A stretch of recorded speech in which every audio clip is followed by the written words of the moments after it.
Chapter 1. Transformed into Tang San's younger sister. The girl squinted her eyes, her adorable, snow-white face intently observing the boy before her. She found herself at a loss, crouching in the grass, torn between the desire to approach him and the hesitation to intrude upon his solitude.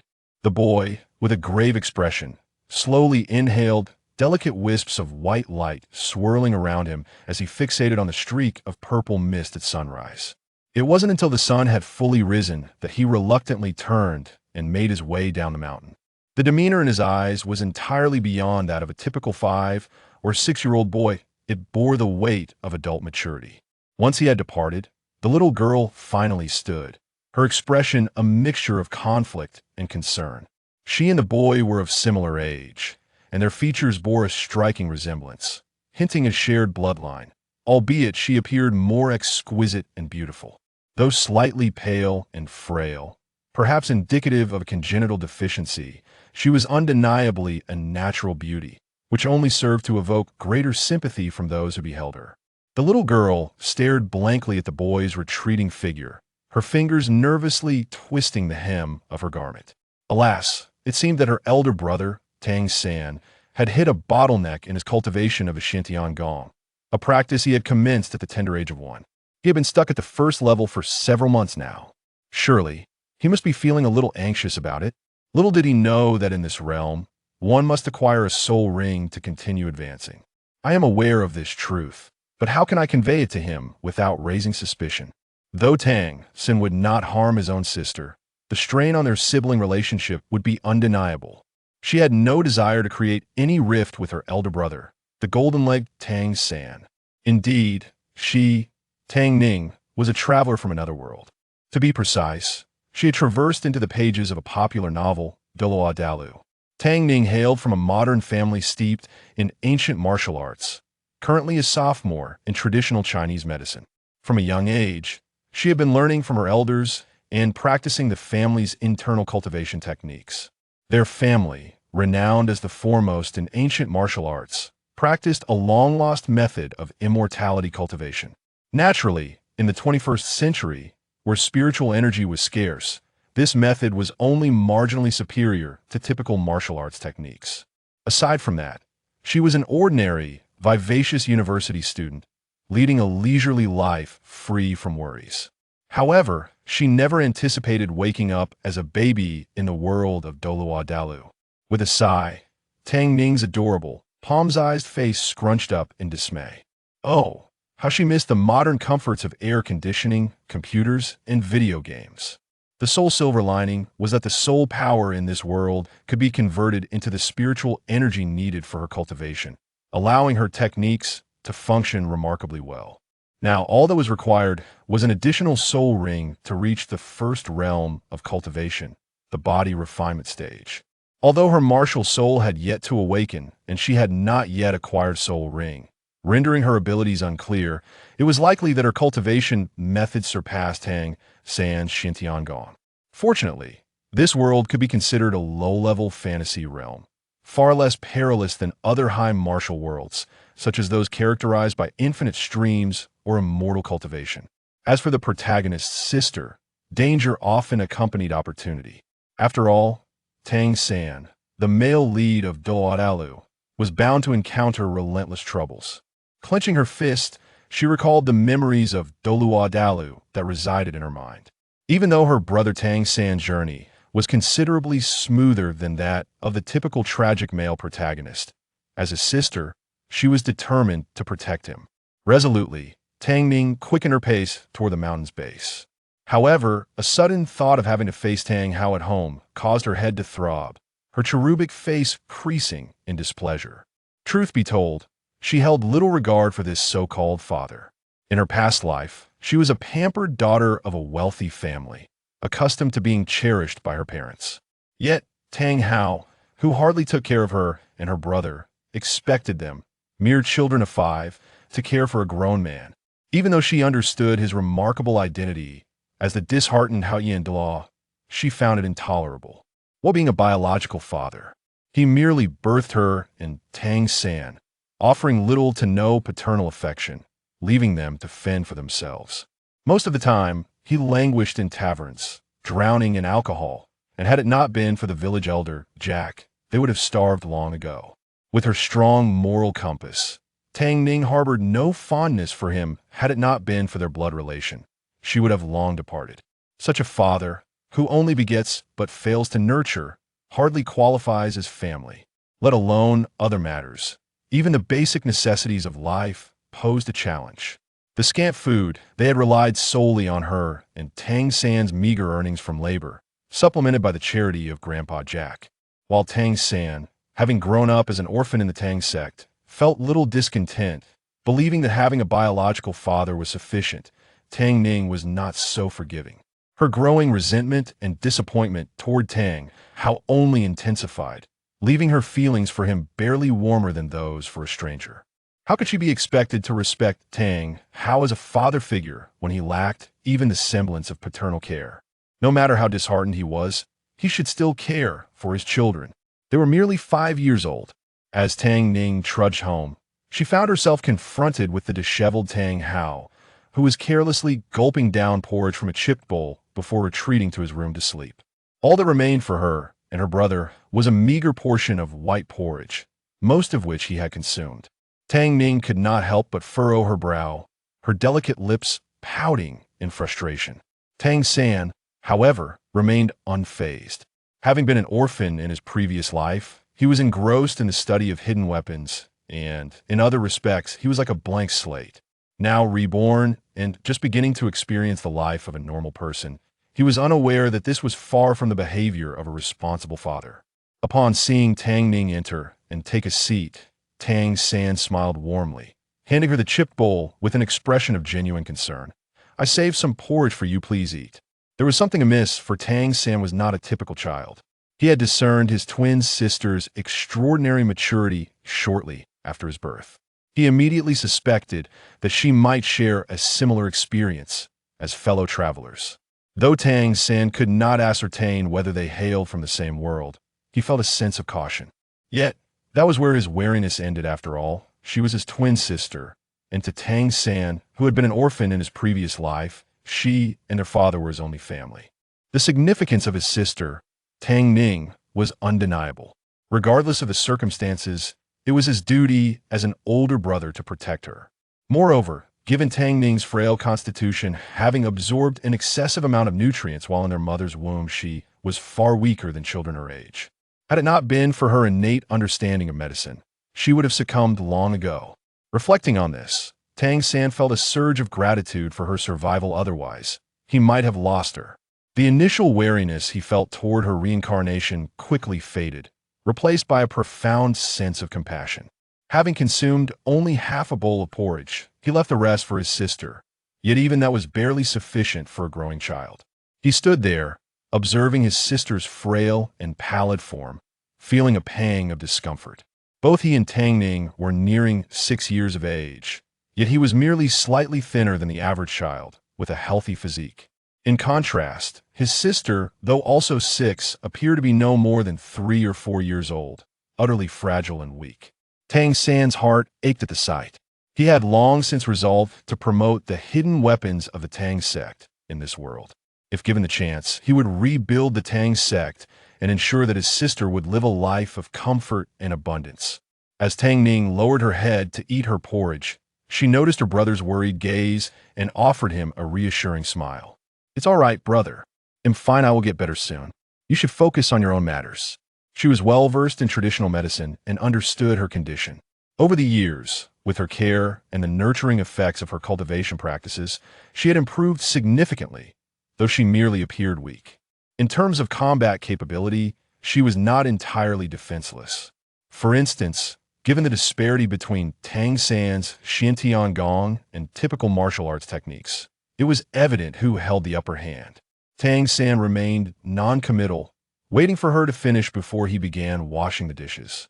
Tang Ning gently lifted her charming little face and said, "Tomorrow, I'll cook. Please remind father to eat."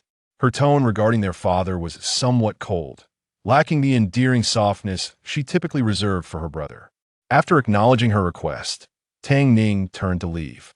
He furrowed his brow in silence, perplexed by his sister's sudden chill toward their father. Yet, he knew there was little he could do. While Tang Ning possessed a gentle disposition, she could be quite stubborn. At times no amount of persuasion was likely to change her mind. After Tang Ning departed, she did not wander aimlessly, but instead helped the villagers with tasks suited to her abilities. In return, they would provide her with some food and copper coins as compensation, which was essential for their survival. Otherwise, the three of them would have to endure the harsh winds of poverty. After assisting a neighbor with weeding for an entire morning, the little girl flashed a playful smile, appearing utterly adorable as she accepted a few flatbreads from her grateful neighbor. Wiping the sweat from her brow, she prepared to head to another household for work. However, halfway there, she encountered an elderly man approaching her. He was sprightly and well-dressed, exuding an air of kindness as he waved at the frail girl. "Ning Ning, off to work again?" "Yes, you know my family situation," Tang Ning replied with a wry smile, her demeanor warm and obedient. This man was Jack, the village elder of Shenghun village, who had provided her and her brother with immense support, often delivering food and supplies. He treated them as if they were his own grandchildren. Without children of his own, he had grown fond of them, and villagers often teased that they should simply refer to him as their grandfather. After all, with Tang Hao's negligence, Jack had been instrumental in caring for and nurturing the two children. Village Chief Jack let out a sigh, perplexed by the fact that the two children, Tang Ning and Tang San, who were both endearing and well-behaved, received no affection from Tang Hao, their father. "Your father truly is something else. Making you two 5-year-old children toil for a living is far too burdensome." "That's all right. I'm used to it. By the way, Grandpa Jack, why do you have so many things today? Is there a special occasion?" Tang Ning smiled. Her curiosity piqued as she observed the pile of brand new clothes and roasted meat in his arms. A hint of joy spread across Village Chief Jack's face, his brows lifting in delight. "Ah, it's a good thing. Do you remember the child I found by the river 2 months ago? Isn't that the child who was in a coma for quite some time?" Tang Ning recalled. "He has awakened?" The girl's round, bright eyes widened in astonishment, her rosy lips slightly parted. This was a character absent from the novel. Chapter 2. The Flame Emperor Xiao Yan? "Indeed, and he claims to be an orphan who has taken me as his grandfather. Haha, I shall have my own grandson now." Old Jack chuckled heartily, his joy evident. "Is that so? Then I shall go and meet him." Tang Ning felt intrigued and prepared to see the child. After all, the novel never mentioned that Grandpa Jack had a god-grandson. Excellent. Just in time. You know medicine, you can take a look at him. Village Chief Jack led her toward his home. Having studied medicine under her family's predecessors for many years, Tang Ning possessed exceptional talent. Despite the significant changes in medicine and herbs in this world, diagnosing and treating ailments remained well within her capabilities. Thus, she had earned a modest income as the village's little divine healer. Inside the room sat a boy of around 6 or 7 years, his complexion pale and slightly weak, deep in thought on a chair. Upon seeing Grandpa Jack enter with a delicate girl resembling a jade doll, his expression remained unchanged. This boy exhibited a calmness unusual for children, smiling slightly. "You must be Tang Ning," as Grandpa mentioned. Tang Ning glanced at him. Her pupils constricting. The boy before her was far from ordinary. Though his appearance was rather plain, at best considered refined, his face bore a maturity and composure that belied his age. He resembled a wise, old soul rather than a tender child. Beneath that seemingly tranquil and composed exterior, there lay an undercurrent of latent ferocity, akin to a beast poised to spring forth. Just locking eyes with those bottomless, obsidian orbs sent a shiver down her spine. Who was he? Such a character did not exist in the novel. Could he be an anomaly? With a hint of baby fat on her fair little face, she offered an innocent smile and tentatively inquired, "I am the blacksmith's daughter from the village, Tang Ning. And you are?" The boy replied with a carefree smile, "I am Xiao Yan from the Xiao family, a mere orphan, but now I have a god-grandfather." "Xiao Yan? Xiao Yan?" Tang Ning struggled to maintain her composure, her heart racing, her fingers unconsciously clutching her clothing tightly. Xiao Yan? Was it merely a coincidence in names, or was there more to it? If her memory served her right, the protagonist of Battle Through the Heavens was indeed named Xiao Yan. What was happening? Was this world not already populated by two transmigrators, and now there was a third? It felt as if they were all being woven into a tapestry of fate. That calm and mature demeanor was a clear indication of his extraordinary nature. Tang Ning felt tumultuous waves of emotion surging within her, although she maintained her expression. Xiao Yan, with his astute perception, could sense her unease. He narrowed his eyes, raising an eyebrow in subtle scrutiny as he regarded the girl before him, a hint of seriousness and caution in his gaze. "You." Village Chief Jack interjected with a smile. "Ning Ning, why not check on Xiao Yan? Rest assured, it won't waste your time stay for lunch. He still requires your care and assistance in his recovery. I shall prepare a meal now. Is there anything you wish to eat?"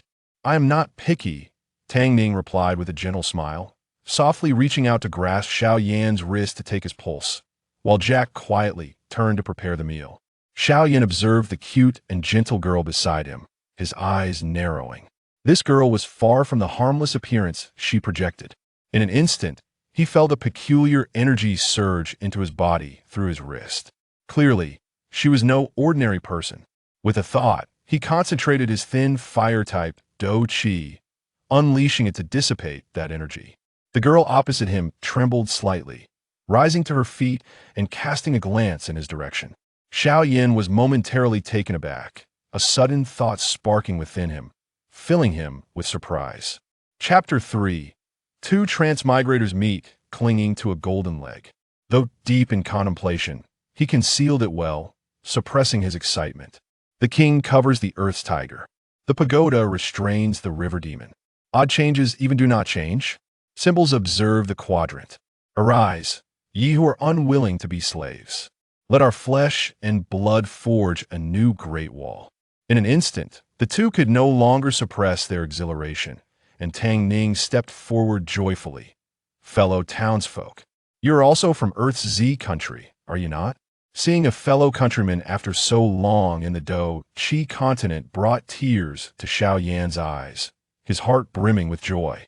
Yes. It hasn't been easy finally.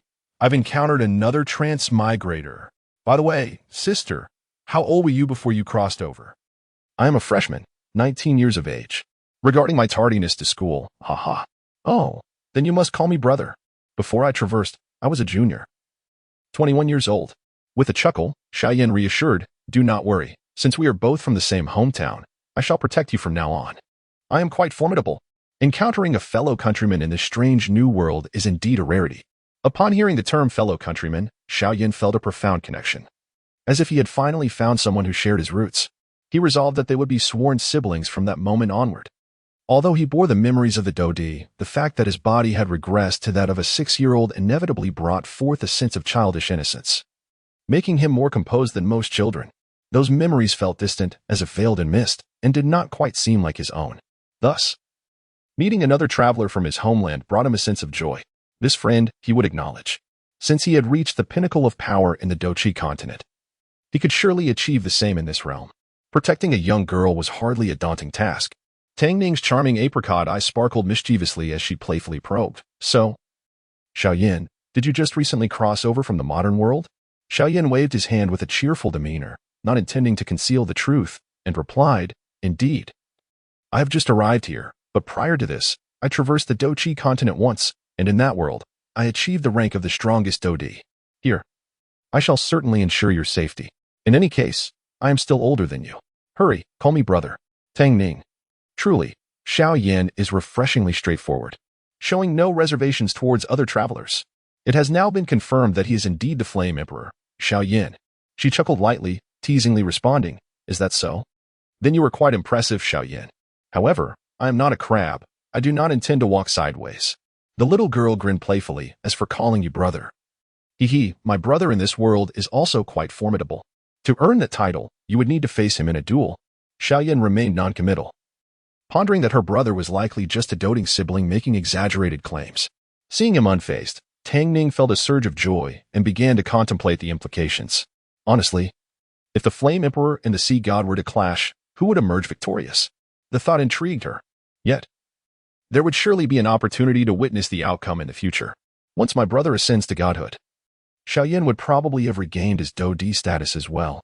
At that time, a duel could be arranged. Naturally, I am brilliant. My plan is flawless. Tang Ning felt a sense of amusement, secretly giving herself a thumbs up in her mind. However, her delightful mood did not last long. As Tang Ning had previously mentioned, Tang Hao was far from a qualified father. When his daughter did not return for the day, he merely asked lazily, "What were you up to?" His indifferent demeanor left no doubt that he was unconcerned about her answer. In contrast, Tang San watched her with a hint of worry. For she was his most cherished sibling, sharing the same mother. In this world, human traffickers were not uncommon, and he was aware that a girl, with her innate beauty, would be considered prime merchandise. A frail girl of merely 5 years was akin to a defenseless lamb, undeniably vulnerable. With these thoughts in mind, he paused in his relentless task of forging 1,000 strikes upon the oar, raising his head in concern, silently listening to her speak. "I went out to help someone earn some food. Our household is on the verge of starvation." Tang Ning's tone was soft and endearing, reminiscent of a perfectly obedient little sister, utterly adorable. Yet, her demeanor towards Tang Hao was frosty, laced with subtle mockery and resentment. Tang San was taken aback by her words, his hand gripping the hammer trembling, his face ablaze with embarrassment. Here were 2 men. Yet a young girl was left to fend for herself in the struggle for survival. And at this moment, he was still preoccupied with forging, or? The hammer in his hand suddenly felt as heavy as a mountain. Tang San's face burned with shame, although he was unaware of Tang Hao's reaction. He still set the hammer down to wash his hands. Then, with gentle affection, he ruffled his little sister's soft hair and solemnly promised, "All right, I understand. I, as your brother, pledge to seek work tomorrow. It has been far too long since we have had meat. With some money, we can improve our meals." Tang Ning's attitude towards her brother was warm, her delicate face nuzzling against his rough, calloused hand like a kitten. She softly replied, "Okay." Then, casting a glance at the unresponsive Tang Hao, she scoffed, uninterested in the dark expression of her father. Tang Ning extended her hand, offering several copper coins and food to her brother, looking up with innocence as she playfully nudged against his arm. "Here, you take care of the finances. Also, brother, you must be tired from forging all day. Eat more." "I have already eaten." Seeing Tang San hesitate with the food, she urged him. And only then did he begin to ravenously consume the bread. Boys naturally had larger appetites than girls, especially since he was expending considerable energy in his work. Yet, gazing at the food and coins, the young boy felt a twinge of guilt for not being able to protect his sister adequately. As the elder brother, it was his duty to shoulder the burden. His sister should only need to be carefree and joyful. Now, he was relying on her to provide food. How regrettable. From that day forth, the 2 travelers began to meet frequently, quickly bonding as brothers and sisters, their relationship blossoming at a remarkable pace. Perhaps this is the peculiar nature of friendships formed between travelers. Tang San also began to notice Xiao Yan's uniqueness and harbored suspicions, but his demeanor. Xiao Yan furrowed his brow, gazing at Tang San, who radiated an aura of hostility. "Your brother seems to harbor some grievances towards me? Moreover, judging by his demeanor, he too must be a traveler, correct?" "Yes, but I have tested him several times, and his attitude and mindset are quite peculiar, compared to our modern way of thinking. He seems rather traditional. I suspect he hails from a morally ambiguous ancient sect, not from our world." Tang Ning shrugged and whispered. Chapter 4. Awakening of the martial soul. She tilted her head adorably, her petite, pink-white face resembling a delightful peach, sweet and soft. Tang Ning playfully remarked, "As for disliking you, of course, what brother would readily accept such intimacy between his dear sister and an unknown stranger? Naturally, one would remain vigilant."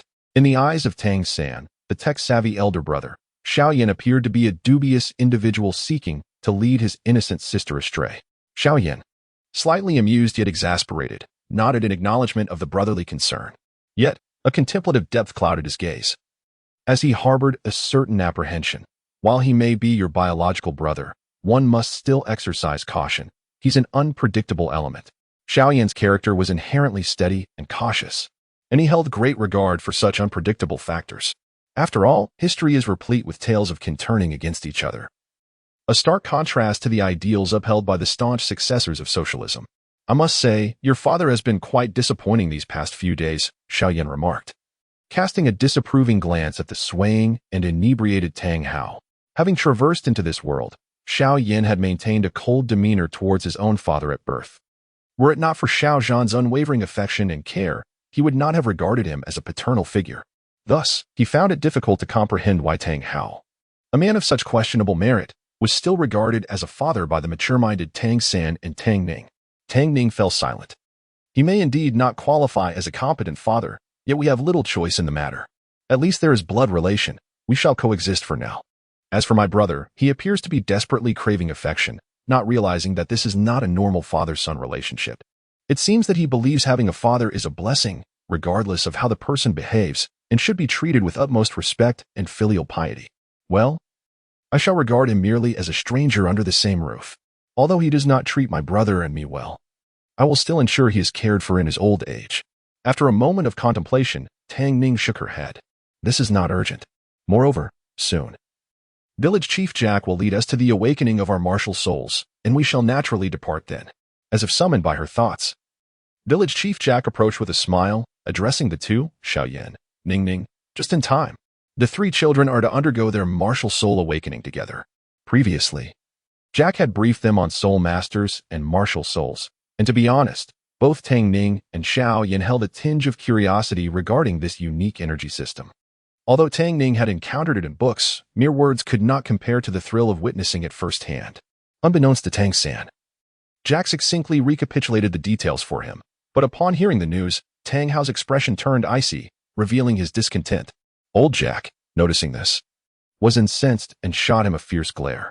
Tang Hao, can you truly call yourself a father? The awakening of martial souls is of paramount importance. Parents usually fret over their children for days on end.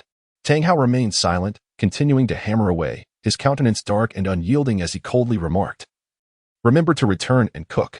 Old Jack trembled with rage at his attitude. "You are utterly insufferable." Tang Ning tilted her head, observing the elder's displeasure. Understanding.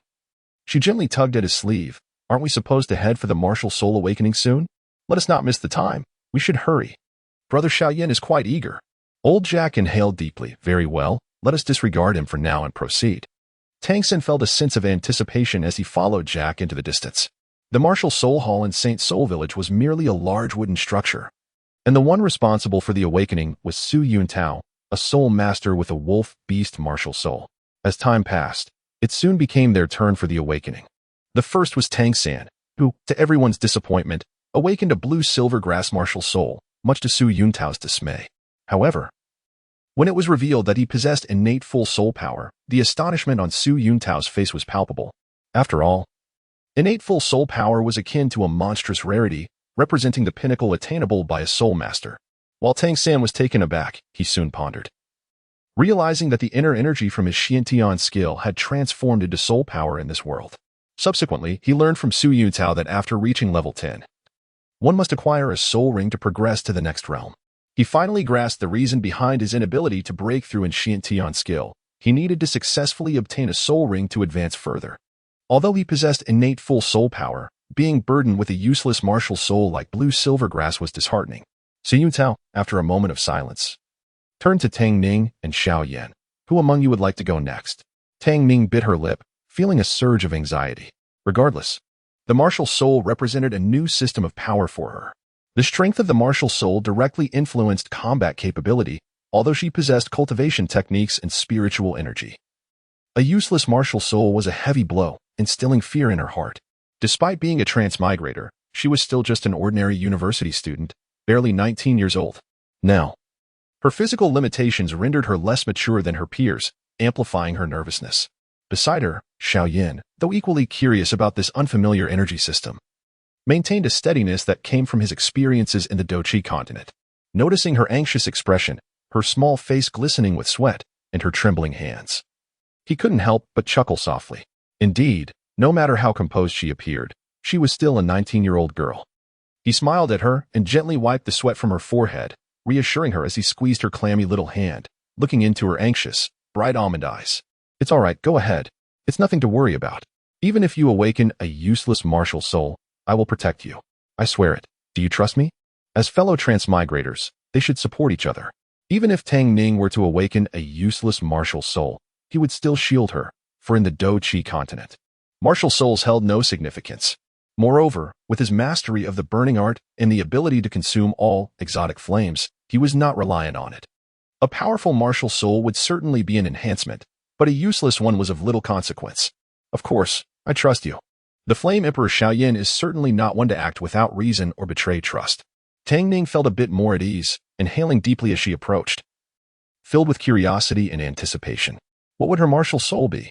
Given that Tang San possessed twin martial souls, a blue-silver emperor and a Haotian hammer, and she was his twin sister, it was likely that she would awaken something equally remarkable, though it could also be a variant martial soul. Soon, a burst of light interrupted her thoughts. She focused intently on the trembling stone beneath her, radiating a golden glow, her curiosity and tension surging forth. Xiu Tao also recognized that this was undoubtedly a formidable martial soul. This little girl was strikingly beautiful, petite and charming. Her voice was soft and sweet, utterly adorable, which endeared her to Xiu Tao. Moreover, awakening a child with great potential could enhance one's standing within the martial soul hall. Nevertheless, having witnessed the extraordinary signs surrounding Tang San, who ultimately bore the worthless blue-silver grass, he tempered his excitement with a touch of pessimism. Chapter 5. The unexpected white fox martial spirit. Without dwelling too much on the matter, it is generally understood that a relative's martial spirit should be somewhat similar. Since this girl is the twin sister of the boy, she should also possess the blue-silver grass martial spirit. To his astonishment, a brilliant golden light erupted, causing the entire room to tremble slightly. Amidst the radiant glow, a snow-white, fluffy tail flicked, and shortly thereafter, a lovely, ethereal white fox gracefully appeared, seemingly gliding through the air. Its beautiful, round, slightly blue glass-like eyes narrowed as it elegantly approached, affectionately rubbing its face against the girl's cheek. The dazzling light illuminated the entire room, and once the white fox fully materialized, its aura continuously shifted between hues of blue and red. When blue, it exuded a chilling aura. When red, it transformed into a blazing heat. Could a plant martial spirit mutate into a beast martial spirit? Is this plausible? Tang Ning tilted her head slightly, but suddenly recalled something, her eyes glimmering with realization. Ultimately, she displayed the exuberant joy befitting her age. Xiu Tao was momentarily stunned before his expression transformed into one of immense excitement. This was an unknown fox-type beast martial spirit? Wonderful! It was evidently a beast martial spirit with extraordinary offensive capabilities, and it possessed dual attributes of ice and fire. Ha ha ha, splendid! Little girl, you are exceptionally talented. His martial spirit was the lone wolf, and he could naturally discern the astonishing power concealed beneath the seemingly harmless and adorable exterior of the little white fox. He trembled slightly, both in awe of its quality and in anticipation. Come, let us test your soul power. Xiu Tao rubbed his hands together in excitement, laughing heartily. For a promotion and a raise seemed imminent. Such a formidable beast martial spirit, though the type of fox was unheard of, was undoubtedly extraordinary, if she possessed even a trace of soul power. In the next moment, amidst the dazed gazes of the onlookers, the crystal ball emitted an incredibly blinding light, resembling a dazzling orb of red and blue, far more dazzling than Tang San's innate full soul power. This caused Tang San's pupils to constrict slightly, a hint of unusual emotion flickering across his face, accompanied by a touch of disappointment. Another person with innate full soul power? Xiu Tao was left in a state of disbelief. What was happening? Every year, he traversed dozens of villages without encountering a single useful martial spirit or a soul master with soul power, yet today he stumbled upon two. Suppressing his excitement, Xiu Tao continued to test Xiao Yan. As Xiao Yan had surmised, his martial spirit was the Emperor Flame, a fusion of all from his burning technique, a vibrant flame radiating a terrifyingly high temperature, clearly possessing immense lethality. Of course, it too was innate full soul power. In a small village, 3 individuals with innate full soul power, 2 of whom possessed formidable fire abilities and 1 with an extraordinary unknown fox martial spirit. This was a tremendous gain. If they could be persuaded to join the martial spirit hall. Xiu Tao contained his excitement, gathered his belongings, and opened the door to his martial spirit. He cast a joyful glance towards old Jack, who approached with a hint of respect and eagerness. So, this year, do we have any potential soul masters? Indeed, 3 in total, excluding that boy with the useless martial spirit, who nonetheless possesses innate full soul power. The other 2 are equally promising, one with fire and the other with a fox spirit. Both are remarkable. Jack tested the waters. Who are these 3 children you mentioned? Xiu Tao pointed to the corner where 2 boys and a girl stood. There they are. However, he added, though the boy named Tang San also possesses innate full soul power, his martial spirit is deemed useless. The other 2 children have tremendous potential. Their futures are immeasurable. Oh, little San, Ning, and Xiao Yan all possess innate full soul power? Jack exclaimed in delight. Do you know them? Yes, I have a good relationship with them. Xiao Yan is my newly adopted grandson, Jack replied proudly. Su Yuntao nodded in understanding. In that case, is your Xiao Yan's god-grandfather. Please inquire if you would be willing to join the Martial Spirit Hall. We can fully nurture such talent, covering all tuition and living expenses, while also providing benefits to your village. How does that sound? Jack hesitated. Well, let me discuss this with Xiao Yan. As for Ning Ning and Tang San's father, he is not easy to approach. Su Yuntao understood. Very well, I shall stay another night. Please give me a response by tomorrow. That boy with the useless martial spirit may possess blue silver grass, but with just an added soul ring, he can still become a soul master, if necessary. I can recommend him to the Soul Master Academy in Notting City. Watching Su Yuntao depart, Jack sighed. Though he harbored no fondness for Tang Hao, the irresponsible drunkard, this matter concerned the futures of 2 children and their entire lives, so he must speak with him seriously. Tang San, however, inquired, Grandpa Jack, what is a soul ring? Su Yuntao had just mentioned that only by acquiring a soul ring could one advance to the next stage. And everything related to the Xiantian skill and the Tang clan was of utmost importance to Tang San, necessitating clarity. A soul ring is produced from hunting soul beasts. By absorbing a suitable soul ring, one can progress further, Jack explained. By the way, Little San, Ning Ning, and Xiao Yan, do you wish to attend the Soul Master Academy to learn everything about martial spirits? Xiao Yan, intrigued by martial spirits, nodded, while Tang San hesitated, stopping his sister from speaking. Though we are indeed very interested, this is crucial, and we must consult our father first. Tang Ning, typically a gentle and obedient girl before her brother, merely nodded in agreement without speaking. Jack said nothing further and led the children towards Tang Hao's blacksmith shop. Unfortunately, despite his usual lazy demeanor, Tang Hao refused to relent. Frustrated, Jack felt powerless. After all, Tang Hao was the biological father of the 2 children, and he was merely an outsider. Suppressing his anger, Jack departed with Xiao Yan, while Tang San felt a tinge of disappointment but still accompanied his sister to see him off. Tang Ning, noticing her usually composed brother's fluctuating expressions, tugged at him, feeling a sense of unease. Was he disheartened? The girl leaned in, observing him with concern, her voice soft and gentle. Brother, are you okay? Are you all right? Tang San came to his senses, meeting his sister's worried, shiny eyes, and chuckled softly as he ruffled her hair. Do not worry, I am merely contemplating matters. Indeed. The little fox is adorable, much like you, and is particularly well suited for my sister. I find it quite delightful. Although his sister's martial spirit also possessed innate full soul power and appeared to be a beast martial spirit with formidable combat capabilities, Tang San merely expressed momentary surprise and held no further thoughts. While blue silver grass was deemed a useless martial spirit in this world, to him, it was not so. Within the Tang clan, even a mere leaf could inflict harm. With his prowess, if utilized cleverly, blue silver grass could also wield astonishing power. As for his sister's martial spirit, how could that cute and beautiful little white fox possess any combat ability? He wondered. Moreover, he would ensure that matters of bloodshed and dirtying hands would not fall upon his sister. Her snow-white, delicate hands were meant to gracefully enjoy tea and leisure, akin to the noble ladies he had seen when accompanying Grandpa Jack into the city. Tang San quickly regained his composure, gently holding his sister's hand as they walked back inside.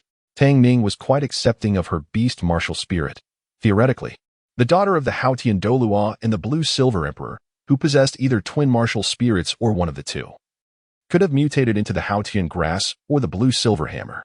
The fox martial spirit was indeed a bit peculiar. However, it was said that her original family possessed the bloodline of the ancient mythical beast, the nine-tailed fox. The presence of such divine bloodline in the low-level fantasy realm of Douluo continent manifested as a fox martial spirit. It seemed reasonable that the innate divine bloodline could overshadow the blue silver grass and the Haotian hammer, didn't it?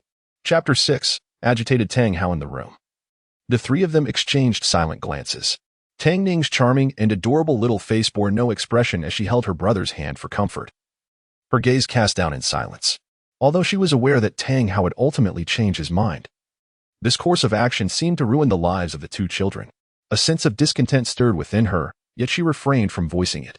After all, he would eventually relent, and they could still attend the Notting Junior Soul Master Academy. It was merely a matter of time. Tang Hao remained silent for a moment before suddenly becoming agitated. What use is being a soul master? Even the most powerful soul masters, with their martial spirits, are but failures if they cannot protect their own family. His tone was steeped in sorrow and despair, exuding a sense of self-abandonment.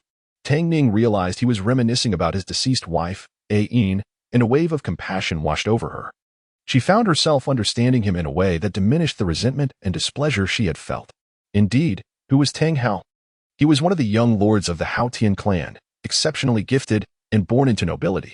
His life had been one of ease and privilege, shielded from the harsh realities of the world. Yet, this prodigious soul Douluo, in his youth, had failed to protect his own wife.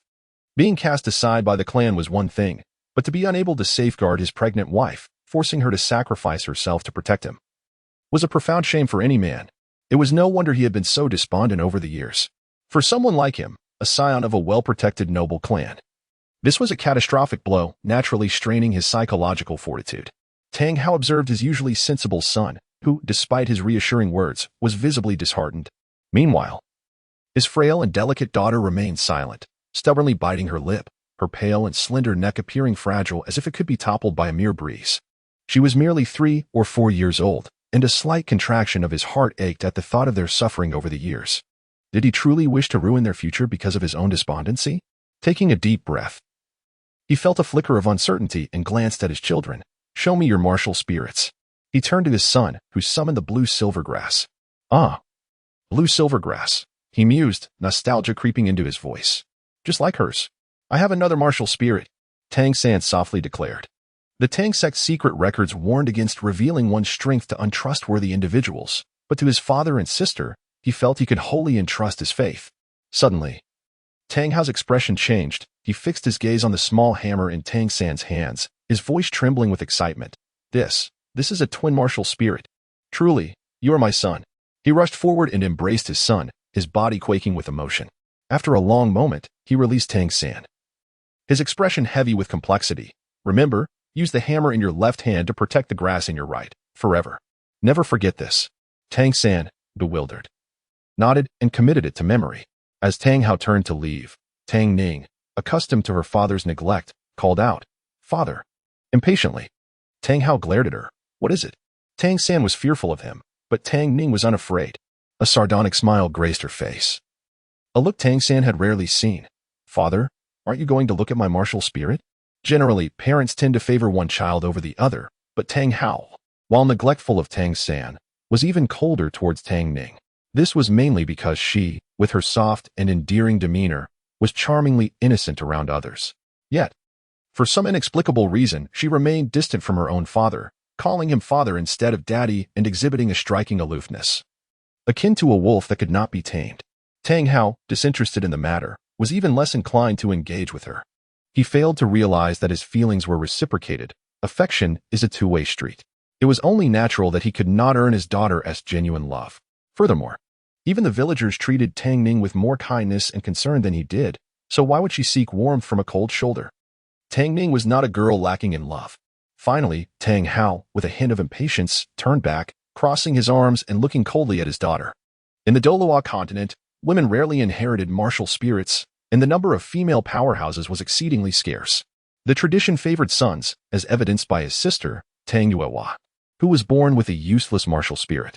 The Haotian hammer, a treasure of the clan, had always been passed down to male descendants, reinforcing this age-old bias. However, a white fox, exuding an aura of authority and an inexplicable sense of terror, gradually materialized in her hands. The little white fox, though seemingly harmless and adorable, emanated a disquieting energy that unsettled the heart. Tang Hao's exterior remained calm, but internally he was shaken.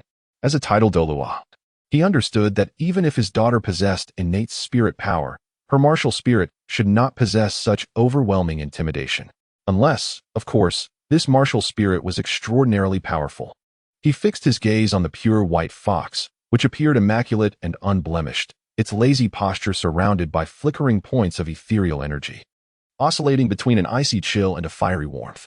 The interplay of red and blue light illuminated the entire room, and after a moment of deep contemplation, he nodded. "Indeed, this is a formidable martial spirit. Though I cannot ascertain its nature, I sense it eclipses the combined strength of Tang San's two martial spirits. Likely a variant beast martial spirit."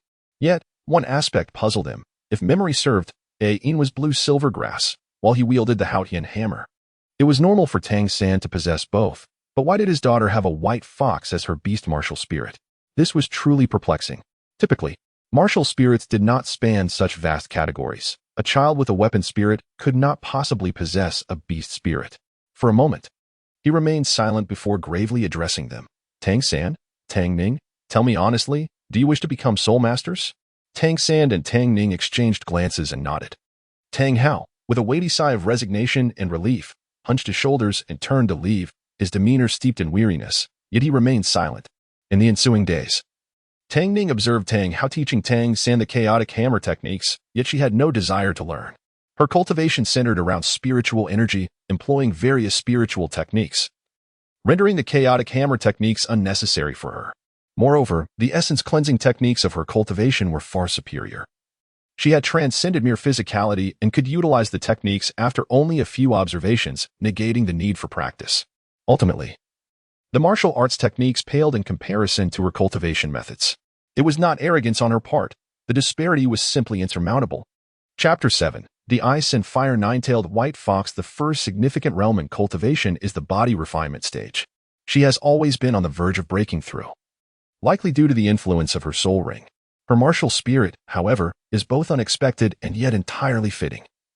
It is the totem revered in the ancient martial world. She hails from a primordial celestial beast, the Ice and Fire Nine-Tailed White Fox.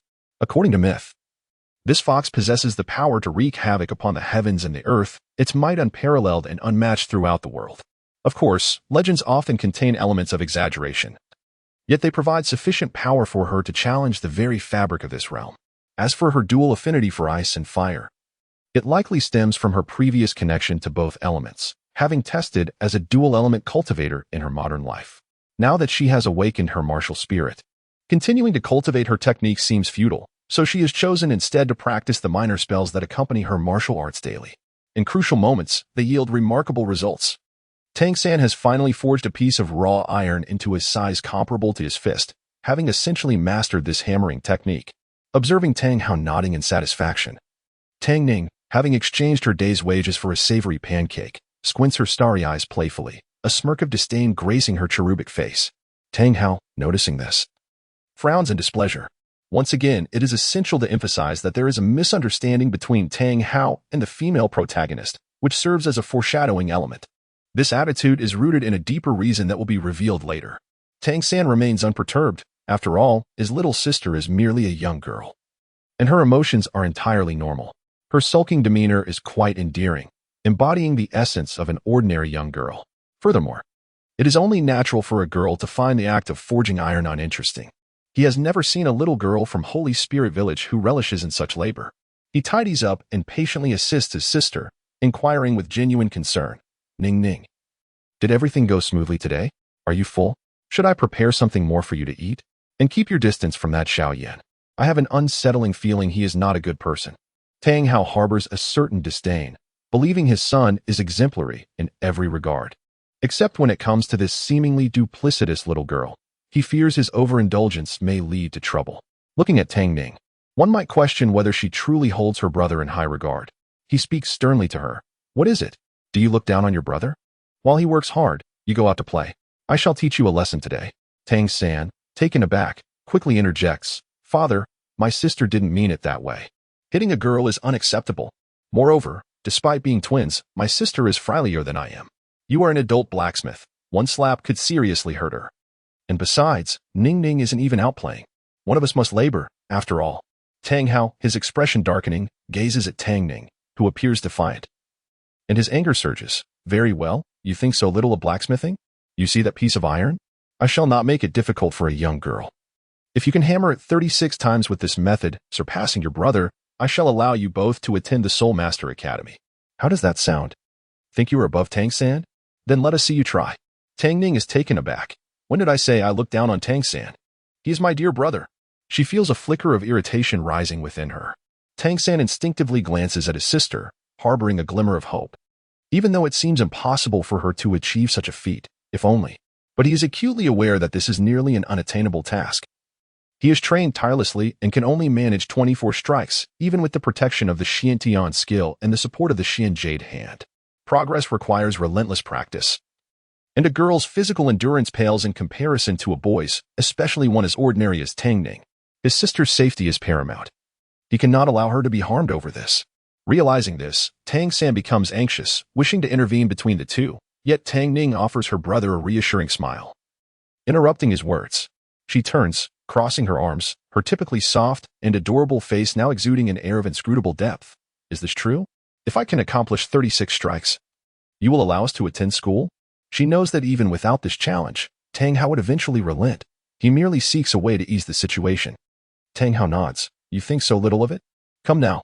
You've seen it done before. It should be a simple task for you. Do not tell me you lack even this ability. Tang Ning casts him a sideways glance, advancing to grasp the immensely heavy forging hammer with unexpected ease, causing Tang Hao to blink in astonishment. Tang San frowns, anxiety coursing through him. Although surprised, he remains convinced that his sister cannot manage it. He steels himself, ready to intervene at a moment's notice, fearful for his fragile sister. However, before he can react, the girl strides confidently to an enormous block of iron, unhesitatingly delivering a blow. The resounding clang of metal on metal reverberates, leaving both father and son momentarily stunned. Their discerning eyes easily perceive that this strike is no mere fluke. It has struck precisely at the impurities with a level of force that is nothing short of masterful. Yet the performance does not end there. With a fluid motion, she raises the hammer again, perfectly synchronizing its arc with the rebound from the iron block. The flawless connection transforms the initial force into a series of successive strikes, far surpassing Tang San's innate strength from the Xian Jade hand and Xian Tian skill. Completing 36 strikes with seemingly effortless grace, her complexion remaining pale and delicate. She appears as fragile as a jade doll, her slender wrists seemingly capable of bending at will.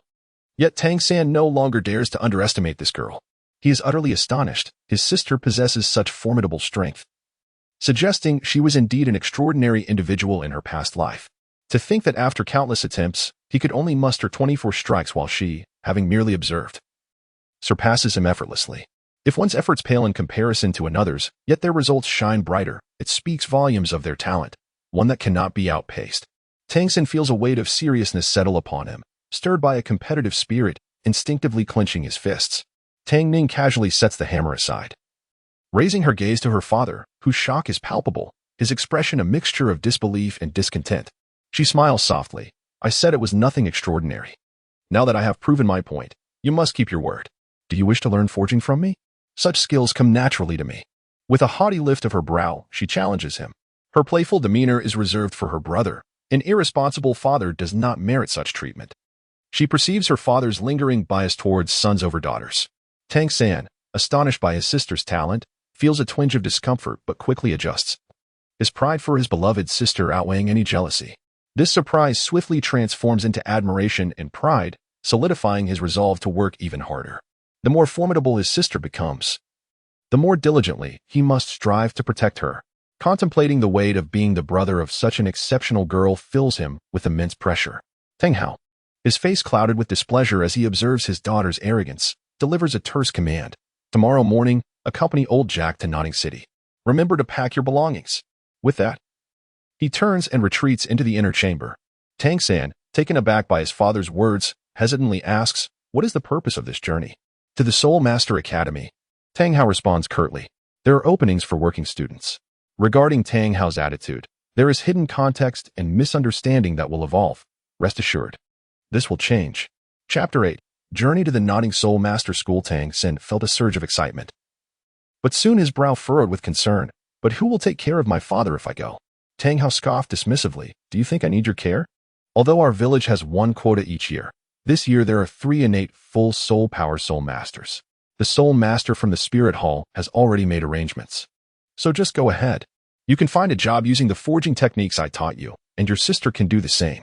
Besides, Tang Ning is quite capable. There's no need for me to worry. Yet, Tang San still felt a pang of reluctance to leave his father. After chatting a while longer with Tang Hao, he entered the inner room to find his sister lost in thought. With a rare mischievousness, he playfully flicked her forehead. What's wrong? Aren't you happy to be going to school? Don't worry. No matter where I am, I will always protect you. You know my brother is the best. Tang Ning's beautiful, dark, almond-shaped eyes squinted playfully, resembling a little fox that had just devoured a chicken. Her cherubic face, adorned with gentle, smiling eyes, elicited a series of affectionate ruffles from Tang San, who couldn't help but indulge in his joy of having such an adorable sister. What an unparalleled little darling. At that moment, Tang San could hardly foresee that this joy would someday multiply, leading to the delightful prospect of cuddling both a fox and a rabbit. In the following days, preparations for their journey commenced, though their family's poverty became evident. Apart from a few exceedingly simple and patched garments, there was little else to pack. During this time, Tang San focused on crafting concealed weapons and successfully made a silent sleeve arrow. Of course, it was imperative that his sister Tang Ning had one too. But time was short. He would devise a way to make one for her once they entered the Soul Master School, as her safety was paramount. He could not afford to be careless. However, unlike the composed Tang Ning, Tang San felt restless, externally calm yet internally anxious. He was filled with both fear and anticipation regarding the outside world. After all, he had rarely ventured out of the Tang sect and lacked experience in this regard. Though apprehensive about the dangers that lay beyond, he was equally excited, envisioning the vibrant world outside with a sense of premonition that it would be extraordinary. Time swiftly passed.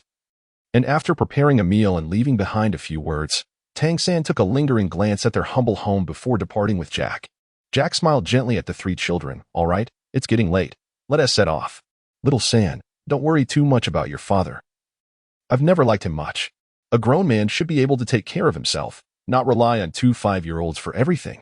After speaking, he turned to his grandson Xiao Yan with a hint of sadness. Study hard at school, and I'll bring some delicious treats to visit you. Xiao Yan felt warmth in his heart, knowing that Grandpa Jack was genuinely kind to him, reminiscent of his teacher, Yao Lao. Yet, separated by a world, he feared he might never see him again. Xiao Yan's rare moment of melancholy did not go unnoticed by Tang Ning, who tilted her head in thought. After a brief contemplation, she surmised that Xiao Yan must be thinking of his family and the Dochi continent. She gently approached him, like a small animal, and softly asked, Xiao Yan, are you thinking about your family back in the Dochi continent? Xiao Yan, possessing a free-spirited nature, had previously shared his experiences with Tang Ning without reservation. While most would assume he was missing his family on Earth, Tang Ning realized that having spent so long in the Dochi continent, his bonds there were likely stronger than those with his earthly relatives. Noticing her concern, he affectionately rubbed her chubby cheeks, causing her lovely almond eyes to squish together adorably. He smiled and said, yes, I miss my teacher. Although we are not related by blood, he is the most important family to me. Tang Ning, having read the novel Do Pat Song Qiao, was well aware of the significance of Yao Lao to Xiao Yan, understanding that without Yao Lao, Xiao Yan would have remained an ordinary Do Huang in the Jiaomai Empire. She nodded knowingly. Yes, you have mentioned him before. He has indeed been a great benefactor. But right now, let us try to remain optimistic. Don't worry, I'm just occasionally reflecting on it. Xiao Yan understood that returning to the Dochi continent was not an option, but he added with a smile, if the opportunity arises. I would love to introduce you to my teacher. He would surely take a liking to you. Tang Ning nodded, her eyes narrowing as she turned to Jack with curiosity. Grandpa Jack, why do you seem a bit worried? Is there something troubling you? Old Jack offered a wry smile. To be honest, the road to Notting City has not been safe lately. We may be a bit compromised. Tang Ning exchanged a surprised glance with Xiao Yan, and Tang San quickly understood. The once carefree expressions of the three shifted to a more serious demeanor. Are there mountain bandits? Yes, let's hope we aren't that unfortunate, sighed old Jack, his brow furrowed. Without hesitation, Tang San and Xiao Yan instinctively positioned themselves on either side of Tang Ning, shielding her from any potential danger.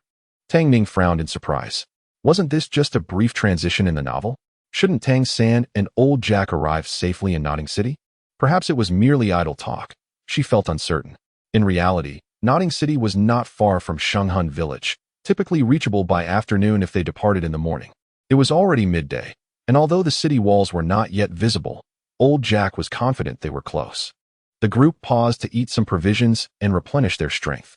Having not encountered any bandits thus far, Tang Ning began to relax, thinking they were likely in the clear. After all, how could they be that unlucky, especially with two protagonists blessed with extraordinary fortune in their company?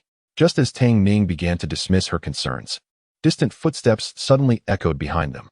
Old Jack was oblivious, but the other three were not. With their enhanced senses from their cultivation practices, Tang San's Xiantian skill, and Xiao Yan's strong soul power as an alchemist, they could not ignore such a commotion. Exchanging glances, Tang San frowned. The approaching party does not seem friendly. At this distance, we may not be able to evade them. Xiao Yan nodded in agreement, his expression turning grave. In such desolate mountainous regions, Travelers were few and far between unless they were part of a merchant caravan, making the noise of clashing metal highly suspicious. There was a strong likelihood that they were indeed bandits. Chapter 9. Encountering Bandits. Xiao Yan takes action. What extraordinary luck. Two boys sighed as they pulled the bewildered old Jack closer. Swiftly, they formed a protective barrier around him and Tang Ning, their expressions grave and exuding a palpable aura of danger. A vibrant flame silently flickered to life in Xiao Yan's right hand, distorting the air around them. Unfazed, Tang San reacted swiftly, channeling his inner energy through critical meridians, subtly disengaging the safety on the concealed crossbow hidden within his sleeve, poised to strike at a moment's notice. Old Jack had just warned them that these bandits were ruthless, having claimed several lives. Therefore, such scoundrels were not worth sparing. Eliminating them was a service to the populace. The group stood ready for battle as a menacing horde of approximately 20 burly men charged down the slope ahead. Each one was dark-skinned, broad-shouldered, and bore a fierce countenance. Unmistakably bandits, their long knives glinting dangerously under the midday sun, emanating a chilling aura of bloodlust. They positioned themselves directly in front of the group, their eyes gleaming with malevolence, signaling that today would not end well. While Tang San and Xiao Yan remained composed, one a seasoned fighter from the Tang sect, and the other a formidable figure who had ascended to the throne of the Flame Emperor, Tang Ning was merely a peaceful, ordinary college freshman, just 19, whose typical worries revolved around not being able to snag her favorite clothes or the cafeteria food being unsatisfactory. Faced suddenly with this gang of ruthless men, her face turned pale, her heart racing wildly in her chest. Noticing her distress, Xiao Yan, who had also traversed from the modern world, understood her plight. He and Tang San flanked her protectively. Don't worry, we are here. These men are nothing but ants. Yet, it was not only Tang Ning who felt fear. Old Jack trembled uncontrollably. He had never encountered such a situation before. Shaking with trepidation, he forced himself to speak. Gentlemen, why do you block our path? The leading bandit grinned ominously. Oh, nothing much, just looking to collect some spending money. But judging by your appearance, you are likely poorer than I am, probably unable to spare even a few copper coins. Relieved, Old Jack replied. Then can you let us pass? Huh, dream on. We never leave empty-handed. The bandit displayed a predatory smile, revealing yellowed teeth. I reckon this little beauty and the two delicate boys are quite valuable. His companions began to appraise the three children, particularly Tang Ning. Upon seeing her exquisite features and gentle demeanor, they salivated. Who would have thought such a lovely girl would emerge from this desolate place? A true gem, worth far more than any wealthy heiress. Imagine the profit from selling her. Tang Ning's face drained of color upon hearing the vile intentions behind their words. She, a girl from a modern world inundated with information, understood the implications all too well. Tang San and Xiao Yan's faces darkened in outrage. How could these brutes harbor such depraved thoughts towards a 6-year-old girl? The bandit leader, his eyes gleaming with lust, waved his hand dismissively. Brothers, charge. Kill the old man and capture the girl and the little brats. Laughter erupted as they surged forward, treating the four as mere prey, vulnerable and defenseless. After all, what threat could an old man and 3 young children possibly pose? Xiao Yan, however, was incensed. His usual calm demeanor shattered at the thought of a 6-year-old being objectified by these wretched bandits. Leave this to me, he whispered to Tang San, gripping his arm firmly before launching himself into the fray. Old Jack's face turned ashen, panic gripping him. Xiao Yan, come back. Against the 20-odd hulking men, Xiao Yan's stature seemed minuscule, like a mantis attempting to stop a chariot. This stark contrast elicited raucous laughter from the bandits, but their amusement was short-lived. A series of muffled thuds echoed unexpectedly. The foremost bandits, including their leader, suddenly froze, their bodies trembling before going still. What happened? The remaining bandits stared in disbelief, unsure of what had transpired. Boss, what is going on? But these men would never receive an answer. In an instant, the bodies of their comrades disintegrated into fine, grayish powder, cascading to the ground. Before them stood Xiao Yan, a radiant flame shimmering in his hand, reminiscent of the Grim Reaper's claw. The vibrant light illuminated his youthful, fair face, devoid of emotion. You are unworthy of life for defiling a girl's ears. Silence enveloped the scene until the last remnants of ash settled on the ground, allowing the bandits to regain their senses. In a mere moment, 7 or 8 living beings had been reduced to nothingness by the enigmatic flame. The sheer audacity of it was staggering. Even under the blazing midday sun, a chill ran through the bandits, who now regarded the boy in black with horror. as if they were staring at a harbinger of death. Though they could not comprehend how he had achieved this, it was clear he was beyond their capacity to confront. Without uttering a word, the remaining bandits turned and fled, their feet moving faster than when they had charged in. This time, it was a desperate bid for survival.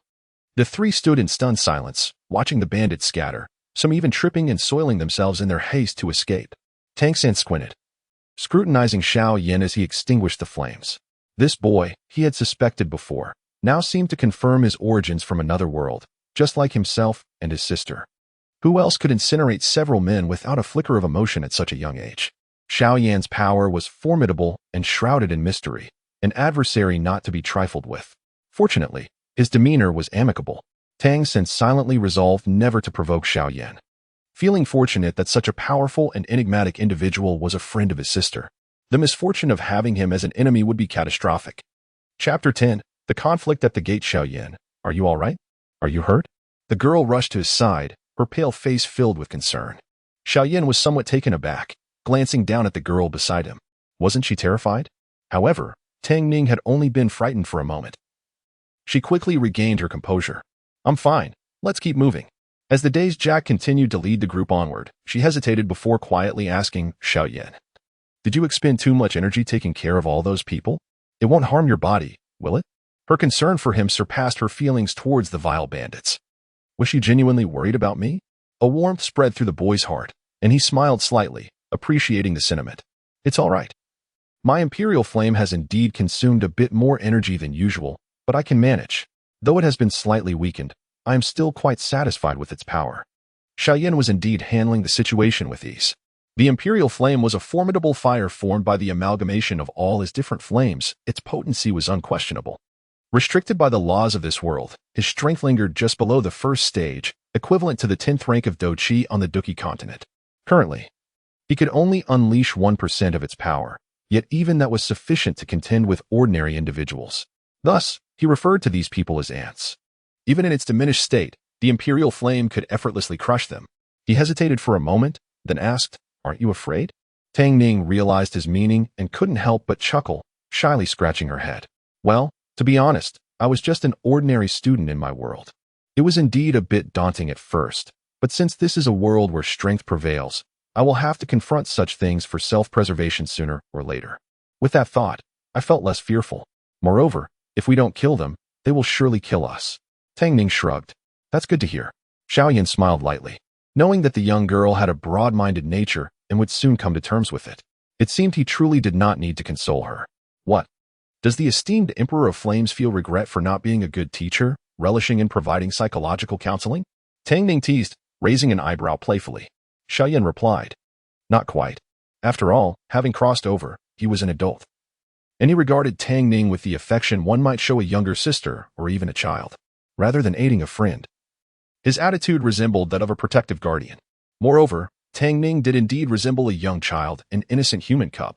Speaking of which, since there were 3 work-study positions available, why did you choose to attend the Nodding Academy instead of following Su Yuntao to the Spirit Hall? It was clear that Su Yuntao had likely campaigned tirelessly for his achievements. Well, you see, in my own world, I was, at the very least, a leader of a faction. Xiao Yan shrugged. I am simply not accustomed to joining a faction and being supported by them. If given the chance, I would prefer to establish my own faction. To have the Emperor of Flames, Xiao Yan, live under someone else's roof? That's a mere dream. Such ambition. However, do you truly wish to establish a faction only to be a hands-off manager? Tang Ning teased, mercilessly revealing the truth. Not to mention the descriptions in novels. Even from Xiao Yan's own experiences, it was evident that he was used to being independent, lacking a sense of collective consciousness.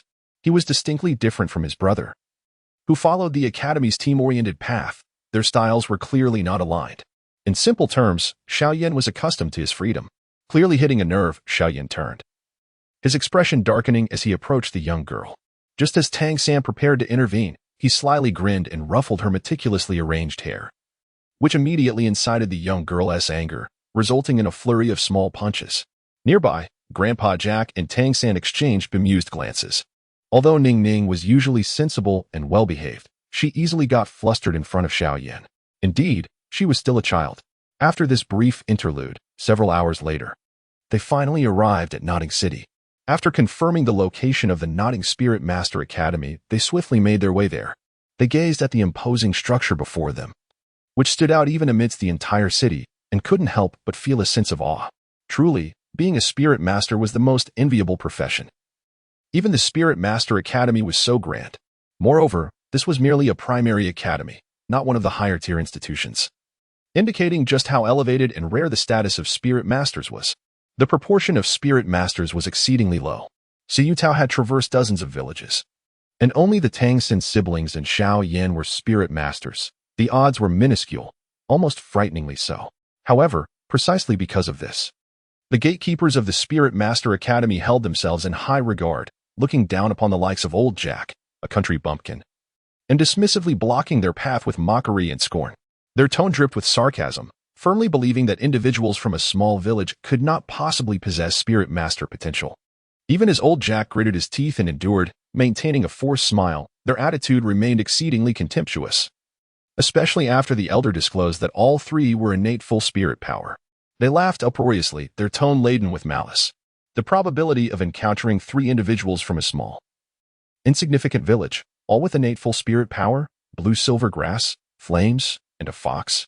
The gatekeeper, having worked for years without seeing anyone with innate full spirit power, scoffed at the absurdity of their claims, thinking them to be unbelievable. Old Jack's anger flared, and he stormed toward the spirit hall, ready to demand an explanation. The gatekeeper, infuriated by his audacity, began to hurl insults, causing veins to bulge on Old Jack's forehead. Seeing the elder's fury, the gatekeeper mocked him and attempted to shove him aside, eager to teach this ungrateful old man a lesson.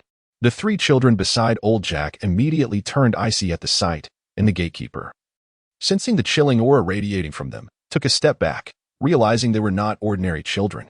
Yet, he quickly dismissed his fear, recognizing them merely as insignificant kids from a destitute village, and, in a fit of rage, pushed Old Jack harder. However, Tang San dashed forward, and before the gatekeeper could comprehend his actions, he had seized the man's wrist. With a slight motion of his foot and a deft pull, the gatekeeper was sent tumbling to the ground, a simple technique from the Tang sect. Being toppled by a child he looked down upon drew the attention of passers-by, who began to whisper and laugh. Hearing the jeers, the gatekeeper's face flushed with rage as he felt humiliated. "You little brats, die," he bellowed, charging towards the three children and Old Jack like a furious bull. Xiao Yan, recognizing the hostility in the approaching figure, gathered a faint crimson fire energy in his hand, preparing to teach him a lesson. Yet, at that moment, Tang Ning suddenly moved, rushing to Tang San's side and quickly grabbing his arm. With her other hand, concealed within her sleeve, she pressed down on his hand, preventing him from launching the hidden arrows. Chapter 11. The work-study dormitory. Just as the doorman rushed over, Tang San had already raised his hand, the safety catch of his hidden weapon disengaged, 3 iron arrows ominously aimed at the man's brain. A mere flick of his wrist could result in a gruesome explosion of brain matter, severing life and body. Tang Ning had a nagging feeling that something was amiss. Observing her brother's actions set off alarms in her mind, prompting her to intervene just in time to prevent the deadly projectiles from being unleashed. Tang San was momentarily taken aback, confused as to why his sister would stop him. Yet, being a caring elder brother who dotes on his sister, he hesitated only briefly before halting his movement, fearful that the sharp darts might inadvertently harm her. After all, Tang Ning was not a capricious girl. She must have her reasons. With a flicker of uncertainty in his eyes, he lowered his hand, gently ruffling his sister's hair, ensuring that his hidden weapons had not caused her any harm, which thankfully was the case. Tang Ning sighed in relief, and in that fleeting moment, another figure intercepted the doorman. This man, referred to as the Master, was an unassuming middle-aged man whom Tang Ning recognized as Tang San's teacher, the formidable Master Yu Xiaojang, renowned for his theoretical prowess. With his arrival, a sense of security washed over her. True to form, he swiftly persuaded the doorman to apologize, and Old Jack, sensing the master's reliability as an academy instructor, entrusted the 3 children to him. After exchanging a few words with Old Jack, the elder departed, leaving the master to guide the 3 children further inside. As they walked, the master seemed poised to speak several times but hesitated. Tang Ning, struck by a sudden realization, interjected, "Master, it appears you have something to discuss with my brother. Perhaps we should first check in and look at the dormitory?" Indeed. The master had deduced Tang San's dual martial spirits and was intrigued. He nodded in agreement, instructing them to register at the academic office before accompanying Tang San. Meanwhile, Tang Ning and Xiao Yan hastened to the academic office for registration, then proceeded to the work-study dormitory. The environment was noticeably poor and noisy, likely due to it being designated for work-study students. Upon entering, they were immediately confronted by the imposing figure of the former leader of Dormitory 7, who seemed intent on establishing dominance through intimidation, a customary practice. However, would Xiao Yan and Tang Ning be defeated? Certainly not. Xiao Yan confidently assumed the role of leader, while Tang Ning preferred to remain uninvolved, leaving the management to him. When Tang San arrived later, he exhibited little reaction, engrossed in his hidden weapons and indifferent to the unfolding confrontation. Yet, Wang Sheng, the former leader, could not resist the urge to challenge Tang San, dismissively regarding his blue-silver grass martial spirit. Convinced of his superiority as a tiger martial spirit user, he charged forward with confidence. Without question, he was swiftly overpowered and left sprawled on the ground, questioning his life choices. Indeed, it was evident that one's company reflects one's caliber, surrounded by formidable peers. He felt like a mere outcast. Silently lamenting, he thought, I can't afford to provoke them. I'll just lie here and hope that the three leaders will have my back. However, with three individuals possessing innate full spirit power, he chuckled inwardly. Believing that life in Dormitory 7 would improve significantly, no one would dare look down upon them now. The work-study students often came from impoverished backgrounds, facing disdain from other spirit masters, frequently enduring harassment or bullying, each one bearing their own burdens. The arrival of three such powerful companions was undoubtedly a boon. With this thought, a smile crept across his face. A lively little girl bounded over, carrying a few blankets with a cheerful demeanor. Brother, these are the bedding prepared for us by the master. Tang Ning had coincidentally encountered a teacher delivering supplies from the master, who had instructed her to collect them. Tang San accepted the items with a grateful nod. Thank you, Ning Ning. Wang Sheng, having paid little heed to the obviously superior bedding, turned his attention to the trio, his eyes sparkling with eagerness. Since Brother Xiao Yan is the leader now, will you ensure that we are protected from any future troubles? Tang San and Xiao Yan were momentarily taken aback. Just then, they noticed other work-study students, including Wang Sheng, rolling up their coarse fabric sleeves. The sight of their arms and calves, marred by ghastly bruises and overlapping wounds, was a stark contrast to the delicate skin one would expect at their tender age. Tang Ning fell silent, gazing at their frail, sun-kissed faces, which bore expressions of hope and anticipation. These children, of similar age, shared bittersweet smiles as they recounted their tales of hardship and bullying. Such occurrences were all too common. The work-study students of Dormitory 7 occupied the lowest tier of the academy. As long as no lives were lost, the teachers remained indifferent. Instinctively, a protective sentiment arose within the trio. Xiao Yan and Tang San unanimously declared, "Rest assured, we will take action." Of course, they could not remain mere spectators. It was imperative to lend their support. Tang Ning, after a moment of contemplation, quietly added, I can fight too. I'm not any less capable than anyone else, and Wang Xin chuckled. Though you are formidable, Tang Ning, we cannot allow a young girl to take the lead. Exactly. Even if the little fox is strong, it's best suited as our cherished mascot. Tang Ning raised her hands in exasperation. Let me finish. I am a healer, should anyone get injured. I can assist with acupuncture and herbal remedies, which will save us considerable medical expenses. At this revelation, the eyes of the other work-study students lit up. A healer? How splendid. Receiving timely treatment for their injuries would alleviate their suffering. After all, none of them were masochists who enjoyed enduring pain. Then we shall count on you. They responded in unison. It's a small matter. As the conversation unfolded, a bright, melodious voice suddenly chimed in from the entrance. Is this Dormitory 7? Everyone turned to see a charming little girl, her beauty rivaling that of Tang Ning. With waist-length black hair styled into sleek braids and sparkling, expressive eyes resembling rosy peaches, she radiated a delightful aura. The little girl smiled brightly, introducing herself. Hello, my name is Xiaowu, as in to dance. The group exchanged glances, hesitating momentarily. As tradition dictated, they should assert their authority. However, intimidating a girl? That seemed ill-advised. Xiao Yan remained motionless, resembling a statue. Yet, curious about this newcomer, Tang San inquired about her martial spirit. Xiao Wu beamed. It's an adorable, soft little white rabbit. Her cherubic face, framed by dimples when she smiled, was nothing short of exquisite. Chapter 12. The Path of Mortality. So my martial spirit is the nourishment for yours, blue silver grass. Is that so? You possess quite an interesting character. Would anyone care to introduce me further? Xiao Wu smiled at him. All right, this is our dormitory head, Xiao Yan. And this is my sister, Tang Ning. I am Tang San. Dormitory head? That sounds intriguing. He must be quite formidable. How about I challenge him to a duel? Xiao Wu, being a 10,000-year soft-bone rabbit, despite her recent arrival in the human realm, harbored an innate and fierce competitive spirit that could not tolerate an inexplicable human boy standing over her. Tang San paused, recalling Xiao Yan's flames, sensing that this charming girl, akin to his sister, might end up scorched.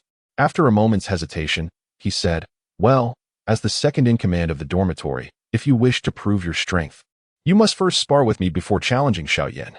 Xiao was thrilled. Very well, let us begin. As the two ready for battle, Tang Ning. Goodness. Could it be that the protagonists are destined to clash before truly knowing one another?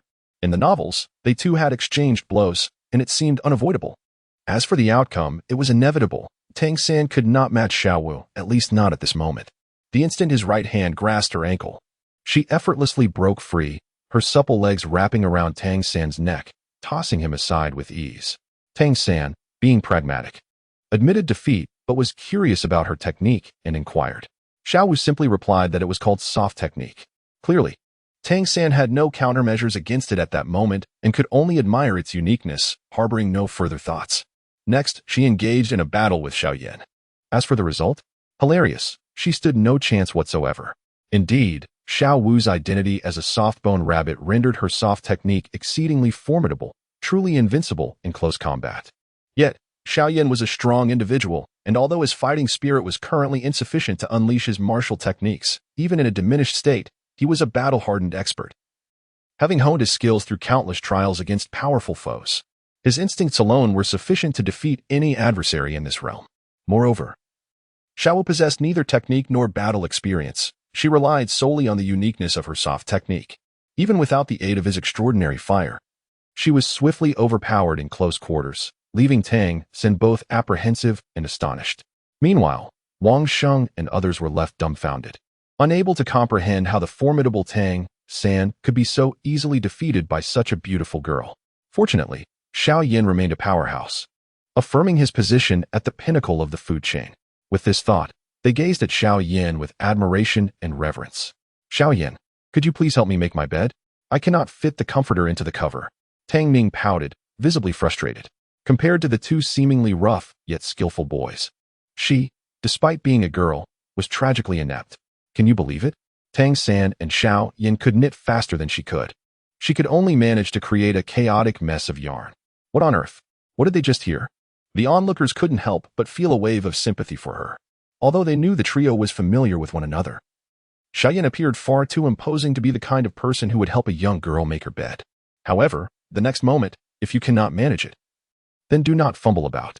Next time, leave it to me. Xiao Yan sighed, resembling a weary father as he earnestly assisted her in making the bed. The crowd. As expected of you, big brother Xiao Yan, your versatility is commendable. Xiao Yan truly possessed both literary and martial prowess, capable of dominating the academy while also tending to domestic chores with equal skill. Soon, a teacher arrived to inform them that, as work-study students, they were responsible for cleaning the southern garden of the playground daily, with a reward of 10 copper coins each day. They nodded in agreement. And while others busied themselves organizing their rooms, Tang Ning turned to Tang San and remarked, "Brother, that master seems quite concerned about you." Tang San replied, "Indeed. I have taken him as my mentor. Although his strength is not particularly remarkable, his theoretical knowledge is extensive, which I find quite beneficial." He leaned closer to his sister and whispered, "He is aware of my dual martial spirits and can assist me in my cultivation. That is indeed impressive."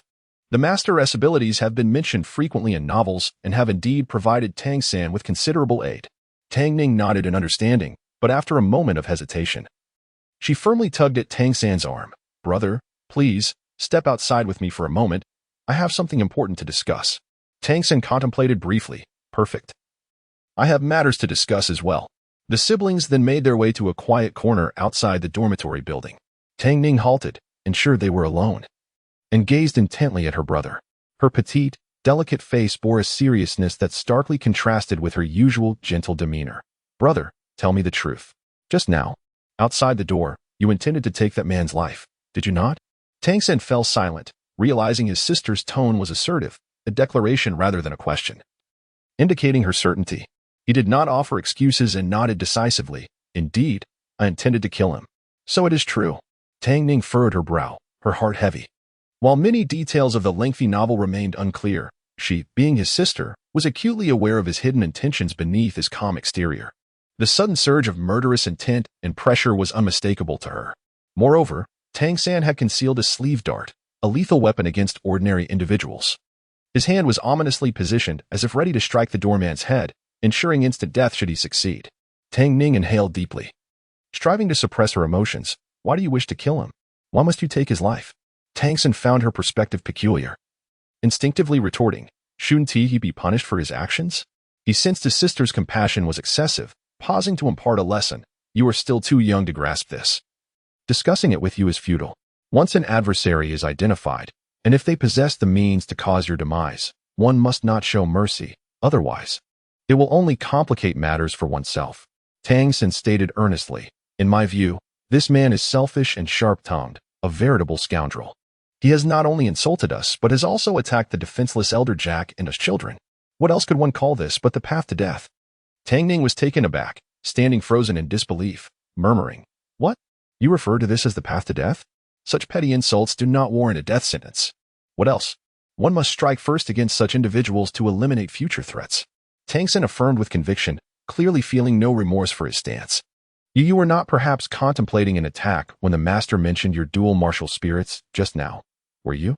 Tang San remained silent, his gaze lowered, but his sister, knowing him well, discerned that his reaction confirmed her suspicion. Chapter 13. The daily interactions of the three dances. Tang Ning was somewhat speechless, her gaze fixed on the boy before her, who wore an expression of self-evidence. I wonder where you heard such reasoning, dear brother. We both know that we do not belong to this world. It is likely a rule from your original realm, and I shall not comment on its correctness for now. However, I believe you have misinterpreted this so-called rule of taking lives. You cannot distinguish between a mere verbal altercation and the act of taking a life. To casually equate the two is erroneous. I truly do not believe that a few mocking words from a gatekeeper, accompanied by a moment of anger, warrant the sentence of death. Tang San paused, realizing that his actions at the time had indeed been inappropriate. After all, it had merely been a verbal dispute. Although the individual had shown malice, they had not inflicted real harm nor harbored intentions of murder. To take someone's life in retaliation was indeed excessive. Noticing that her brother recognized his mistake, Tang Ning spoke gently. Of course, it is inevitable to make mistakes when one is experiencing the world for the first time. But you must be more cautious in the future. Do not resort to lethal force at the slightest conflict. Her gaze towards Tang San was filled with warmth. He truly meant no harm. He was simply naive and lacked understanding in certain matters. In a sense, Tang San, who was more of a technical enthusiast in Tang's sect, was merely an orphan without anyone to guide him. In this world, Tang Hao had also relinquished his responsibilities. Thus, he was but a blank slate, imbued with a childlike innocence that could be both cruel and simple. Tang Ning contemplated quietly, realizing that individuals like him were best suited to immerse themselves in research, away from interpersonal interactions, lest they create significant problems. A child, unversed in the complexities of life, yet possessing the power to cause harm and even death, posed a considerable danger. Fortunately, she was there. Although Tang Ning was not particularly mature, she had at least received a modern socialist education, which endowed her with a proper worldview. This would ensure that her brother would not stray onto the wrong path. Well, I suppose I must pay more attention to him in the future, she thought, rubbing her forehead, feeling the weight of her responsibilities. Thankfully, Xiao Yan was mature and astute, displaying the ability to navigate situations with grace. Otherwise, if Tang San's logic were applied in a different context, Xiao Yan might have annihilated his entire clan right from the start. It was worth noting that during the 3 years when the Emperor of Flames had fallen into ruin, there had been numerous elders within his family who had insulted and physically assaulted him. This behavior could easily be deemed as the very path of taking lives that Tang San spoke of. As for Nalin Yinran's act of breaking off their engagement and the pursuit by the Yulan sect, had Tang San been in his current mindset, he would have already resorted to bloodshed. Patting her brother's shoulder, Tang Ning noticed his confusion and guilt. She tilted her head, sticking out her tongue playfully. All right, I just wanted to clarify. As long as you understand, don't take it too hard. After all, you're still young, and it's your first time venturing out. You haven't made any grave mistakes. She continued. In any case, Remember that in verbal disputes, as long as the other party does not intend to take your life, there is no need to resort to lethal measures. You can either retort with words or, at most, give them a good beating without endangering their life. As for the bandits we encountered earlier, they harbored intentions to take lives, and thus, one could act without reservation. Tang San felt slightly embarrassed to be lectured by his sister, yet he acknowledged the validity of her words and silently committed them to memory. Indeed, if every quarrel led to murder, it would be excessively unreasonable. One must learn to exercise restraint. Upon returning to their room, they found a young girl they had just met, resting her chin on her hand, gazing blankly at the others as they made the beds, her expression awkward. Wang Xing and the others soon realized something. Did Xiao not bring her bedding? You can use ours. Xiao frowned. While the bedding used by the work-study students was not dirty, it was quite tattered. She instinctively felt averse to this, but upon seeing Tang San enter, a spark of mischief lit up her face. Tang San felt a sudden chill and stepped back instinctively. Xiao, beaming, looked at the large, clean bedding of his. Hee. We are classmates in the same dormitory, after all. Why not share? Your bedding is quite spacious. We could combine our beds and use it together. This felt somewhat inappropriate. Tang San shook his head in reluctance, for sharing a bed meant they would be sleeping together. Though he was only 6 years old, the distinction between genders was still paramount. No, that is not acceptable. Boys and girls should not be so intimate. What are you worried about? I'm not afraid. Xiao Wu huffed playfully. What are you waiting for? Hurry and move the beds together. Tang San stood there, dumbfounded, as he began to pull the bed towards her. Suddenly, he glanced at the other students, including his sister and Xiao Yan, all wearing subtle smiles as they watched the unfolding drama. He noticed Tang Ning's eyes brighten, as if she had seen a beacon of hope. Stopping his actions, he quickly suggested, my sister also has a brand new quilt. You can sleep with her. After all, you two are the only girls in the 7th dormitory, and it would be more appropriate for you to be close. Originally, Tang Ning had been enjoying the sweet interaction between her usually composed brother and his future sister-in-law, but suddenly, the focus had shifted onto her. She was momentarily taken aback, but soon grasped Tang San's intention and felt a jolt of alarm. This would not do. The main character sharing a bed was likely to ignite sparks of romance. If she were to sleep with Xiao Wu, it could create a butterfly effect, hindering the development of their relationship. This was absolutely unacceptable. Resolutely, Tang Ning adopted a serious demeanor. I believe that would be unwise. My sleeping posture is not very good, and you are aware of my physical condition, brother. Additionally, as a healer, I carry sharp objects like needles. If Xiao Wu were to sleep with me, it could lead to issues, whether from rolling over in the night or risk of being pricked by a needle. Tang San found her reasoning quite valid. His sister, who was inherently weak and unable to care for herself, should not share a bed with anyone. He completely forgot how Tang Ning had once wielded a hammer to astonishing effect, leaving both him and their father in shock. Turning to Xiao Yan for support, he found his response equally straightforward. I'm a fire user. My energy is unstable and could ignite something in the middle of the night. Tang San fell silent, recalling the bandits who had been reduced to ashes by Xiao Yan's flames. Indeed, it would be somewhat perilous for a girl like Xiao Wu to share a bed with him. Resigned, he pushed his bed next to Xiao Wu's and arranged the bedding. Xiao Wu discreetly cast a glance at Xiao Yan. Although Tang Ning possessed sharp objects that could frighten most girls, her appearance was soft and endearing, and as a healer, she evoked a sense of comfort. In contrast, Xiao Yan, despite his ordinary and handsome looks, exuded an air of laziness and mystery. Moreover, perhaps due to her innate instincts as a soul beast, Xiao Wu felt an eerie chill whenever she made eye contact with him. Unconsciously shivering, she quickly shifted her gaze away from Xiao Yan's dark, intimidating eyes. She failed to notice as he shifted slightly, lazily resting his arms behind his head while casting a glance at the girl in pink who had her back turned to him. Chapter 14. The Three Forms of the Divine Beast. White Fox Martial Soul. The boy smiled playfully, a glimmer of light flashing in his eyes. Under the perception of the Imperial Realm Soul, the true identity of the rabbit-like Xiaowu was laid bare, leaving no place to hide. Indeed, this world is rather intriguing, a rabbit monster that can transform into human form. It seems to be referred to as a spirit beast here. Regardless, life ahead promises to be amusing. As the other work-study students prepared to dine, Tang San exchanged glances with his companions and shook his head. Coming from a modest background, all of Tang Hao's earnings had been spent on alcohol, leaving no funds for meals. They would have to make do with the coarse biscuits and dried fruits prepared in advance by the two siblings until their work commenced the day after tomorrow. Xiao Yan, the godson of old Jack, was somewhat better off financially, having a bit of money in hand, but not enough to indulge extravagantly. He could not fathom the idea of dining lavishly in the canteen with his grandfather as hard-earned money. Thus, like Tang San and his sister, he resolved to sustain himself on dry rations for a few days, recalling the hardships endured while training in the monster mountain range. Wang Xing observed the clean but coarse and patched clothing of the group and realized their true prowess. These individuals were remarkably powerful. They could very well protect me in the future. Consequently, he generously decided to treat his 4 new roommates, including Xiaowu, promising to repay them later when he had the means. The impoverished Xiaowu was overjoyed, her snow-white rabbit teeth gleaming as she hopped along with the others to the canteen for a meal. However, their awkward status as work-study students led to mockery from other students during the meal, provoking the young girl to almost retaliate, only to be restrained by Tang San and his companions.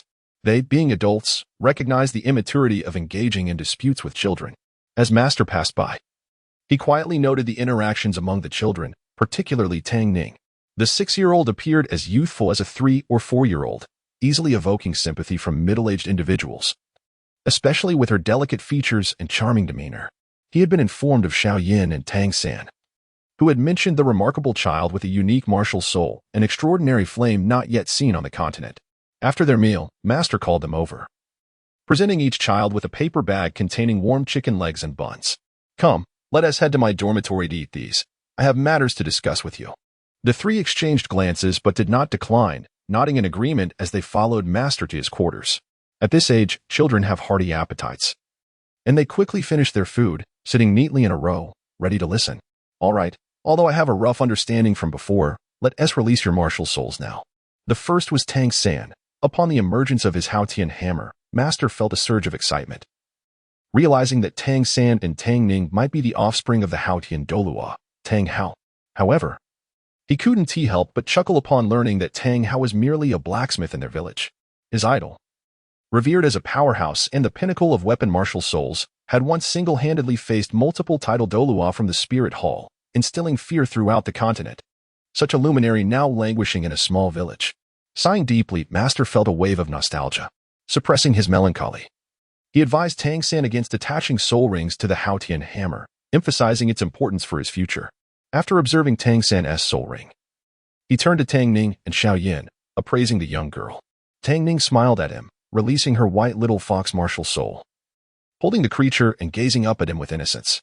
Master, although he was aware, witnessing it firsthand was still surreal. His emotions were tumultuous. How could a weapon martial soul and a plant martial soul give rise to a furry white fox? Was Tang Ning truly her biological daughter? This was utterly counterintuitive, completely contradicting years of his research on martial souls. It was unlikely that there existed another such instance on the continent. Master fell silent, scrutinizing the peculiarities for some time before conceding. Yes, he decided to let it be. This white fox exhibited considerable combat potential, yet it did not belong to any known soul beast or beast martial soul on Douluo continent. He inquired, "Typically, soul masters have some awareness of their martial souls. How about yours?" Tang Ning understood immediately. The 9-tailed ice-fire mystic fox was a totemic divine beast she had revered in the modern ancient martial world, and she had some information on it at home. Having been idle during this period, she had conducted some experiments, with no intention of concealing anything. Tang Ning smiled. "My martial soul is rather unique. I have discovered 3 forms." "Oh, wait, what did you say? What are the 3 forms? May I see?" Master was somewhat taken aback. 3 forms? Typically, beast martial souls either manifest characteristics of the martial soul or, like the transformed Luo San Pao, exist independently, controlled by the soul master. And now, 2 unprecedented forms had emerged, piquing the curiosity of Yu Shaojiang, who had never seen another like Luo San Pao. "Of course," Master affirmed, recognizing his importance in the narrative. Tang Ning readily agreed, prompting everyone to step back as she stood in the center of the room. A flash of white light illuminated her hands, revealing a snow-white little fox that wagged its tail and ambled around, surveying the group. It affectionately nuzzled Tang Ning's cheek before gracefully landing on the ground, frolicking about. This indeed resembled her martial soul. Master observed that this little fox was akin to Luo San Pao in its ability to engage in independent combat. "This is the first form," allowing me to project my consciousness outside as an independent entity capable of combat, Tang Ning explained, bending down to stroke the fox's soft fur. The second form allows us to merge. The little fox transformed into a beam of white light, seamlessly entering the girl's body. Tang Ning's eyes sparkled with joy as a white glow enveloped her, and charming, fluffy fox ears adorned her head, tipped with soft pink. A voluminous, snow-white tail swayed behind her. While her facial features remained largely unchanged, a captivating allure emanated from her smile, creating an extraordinary contradiction with her youthful innocence. Master found himself momentarily entranced by Tang Ning's alluring almond-shaped eyes. Upon regaining his composure, he pondered, "It seems your fox martial soul possesses elements of enchantment and illusion, along with remarkable speed. While its combat prowess remains uncertain, it certainly holds immense potential. With such formidable parents, there is no way Tang Ning's martial soul is an ordinary fox." Tang Ning nodded in agreement. "Yes. I too believe my martial soul leans towards illusion manipulation and speed. Lastly, observe the third form." Chapter 15. I Cannot Return. Tang Ning concluded her statement with a flick of her long hair, stamping her delicate foot and snapping her fingers. In an instant, a blinding white light enveloped her. Moments later, a white fox, about the size of a calf, appeared, its beautiful, black, glass-like eyes glimmering with pride as it winked at Tang San. The onlookers were taken aback. The master exclaimed, "The true form of a martial spirit?" The words slipped from his lips, only to be immediately countered by his own thoughts. "No, the level is insufficient, and the intensity is inadequate, not to mention the duration is too prolonged. The true form of a martial spirit is typically achieved by soul masters at the 70th level, akin to a corresponding soul ring." Tang Ning was evidently only at the innate level of 10, making her ability to manifest such a form impossible. As she mentioned, it must be a special transformation. Tang San regarded his sister as she playfully winked at him, feeling a mix of amusement and exasperation. He bent down to stroke the fluffy head of the large white fox before him. "Indeed, my Ning Ning is extraordinarily powerful. Of course, I am the most formidable." The white fox nuzzled against the boy's palm, lifting its head proudly, startling a few of the bystanders. The sight of a calf-sized fox suddenly speaking was astonishing. Even if its sweet, soft voice was somewhat disconcerting, leaving the crowd in a state of disbelief. The master, utterly shocked, remarked, "You can still speak in this form?" "Indeed. In my first form, my martial spirit and I are distinct entities, but I can command and control it. In the second form, I gain some of its powers as an enhancement. In this third form, I am the martial spirit, and the martial spirit is me." A glimmer of anthropomorphic pride flickered in the white fox's eyes. Its adorable appearance, combined with its soft voice, prompted Xiao Yan, standing nearby, to reach out and pet its fur, almost getting bitten in the process. "Ah, so that's how it is," the master mused internally, marveling at the extraordinary phenomenon he had never encountered before. It was even rarer than twin martial spirits, and his typically languid face was now filled with curiosity and eagerness to explore this anomaly. However, even in his excitement, the master understood that this was not the moment to delve deeper into the subject. He nodded. "Well then, transform back, Xiao Yan, let me see your martial spirit." Before Xiao Yan could respond, Tang Ning's embarrassed voice interjected, Master, I cannot revert back. I can't control it very well." "Huh? You can't return?" The crowd was momentarily dumbfounded, staring at the innocent yet awkward fox. The master sighed. "Next time, refrain from doing anything you cannot control. This form must be consuming soul power. Just wait until it runs out." Theoretically, that was true, but in practice, the white fox's round, black eyes darted from side to side, and after a determined clench of its teeth, a flash of white light enveloped it. It shrank from the size of a calf to that of a domestic cat, its entirely snow-white fluffy form now fidgeting, seemingly wanting to burrow into the ground. "Ahem. My first form consumes the most soul power, while the second and third forms consume very little.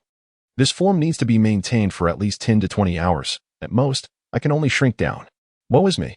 Tang Ning's furry fox face bore a human-like expression of frustration and dejection. "Do you, every time you use the third form, find it impossible to revert?" the master inquired, frowning. If that were the case, it would be prudent for Tang Ning to avoid using her third form as much as possible. Not every time. The probability is quite low, but unfortunately, this time I just encountered that damned low probability.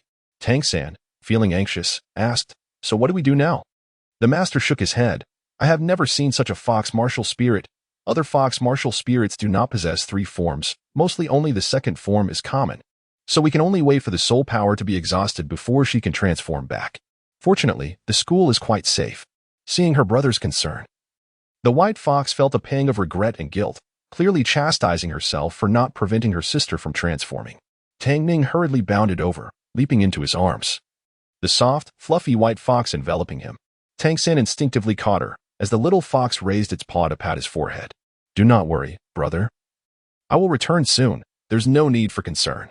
Xiao Yan nodded in agreement. Yes, just wait until she depletes her energy, and don't fret too much. This girl should learn a lesson. He wore a teasing smile, eliciting a fierce glare from Tang Ning. Of course, in her current adorable fluffy white fox form. She could only manage a fierce yet cute demeanor, lacking any real intimidation, though she typically did not possess much of that quality in her human form either. In fact, this appearance completely disarmed Xiao Yan, causing him to chuckle joyfully. Noticing the fox baring its teeth, as if preparing to bite him, he managed to stifle his laughter. All right, I will stop laughing. Honestly, I must admit, you are exceedingly cute in this form, far more charming than in your human form. So kawaii. He exaggeratedly gave a thumbs up. Finally, Tang Ning huffed, obediently resting in her brother's embrace, her fluffy tail swaying back and forth as Tang San patiently groomed her fur. While the siblings engaged, Xiao Yan composed himself, presenting his imperial flame to the master. The master furrowed his brow. Compared to Tang San's twin martial spirits and Tang Ning's unique beast martial spirit, Xiao Yan's martial spirit was even more peculiar and rare. Fire. One of the 5 fundamental elements, wielded terrifying temperatures and explosive destructive power. Thus, while numerous fire-type soul masters existed, most possessed fire-type beast martial spirits. Many from the Blaze Academy fell into this category, alongside some fire-type artifacts or plant-based martial spirits. A pure flame as a martial spirit was a first. What is the potency of your martial spirit? Xiao Yan raised an eyebrow, responding coolly, potency? How is that measured?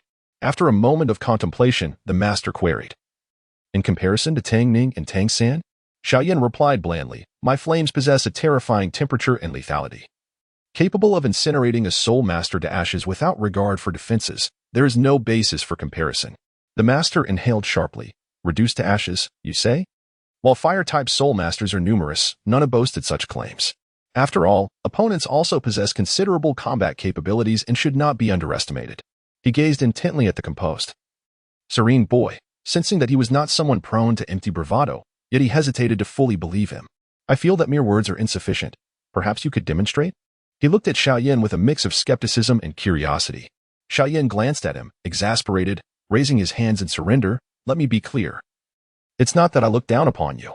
My flames can easily harm others. The imperial flame is immune only to its master. He had learned from students in the cafeteria and some other teachers that this master was merely a theoretical scholar with limited combat prowess, possessing an anomalous waste martial spirit and only at the 29th level. Even with a diminished intensity, his imperial flame was beyond the tolerance of such a low-level soul master. Although he had confidence in his fire control abilities, being restrained to the 10th level, equivalent to the 10th stage of combat energy, posed a risk of unintended consequences. The master fell silent for a moment, ultimately deciding not to press the issue further. Chapter 16. The Master's Plan. The master stood in silence for a considerable time, closely attuned to the flickering flame that emanated an undeniable and chilling aura. Although he had never encountered it before, a profound sense of dread enveloped him. Having traversed the continent himself, he understood the implications of such foreboding intuitions and chose not to resist any longer. Very well. It is imperative that we first find suitable soul rings for the 3 of you, so that you may continue your cultivation. I shall make the arrangements with the Academy shortly. Soul weapons are primarily categorized into beast weapons and tool weapons, with Xiao San's blue-silver grass classified under the latter as a botanical entity. The distinction between the two lies chiefly in their manifestation. The master continued, his expression slightly peculiar. For instance, a beast weapon attaches to its master, merging their strengths to harness a portion of the beast's capabilities. Conversely, a tool weapon operates independently, providing substantial support, with certain consumable items also fitting this category. Soul masters can develop in various directions, such as food systems, offensive systems, healing systems, support systems, and control systems. In his arms, Tang San cradled a white fox that blinked its beautiful eyes, attentively tilting its head to observe him, exuding an earnest demeanor.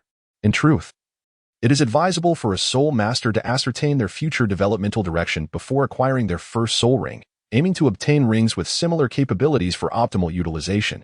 Xiao Yan nodded, grasping a semblance of understanding but recognizing that soul weapons were unfamiliar territory for him. He implored, "We are still somewhat in the dark. It may be difficult to determine our direction. Could you offer us some guidance, Master?" The Master, visibly excited, replied, "Excellent, I had intended to do just that." He turned to each of them, elaborating. Xiao San's blue-silver grass is best suited for control system soul masters, classifying him as a battle soul master. Furthermore, the blue-silver grass demands minimal energy, allowing for versatile control methods, and due to its reputation as a largely disregarded weapon, many underestimate its potential. Your enhancements and skill development can catch opponents off guard, as most soul masters pay little heed to blue-silver grass. Most importantly, its gentle energy can be augmented with any attribute soul ring. With its control capabilities, low consumption, and the ability to attach any attribute to a soul ring, combined with Xiao San's innate strong spiritual power, the blue-silver grass is certainly on par with any other soul ring. Tang San nodded in agreement, confirming that his future development direction would center on resilience and toxins. His Tang sect was already proficient in poisons. Igniting a sense of excitement within him, this was indeed aligned with his expertise. Xiao Yan, the master, continued, "I believe your flames should integrate various beast weapons, thereby adopting a more ferocious attacking style. Your flames require no enhancement in lethality, they are already formidable. What you need now are specialized single-target and area of effect attacks, along with functional capabilities. Tang Ning," he added, "your fox weapon should evolve in 3 primary directions: speed, illusion, and strength. Foxes are inherently swift. If you master this aspect, your opponents may never even touch your garments, effectively ending the battle before it begins. Illusions can inhibit your adversary's reactions and speed, working in tandem with your brother's blue-silver grass to significantly prolong control duration. Ultimately, the combination of speed and control, complemented by offensive strength, will elevate your combat prowess to terrifying levels. In summary, I recommend prioritizing illusions and strength, followed by speed. Foxes are resilient creatures, and while nearby beast and plant soul rings should not pose significant issues, I personally favor those of powerful beasts. That is all for now. We will adjust according to your progress." The master looked at them earnestly. "Tomorrow, I will visit your dormitory, and we shall set out together." The only Tang San was his disciple. He held particular regard for the other 2, one being Tang San's younger sister and the other a remarkably strong fire soul master. His heart brimmed with anticipation for their future growth. However, Tang San, somewhat speechless, pointed to the white fox in his arms. "What about my sister? This does not bode well for her return home." The master lowered his head silently, immediately meeting the innocent, glistening eyes of the little fox. "Well, this is indeed a dilemma. Moreover, the matter of Tang Ning's 3 soul weapon forms is akin to a closely guarded secret. The fewer who know, the better.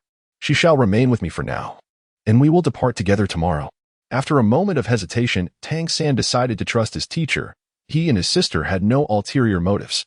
Xiao Yan, however, chuckled, teasingly whispering to the fox, "Do you think this master, with such insatiable curiosity, might dissect this extraordinary little fox of yours?" Tang Ning widened her eyes, playfully swatting at him. "Do you dare challenge me? I will scratch your face." As they departed, Tang Ning gazed vacantly at her fox paws, casting a glance at the master. The entire fox shivered, its fur bristling. Though she knew the master was not malevolent, the unsettling gaze of a tech-savvy researcher was disconcerting. Shaking off her errant thoughts, she lay down quietly, wrapping her bushy tail around herself for warmth. The evenings of this season could be quite chilly, and despite her fur, her blood ran warm and was susceptible to the cold. At that moment, a soft fabric gently draped over her, emanating warmth and comfort. Instinctively, she snuggled closer, relishing the sensation. Realizing what had transpired, she turned to find the master, his expression stoic. "It is cold at night. Children should not be exposed to the chill." Noting the barely concealed concern on Yu Xiaojiang's awkward face, the white fox offered a remarkably human-like smile. Indeed, this master was, after all, a good soul, albeit one of few words. As events unfolded, it became evident that no one could resist the allure of fluffiness. No one. Upon returning to the dormitory, Tang San and Xiao Yan offered a vague excuse about Tang Ning visiting a friend. They conferred with Xiao Wu, agreeing that the trio would seek soul rings in the coming days, and thus asked her to assist them, promising that upon their return, they would handle the remainder of the semester's workload. Naturally, Xiao Wu agreed, albeit feeling a bit disgruntled, leading to a playful skirmish with Xiao Yan, which she lost. When she faced off against Tang San, her skillful techniques paired with her braids sent him sprawling. This particular stance was quite telling. Xiao Yan, who had been silently observing from the window, found himself momentarily stunned before hastily closing it, his speed remarkable. Was this truly a free show for him? Outside the dormitory, amidst the grass, Xiao had successfully pinned Tang San down, triumphantly straddling his waist, the position rather, revealing. The passing female teacher's face flushed with anger, and both children turned crimson as they hurriedly rose. The teacher, incensed, launched into a tirade, and Xiao, dismissive of the reprimand, insisted it was merely a demonstration of soul techniques, which led her to drag them both to the disciplinary office, where Xiao promptly showcased her skills. Chapter 17. The slaying of the mandala snake is for how it was demonstrated? Well, she took action. Indeed, with her scorpion braid entwined around her opponent's arm, she delivered a kick that sent him flying, leaving him in a disheveled state. The female instructor wore a look of terror, quickly realizing that these two children were truly utilizing soul techniques. This little girl was no ordinary child. To possess such strength and soul skills at such a tender age indicated a formidable lineage. Undoubtedly, her family was incredibly powerful. Not wishing to provoke any trouble, the teacher hastily turned to leave, while the sparring between the protagonists continued. What transpired afterward? The following day, as the trio set out with their master, the white fox cradled in Tang San's arms clearly heard her brother muttering, "Hitting a moving target is exhilarating. What had I missed?" Tang Ning's eyes widened as she turned to Xiao Yan, her face brimming with anticipation. "Quick, tell me what happened last night." Xiao Yan approached, raising an eyebrow. "Do you want to know?" Yes. Yes. She fervently nodded. In a flash, Xiao Yan playfully ruffled her fluffy fox head, teasing, "Hee, I won't tell you." "Xiao Yan, you're doomed." The white fox, taking advantage of their secluded surroundings, leaped from her brother's embrace and, for bristling, began to chase Xiao Yan frantically, claws outstretched. A smile crept onto the master's typically stern face. "Ah, to be young is truly wonderful." Tang San sighed, face palming, although he understood that a diminished physique could impair intelligence. These two, reborn souls like himself, were exceedingly immature. Their destination was the soul-hunting forest near Notting City, a place designated by the Heaven Do Empire for soul masters to hunt soul beasts. The soul beasts here were of relatively low rank, typically ranging from 10 to 100 years old, with the rare 1,000-year beast appearing only sporadically. Naturally, the quality of soul rings increases with the age of the soul beasts, and compatibility of attributes is crucial. Additionally, there are restrictions on the age of soul rings that different rank soul masters can absorb. A 10th rank soul master can absorb a maximum of a 100-year soul ring. Attempting to absorb a 1,000-year ring would result in a catastrophic explosion of one's body. These were the insights the master shared during their journey. They first procured some fresh water and food supplies, including 20 pounds of radishes. Naturally, with such a large load, they had hired a carriage. As a token of apprenticeship, the master presented Tang San with a soul guide device capable of storing numerous items, akin to a spatial belt, featuring 24 jade stones. Tang San promptly named it the 24 Bridges on a Moonlit Night, which elicited a knowing glance between Xiao Yan and Tang Ning. Xiao Yan was nearly certain Tang San hailed from an ancient society, specifically from the historical Z country, as the phrase was derived from poetry. Standing at the edge of the forest, prepared to enter, the master admonished the children. At their age, curiosity was a natural inclination. And this being their first visit to such a place, the risk of getting lost was high. Losing track of them would be a dire matter, as these were living souls. Upon finishing his warning, he summoned his martial spirit, a creature resembling a large dog with the size of a pig, which he referred to as Luo San Pao. This is what I meant by the rare first form. Typically, beast martial spirits are integrated, but my Luo San Pao can exist separately. As for a martial spirit like Tang Ning's, I have never encountered one before. With a bitter expression, the master sighed. Unfortunately, due to the mutated beast martial spirit Luo San Pao, its innate soul power was considerably low, and no matter how hard the martial spirit tried, it could not surpass the 30th level. Suppressing his frustrations, he led the trio and Luo San Pao deeper into the forest. Along the way, they encountered numerous soul beasts, and the master diligently explained each one, with the three listening attentively. Their goal was to find suitable soul rings for them, and according to the master's research, while the first soul ring could absorb a 100-year ring, it precisely referred to soul rings from beasts under 423 years old. This was the limit. If the age were lower, the value would be insufficient, and if higher, the risks of failure loomed large, potentially resulting in injury to one's foundation or even worse, death. As night fell, the forest proved to be vast, and after an entire afternoon, they had yet to find a suitable soul ring, which was quite common. Thus, under the master's guidance, they located a relatively safe and flat area to set up camp, sprinkling powders to ward off insects and mask their scent. However, they soon faced an attack from a pack of shadow wolves, which were considered weak-souled beasts, and were swiftly dealt with by Luo Sanpao. Yet, shortly thereafter, a venomous snake of considerable age emerged, causing the master to feel a surge of dread. The master's heart raced as he gasped. How could the mandala snake appear here? He cursed himself internally, feeling a heavy weight in his chest. The mandala snake, known for its potent venom, resilient physique, and destructive capabilities, would be an ideal first soul ring for Tang San, balancing toughness and toxicity. However, they needed to defeat it first. If it was merely a 10-year-old snake, it would be manageable. A 100-year-old would force them to flee, and escape was uncertain. With a swift strike, Luo Sanpao sent the large snake flying, but at that moment, upon witnessing its full form, the master lost all hope and urgently commanded the children to flee.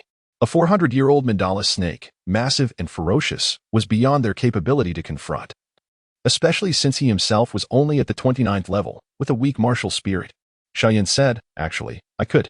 However, before he could finish, the anxious master grasped both him and Tang San, pulling them along. Yes, indeed, he was lifting them like a cat by the scruff of their necks. And the two cats were decidedly not pleased. Tang San appeared awkward and embarrassed, struggling to break free. The fox in his arms chuckled slyly, nearly bouncing out of his grasp, only to sit quietly after a brief fright. While the fox was unafraid of snakes, Tang Ning was not. No girl would remain unperturbed by such a cold-blooded, venomous, and scaly creature. She shivered, the foul stench of the snake causing the fluffy fox to tremble uncontrollably. Noticing this, Tang San quickly adjusted his hold on his sister, ensuring her view was shielded. Even though it was his first encounter with such a formidable and vicious creature, Tang San remained calm and reassured his sister. "Do not worry. I will keep you safe. Not a single person will come to harm here today. I promise, trust me." Tang Ning nodded, believing in her brother, the protagonist. The white fox buried its head in its own fur, murmuring, "Of course I trust you, brother. Just be careful." Tang San solemnly acknowledged her, quietly unfastening the safety of his wrist crossbow, occasionally glancing back to ensure he had the giant snake's vital point in sight. His wrist crossbow was exceedingly sharp. Although it contained only 3 bolts, a well-placed shot at the vital point would suffice to take down the snake, regardless of how ferocious it might be, as the vital point and head were undoubtedly fatal weaknesses. Chapter 18, The Butterfly Effect. The second mandala snake beyond the plot. He had but a single opportunity. This serpent's venom was ferocious, and its speed unparalleled. Even at full sprint, the master found the distance ever diminishing. Tang San understood that a single misstep would preclude the chance to launch a second sleeve arrow, sealing his fate here. One chance, failure meant death. Tang San's expression was grim, his palms slick with perspiration, yet his gaze remained resolutely steadfast. Such a countenance was indeed unsuitable for a tender 6-year-old child. Yet it bestowed upon the master a rare sense of tranquility. If a mere child could maintain such composure, how could he, an adult, falter? He commanded Luo Sanpao to unleash 2 more shots at the mandala snake, exhausting all his soul skills. Regrettably, the resilience of this thick-skinned, venomous beast rendered their efforts largely ineffective. What to do? Were they to perish here today, accompanied by 3 children with brilliant futures? Had he led them to this grim fate? The elders were right. He was indeed a failure. Yuan Shaogang was enveloped in bitterness as he witnessed the enormous serpent drawing ever closer, compelling him to direct Luo Sanpao to engage it momentarily. As the monstrous snake arched its body effortlessly to evade the attack, it opened its foul maw, revealing its sharp, white fangs, and savagely bit into Luo Sanpao. The bond between soul master and spirit was profound. With a piercing scream, Luo Sanpao transformed into a fleeting light, merging into the master, who was subsequently engulfed in excruciating pain. Tang San's gaze sharpened. He feigned a fall and quickly distanced himself from the master. The boy, sensing the grave danger, turned his back to the master, his eyes icy and devoid of mercy as he discreetly maneuvered. A black streak, a silent sleeve arrow was finally unleashed, piercing towards the serpent's vulnerable spot with such velocity that it left no trace. His prior position was perilously close to the giant snake. There was no evasion possible. Thus, before the creature could react, it was penetrated through its vital point, crashing to the ground in a cloud of dust. In that moment, an extraordinary phenomenon occurred. Before anyone could breathe a sigh of relief, the rustling from the grass heightened their vigilance, and the 4 remained silent and alert.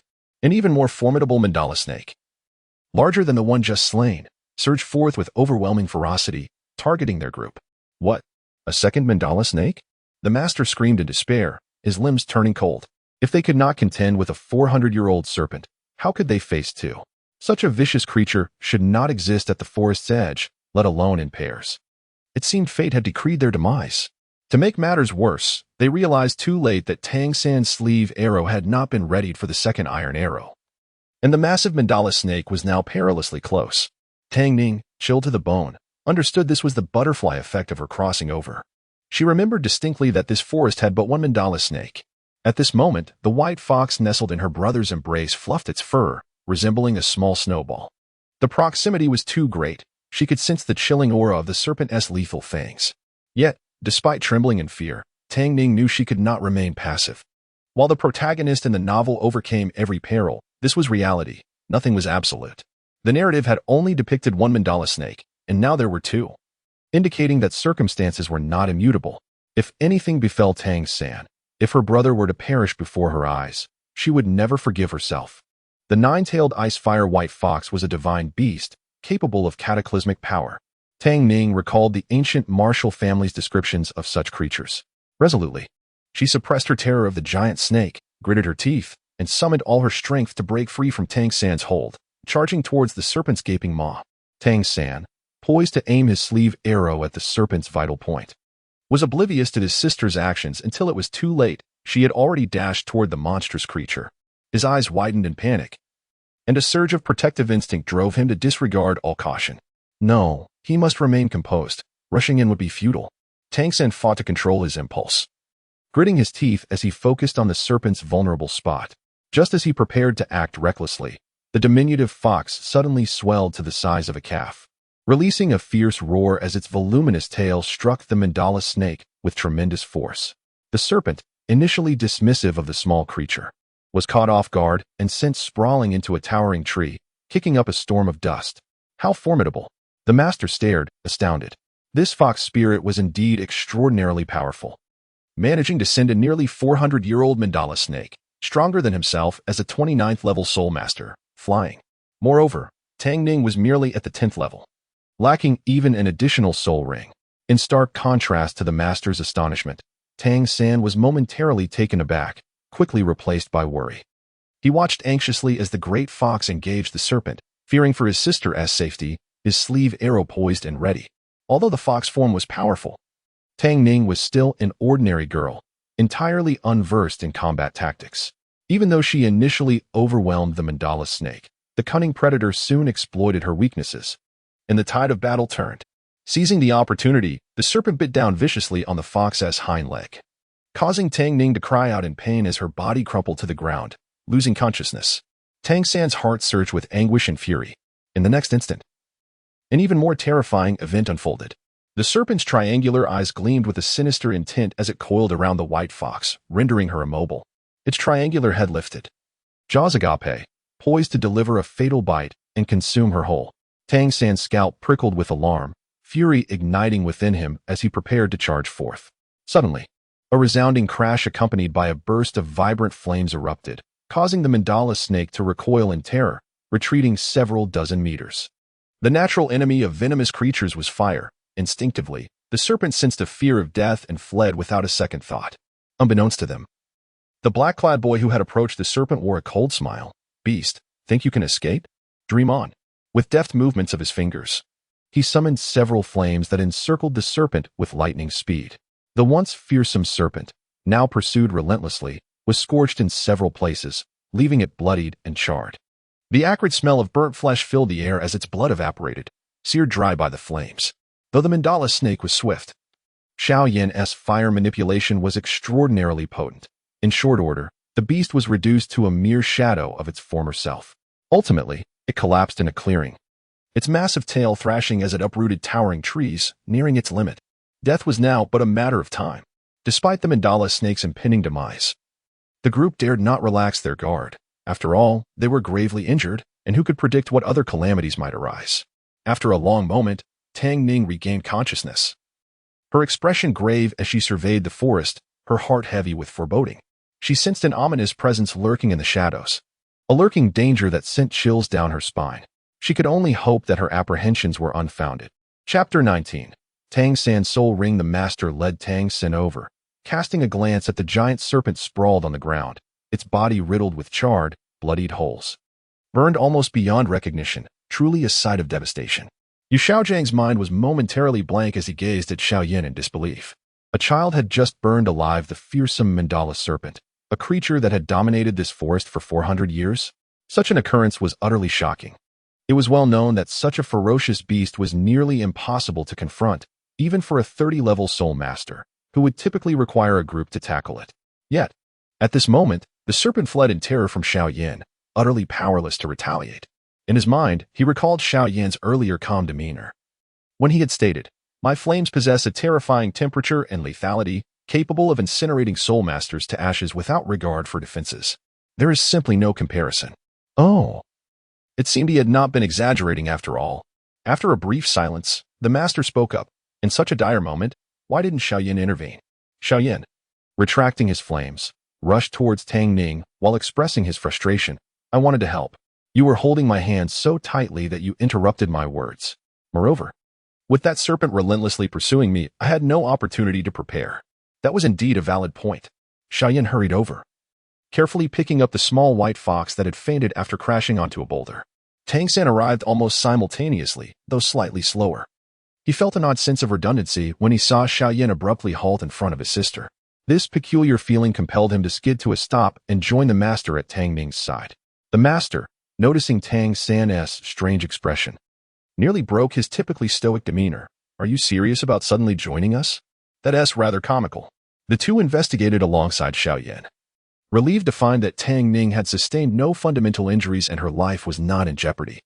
It was only then that they remembered the soul ring they had momentarily set aside. "Let us wait a moment longer. Once that serpent is on the verge of death, we can seize the opportunity," Tang San suggested, referring to the much larger mandala serpent nearby. This serpent was nearly at the limit for a second soul ring, boasting an impressive 410 years of age, making it far more suitable and powerful than the first serpent that Tang San had fortuitously struck down. "Absorb it?" Tang San pondered, momentarily taken aback. He had been discreetly observing the master's expression since earlier, and upon seeing no signs of distress, he quietly exhaled in relief. The hidden weaponry of the Tang sect was his secret and greatest asset, one that he could not afford to expose, at least not now. Although he could easily eliminate the master with his silent darts, the bond they had formed over the past few days made it impossible for him to act against him. Fortunately, the darkness of the night concealed much, and the master's vision was not keen enough to discern the truth, leading him to believe that Tang San had inadvertently slain the mandala serpent. Hearing this, Tang San hesitated. "I possess a plant-type martial soul, absorbing an animal's soul ring." The master smiled confidently. "Rest assured, based on my research, there will be no issues. Blue silvergrass has minimal rejection, and absorbing this mandala serpent will not only grant you considerable toxicity, but also enhance the resilience of the blue silvergrass. Truly a perfect match." Tang San felt reassured. "Indeed, it is the most fitting soul ring, capable of maximizing my strength." Suddenly, both master and apprentice turned their attention toward Xiao Yan, who was attending to Tang Ning's injuries. Xiao Yan waved his hand dismissively. "Though I was the one to slay it, I have no interest in it. If it suits you, then take it. I have no objections." Besides, his intervention had been solely to rescue Tang Ning, and he held no interest in the mandala serpent soul ring. In Douluo continent, only soul beasts killed by one's own hand could yield soul rings, but since the mandala serpent was still alive and breathing, Tang San could easily deliver the finishing blow. He maintained a composed demeanor as he retrieved an antidote from his storage ring, handing it to Tang Ning while circulating fire-type energy to suppress the poison. Fortunately, while the serpent's venom was formidable, it paled in comparison to the top-tier poisons of the Duki continent. Even a second-tier antidote would suffice, especially since Tang Ning's fox form possessed some resistance to toxins. Xiao Yan breathed a sigh of relief, noting that her injuries, though alarming in appearance, required merely a period of recovery. As he contemplated this, he absent-mindedly stroked the soft fur of the fox. "No one ever told me how delightful fox fur feels before coming to this world." He recalled the magical beasts he had encountered, Shao Kai, a serpent, and Ziyin, a dragon, none of which possessed such adorable, plush forms. Tang San and the master approached, encircling them with concern. Xiao Yan, is my sister all right?" "She'll be fine. My antidote works effectively, Xiao Yan shrugged, noticing the master's curiosity, and explained. You see, I am a wandering alchemist, capable of concocting various medicinal pills. Alchemist? The term was unfamiliar in Douluo continent, and the master was both intrigued and surprised. Yet he recognized this was a secret of Xiao Yan's and refrained from probing further. Setting aside that topic, Tang San approached the mandala serpent and decisively plunged his blade into its vital spot, ensuring its demise. As he witnessed the yellow soul ring gradually materializing, he sat down cross-legged, feeling a surge of excitement and apprehension. For him, this moment signified whether he could continue cultivating the Tang Sect's Xiantian skill and not disappoint the master. Meanwhile, Tang Ning, slowly regaining consciousness, leaped from Xiao Yan's arms. Her eyes sparkling as she looked at him. She knew Tang San could succeed, and this would mark the first step on the path to becoming a formidable force as both the sea god and Shura god in the future. The process of absorbing the soul ring lasted quite some time. When Tang San finally opened his eyes, he was filled with a surge of powerful energy and noticed he had grown taller. It seemed not only had he broken through the bottleneck in his Xiantian skill, but his physical attributes had also seen considerable enhancement. Clenching his fist, Tang San beamed with joy, but then his expression froze. He saw the master lying on the ground, his face pale and weak, while Tang Ning, now in human form, swayed slightly as she administered acupuncture to him. Suddenly, it dawned on Tang San that earlier the master's S3 cannon had been bitten by the venomous serpent, yet he had been preoccupied with his own soul ring absorption. Tang San inhaled deeply, feeling a wave of gratitude. Fortunately, his sister was a healer, and with Xiao Yan's antidote, they should be able to manage. After observing for a while and confirming that the master's color was gradually improving, he finally relaxed. Indeed, within half a day, the master regained consciousness, albeit still quite weak. Considering both Tang Ning and the master had been poisoned, Tang San took it upon himself to prepare a pot of broth to nourish them. After all, they were both soul masters, and with just 3 days of recovery, they would likely be back to their former selves. Once the master was able to move, he looked at Tang San's soul ring with a sense of gratification. Honestly, Tang San, this first soul ring is remarkably beneficial. The resilience of the blue-silver grass is truly impressive. Though you haven't fully inherited the serpent's terrifying venom, even a fraction of it is quite substantial. Moreover, the paralyzing toxin will prove useful, and the first skill, binding, effectively immobilizes enemies, aligning perfectly with your developmental trajectory. After allowing Tang San to summon his martial soul and examining it to his satisfaction, the master wasted no time in preparing to continue their journey. They had 3 children in need of soul rings, and with Tang Ning and Xiao Yan's rings yet to be found, they had already lingered in the forest for 4 days. Speed was of the essence. Regrettably, in the ensuing days, the group found no suitable soul rings as they pressed onward. From the very first day, it became evident that the mandala serpent was indeed a misfortune. Tang Ning, however, displayed little reaction, for her elder brother was the protagonist of this world. As an outsider who had traversed dimensions, she found it unsurprising that Xiao Yan, a character marked by an unfortunate streak, encountered more calamities than blessings. Chapter 20, Midnight Terror. On the afternoon of the 7th day, the master gazed up at the lush forest canopy and sighed. If a suitable soul ring could not be found by tomorrow, they would have no choice but to return. It was not only difficult to explain their prolonged absence from the academy, but the supplies and provisions they had purchased were nearly depleted. In such dire circumstances, with a mere 29 level low-tier soul master leading 3 children deeper into the woods, peril loomed large. Resolute, he explained the situation to the children, who were not taken aback. From the master's teachings over the past few days, they understood that a fitting soul ring was a rare find, and it was better to be selective than to settle for mediocrity. With this in mind, returning did not seem so bad. Neither Xiao Yan nor Tang Ning possessed hasty temperaments. Tang San gently ruffled his sister's hair, reassuring her that lacking a soul ring was inconsequential. Her martial spirit was already formidable, and he would protect her as her elder brother. Xiao Yan crossed his arms, retorting, "TSK. I could protect her even without a soul ring. Perhaps you should conserve your strength, brother." The sight of the blue-silver grass entwining was rather amusing, indeed. Tang Ning shot a cold glance at Xiao Yan, remarking, "But it seems that someone appeared quite at ease earlier, yet was secretly expending considerable energy. A single snake left you resting for several days, a classic case of outward strength masking inner weakness." Xiao Yan's face flushed with embarrassment, and he laughed awkwardly. Indeed, compared to the ease shown when incinerating those bandits, the current exertion was excessive. The Emperor Flame, though powerful, had drained a significant amount of his fighting spirit. With only 10 segments of fighting energy, he was truly pushing his limits. He was merely putting on a brave front. To forcibly wield the at such a low stage of fighting energy would likely earn him a scolding from his teacher back on the continent of fighting spirits.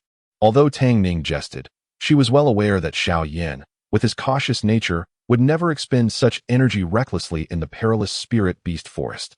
Xiao Yan acted solely to rescue her, nothing more. Had he not promptly utilized the Tang San's sleeve arrow might not have successfully struck the mandra snake.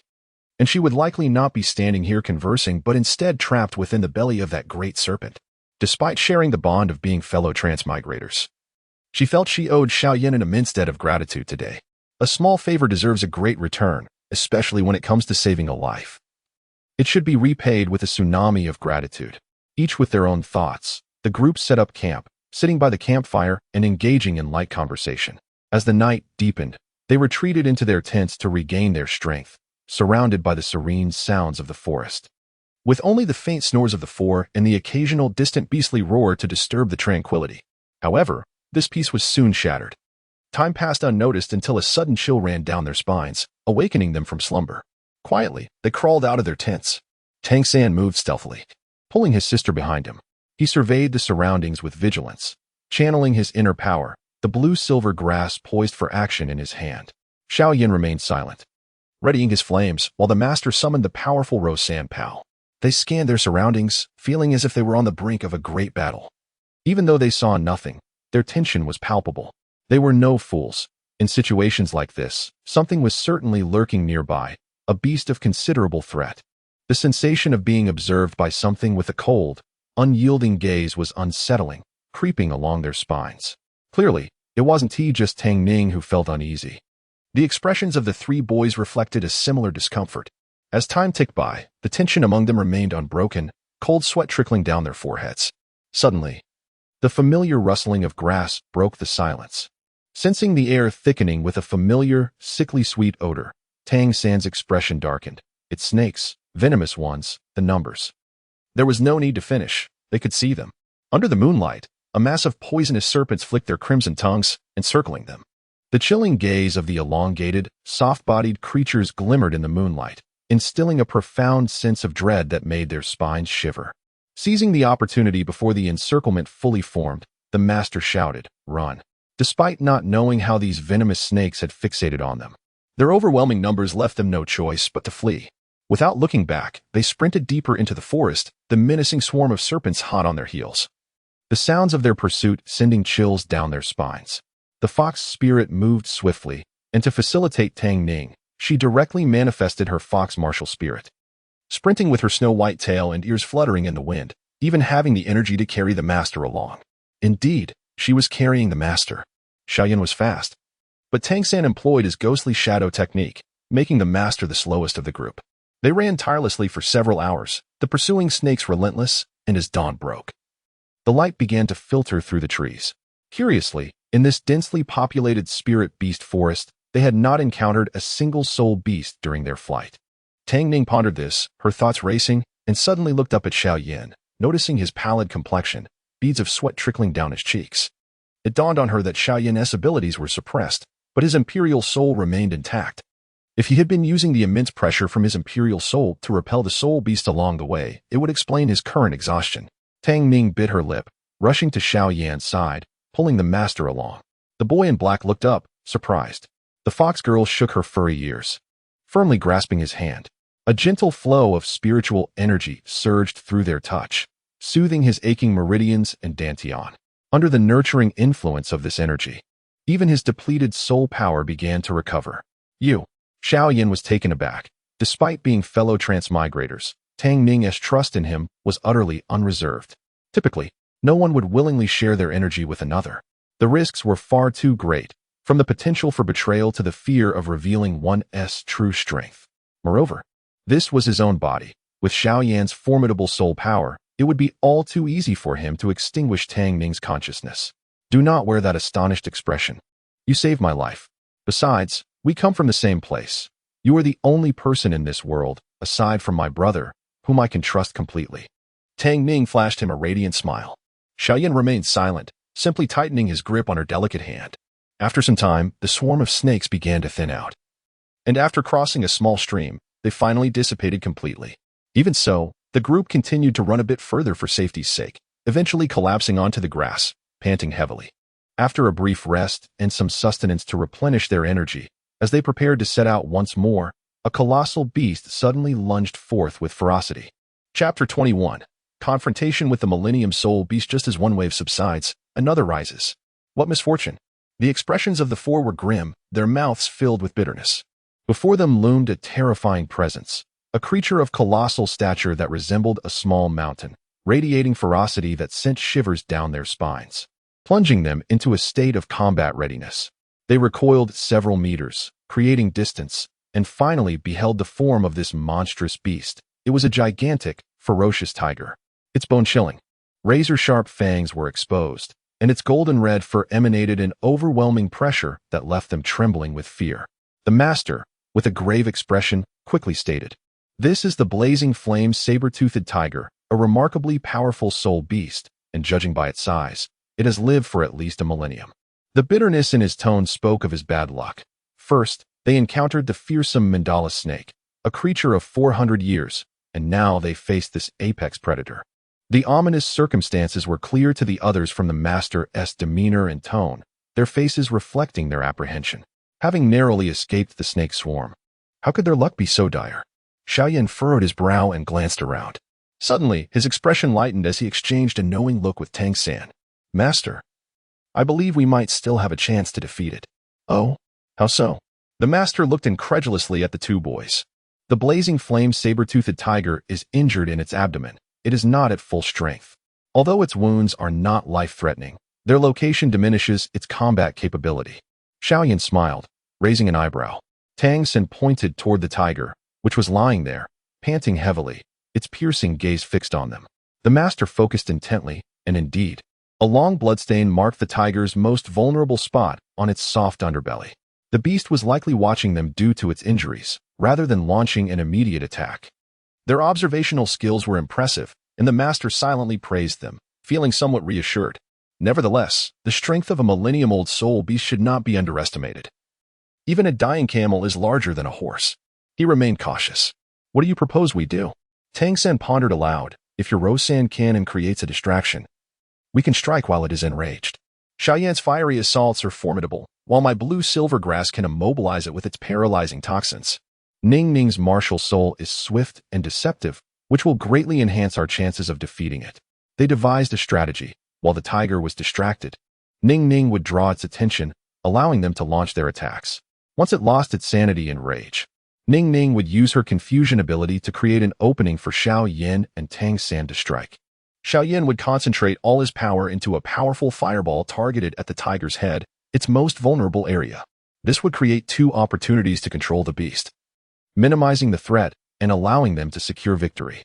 The master looked at his disciples with admiration. "Excellent, Tang San. This strategy is both simple and effective. Even I could not conceive a better plan." Of course, another option remained flight, but the chances of escaping were dismally low, almost negligible. The blazing flame saber-toothed tiger was not only a formidable force, but also intimately familiar with the forest, making it swift and lethal. The odds of humans unfamiliar with this terrain escaping were even less than defeating it directly. After thorough discussion, the tiger, having rested sufficiently, grew impatient. Its fierce golden gaze fixed on them, and with powerful strides, it charged forward, creating gusts of wind that slapped against their faces. Sharing a glance of mutual understanding, they scattered as the master issued a command. "Let the thunderous Rosan cannon roar." The yellow aura flickered as the cannon was launched, sending the hefty form of the tiger flying, stirring up clouds of dust. Yet, being a robust millennium-old soul beast, the tiger quickly regained its footing, its eyes wide with fury as it emitted a deafening roar. With a whip of its powerful tail, it charged at the diminutive figures before it. They had no doubt that a direct hit would spell their demise. The group had not anticipated that this attack would conclude the encounter, and Tang San remained calm. Signaling his sister, Ning Ning, receiving her brother's cue, nodded, and her form shimmered with white light. She transformed into a fox the size of a calf, darting to the side and striking the tiger with a swift paw, sending it reeling. The tiger, enraged by the repeated blows, lost all semblance of rationality and pursued Ning Ning with wild abandon, its appearance terrifying. However, Tang San underestimated the situation. He believed Ning Ning's speed and strength in her combat form would sufficiently distract the Millennium Soul Beast, granting them time to execute their next phase. In reality, none of them had faced a beast of this caliber before, and Ning Ning's abilities were severely hampered by her master's relatively low strength. Furthermore, they were dealing with an equally powerful feline predator. As the tiger rampaged, though devoid of reason, its strength and speed multiplied exponentially, posing a grave threat that Ning Ning could not counter. With agility, she narrowly escaped a thunderous strike from the tiger's paw, but not without consequence. The impact of the tiger's tail against a tree sent tremors through the ground, and despite her efforts to evade, she was caught off guard. The powerful tail struck her fragile back with a resounding crack, leaving her momentarily incapacitated, darkness swallowing her consciousness. She fell, lifeless and motionless, akin to a kite severed from its string. Tang San's heart raced as he witnessed her plight. His expression shifted to one of distress. His teeth clenched so tightly that blood threatened to seep. Xiao Yan also tightened his fists, prepared to rush to her aid. Just then, Ning Ning stirred. The onlookers beheld as the battered white fox, bloodied and swaying, struggled to rise just before the tiger's paw could descend upon her. A brilliant white light enveloped her, deflecting the incoming assault. What was happening? Chapter 22. A critical juncture, the blazed saber-toothed tiger paused momentarily, sensing its claws striking the air in a deceptive manner. Something was amiss.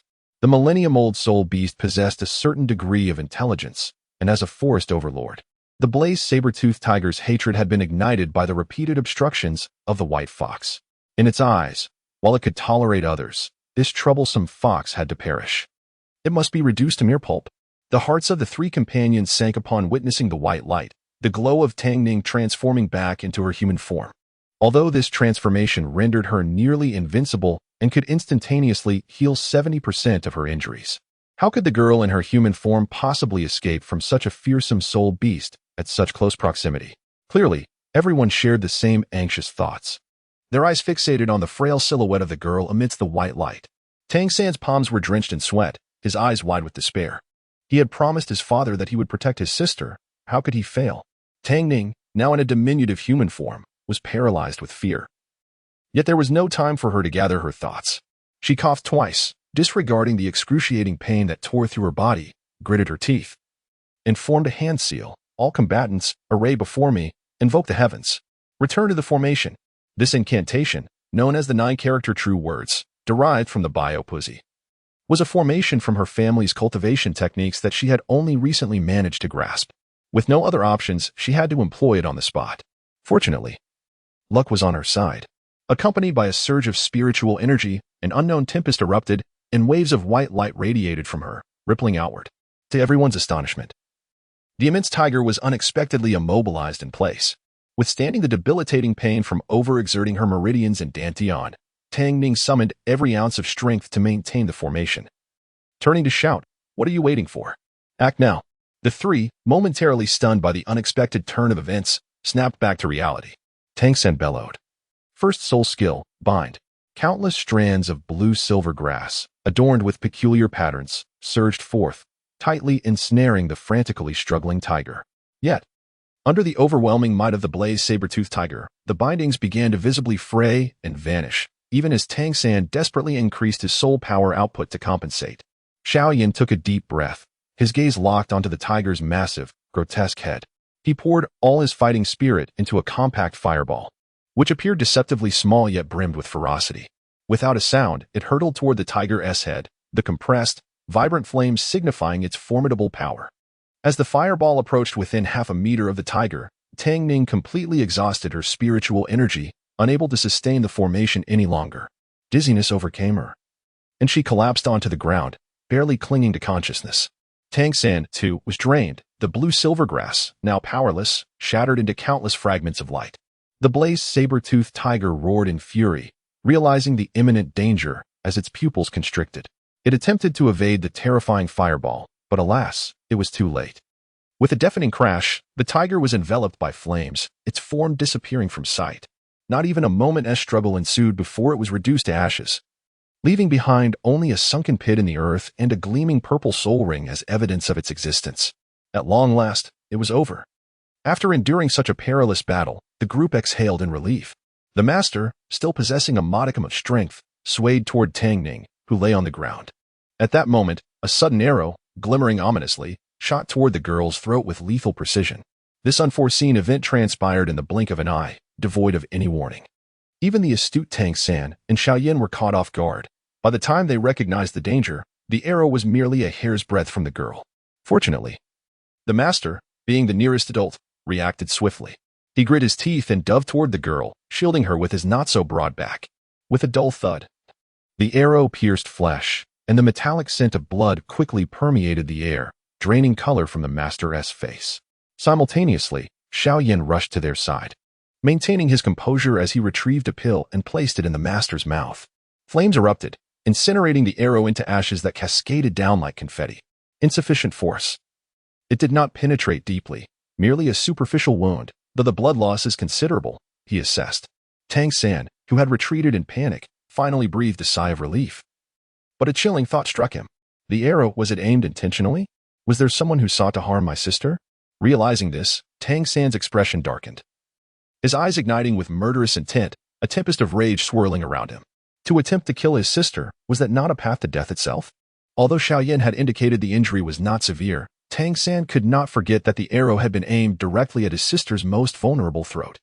Unlike the thick, rugged back of an adult male, a 6-year-old girl's throat was as fragile as a piece of paper.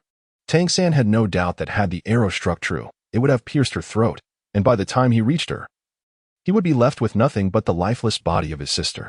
This grim reality weighed heavily on him. He and Xiao Yan moved aside, cradling Tang Ning protectively. Their cold yet lethal gazes fixed upon the forest from which the arrow had originated. Sure enough, moments later, a furious young girl clad in purple emerged, flanked by a group of fully armed soul masters, exuding an intimidating aura. She regarded the group with disdain, her posture haughty, as though looking down upon mere livestock. Igniting a flicker of indignation within. Suppressing the agony of his wound, the master maintained a stoic expression. May I inquire, miss, why you would attack my student without provocation? And why resort to lethal force at that? If I recall correctly, we are not acquainted and bear no grievances.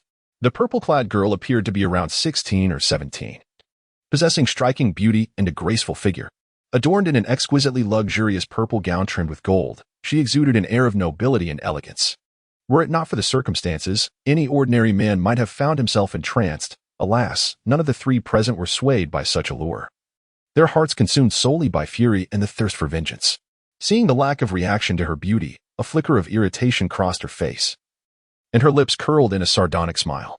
With a haughty lift of her chin, she addressed them, a group of uncouth country bumpkins. Unworthy even to carry my shoes. I kill as I please, without the need for justification. Let me make this clear. None of you will leave here today. Those who dare to steal my prey must die. Glaring at the ashes of the blazed saber-toothed tiger, the shimmering purple soul ring hovering above only intensified the girl's rage, causing her to tremble with fury. You have the audacity to defy us in the Heaven Do Empire? No one dares to steal from the Ming family. Chapter 23. The arrogant young lady of the Ming family. The master felt a sinking sensation in his heart. The flamed saber-toothed tiger bore wounds that were evidently inflicted by this young lady from the Ming family during a pursuit. However, those injuries could only be classified as moderate. They did not imply that the Ming family had any rightful claim. Regardless, his party had every justification in this matter. Miss Ming, you appeared only after we vanquished the spirit beast, did you not? Are you perhaps hoping to reap the benefits of our toil? He asserted, even with your noble lineage. Reason must prevail. One cannot simply declare the theft of another's hard-earned prize. The master's expression remained resolute. Despite the young lady's haughty demeanor, he could not yield. The flame saber-toothed tiger had been a hard-won victory for their group, achieved through tremendous peril, and they would never relinquish it without a fight. Reason? Here. I am the reason, she exclaimed, her tone dripping with disdain. Let me make myself clear. Not only have you stolen my first spirit ring, but even if there had been no conflict, I could eliminate all of you without a second thought. It would be no more difficult than squashing an ant. Her imperious stance was infuriating, even to the usually composed Xiao Yan, who felt his fists clench in anger. Yet, upon hearing her words, the others could not suppress subtle smiles. A mere 15 or 16 years old, and already a level 10. Such talent was laughable.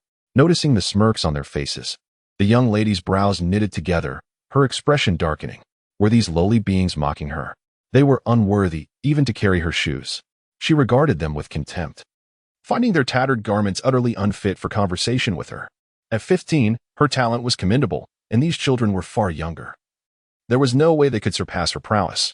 The master, suppressing his fury, inquired, "May I ask which family you hail from, miss?" "Me? Very well. Let me enlighten you. I am Ming Jing, the sole daughter of the head of the Ming family. My parents are the renowned Gai Long at Shifu." The master was taken aback. This was indeed a precarious situation. The couple had long been celebrated.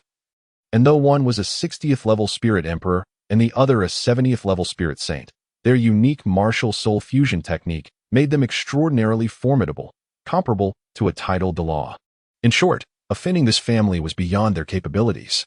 Perceiving the master's dismay, Ming Jing raised an eyebrow, her laughter mocking. "What's wrong? Do you still wish to contest with me? Today, I am in a generous mood. If you surrender the spirit ring and kneel before me until I am satisfied, perhaps I will allow you to leave unharmed. Otherwise, one arm or leg from each of you will suffice as a price for your freedom." The master trembled with rage, whispering to the children. Meanwhile, Tang Ning, who had just awakened with the aid of her brother Xiao Yan, was bewildered. What is happening? Isn't the information about Gai Long and Shifu supposed to surface later at the Shrek Academy stage? Why are they mentioned now? The master remained silent for a moment, then replied, "I cannot comply. This spirit ring was earned through a harrowing struggle by these children. It is essential for one of them, who has just reached level 10. Yu Xiaojiang's determination was rooted in a prior conversation with Xiao Yan, who had mentioned his unique constitution that allowed him to absorb thousand-year spirit rings. The idea of relinquishing a hard-won spirit ring, especially after such a brutal encounter, was unthinkable. Refusing my request is a death wish," Ming Jing commanded, her small hand waving dismissively. "Kill them." With the death of a spirit master, the spirit ring would become unclaimed, and she could absorb it herself. Even if she couldn't, a thousand-year spirit ring would never be given to others. Her possessions were not to be squandered on the likes of these lowly peasants.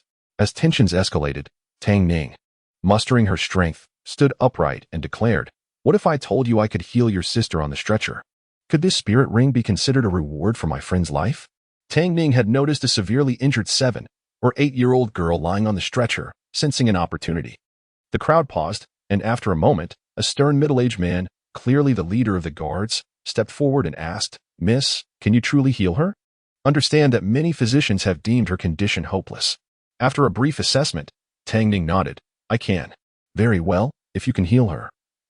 You shall be the honored guest of the Ming family, and a mere thousand-year spirit ring will be no issue. If you fail, well, it would not be difficult for you to meet your end at our hands, given our numbers." Tang Ning raised her hands in surrender. The guard leader pondered for a moment before nodding, "Then please proceed." Ming Jing, witnessing the reactions of those around her, nearly ground her teeth in frustration. Why did that wretched Ming Shuan insist on competing with her for everything? How infuriating. She had finally found a chance to eliminate her rival. Fearful of an unforeseen outcome, she screamed, "No, I will not allow that filthy girl to harm my sister. If anything happens, can you bear the consequences, you lowly guard?" The man regarded her coldly, his expression unwavering. "Step aside, young lady. Do not impede this healer's efforts. As for the consequences, I shall bear them myself. Should anything go awry, I will accept the family as punishment." "How dare you? Let go of me!" Ming Jing shrieked, her expression contorted as the guards restrained her, silencing her protest with a piece of silk. Confined and powerless, she could only glare at Tang Ning with venomous eyes. Tang Ning lowered her gaze, biting her lip as she gathered her spiritual energy, sending a gentle wave of healing energy into the girl's body. Thankfully, although the child had sustained a severe blow to her chest, her heart was unharmed. Despite the loss of blood, Tang Ning was confident in her abilities. Surrounding the girl's heart with her spiritual energy, she carefully inserted silver needles into several acupoints, drawing a small amount of blood. Finally, she used her energy to realign the fractured bones and sprinkled a healing potion over the wound. Before the watchful eyes of the crowd, the once fatal wound began to visibly mend at an astonishing pace. The girl, who had been barely breathing, started to tremble slightly as her complexion regained color, her breathing becoming steadier. Ming Jing's eyes widened in disbelief. The girl had truly survived? How could this be? This wretched girl had thwarted her plans. In a moment of cruel inspiration, Ming Jing's gaze darkened ominously. "So, Tang Ning, you wish to live? Then let another take your place." Chapter 24, Revenge. Tang San's killings under the admiring and astonished gazes of the crowd, Tang Ning remained composed, coughed twice, and stood up. nodding at the anxious captain of the guards beside her. She will awaken shortly. Following this, she penned a prescription. Administer this medicine once every night. It will replenish blood and heal her. In half a month, she will be back to her lively self. The captain hurriedly accepted the prescription, observing the girl's condition. Noting that she had transitioned from the brink of death to a mere state of unconsciousness, with her life no longer in peril, he immediately regarded Tang Ning with profound respect, bowing earnestly. Thank you, miss. The soul ring is yours. Once my lady awakens, there shall be a generous reward. With the treatment concluded, the ominous and fearsome Ming Jing was released. She cast a venomous glare at Tang Ning, incredulous that this little girl was indeed a formidable healer who had saved Ming Xiao, that wretched woman. Yet, did she think she could lay claim to the soul ring that rightfully belonged to her? Dream on. Wait a moment. I agreed, but I never consented. With that, she added, I shall not make things difficult for you. If either you or these two boys can defeat me, I shall let this matter rest. How about that? Tang Ning was taken aback, about to acquiesce when Tang San, his expression darkened, stepped forward. My sister is frail and physically incapable. As a healer, she cannot fight. I will take her place. It was only natural for him to battle on behalf of his weak sister, especially since Tang Ning was already injured and had no time to recuperate after saving someone. Tang Hao? Is this what my son calls frail and incapable? Ming Jing scoffed, sizing up the boy, entirely unconvinced of his threat. Very well, then, you may fight. But I must warn you, life and death are on the line. Tang San nodded, his demeanor unflinching, though a glint of fierce determination flickered in his eyes. Life and death, indeed, how fortuitous for me. Tang Ning glanced at her brother. Recognizing that he was genuinely angered, it seemed Ming Jing was in grave danger. Which brotherly protector would allow someone who nearly struck their sister's throat to escape unscathed? Of course, she sensed that even if Tang San refrained from action, Ming Jing would not survive. After all, their father, the illustrious Xiao Yan, was not one to be taken lightly. She was certain that, should the situation grow dire, their father would wield the immense Xiao Yan hammer to vanquish all adversaries. At that moment, while Ming Jing shared the same intention as Tang San, she regrettably lacked the requisite strength. She did not grasp this fact and felt a twinge of regret.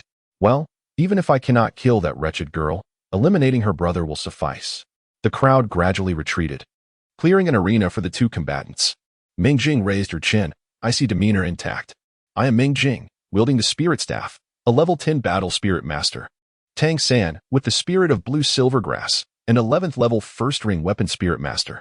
Upon hearing blue silvergrass, the guard team stirred uneasily, and Ming Jing, who had already held them in contempt, laughed mockingly. Such a worthless spirit dared to act arrogantly before her? Ridiculous. Even with strength, a universally acknowledged trash spirit could not rise to prominence. Yet, something felt amiss. Suddenly, Ming Jing looked up, exclaiming incredulously, You are only 6. Yet you are at level 11? As Tang San nodded, her astonishment morphed into jealousy and resentment. Another innate genius with full soul power, yet merely a useless spirit. How dare he stand above her? Today, she would eliminate him. Killing a future genius would bring her immense satisfaction. You are quite remarkable. A mere blue silvergrass at level 11. What a pity it has to meet its end at my hands. Ming Jing sneered, casting a derisive glance at the onlookers and mouthing to Tang Ning, Little wretch, I shall kill your brother now. Tang Ning fixed her gaze on her, mouthing back, I am waiting. Who will kill whom remains to be seen. Huh? The stubborn girl refused to heed warnings. Ming Jing huffed coldly, charging forward. The glowing staff descended with tremendous force toward Tang San's head, intent on delivering a lethal blow. Tang San, agile as a shadow, executed the ghost shadow perplexing technique, his figure transforming into a black blur and vanishing. Ming Jing barely managed to halt her advance, bewildered. Was this the speed of a spirit master?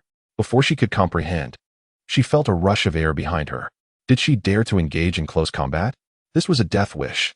Ming Jing smirked inwardly, pivoting her foot slightly, and viciously swung her serpent staff backward, accompanied by a sound of slicing air, akin to a mountain crashing down, aimed at Tang San's head. Unfortunately, this was still too slow for him. He effortlessly dodged, evading her second strike, causing her to miss thrice in succession. Ming Jing squinted, her eyes glinting with malice. As she swung her staff for the third time, her other hand swiftly brandished a dagger, saturated with poison, aiming it directly at Tang San's chest. Die! Tang San's pupils contracted slightly as he avoided the menacing staff, while deftly evading the dagger, grasping her wrist. With a quick pull, he executed a delicate maneuver, disarming her and seizing the dagger for himself. Meng Jing, now face to face with her adversary, finally felt a pang of fear. Just as she was about to scream for help, she caught a glimpse of the cold glint in the black-clad boy's eyes, filled with murderous intent. The dagger she had drawn, shimmering with a lethal blade, darted toward her neck with untraceable speed. A flash of cold light appeared, and a crimson line materialized. Blood erupting forth. Meng Jing, wide-eyed in disbelief, uttered not a single word before her throat was severed, the toxin surging into her bloodstream. She had been ruthless. Her dagger coated in deadly poison, and thus her own demise came swiftly. Without uttering a sound, she collapsed, frothing at the mouth, and within moments, her body grew cold and rigid. The incident transpired too rapidly. Tang San's actions were too fierce and swift for anyone to react until Meng Jing breathed her last. Miss. The guards gasped in shock, instinctively drawing their weapons, while the captain's expression fluctuated between uncertainty and alarm. Tang Ning furrowed her brow, stepping forward alongside Xiao Yan to stand by her brother. A faint voice gradually emerged. Lower your weapons. The guards halted. Turning to see the girl on the stretcher had awoken, a frown etched on her face as she regarded them. The second young lady has awakened? How splendid. The captain hurried to support the girl. As she was assisted over, she cast a glance at the lifeless body on the ground. Are you all prepared to kill my savior for her? The captain hesitated, torn. Well, we are quite troubled. After all, the eldest lady is from the family head's lineage. A mere illegitimate daughter, unworthy of comparison to my life? Do you not understand the distinction between legitimate and illegitimate offspring? The girl scoffed. However, the family head instructed us to protect both young ladies. Huh. She must possess the qualifications to warrant such protection, the girl retorted coldly. She maliciously pushed me into a pack of soul beasts. Tell me, how shall the family head punish one who plots against his legitimate daughter, the future heir? The captain's expression shifted dramatically. Is she the one who harmed you? The eldest lady clearly stated that you wandered off on your own. Meng Shulan's expression remained indifferent. Of course she would say that. Otherwise, how could she command you fools to obey? If I were to perish, she would be the sole remaining bloodline of the Ming family head, and even as an illegitimate daughter, she could ascend to power and claim everything. Her actions would be justified. Even if I were to return home, the result would be the same. Naturally, I must also express my gratitude to my benefactors for aiding me in avenging my death. Chapter 25. Dividing the treasures. The crowd was momentarily taken aback, their gazes fixed on the young girl. After a brief pause, she humbly bowed to Tang Ning and the others, introducing herself. I am Ming Shulan, the legitimate daughter of the Ming family and the future heir. My family has fallen into misfortune. I am grateful to you, my benefactors, for saving my life, avenging me, and cleansing my family. Tang Ning was momentarily stunned, scrutinizing her with curiosity. The girl appeared to be merely 6 or 7 years old. Yet her beauty was exquisite and youthful. Every gesture was marked by an extraordinary elegance, exuding an air of confidence and innate nobility. The master was somewhat astonished. A female heir? Even if she were a legitimate daughter, it was indeed rare for a girl to assume such a role. It was but a trivial effort. Consider it a small token of our regard. It is but a humble gesture, Meng Shulan replied, waving her hand. Several attendants respectfully presented a box. Although it merely contained some gold and silver trinkets, I find myself lacking anything of greater worth while away from home.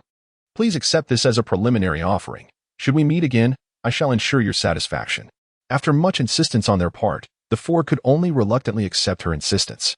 Ming Shulan smiled slightly. The life of a legitimate daughter and future head of the Ming family was certainly not without value. Furthermore, apart from the middle-aged man present, the others exhibited considerable talent. A 6-year-old prodigy with full innate soul power and a healer capable of resurrecting the dead were indeed worth winning over. After a moment's thought, Ming Shulan produced a token and handed it to Tang Ning. Benefactor, you saved my life. This is your reward. This token represents the highest authority within the Ming family. All members, except the head and heir, must obey its bearer unconditionally. I trust, given your healer's heart, that you will use it judiciously. Tang Ning hesitated. This is far too precious. Please accept it. After all, you saved my life. And the life of a Ming family heir is not so easily disregarded. Not to mention, I can still offer assistance in this matter. Moreover, as you traverse the continent, nothing is absolute. Should you encounter any misguided members of my clan, only then did Tang Ning accept the token. Meng Shulan glanced at the others and said, Well then, until we meet again, we must take our leave. With that, she departed with her entourage. Tang Ning watched their retreating figures, exclaiming, Truly a woman destined to lead her family. At just 6 years old, her poise and wisdom are remarkable. Having just emerged from a fierce battle and now faced with this development, the group sat down to recuperate. Xiao Yan sat cross-legged, beginning to absorb his soul ring under the master's guidance. After an indeterminate amount of time, he finally opened his eyes. The master, filled with anticipation, asked, "How was it?" Xiao Yan smiled as crimson light erupted from him, manifesting into a colossal fire tiger striding through flames. With a mighty paw, it shattered several towering trees nearby, igniting them in a blaze of red flames. My first soul skill allows me to summon a fire tiger akin to the flame saber-toothed tiger for attacks, resembling a summoning type. It's quite fascinating, though its power is moderate, given that my martial soul's fire is formidable in itself. Of course, its consumption is less than that of a direct martial soul attack, as evidenced by its pure crimson hue. Although Xiao Yan was somewhat dismissive of his own soul skill, the master was thoroughly impressed. Tang Ning felt a twinge of envy. After all, he was the protagonist of Douluo Dalu, such a magnificent soul skill. After observing Xiao Yan's first soul skill, Tang Ning turned her curious gaze toward the box in the master's hands. I wonder what treasures such a prominent family like the Mengs would bestow. The master chuckled, opening the box, and the three children gazed with intrigue. Inside the box, though modestly sized, lay a substantial quantity of gold soul coins and several gold cards, likely of considerable value. Above the coins and cards rested several exceedingly valuable items. Numerous pieces of precious silver-black iron, transparent and lustrous natural crystals, along with 2 exquisite weapons and 2 beautiful necklaces. Tang Ning's eyes were drawn to a uniquely crafted long sword within. It was nothing short of a work of art, so beautiful and exquisitely made. Most notably, its material combined spirit stones, materials that should not exist in Douluo continent, with 10,000-year-old black iron. This was documented in her family's cultivation methods, materials exclusive to the ancient cultivation realm. Although she could not fathom why such a sword from the cultivation world would appear in Douluo continent, thoughts of the powerful sword techniques recorded in the methods filled her mind. Resolutely, Tang Ning picked up the elegant azure sword, her beautiful eyes fixed on the others as she softly inquired, I really like this one. May I have it? I can forego the rest, just this." The normally obedient and understanding little girl's rare assertiveness caught everyone off guard. Tang San looked at his sister, who was clinging to the sword anxiously. Her eyes filled with pleading. He smiled, saying, "This is rightfully yours. We can give it to you without hesitation. After all, you saved her." No, I only want this one. This is enough." Tang Ning quickly shook her head, her eyes narrowing in happiness as she hugged the sword tightly. Xiao Yan glanced at the intricate and obscure patterns adorning the sword. "It suits you perfectly. Yes, it is quite beautiful. I mean, the sword." With his keen eye, he recognized the sword's exceptional quality, yet felt no personal interest. In a certain sense, among the three, only Tang Ning lacked a weapon for self-defense. And here it was, presented to her. The master began to assess the contents. Approximately over 100,000 gold coins, the value of the 2 gold cards unknown. There were several pieces of precious silver-black iron, 2 weapons, a sword and a fine steel dagger, and 2 rings that served as sole guide devices for storing items. He looked at the group with seriousness. "This is what you received in exchange for saving Miss Ming." Tang Ning smiled. "I only want the long sword. The rest can be shared among you all." The master nodded thoughtfully. "As for the 2 soul guide devices, Little San, I previously gave you one. So how about we give one each to Tang Ning and Xiao Yan?" "I don't need it," Xiao Yan replied, as he was already wearing one and had brought his spatial ring with him. Although this world's laws imposed restrictions, gradually unlocking its contents with increasing strength, he could freely access items from this world without the need for an additional storage device. "All right, then I'll give one to you and one to Tang Ning." The master handed a ring to Tang Ning, who was curious about this spatial device, examining it closely. It must be said that the Meng family's taste was commendable. Aside from its functionality, the ring was aesthetically pleasing and exquisite, making it irresistible to a young girl. The master picked up the fine steel dagger, exclaiming, "This dagger is a fine piece. The craftsmanship is superb, adorned with high-grade crystals capable of enhancing soul power attacks, rare and invaluable. Its steel is exceptionally hard, and with soul power infused, it accelerates recovery speed. Does anyone desire it?" Tang Ning had already claimed her long sword, while Xiao Yan awaited the retrieval of his heavy ruler, and Tang San was more intrigued by concealed weapons. Seeing that the 3 children showed no interest, The master decided to keep it for himself. After all, as a 29th level low-tier soul master, he indeed required a weapon for self-defense. How bittersweet. Chapter 26. Return to the academy, teacher. May I have the mithril and black iron? Tang San's gaze was intense. These materials are excellent for crafting hidden weapons. Since they were spotted, they could not be overlooked, and no one present would utilize them better than him. Very well. The master readily handed several pieces of ore to him, although he remained curious about their intended use. As for the gold coins and gold cards, since they were saved by Ning, it was only right. The master's fingers glided over the pile of coins and cards as he spoke. Tang San glanced at his sister, whose eyes sparkled with anticipation, and sighed in exasperation. Teacher, perhaps it would be best if you kept them for now. My Ning tends to spend money. Alas, it won't last long. Girls are often irresistibly drawn to beautiful trinkets, clothing, and delicacies. Remembering how his sister had been captivated by those extravagant items in Nodding City, Tang San felt it was unwise to let her hold too much money. The master paused, casting a skeptical glance at Tang Ning before nodding. Very well, we shall follow your suggestion. If Ning finds a need for money, she may come to me. Tang Ning responded with a soft "oh," resembling a dejected little kitten, prompting Xiao Yan to chuckle. Next came Tang Ning's soul ring, but unfortunately, they did not encounter a suitable soul beast. The group deliberated on returning in about a month or perhaps to a different soul beast forest. Naturally, the injuries sustained by the master and Tang Ning slowed their pace considerably, causing delays. Xiao Yan and Tang San supported them, taking several days to successfully return to the academy. The master expressed keen interest in Tang Ning's formations, but she remained tight-lipped, clearly unwilling to discuss them further. As for Tang San, his ruthless actions in combat had startled the master, initially intending to offer guidance. He ultimately decided that his disciple's behavior was justifiable and chose to let the matter lie. Upon returning to the dormitory, they found it eerily empty.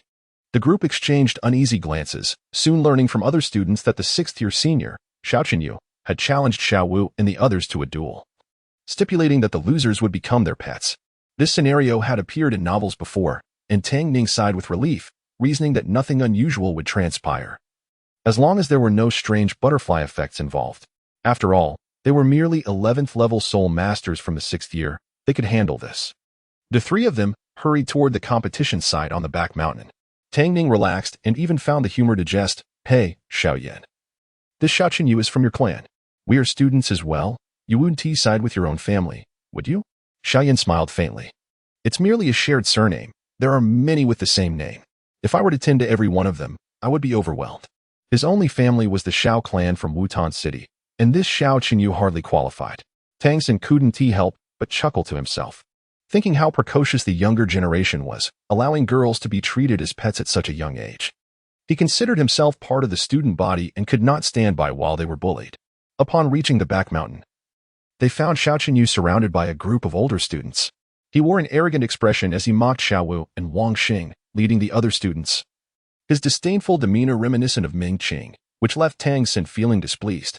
Xianyu, cunning as he was, recognized Xiaowu's capabilities and cunningly proposed that both sides send out 10 participants for a wheel battle. Caught off guard, Xiaowu unwittingly agreed. She looked at Wang Xing, who was clearly at a disadvantage, frowning deeply. Just then, when Tang San and the others approached, her beautiful, watery eyes lit up with delight. "Oh, you're back. Just in time. We were about to make that Xianyu regret his challenge. If we win, we'll be the rulers of the academy." Tang San, about to speak, was interrupted by Xiaowu's enthusiastic outburst. "You can't say I acted impulsively this time. They provoked us first. If I don't stand up, people will think I'm easy to bully, and our group of students will be trampled upon." Theoretically, most people believe that flies do not swarm a seamless egg. It takes two to tango. However, in reality, bullying someone often arises not from any particular reason, but simply because that person is perceived as easy prey. Enduring such treatment does not lead to genuine peace. Tang San understood this well. Although the Tang sect's rules discouraged instigating trouble, he had no intention of letting others trample on them. Surprisingly, he did not respond as he usually would. Instead, he nodded in agreement. "I don't mean that."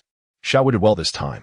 Otherwise, being constantly bullied would become a nuisance, affecting our training and studies. We might as well settle this once and for all. Xiao Yan chimed in with a smile. "Indeed. Let us resolve this once and for all. After all, we will surely emerge victorious."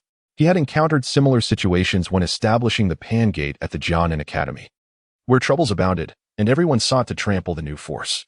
After decisively defeating the Bai Gang and achieving a strong ranking, peace was finally restored. Now that they possessed sufficient strength, it was time to address the issue decisively, saving them a great deal of trouble in the future. However, treating someone as a pet rabbit, such behavior was utterly despicable for such young children. The mischief makers needed to be taught a lesson. Xiao Yan and Tang San exchanged a knowing glance, clearly sharing the same sentiment. After Wang Xing's victory, he too had sustained injuries. So Tang San would take over in the subsequent battles, which turned out to be predictably one-sided.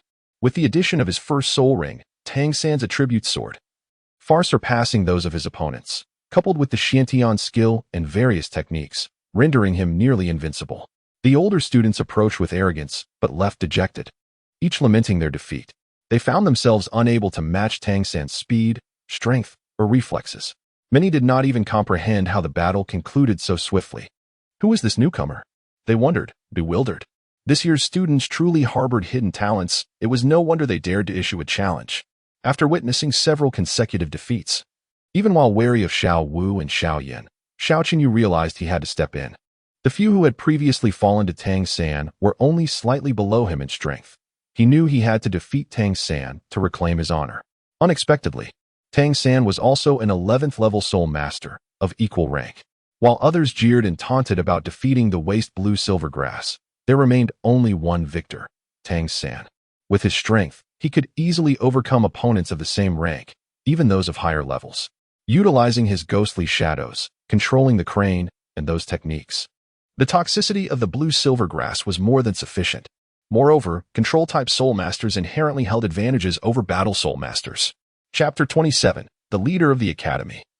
Xiao Yan, as anticipated by many, the opponent proved utterly defenseless. Xianyu barely had time to act before he found himself tightly bound by Tang San's blue silvergrass. Upon hearing that the blue silvergrass contained the venom of the mandala snake and realizing he had no antidote, a terrified Xianyu could only scream his surrender. Once released, Xianyu's pallor reflected his lingering fear. The mandala snake was notorious for its lethal poison. How could a mere 12-year-old not tremble in its presence? Struggling to regain his composure, Xianyu stammered, "We cannot defeat you. Therefore, you shall be the leader from now on." "Me? The leader? That is not my role." Tang San chuckled lightly. "Then, what about Xiao Wu? Is she even more formidable than you?" "Of course, I am strong, but I am not the leader." "Indeed. I cannot surpass Xiao Wu." She beamed with pride. "Hey, big guy, pay attention." As her words fell, a faint red glow enveloped her, her ears transforming into charming, fluffy rabbit ears that perked up adorably, and a yellow century-old soul ring rose beneath her feet. "I am Xiao Wu, the strongest in the 7th dormitory aside from that fellow Xiao Yan. My martial spirit is a rabbit, and I am a rank 12 battle soul master." Xianyu was thoroughly awed, and a stunned silence enveloped the crowd, their jaws agape. 2 6-year-old soul masters, both being battle soul masters? This was indeed an extraordinary phenomenon. Listening to the murmurs around him, Xianyu pondered aloud, "You two are so powerful. Then, your leader Xiao Yan's gaze instinctively shifted toward Xiao Yan. Xiao Yan, who had remained silent, offered a calm smile. His fair and delicate features were inscrutable, exuding the aura of a prodigy. The air of authority he carried filled Xianyu with a sense of gravity. "I am Xiao Yan of the 7th dormitory, a rank 14 battle soul master with a fire martial spirit." As his words concluded, a flame ignited from thin air. The purple soul ring beneath him shimmered mysteriously, dazzlingly bright, nearly blinding the onlookers. Purple? 1,000-year soul ring? At rank 14, Xiao Yan's level delivered a staggering blow to everyone. Among the graduating 6th graders, the highest rank achieved was merely rank 11, and they had been so proud of it. Yet here stood a 6-year-old at rank 14. Adorned with a formidable 1,000-year soul ring, it was painfully embarrassing. As the son of the city lord, Xianyu understood better than most the significance of achieving such a level at this age and the implications of a 1,000-year soul ring. Such prodigious talents were not ones he could afford to offend, even without the backing of a powerful family. Their innate gifts promised them a position atop the continent if they did not falter. Realizing the weight of this, Xianyu shivered involuntarily. Thank goodness he had refrained from confronting Xiao Yan. A rank 14 soul master with a 1,000-year soul ring could easily lead to an instantaneous defeat, perhaps even serious injury. What about you, Xiao hesitated, glancing at Tang Ning, wondering if this seemingly delicate girl, akin to a jade doll, would also surprise him. Tang Ning smiled and unleashed her martial spirit, her fluffy fox ears and tail swaying playfully. Well, I am not as formidable as they are. The crowd breathed a sigh of relief. That was a relief. I merely possess innate full soul power. Once I acquire a suitable soul ring, I too can advance as a soul master. Innate full soul power? Merely that? This was an outrageous understatement. In awe, the onlookers exchanged glances, realizing they had underestimated their own capabilities. Xiao Yan remarked coolly, "It was Tang San who defeated you. Yet, I am your leader. Now, would you prefer to face my sister and Xiaowu, or would you rather confront all three of us at once?" After a moment's contemplation, fierce determination ignited in their eyes. The early bird gets the worm. They were not accustomed to being subordinate after flaunting their prowess at school. They exchanged glances, stretching their limbs. Suddenly, they lunged forward, ready for battle. However, in a synchronized motion, they all slid to their knees. "Please spare us, leader. We did not intend to provoke you." Was dignity important? Certainly, but not as crucial as preserving one's life. Bowing before such prodigies was not shameful. Therefore, as long as they knelt swiftly and decisively, Xiao Yan would not hold their previous boasts against them. Clever thinking, we truly are intelligent. They silently praised themselves. Xiao Wu, exasperated, questioned their lack of spirit. Meanwhile, Tang San, distracted by her adorably twitching rabbit ears, succumbed to the temptation to touch them. Having grown accustomed to the softness of his sister's fox ears and tail, he reflexively reached out. "Wow, Xiaowu, you really are a rabbit." With her fluffy white form, she was indeed irresistibly cute. Xiaowu shivered, her cheeks flushed in embarrassment, and she exploded in indignation. You. Tang San, puzzled, thought it was merely a playful touch. Beside them, Tang Ning covered her face. "Brother, refrain from touching the ears of beast martial spirit soul masters casually. Animal ears are sensitive, especially those of rabbits. You might as well be touching a girl as well. That's quite inappropriate." Her unspoken words resonated with Tang San, causing his face to redden. Later, as Tang San departed from the academy to assess his martial spirit and rank, he discovered he was not a mere rank 11 but a rank 13, likely due to the formidable energy of the mandala snake. What astonished everyone even more was Xiao Yan, who had initially estimated his level to be around rank 14, only to find he had underestimated. 1,000-year soul ring on a rank 10 soul master held much more significance than anticipated. When his true level of rank 18 was revealed, silence enveloped the crowd. The excitement among the Spirit Hall soul masters was palpable as they urgently inquired if the two prodigies wished to join the Spirit Hall. Unfortunately, since they were already enrolled in the Soul Master Academy, it was too late. The Spirit Hall could not forcibly recruit students from the academy. Of course, Xiao Yan had no fear of the exposure of his 1,000-year soul ring. He had awakened his martial spirit at the Spirit Hall's Nodding City branch and ultimately enrolled at the Nodding Soul Master Academy. An oversight that the Spirit Hall would not pursue, ensuring his secret remained safe. Looking back at the ensuing tranquility of life, it was clear, otherwise. The main hall would have taken action long ago had they known. Initially, Xiaowu had little regard for soul masters registering at the Spirit Hall. But upon learning of the monthly stipend of 1 gold soul coin, she dashed over faster than a rabbit. Well, she was indeed a rabbit. Thus, the Spirit Hall staff became desensitized to the frequent shocks of genius talents, realizing that exceptional abilities were becoming increasingly common, especially with children achieving extraordinary ranks at the tender age of 6. As for a certain individual named Su Yuntao, he began a daily life filled with the incessant chatter of the branch members, a rather amusing fate.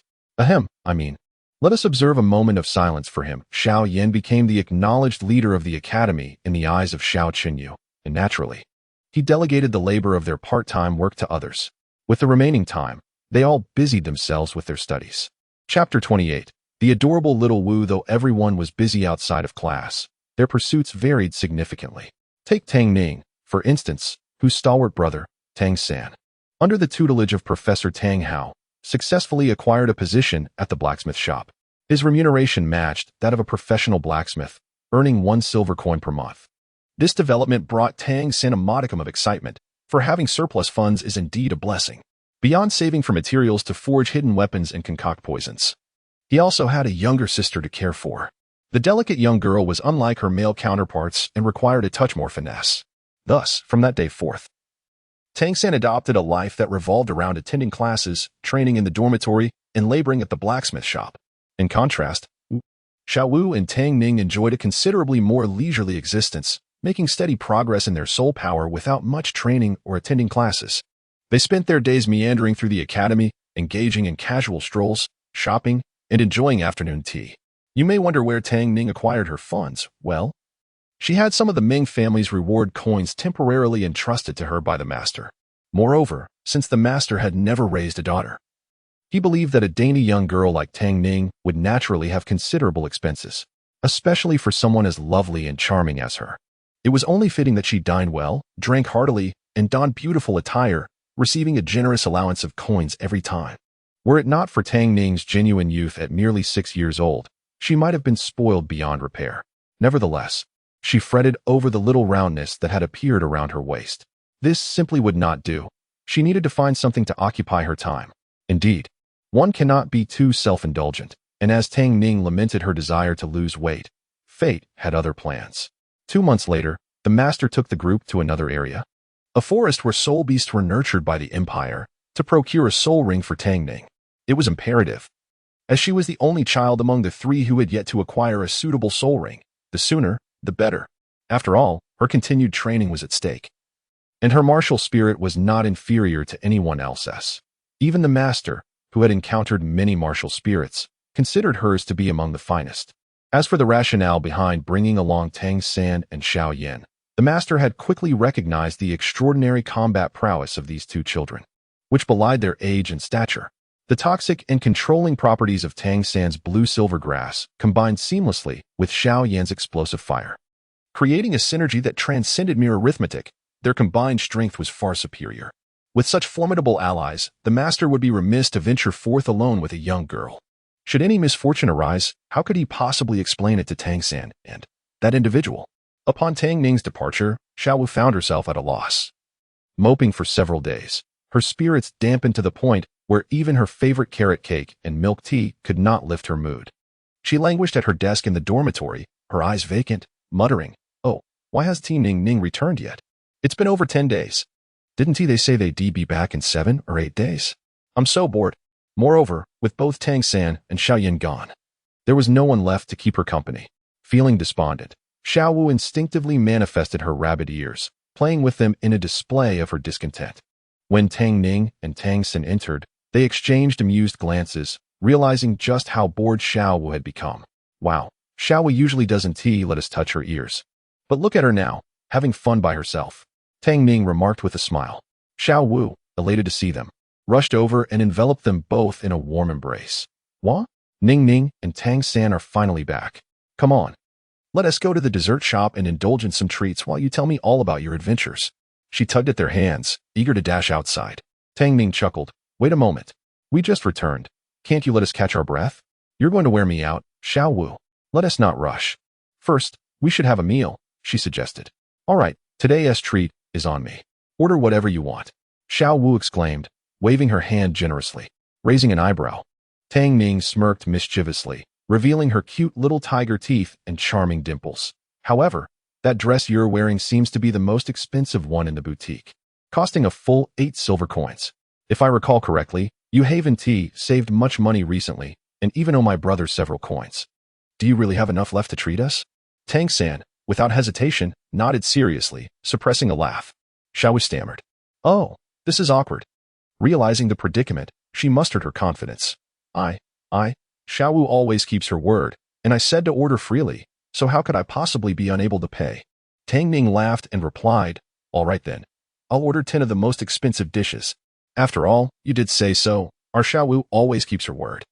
Xiao whined, QWQ, oh no. Rabbit regrets this. Rabbit wants to cry, but Rabbit won't say anything. After their meal, the trio strolled along the academy path to digest their food, but Xiao gazed gloomily at Tang Ning, who was burping contentedly. Although she had gone bankrupt immediately, it was only the middle of the month, leaving half a month to endure. How would she manage the days ahead? While starvation was not a concern, her cake, her milk tea, her delectable treats. Noticing Xiao's forlorn expression, Tang Ning smiled and affectionately patted her head. All right, I was just teasing you. I want to take advantage of you. You treated us today, and I'll cover all our meals for the rest of the month. How does that sound? Xiao's eyes sparkled. Then, I want cake, ice cream, and milk tea. Absolutely. Anything you desire, it's all yours. Tang Ning beamed, her sweet and gentle visage radiating warmth akin to honey and sunlight. Who could possibly refuse such an adorable little rabbit? Not even a little fox could resist. With Tang Ning's promise in hand, Xiao's spirits lifted. Curious, she glanced at Tang San, who was smiling softly at the two girls' playful antics, and asked, Hey? Whereas Xiao Yan, didn't you three accompany the master? Oh, Xiao Yan. He ran into his grandfather at the school gate. They hadn't seen each other in a long time, so he'll likely stay a while, Tang San replied, his expression shifting slightly, his voice low. At that moment, Tang San's demeanor darkened, his gaze downcast, and Tang Ning remained silent, her expression somber. Xiao noticed the sudden shift in their moods and felt a pang of regret. If only she hadn't asked. A semester at Notting Academy spanned a year, and while students were prohibited from returning home, family members were allowed to visit. The four had been enrolled for 2 months, and while Xiao was fine, neither Tang San nor Tang Ning had seen their father even once. Despite Tang San's anticipation, in stark contrast, the village elder of Holy Soul Village, Grandpa Jack, made frequent visits, treating Xiao Yan as his own child. Coming 2 or 3 times a month, his visits were always filled with warmth and concern, leaving behind humble yet heartfelt local gifts. Regrettably, Tang San's father would not come. And Tang Ning sighed softly, feeling a twinge of resentment as she observed her brother's dejection. Xiao mused quietly, what would Tang Ning's first soul skill be? She was truly curious. To her surprise, it was. Chapter 29, Tang Ning's first soul skill. Tang San observed Xiao's slightly awkward and regretful demeanor, and mustered his spirits to offer comfort. It's all right, we have made considerable gains this time. It's only been 2 months, and my father will be here soon. Tang Ning remained silent, her beautiful, clear apricot eyes quietly gazing at her elder brother, who was suppressing his discomfort and disappointment. She sighed imperceptibly, feeling a pang of sorrow. It wouldn't happen. Their father, Tang Hao, would not be coming. Moreover, it was likely that the siblings would not see their father for several years to come. By the way, Xiao attempted to shift the topic. You must have found your soul ring by now, right? What is it? Her curiosity piqued. When Tang Ning mentioned this, her spirits lifted, her eyes sparkling with satisfaction. My first soul ring was obtained from a 400-year-old flame demon bear. This creature had a tough hide and was incredibly strong, though rather slow. It took quite an effort to capture it. Of course, the rewards were immensely gratifying. As she spoke, Tang Ning twirled in delight, her skirt fluttering slightly, causing Xiao to widen her eyes in astonishment. Wow, Tang Ning has grown quite a bit. She looks so much taller now. Indeed, Tang Ning had transformed significantly, from a child who seemed 3 or 4 years younger. She now appeared like a girl of 7 or 8, an astonishing change. Tang Ning herself nearly wept tears of joy upon realizing this. Finally, I won't be called little shorty behind my back anymore. The soul ring had already enhanced Tang Ning's attributes as a soul master, and the robust flame demon bear had further augmented her physical abilities. Not only was her strength amplified, but her defensive capabilities while wielding her martial soul had also improved dramatically. This balance of power and endurance made her particularly suited for a close combat style with her agile fox martial soul. Tang Ning's eyes sparkled with excitement. My first soul skill is called White Fox Bone Smash Fist. As she spoke, her soul power surged dramatically, and with a powerful punch aimed at the void. Even with 80% of her soul power restrained, a formidable force accompanied by fierce flames erupted. Xiao's expression shifted. This is incredibly powerful. Indeed, Tang Ning affirmed. This is my first soul skill, aptly named White Fox Bone Smash Fist, which channels the attacking prowess of the flame demon bear. At full strength, it can shatter the bones of a soul master of the same rank. Besides the visible force, it also contains an internal attack that can penetrate the body, causing significant damage with immense explosive power, though it consumes a substantial amount of energy.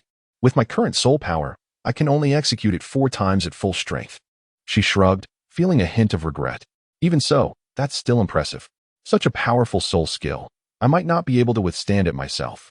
Xiao praised. While her own techniques were delicate and efficient, she understood that raw power could easily break through finesse. Given the overwhelming pressure from Tang Ning's earlier strike, she recognized that even she might struggle to counter such a fierce blow. Yes, Ning is truly formidable.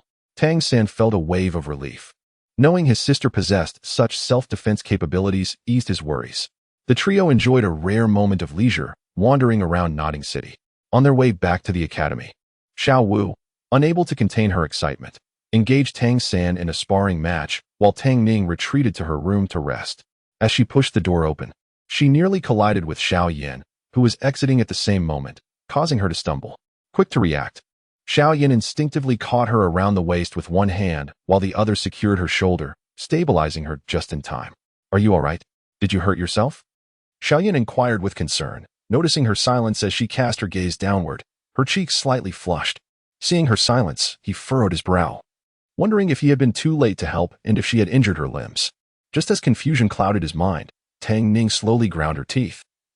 Her expression serious as she asked, I'm not hurt, but, Xiao Yan, when can you let go of me? Xiao Yan froze, suddenly aware that his hands were still resting on her slender waist and soft shoulder. To his dismay, her clothing had shifted slightly during the commotion, prompting an involuntary movement of his fingers. The warmth and smoothness of her skin, so unguarded, were utterly enchanting. Feeling her most sensitive area being touched, Tang Ning shivered slightly, her face turning crimson as she pushed him away and fled in embarrassment. Days later, Tang Ning eyed Xiao Yan's unbothered bed, bemused. Was he still embarrassed about what transpired? Here she was, a girl who had faced the discomfort of the situation, yet he, a grown man, was still shy? She couldn't fathom it. As if summoned by her thoughts, Xiao Yan entered the room. Their eyes met, and an awkward silence enveloped them. At that moment, all the other occupants of the dormitory were busy elsewhere, leaving just the two of them. Xiao Yan contemplated retreating, but was halted by Tang Ning's voice. Xiao Yan, wait, what is it? He feigned calm as he turned to face her, the first time they had been alone since the incident. You haven't returned to the dormitory much these past few days. Are you avoiding me? Tang Ning narrowed her eyes. No, remember I borrowed some money from the master? I've been busy with that, Xiao Yan responded nonchalantly. Tang Ning recalled that before they ventured into the Soul Beast Forest to secure her soul ring, Xiao Yan indeed borrowed a significant sum. She had been curious about it, questioning him multiple times, but he had remained tight-lipped and mysterious. Don't you want to know? Follow me, and you'll find out. Xiao Yan smiled slightly, his expression enigmatic, stirring Tang Ning's curiosity. All right, I'll follow you, she acquiesced, trailing closely behind him, suppressing her burgeoning intrigue. Upon exiting the school and navigating through several buildings, they arrived at a bustling marketplace that exuded luxury. Tang Ning was taken aback. What were they doing here? After passing a few shops, Xiao Yan halted in front of one, producing a key to unlock the door. Here it is. I rented a shop in the heart of Nodding City. Oh, you want to open a store? Tang Ning realized. As Xiao Yan was a top-tier alchemist who had accumulated wealth through his craft, it was only natural he would return to his trade in Douluo continent. Exactly. This is an elixir shop where I will concoct a batch of potions, each labeled with its grade and effects. During my free time, I will be here. What do you think? Interested in joining me? Can't you just make the potions yourself? What do you need me for? Tang Ning asked, perplexed. Of course I need you, Xiao Yan replied with a knowing smile, reminiscent of a cunning merchant. From what I know, girls like you tend to spend quite a bit. He had certainly noticed how she had struggled with her fascination for exquisite items in the past. My elixir shop would be even better with a healer to tend to injuries and sell various medicinal recipes, wouldn't he? But didn't you say you could make many potions that have healing properties? Tang Ning frowned and questioned. I don't see why I'm needed. Am I just a mascot? Xiao Yan was certainly not one to engage in charitable endeavors. Chapter 30. Xiao Yan's wealth-building plan indeed, with healing elixirs at hand. What need is there for her as a physician? Tang Ning understood that Xiao Yan would not deceive her, yet she remained perplexed and full of questions. Xiao Yan cleared his throat and said earnestly, I previously mentioned that I am bound by the laws of this realm, which impose numerous constraints on my abilities. While my soul power can be utilized, it too is significantly limited. Many high-tier elixirs can only be concocted once my strength has gradually returned to a certain level. Essentially, the elixirs I can currently craft are akin to those I could produce at my stage in the Dochi continent. Moreover, my combat skills have also seen a gradual lifting of restrictions, allowing me to wield them as I had trained initially. Consequently, I can only forge first and second-tier elixirs at present. Although their efficacy is commendable, the quantity and complexity of healing elixirs far exceed that of others. Thus, having a physician would considerably alleviate my burden. Xiao Yan's reasoning was sound. After all, physicians typically treat ailments through acupuncture and prescriptions, allowing patients to procure their own remedies, which conserves substantial resources. A shop selling elixirs alongside medical services would undoubtedly yield a bountiful income. Tang Ning, rarely serious, wore a contemplative expression as she regarded Xiao Yan for a long moment before stating, "You must understand, I cannot work for free. I shall not engage in any unpaid endeavors." It was not greed that motivated her. She merely feared the significant commitment of her spare time. How could a laid-back girl like her endure such labor as an unpaid intern? Xiao Yan chuckled, recognizing her acquiescence. "Rest assured, you will not be shortchanged. After all, we are fellow countrymen. A citizen of Z Nation does not deceive another." Then, Xiao Yan raised an eyebrow, a 70-30 split. "With me taking the larger share?" "No, 50-50. I want half." "You are being unreasonable. The shop is mine, and I am the one crafting the elixirs. You merely oversee the medical treatments. That is not fair. Treating patients and administering acupuncture is not as simple as buying turnips. It requires considerable effort on my part." Xiao Yan gritted his teeth. 60-40. That is the best I can offer. It cannot go lower. Tang Ning remained silent for a moment, fixing her gaze upon him as she proposed. "In addition, I require 10 portions of precious medicinal materials and a set of your finest silver needles." "Deal." Without further delay. Both were proactive, each driven by their urgent need for financial resources. One was delving into the realm of cultivation in a foreign world, while the other was engrossed in the art of alchemy. Both professions demanded considerable monetary investment, leaving no room for procrastination. With Tang Ning entitled to 40% of the shop's earnings, her efforts intensified as she and Xiao Yan tirelessly traversed the land seeking elixirs, traditional medicines, and various equipment. "What elixirs can you currently concoct, Brother Xiao Yan?" "Well, I can create several first and second tier elixirs. Once I reach level 20 and acquire a soul ring, I will be able to forge third and fourth tier elixirs." Tang Ning nodded, leaning over the counter to jot down notes. "Very well. Please provide the names of these elixirs along with their basic effects." Xiao Yan nodded confidently, opening his mouth to respond. However, after a prolonged silence, he remained mute. Tang Ning raised an eyebrow. "What is the issue?" "It is merely a matter of stating their basic names and effects." I don't recall," Xiao Yan admitted, feeling a rare sense of embarrassment. Tang Ning sighed. "Let us recall them together. You mentioned your experience to me before. Prior to the alchemist competition in the Gamma Empire, you were a second-tier alchemist. Do you remember the elixirs you used during your time at the Xiao clan? The Monster Beast Mountain Range and the Tegel Desert?" Xiao Yan pondered, his thoughts becoming clearer. "From the Xiao clan. The elixir I utilized most frequently before advancing to a fighter was the Foundation Liquid, a second-tier elixir that accelerates the cultivation speed of those below the fighter level. However, I am uncertain if I can acquire the necessary materials in this world to produce an elixir with the same effects. If successful, it should enhance the cultivation speed of soul masters below level 10. Tang Ning's eyes sparkled. At this stage, soul masters could not utilize external forces to enhance their power. Yet the Foundation Liquid, as Xiao Yan described, possessed a gentle nature. This phase also indicated future potential and accomplishments, and she believed affluent families would be willing to invest in their children's future. We can seek the materials and attempt to refine it. If successful, this elixir could become our store's primary source of income." Tang Ning noted it down, her eyes gleaming with happiness. The potential for wealth is immense." Xiao Yan also recalled this, a grin spreading across his face as he remembered the substantial profits the Foundation Liquid had brought him in Wutan City. He then recalled another matter. "Oh, right. During the adult ceremony of the Xiao clan, Xiao Ning used the Qi enhancement powder. I have since refined some for myself. It allows those below the fighter level to reach fighter status for a short duration." Tang Ning nodded, writing it down. "Anything else?" After a moment, she added, "Did you not mention a first-tier alchemist named Lu Shi who competed with your Xiao clan for business, ultimately leading your master to encourage you to try alchemy to resolve the issue?" Xiao Yan smacked his forehead. "At that time, the elixir I crafted was the blood-clotting powder, a first-tier elixir, external use, designed for rapid scabbing and healing of external wounds. Its effects are remarkable, and the materials are relatively inexpensive, allowing for mass production. I produced tens of thousands of doses back then. Additionally, I also crafted the energy storage pill, which enhances strength for a limited time." Xiao Yan continued to reflect. "Beyond that, there are the meridian protecting pill, which safeguards the meridians, the ice heart pill for dispelling fire toxins while maintaining clarity, and the bone recovery pill with excellent healing effects for internal injuries and restoring vitality after using secretive elixirs. However, while these are second-tier elixirs, it seems that aside from the bone recovery pill, the others may not be applicable. Were you not using the Qi restoration pill in the Monster Beast Mountain range?" Xiao Yan chuckled. That is a third-tier elixir, and the materials are difficult to procure. Tang Ning nodded, completing her list of elixirs and handing a copy to Xiao Yan. Here is the list.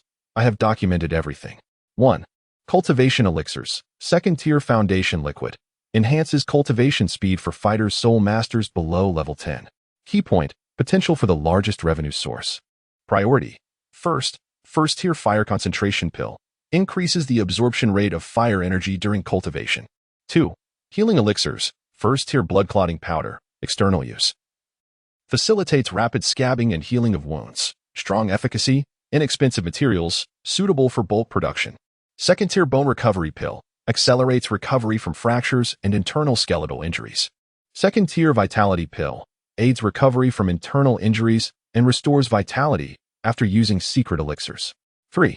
Status enhancement elixirs. First-tier chi enhancement powder. Allows individuals below the fighter level to temporarily reach fighter status. First-tier energy storage pill. Increases strength for a limited duration. Chapter 31. The disconcerting appearance of the creepy uncle with clear logic and organization. Xiao Yan perused the list compiled by Tang Ning, expressing his satisfaction. He thoughtfully stroked the edge of the paper and declared, "Very well, we shall sell these medicinal pills. The cultivation-related ones will undoubtedly have the highest sales, such as the Foundation Establishment Elixir, which can be priced quite high, as it pertains to the future of soul masters. The Fire Condensation Pill enhances the cultivation speed of fire-type soul masters and can also be priced higher. Although there are certain limitations for fire attribute soul masters, we can certainly profit from them. Moreover, since this pill provides benefits regardless of the soul master's level, I suggest pricing it slightly lower than the Foundation Establishment Elixir." Tang Ning could already foresee the immense popularity of the Fire Condensation Pill among soul masters, her eyes narrowing in delight. She added, "Furthermore, we can implement a bundled package policy, offering the Foundation Establishment Elixir and the Fire Condensation Pill at a discounted rate to fire-type soul masters. Meanwhile, the Chi-boosting powder and the energy storage pill, which enhance states, could be bundled with 3 types of healing pills." Tang Ning circled her notes, stating, "Thus, you need to focus on mass-producing the 3 healing medicines and the enhancement pills, followed by the Foundation Establishment Elixir, while the Fire Condensation Pill can be produced in smaller quantities." Nodding City, a relatively remote town in the Tiando Empire, is adjacent to borders and several soul beast forests, as well as desolate mountains, housing numerous martial artists and mercenary groups. These individuals require substantial purchases of various medicinal supplies, with healing pills being the foremost, followed by the need for enhancement potions, necessitating a significant stockpile. The Foundation Establishment Elixir and Fire Condensation Pill are aimed at other soul masters seeking cultivation enhancement and can be produced in smaller quantities. Xiao Yan nodded, a wry smile on his face. "Alas, it seems I am destined to lead a life of ceaseless alchemical toil once more. Fortunately, the healing medicines required are relatively easy to concoct, and their yield is greater. In that case, you should make haste," Tang Ning said, somewhat gleefully, as her tasks merely involve procurement and organizing prescriptions, making her workload considerably lighter. "I believe our immediate priority is to examine whether the medicinal substances in this world align with those from our own. If they do not, we must continue our experiments to find alternatives," Xiao Yan remarked, raising his hands in exasperation. "I still need a medicinal cauldron." Tang Ning contemplated, "Indeed. The cauldron and the medicinal materials are troublesome. I believe I can seek my brother's assistance. He works at the blacksmith shop. You can provide him with the blueprints, and he can forge it for you. Even with the sales order confirmed, there remains much to be done." The subsequent month was spent in a flurry of procurement and alchemical endeavors. The fortunate aspect was that most of the medicinal materials Xiao Yan listed could indeed be found in this world and were not particularly difficult to locate. Occasionally, some materials bore different names, but such instances were rare, demonstrating that regardless of the world, humanity's naming conventions remain relatively consistent. However, certain magical cores proved challenging to acquire. Ultimately, Xiao Yan discovered some familiar soul beast-protected mineral crystals as substitutes, which even exhibited superior effects, similar to the Duki continent. This realm also harbors soul beasts guarding rare treasures, with attribute crystals being among them. Mercenary groups typically pay heed to excavating these while hunting soul beasts, and their attributes are comparable to the magical cores of the Duki continent, albeit richer and purer in energy. This was indeed a fortunate turn of events. The would attribute magical core is one of the essential materials for the foundation establishment elixir and is also the most elusive. To amass wealth through the sale of the elixir, a substantial quantity of magical cores is imperative. In contrast, acquiring a medicinal cauldron posed less of a challenge. Tang San's expertise is beyond question, as he is the genius who once forged the Buddha's Fury Tang Lotus. Crafting a mere medicinal cauldron is well within his capabilities, and it will be exquisitely made, earning Xiao Yan's high praise. With everything in place, Tang Ning, who had been bustling about, found herself with time on her hands. Only Xiao Yan remained in a state of dismay, his face drawn as he lugged a mountain of medicinal materials in his spatial ring to a secluded mountain range for alchemical work, the duration of his absence uncertain. Tang Ning wandered aimlessly about the academy, feeling disoriented after days of relentless activity. After a while, finding herself utterly bored, she decided to return to her dormitory. However, upon pushing the door open, a finely crafted porcelain vase was hurled out, nearly striking her in the face. Startled, Tang Ning swiftly pivoted, channeling her spiritual energy to catch the exquisite vase with ease. Observing its beautiful and intricate patterns, she raised an eyebrow. What transpired? Who has offended our dear Xiao Wu to the extent of tossing away her cherished porcelain vase? This vase had long been coveted by Xiao Wu, yet it bore a price of 1 gold soul coin, remarkably exquisite. After borrowing money and biting the bullet, she had finally purchased it, treating it as a treasure, insisting that only the most splendid flowers would suffice to adorn it, befitting its value. What on earth happened today for her to be willing to discard such a precious item? Tang Ning entered the room, where Xiao Wu was visibly fuming, taking the vase and placing it aside with irritation. Her complexion was ghastly, and she trembled, struggling to articulate a single word. Intrigued, Tang Ning inquired about the troubling matter that had provoked such a reaction, sensing that Xiao Wu was on the verge of an explosion. She turned her attention to her brother, who appeared equally helpless. Tang San sighed. It's a rather infuriating story. There is a girl in our academy who is close to Xiao Wu, but recently, she was dragged into a secluded corner by a creepy uncle. Although nothing untoward occurred, the girl was so frightened that she fell ill with a high fever for several days. Tang Ning frowned. A persistent fever? Why wasn't Ti informed? This incident reminded her of a narrative she had read, wherein the creepy uncle was eventually confronted by Xiao Wu, who demonstrated her formidable prowess in a display of strength. Tang San shrugged. It's a psychological issue. The doctor's help is of little use. How is she now? Did that scoundrel get found? Tang Ning's expression darkened. Though the fever had subsided, the girl remained dazed. At this point, Tang San appeared perplexed, uncertain of how to proceed. He had been overwhelmed and busy, unable to provide assistance. As for the vile perpetrator, Tang San's expression soured. I have inquired about his identity with many, but no one seems to know. I have patrolled the vicinity of the school repeatedly, but to no avail. I cannot ascertain whether he has fled or is hiding due to rumors. Tang Ning scoffed. He cannot escape. He will eventually fall into our hands. Such a scoundrel must be taught a lesson. With a heavy sigh, she expressed her sympathy. I shall go check on that girl. The one who struck must truly be a beast. If he ever crosses paths with me. Chapter 32, Damn Beast. As Tang Ning walked, she pondered with sympathy. Such occurrences are burdens even adult women may struggle to bear, leaving many with lifelong shadows in modern times. Alas, young girls must learn to protect themselves diligently. Pushing open the door, Tang Ning found, as expected, no one on the bed. She scanned the surroundings. Gradually, she approached the corner where a small girl sat huddled, her head buried in her knees, her frail form trembling and murmuring softly. After squatting for a moment in silence, the girl sensed someone's presence but remained quiet. Curiosity piqued. She slowly lifted her head, revealing a pale, delicate face that quivered like a frightened chick. What do you want? Don't touch me. Her words were halting, the voice hoarse, particularly the sharp rise at the end, clearly on the brink of terror, as if her frayed nerves could snap at any moment. Tang Ning remained silent, her heart aching, and slowly extended her hand. The girl's eyes widened in alarm, retreating until her back pressed against the cold wall. Tears streamed down her cheeks as she shook her head frantically, having already lost the will to resist. No. Don't move. Go away. Contrary to her expectations, no pain or harm ensued. Instead, Tang Ning's gentle hand rested on the girl's head, stroking her softly. And the girl gazed at her in confusion. With a soft sigh, Tang Ning embraced the little girl tenderly. It's all right, I promise. No one will ever hurt you again. I am here. Both I and Xiao Wu will protect you. If anyone bullies you, we will make them leave, okay? A moment of silence passed, and just as Tang Ning thought she would receive no response, the girl spoke, her tone fragile and broken, evoking deep sorrow. Did I do something wrong? It must be my fault. I feel so dirty.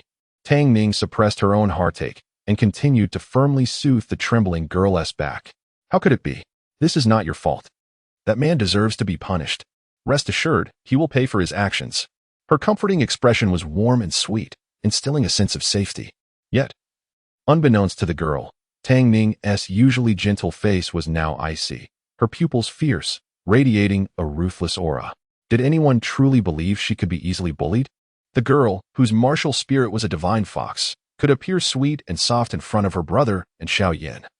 But her core had been shaped by experiences that rendered her merciless when necessary. That scoundrel must face consequences and repay double for the harm he caused. Tang Ning's eyes were frigid. He had nearly ruined a girl's life. Under the constant companionship and comfort from Xiao Wu and Tang Ning, the little girl's mental state improved significantly over time. Though she could resume attending classes and laughing, the change lay in her fear of being alone.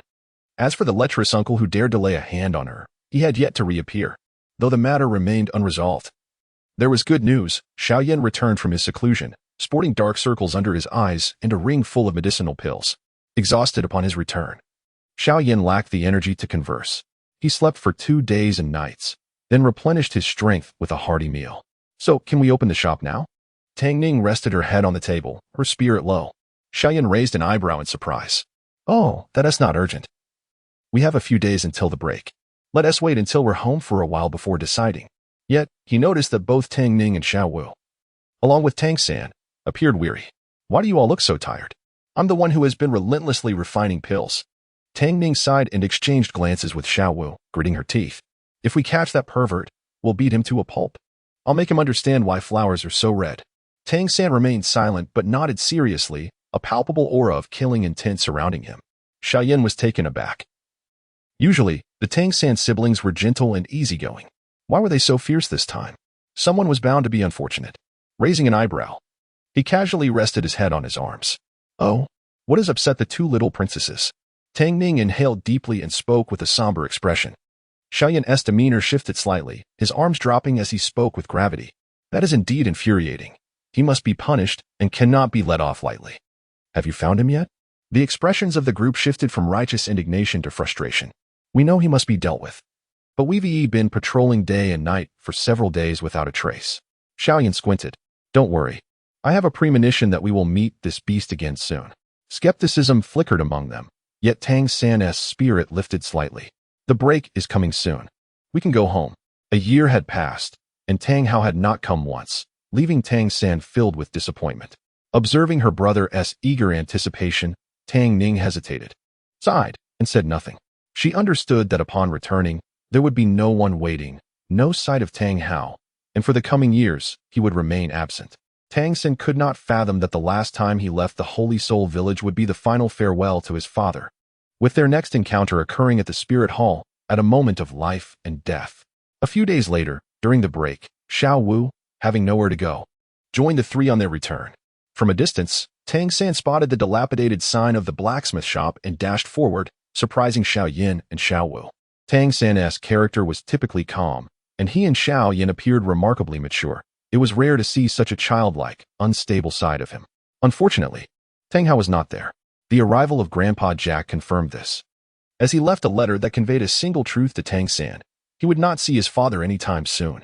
Xiao Wu remained silent, gazing at the boy who sat there, hugging his knees, an expression of confusion and helplessness on his face, quietly staying by his side. Xiao Yan looked towards Tang Ning, whose expression mirrored the gloom. Even though she had anticipated this outcome, returning to the empty, familiar dilapidated house brought a wave of melancholy. Despite Tang Hao not being a qualified father, and even if they needed to care for him, she had never called him dad. Yet, the bond of blood was undeniable. They lived together in Holy Soul Village for 6 years, and from birth, it was as if she and her brother were left with nothing but each other. Realizing their father's importance only now, it wasn't so much about longing but rather an adjustment to the sudden emptiness. Xiao Yan and Xiao Wu remained silent, quietly accompanying the two. After a long while, they gathered their composure. Tang San took one last lingering look at the broken house, inhaled deeply, and said, "Let us go." Chapter 33, Little Sister Xiao Wu? future sister-in-law. A few of them stood on the hillside for a while. After a moment of hesitation, Tang San said, Xiao, thank you for being with me. Would you be willing to be my sister? Xiao paused, surprised. But you already have a sister. Taking care of two sisters is no different than caring for one, is it? Tang San managed a faint smile. Xiao did not respond immediately, after a long silence. She asked softly, but what if one day, many people want to kill me, and they are too powerful for you to handle? What then? Tang San slightly raised his head, his fist clenched as he declared with resolute strength, then let them step over my corpse first. Xiao trembled slightly, her eyes shimmering with tears like stars, her lips quivering. Brother. Tang San grasped her hand tightly, his other hand holding Tang Ning's. Gazing at the starry sky. Father, I now have two sisters, and I will take good care of them. Even though he had lost a family member, he had also gained another. He and his two sisters would support each other and walk together, ensuring their safety. As for Tang San's action of acknowledging another sister, Tang Ning had no objections or resistance. After all, Xiao, this sister, would soon become a sister-in-law. At that time, she would still be the only sister, wouldn't she? Such is the playful nature between young couples. Naturally, the future sister-in-law must bear a little more responsibility. By the way, is it a tradition among the Tang family for sworn sisters to become wives and marry soul beasts? Tang Ning stroked her chin, pondering the amusing thought. She recalled that her mother, Ayin, had initially sworn brotherhood with Tang Hao during his travels, her true form being the 100,000-year-old blue-silver emperor. And here was her biological brother, who had sworn brotherhood with Xiao, also a 100,000-year-old soft-bone rabbit. A lyric suddenly came to mind, after many years. Each story seems similar. Thankfully, she thought, such a thing as her brother becoming her romantic partner would never happen. Years later, Tang Ning would gaze at her own family member, who called out to Xiao Yan yet was, in truth, her husband, feeling a wave of guilt.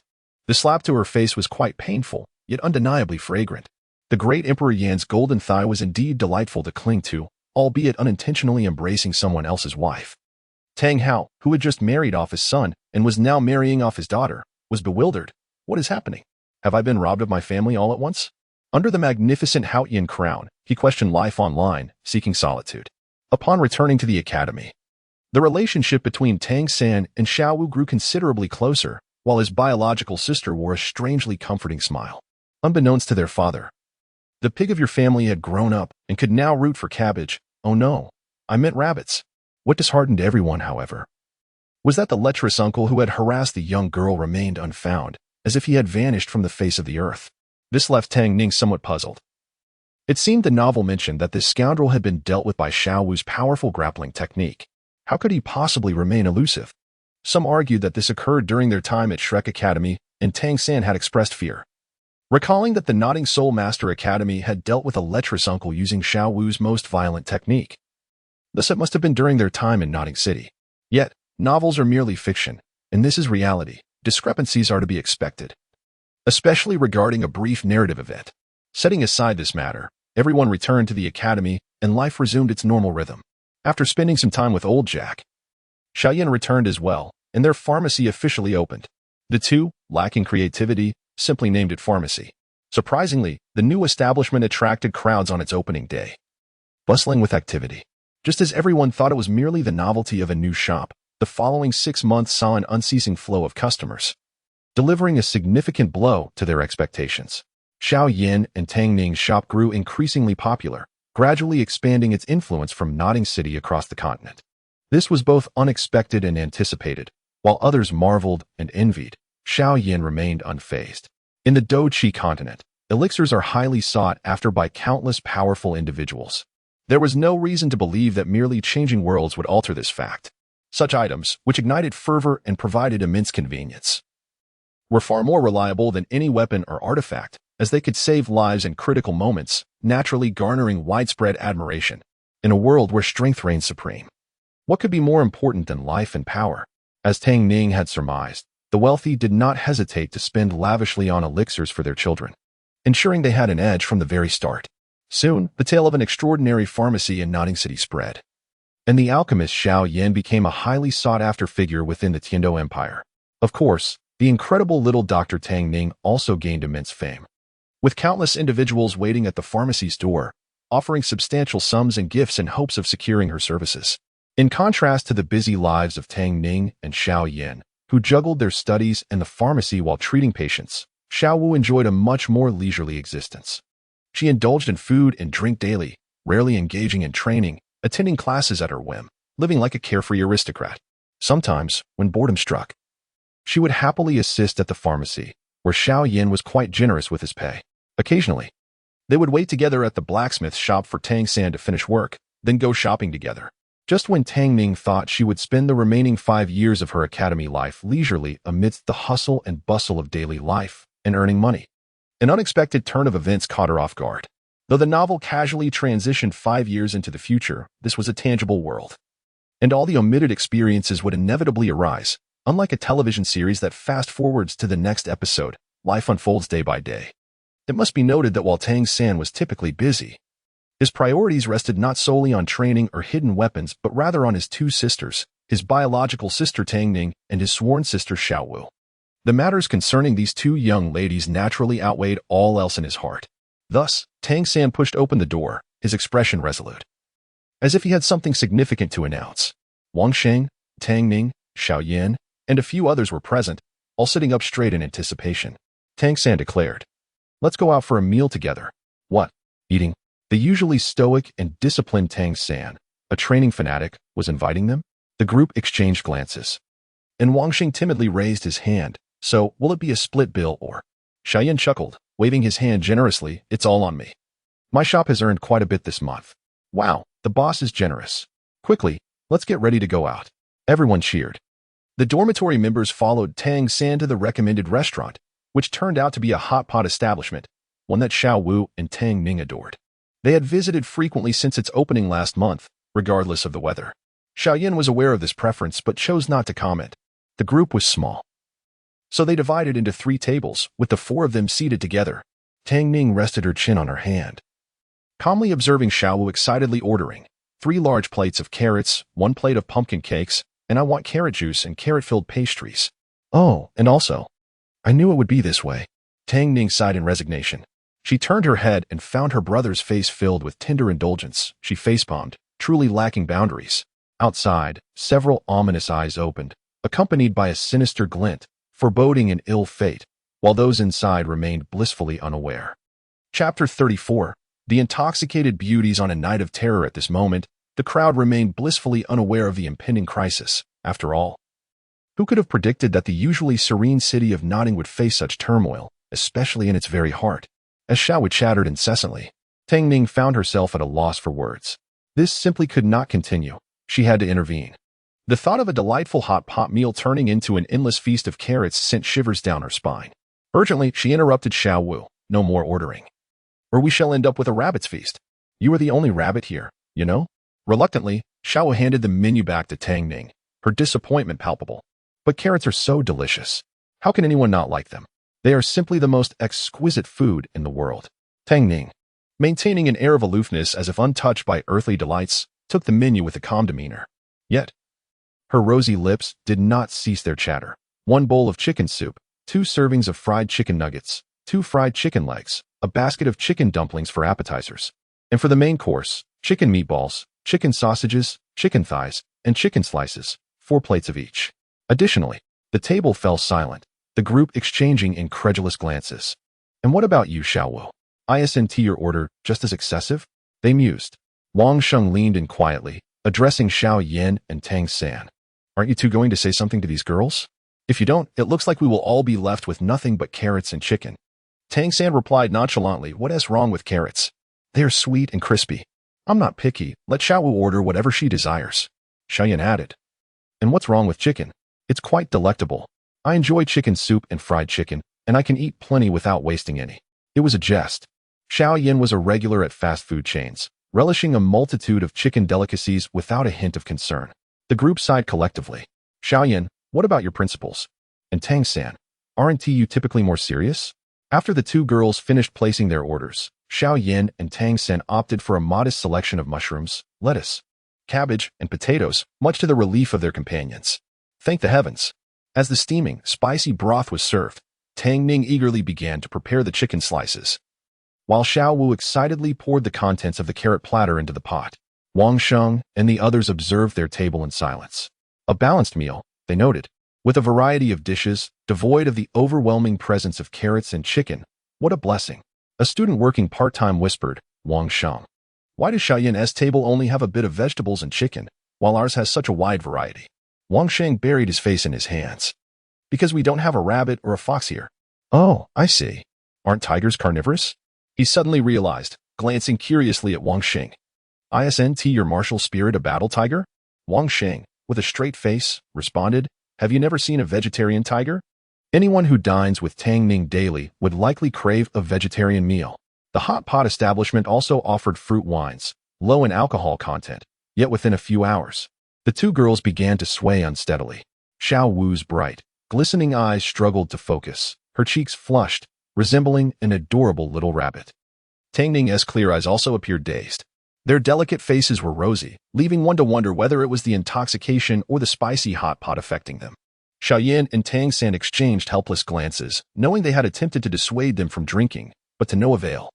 They could only keep a watchful eye on the girls, fearing they might topple from their chairs. Yet, in the brief moment they turned to serve themselves, they lost track of the girls. Tang San turned back only to find the two girls sprawled on the floor, half awake and disoriented. Oh, this bed is so hard. Tang Ning mumbled, cheeks puffed, still chewing on a piece of chicken like a little hamster. Shuh, I'm trying to sleep. Xiao Wu whined, clutching a whole carrot tightly. The carrot smells so good. Tang San sighed, quickly realizing something was amiss. Tang Ning had unknowingly grasped the long rabbit ears that had sprouted from Xiao Wu's head. Meanwhile, Xiao Wu's hands flailed about, accidentally finding the soft, fluffy tail behind her. In an instant, the girls erupted into chaos, their sensitive spots triggered. Tang San and Xiao Yan hurriedly intervened, pulling them apart. Xiao Yan, grasping Xiao Wu, found himself accidentally brushing against something remarkably soft on Tang Ning's body. Startled, he quickly shifted his position, yet his fingers inadvertently grazed the swaying fluffy foxtail. The furry sensation sent a jolt through him. Tang Ning let out a soft whimper, instinctively pressing closer to him, unwittingly nuzzling against him. At that tender age, her skin felt astonishingly. Xiao Yan suddenly froze, unsure of how to place his hands. Tang San, oblivious to the awkwardness, glanced at his sister and said, Xiao Yan, could you keep an eye on Ning Ning for a moment? I'll take Xiao Wu home. She can't handle spicy food, and it seems she is more intoxicated than Ning Ning. Rabbits, as delicate creatures, have a surprisingly low tolerance for alcohol, contrasting sharply with their adoration for carrots. Carrying the drowsy Xiao Wu on his back, Tang San felt a mix of exasperation and concern. However, when he returned, he found Xiao Yan absent, despite having promised to watch over Tang Ning. The others set down their food and encircled the young girl, the door tightly shut, their breaths shallow as they huddled together. Tang San sensed the ominous atmosphere in the air. His expression darkened as he inquired, what is happening? The group exchanged grim smiles and pointed toward the corner. As Tang San approached, he caught a whiff of the metallic scent of blood. Two lifeless bodies lay there, their expressions frozen in sheer terror, revealing the horrors they had faced. Nearby, a symbol of a cauldron was hastily drawn in blood, unmistakably the emblem of Xiao Yan's alchemy shop. The ghastly scene, coupled with the stench of blood, sent chills racing down their spines. Tang San's brow furrowed deeply, his face turned pale as he recognized the two hotel attendants. The realization struck him. The bodies had been dumped in during their meal. Panic surged through the group as they comprehended the gravity of the situation. Tang San surmised it was likely a threat aimed at Xiao Yan's alchemy shop. With its soaring popularity and immense profits, those lacking the means to compete were left seething with resentment. It was only a matter of time before someone took drastic measures to intimidate them. This grim symbol was a declaration of war. With a serious expression, Tang San moved closer to his sister, securing her on his back. Wang Sheng, trembling with fear and pale as a ghost, could scarcely move, whispering, we cannot go outside. We must protect Ning Ning, she is just a girl. Tang San nodded. You all did well. Now that I'm here, nothing will happen. Trust me. We will return to the academy, and I will ensure everyone has safety. As they made their way back, the group moved cautiously, fearful of further incidents. Tang San remained vigilant, scanning their surroundings. If it were just him, he could handle the threat easily, but with so many people, caution was paramount. Fortunately, their journey was uneventful, but Tang San's tension did not ease. The others, initially relieved, began to sense his unease. Do you think the assassins will follow us to the academy? The thought of the academy's lackluster security made them all feel insecure. It was as if sensing their apprehension, a few shadowy figures flitted past, their presence a lingering reminder of the danger that loomed. What a pity. So close to eliminating that little girl, if it weren't for TSK, a splendid opportunity squandered. Tang San's brow furrowed tightly. Uncertain if this night could be endured in such tranquility, his heart raced, plagued by an ominous premonition. Chapter 35. What is so great about being older than me? It only means you will die before me. After hurriedly washing up, they huddled under their blankets. Trembling with fear, Tang San glanced at the panicked students, silently tucking in the corners of Tang Ning and Xiao Wu's blankets, securing the windows shut. He then pulled a chair to the doorway and declared, "Everyone, sleep well. I shall keep watch tonight." His proclamation brought a slight sense of comfort, after all. Tang San was a soul master of considerable rank, with formidable strength and the added thread of the mandala snake's venom intertwined with his blue-silver grass. Among the remaining individuals, his combat prowess was unparalleled, instilling a profound sense of security. The following day, Tang Ning awoke early, startled to find her brother sitting at the door. "Brother, why are you sitting here? Did you not sleep all night?" Noticing Tang San's pallid complexion and heavy demeanor, she felt a shiver of concern. "Something unpleasant happened last night, didn't it?" Tang San furrowed his brow, glancing at his sister. After a moment's hesitation, he chose not to divulge the specifics. "We must wait a bit longer for details, but so far, nothing catastrophic has occurred. You have an appointment at the Lord's Manor for a consultation today. Do go. I will share more upon your return." Tang Ning, though skeptical, understood that pressing for answers would be futile since her brother chose to remain silent. She obediently gathered her belongings and set off for the Lord's Manor. This consultation had been arranged several days prior.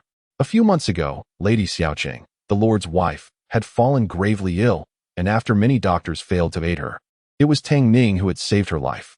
Yet, the illness remained precarious. It ebbed and flowed, necessitating periodic visits for treatment and adjustments to her prescriptions. Today marked the scheduled consultation. Tang Ning skillfully took the patient's pulse, administered acupuncture, and prepared to take her leave. However, Xiaocheng stopped her, looking somewhat embarrassed. "Could you stay the afternoon to look after my sister? My father and I must attend to matters in the neighboring city. And my mother is too weak, just keep her company and prevent her from running amok in the house. The servants will handle the rest." Tang Ning hesitated. She had never been fond of children, and though she had met Xiaocheng's younger sister only twice, the girl seemed to embody the very essence of a troublesome brat. A child of a high-ranking family, barely 5 or 6 years old, she was at that mischievous age, brimming with defiance. Yet, faced with Xiaocheng's pleading gaze, the soft-hearted girl found herself reluctantly nodding in agreement. After all, the medicinal shop run by her family benefited from the Lord's patronage, and it was merely a matter of watching over a child. How problematic could it be? Xiaocheng soon departed with the Lord, leaving Tang Ning to attend to her younger sister, Xianyu. To be honest, the little girl was rather adorable. Although she could not rival the beauty of Xiao Wu or Tang Ning herself, she was undoubtedly charming in the eyes of ordinary folk, a striking little lady.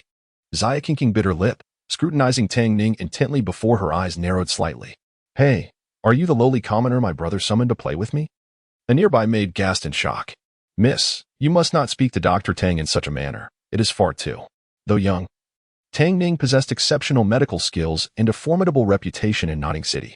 Many were often taken aback when she went shopping, too awed to accept payment. And these maids had long admired her. Upon hearing the girl's words, Tang Ning frowned. What an impolite little brat. Yet, she refused to let that offend her. She gently crouched down to meet the girl's gaze. "Little sister, I am older than you, so you should call me sister." Such words are rather rude. With her striking looks and sweet demeanor, Tang Ning's smile resembled that of a doll, endearing her to those around her. However, to the already envious Xianyu, it was all the more irksome. Though only 5, she was precociously aware of her beauty, reveling in the adoration showered upon her by her elders. The sudden appearance of a more charming girl sparked an intense sense of rivalry within her. Xianyu glared, her jealousy boiling over. If only she could mar that pretty face. Then, she would be the most beautiful. The more she thought about it, the angrier she became. What is so great about being older? It only means you'll die before me. Sister? What do you even count as? You think you're worthy of being my sister? How presumptuous. Tang Ning. Is this little brat seeking her own demise? She clenched her teeth. No, she couldn't hit her. After all, she was just a child. But those words were too venomous. Several maids gasped, eyes wide, quickly glancing at Tang Ning. Fortunately, she appeared unfazed, her smile serene, exuding calmness. Yet, Xiaoqing was anything but calm. Before Tang Ning could respond, Xiaoqing delivered a swift kick aimed at her face, her small visage twisted with malice. The crowd gasped in horror. Should such a blow connect, the injury would be minor, but the humiliation would be profound. The renowned little doctor being kicked in the face by a girl? It would be a disgrace. But how could Tang Ning allow the kick to land? Fueled by anger, she swiftly evaded, repositioning herself behind the child, and delivered a gentle kick of her own, sending Xiaoqing tumbling to the ground. Tang Ning silently ground her teeth. She was merely a child. But how could she resist teaching her a lesson? After all, she was 9 years old and wouldn't truly engage in a struggle with a 5-year-old. The kick was not forceful, but Xiaoqing was the daughter of the Lord, accustomed to being pampered and treated with utmost reverence. She had never faced such defiance before. And as she fell, it took her a moment to react. When she finally regained her footing, she trembled with rage, her voice a furious shriek. "You vile, low-born wench! You shameless hussy! What are you doing just standing there? Kill her! Feed her to my pet dog!" Tang Ning crossed her arms, coldly observing her. A smile wiped from her face, her features crafted with an air of intimidation. The little girl, seeing the surrounding maids and guards indifferent, engrossed in their tasks as if deaf, eventually grew weary of her shouting. Meeting Tang Ning's frigid gaze, Xiaoqing trembled, suddenly aware of her fear. Xiaoqing eyed her warily. "What do you want? I'll have you know I am the daughter of the Lord. You, a lowly commoner, dare to lay hands on me? If you kneel and beg for forgiveness now, I might." Tang Ning interrupted with a cold laugh. "You think I would spare you? How unfortunate that the decision rests with me. You think you can kick me and run away? Dream on." Chapter 36. The mischievous child and the heavy loss. As soon as Tang Ning's voice fell, she rushed in front of Xiaoqing, seizing the mischievous child's collar and lifting her off the ground. Raising an eyebrow, Tang Ning permitted the young girl to flail helplessly in midair, shaking her vigorously several times. Leaning closer to Xiaoqing's terrified face, she articulated each word deliberately. "You didn't think this is the end, did you?" The maid beside them hesitated for a moment before softly saying, Dr. Tang can discipline my young lady, but please remember to leave her life intact." The surrounding guards nodded vigorously in agreement, showing no further reaction. They were merely ordinary people, and against Tang Ning, a soul master, they knew they would be no match. Tang Ning nonchalantly nodded and waved her hand, allowing everyone to breathe a sigh of relief and divert their attention. Xiaoqing became increasingly frightened, trembling. She began to curse loudly. As her tirade continued, Tang Ning's expression grew colder. This foul-mouthed girl was truly insufferable. No matter, time was on her side. She would eventually make Xiaoqing question her own existence. Instead of growing angry, she smiled, bringing Xiaoqing closer, a flash of white light illuminating her form. Her fluffy ears perked up, and her almond-shaped eyes elongated, gleaming with an eerie light. This appearance, combined with their close proximity, emanated an overwhelming aura of intimidation, causing Xiaoqing to promptly cease her shouting, shivering in fear, her hands and feet turning icy. Tang Ning slowly remarked, "I am not one to suffer losses easily. You nearly kicked me in the face and have insulted me for quite some time. At the very least, I must collect some interest. A mere kick would not suffice." So, her enchanting eyes narrowed, and with a swift flick of her snowy tail, she forcefully hurled Xiaoqing towards the ground. The girl screamed as she was lifted into the air by the fluffy tail, fainting from fright. Tang Ning scoffed, "Is that all the courage you have? Yet you dare issue threats? Truly." Shaking her head, she restrained her strength, allowing the tail to drop Xiaoqing onto the soft, satin-covered bed. Finally, the ruckus subsided. When Zhao's father and son returned, they initially worried that the usually arrogant girl might cause trouble. To their surprise, she was obediently riding under Tang Ning's supervision. The father and son exchanged bewildered glances. What was happening? Had their little ancestor changed her ways? Seeing them return, Tang Ning stroked her chin thoughtfully and chuckled lightly. "Since you two are back, I shall take my leave." As she stepped outside, she soon heard the little girl drop her pen in a huff, exclaiming, "Daddy, brother, who brought this lowly person here? How dare she hit me? Quickly, kill her and feed her to my little dog." Her childish voice was laced with malice, a cruelty that Tang Ning had anticipated. Raising an eyebrow, she turned around, causing Xiaoqing to tremble in fear, instinctively preparing to beg for mercy. However, upon seeing her father and brother beside her, she paused, feeling triumphant. Her support had returned. Why should she fear this lowly person now? Tang Ning couldn't help but laugh at her self-satisfied demeanor. She addressed Zhao's father and son, "City Lord. Xianyu, please do not take offense to my words, but if you do not properly discipline this girl, She may very well ruin herself in the future. With that, Tang Ning briskly turned and left. As the renowned writer Lu Sun once said, if you do not treat a child as a person when they are young, they will not become one when they grow up. This little girl from the Xiao family, at such a tender age, was both foolish and cruel. Far from being an ordinary child, how could she possibly thrive? Xiao Qingqing glared fiercely at her, shouting, "Daddy, kill her. Why isn't anyone moving? I want her dead. I demand her death." The little girl screeched, throwing a tantrum. Zhao's father took a deep breath, his expression darkening, and he struck her hard across the face. Xiao Qingqing fell to the ground, dazed, clutching her cheek, and then began to shriek hysterically. "Ah, I will kill you." She charged at her father, hitting and kicking him. Zhao's father felt a chill in his heart as he exchanged a grave glance with his son, a bitter smile on his lips. He had suspected that Tang Ning, the little doctor, was not speaking without reason. If this child continued down this path, she would indeed ruin herself, and a major problem would arise sooner or later. For the time being, let us set aside the chaos at the Xiao residence. After disciplining the mischievous child, Tang Ning returned to school feeling refreshed. Upon entering the dormitory, she found Tang San and Xiao Yan sitting side by side in silence, their expressions somber. As she entered, the two exchanged glances. "Is Ning Ning back? We must inform you about this matter." The nearby Xiao was shifted, taking a seat beside them. Tang San spoke first. "Last night, after you both got drunk, I returned Xiao Wu home. There were 2 corpses found at the restaurant, thrown in through the window, their intentions unclear. I stayed up all night to protect everyone while Xiao Yan went to check on the situation at the pill shop." Seeing the 2 girls' shocked expressions, he reassured them. "Rest assured, it is past. That person will not act again in the short term." Xiao Wu felt slightly relieved but was soon overcome with fear. Had she really been sleeping alone at school for so long? Tang San paused for a moment before continuing. "It seems this person intended to intimidate us. Likely, Xiao Yan's pill shop obstructed his financial interests. Whether he hired someone or acted himself, the fact that he dared to kill indicates he is a ruthless individual. Yet, he furrowed his brow deeply. What puzzles me is why he would forego such a good opportunity to directly attack you, instead opting to kill the staff and frighten you. One thing Tang San did not say was that if he aimed to undermine the pill shop, then Ning Ning, the little doctor, was clearly a significant pawn.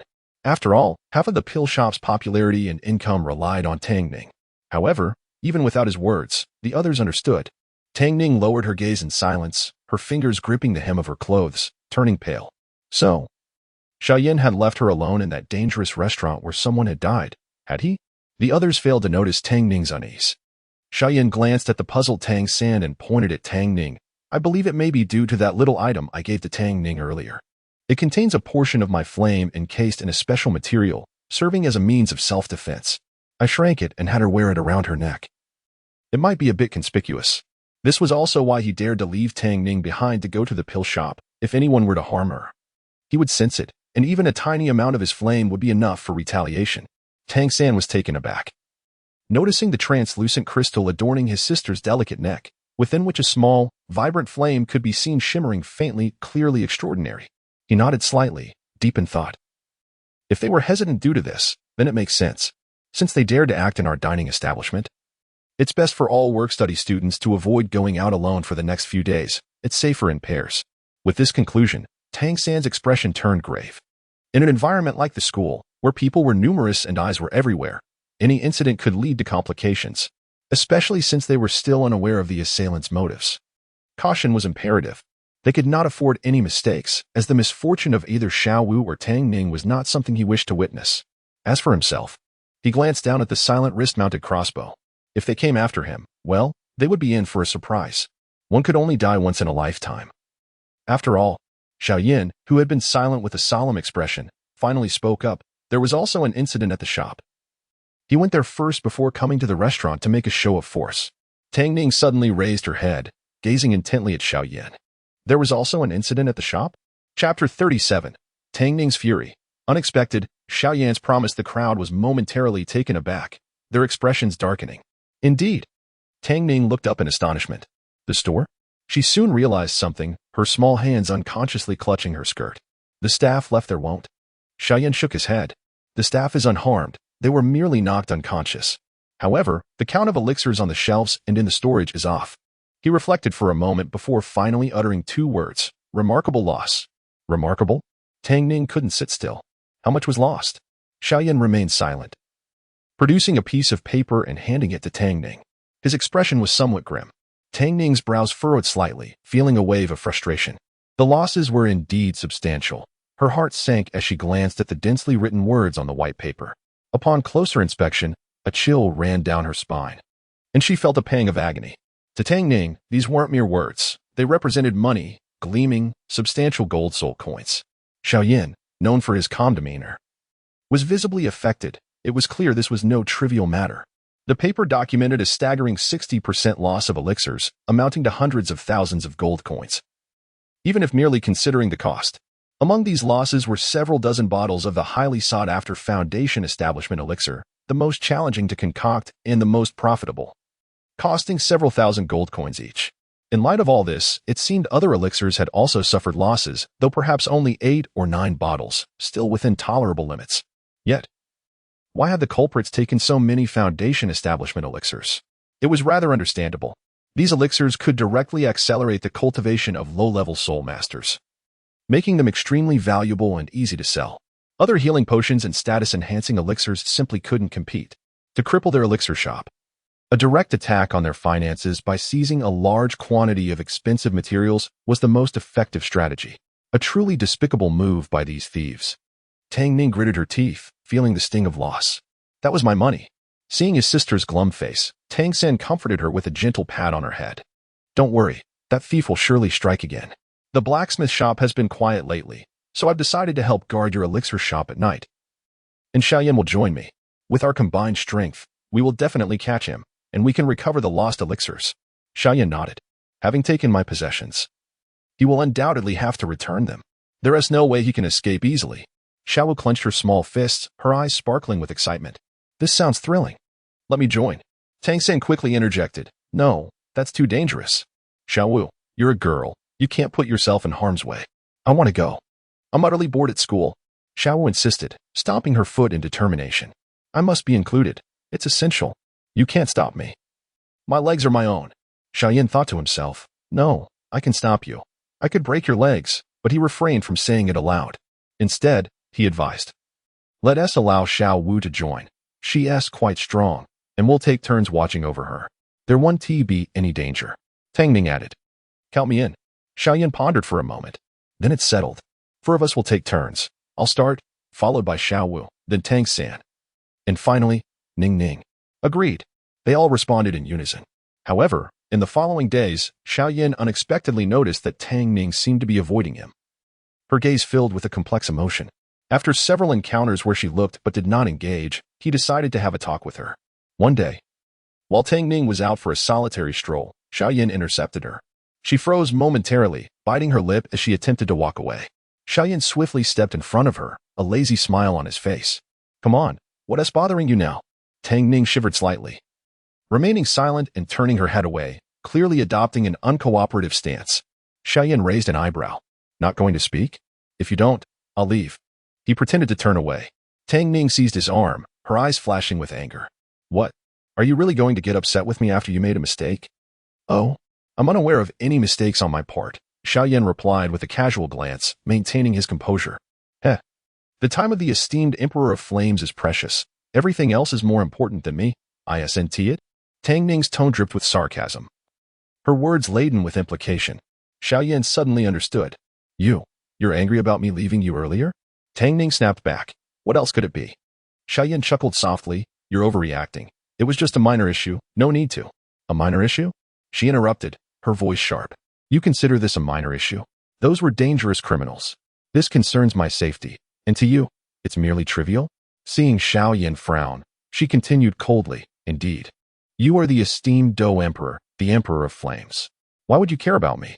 Your own matters take precedence, while my life is merely trivial. Even if I were to perish, you would likely kill them for revenge and act as if I had never existed. Isn't that so? In Xiao Yan's heart. If it were the childhood friend Xiao Sun, she would undoubtedly be of utmost importance, never leaving his side. Tang Ning's reaction was entirely unexpected to Xiao Yan, leaving the typically composed young man astonished. The girl, who usually appeared obedient and cheerful, radiating warmth like a little sun, was now fiercely defensive. Tang Ning had always been gentle, showing no signs of gloom, seemingly carefree. However, the surprise was fleeting. Xiao Yan, having experienced much, quickly recognized that Tang Ning's resentment was perfectly normal. Her assertiveness stemmed from one root: fear and insecurity. In such a perilous environment, not only she but even the spirited Xiao would feel apprehensive, coexisting with two corpses while in a state of unconsciousness, with only the non-combatant brother and friends absent. It was impossible not to feel anger afterwards. In such circumstances, even the most placid individuals would feel a sense of injustice, especially considering Xiao Yan's prior abandonment of her at the elixir shop was rather inconsiderate, although Tang Ning understood she possessed the protective charm of the necklace, which was why Xiao Yan felt secure leaving. Reason and emotion do not always align seamlessly, no matter how much she rationalized that his actions were justified. Standing in the shoes of a vulnerable girl, resentment and anger were inevitable. Having come to this understanding, Xiao Yan looked at the seemingly fierce yet inwardly fearful girl before him, filled with regret. He stepped forward, embracing the struggling girl. I admit, this time I was wrong. I shouldn't have left you alone there. With both me and Tang San absent, you were indeed in danger. Even with the necklace, my actions were inappropriate. I failed to consider your safety. Tang Ning lifted her gaze, realizing that Xiao Yan was making a promise to her. Chapter 38. Tang Ning is captured. Upon hearing the words, Tang Ning met Xiao Yan's steadfast and gentle gaze, her fingers trembling slightly as she ceased her struggles. She buried her small face in Xiao Yan's embrace, remaining silent and motionless for a long while. Eventually, a muffled voice emerged. You promised. You cannot abandon me again next time. All right, I promise I won't leave you behind. I told you from the beginning that I would protect you. We are friends. After all, and I keep my word. Xiao Yan gently patted her little face. So, from now on, you mustn't hide from me when you see me. Tang Ning responded softly, then lowered her head in contemplation, her eyes sparkling with mischief. Xiao Yan was momentarily taken aback, a premonition of trouble washing over him. Indeed. He felt a sharp pain in his shoulder as Tang Ning bit down fiercely, prompting an involuntary gasp of pain from him. Tang Ning looked up at him with a cold huff. Does it hurt? Remember this lesson, so you won't dare to leave me behind again.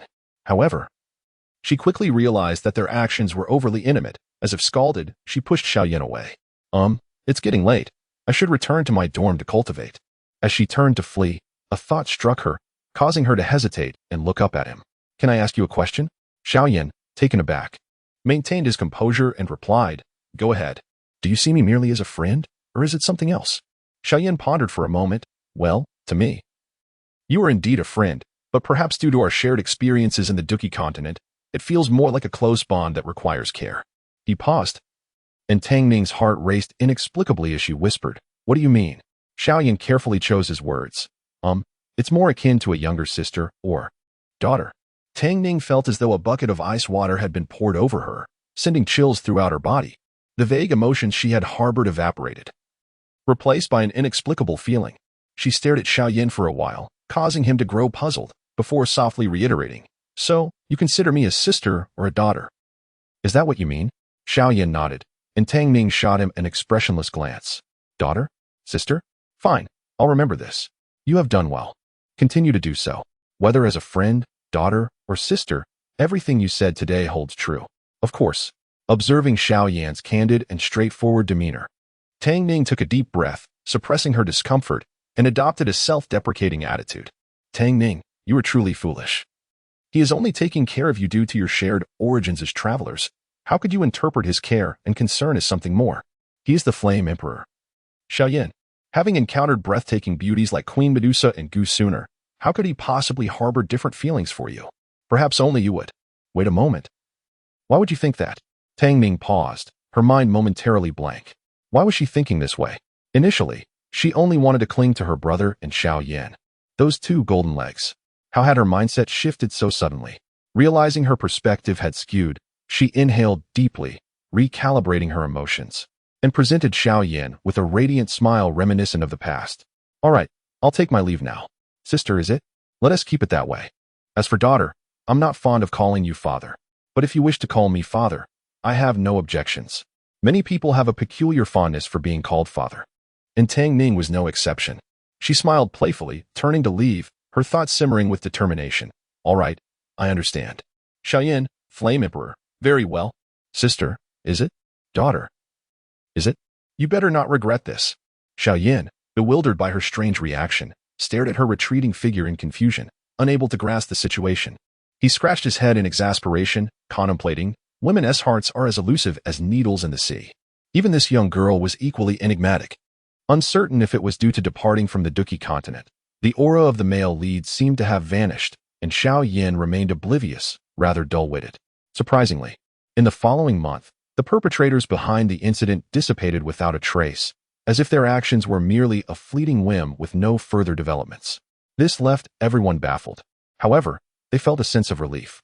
Although they mourned the loss of the precious medicinal herbs, they acknowledged that financial losses could be endured.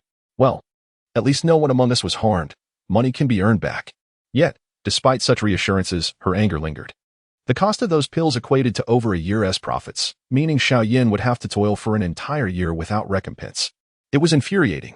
Damn it. If I get my hands on him. Tang Ning clenched her fists. The sound of her knuckles cracking echoed her fury. That night, Tang Ning was on night duty, stationed in a room between the shop and the storage area. To access the storage, one had to pass through this room, serving as a secure point of watch. Bored and stifling a yawn, Tang Ning felt listless. A month had passed without incident, and the monotony was unbearable. Fortunately, it was nearly midnight. With the store opening at 6 the next morning, she could return to sleep soon, as 6 hours was neither too long nor too short. Feeling a bit parched, she rose to fetch a cup of water from the table behind her. As she twisted the lid open, a sudden chill swept through the room. Silent shadows began to materialize, and the faint sound of footsteps echoed in the empty space. The cultivation techniques she practiced had the effect of cleansing the marrow and strengthening the body, even though Tang Ning was only at the initial stage of body refinement. Her senses were far beyond the ordinary. Just because others could not hear did not mean she was deaf. Tang Ning's pupils constricted. With a swift motion, she continued to sip her water, feigning ignorance while subtly glancing to the side. In an instant, she enveloped her feet with spiritual energy, propelling herself forward at an astonishing speed, delivering a powerful kick to the black-clad figure. However, before she could utter a word, a gust of wind rushed from behind her, and an ominous thought crossed her mind. Sure enough, before she could react, a searing pain struck her head, overwhelming her senses, and darkness engulfed her consciousness. Her last thought was a curse. Damn, I was careless. The following morning, Xiao Yan arrived to open the store, engaging in light banter with several employees. However, he noticed the absence of the little girl who usually rushed out from the back, complaining impatiently. A nagging sense of foreboding gnawed at him, and he furrowed his brow deeply. Silently, he pressed forward, his expression grave. The room outside the storage was empty. The girl's water cup lay shattered on the ground, and faint drag marks were visible. Tang Ning had been taken? His complexion darkened, anger brewing within him. The audacity to steal, threaten, and now abduct his people. This was tantamount to courting death. Xiao Yan was merely disinclined to meddle, but did they truly believe he was a coward? Behind him, Tang San grasped the gravity of the situation from Xiao Yan's reaction and hurriedly followed him inside, staring in shock at the disheveled signs of struggle. He had lost his sister? Xiao Yan raised his hand, his voice grave. We are closing the store today. I will search for Tang Ning. You all go back and rest. The employees exchanged worried glances, realizing their presence was futile. They quietly offered words of comfort to Xiao Yan and Tang San before departing. Is there any way to find her? The silence lingered until Tang San broke it. At that moment, he could no longer maintain his composure. She was his twin sister, one of the few most important people in his life. Tang Ning was not yet 10 years old, and the thought of her falling into the hands of ruthless criminals, possibly even killers, was unbearable. This situation is exceedingly perilous. Even if no calamity befalls, one cannot escape the likelihood of losing a limb or enduring suffering. Thus, whether Tang Ning can successfully escape unscathed or be rescued intact by the two remains an uncertainty. Chapter 39. The Ice Spirit Stone. Escape. Xiao Yan had anticipated this situation. He lowered his gaze to the shattered necklace on the ground, nodded, and with a flick of his fingers, a small, trembling flame suddenly appeared in the air. Though those individuals had broken the necklace, my flame remains undiminished. Having sustained this for a long time, I can sense the essence of the flame, and it can be located through my martial soul. Is a top-tier spiritual entity formed naturally in this continent, unique and exceedingly precious. Each fragment of exudes a distinctive aura, making it conspicuous like a beacon in the night. Xiao Yan's martial soul is the which was forged by consuming all, rightfully earning him the title of the Emperor of Flames. It is equally linked to the necklace he gifted to Tang Ning contained such a flame. However, since it was a fragment, the aura emanating from Tang Ning was faint due to the transfer, requiring some time to strengthen. Xiao Yan glanced at the anxious Tang San and furrowed his brows, conveying this matter to him. More time? Tang San's complexion shifted.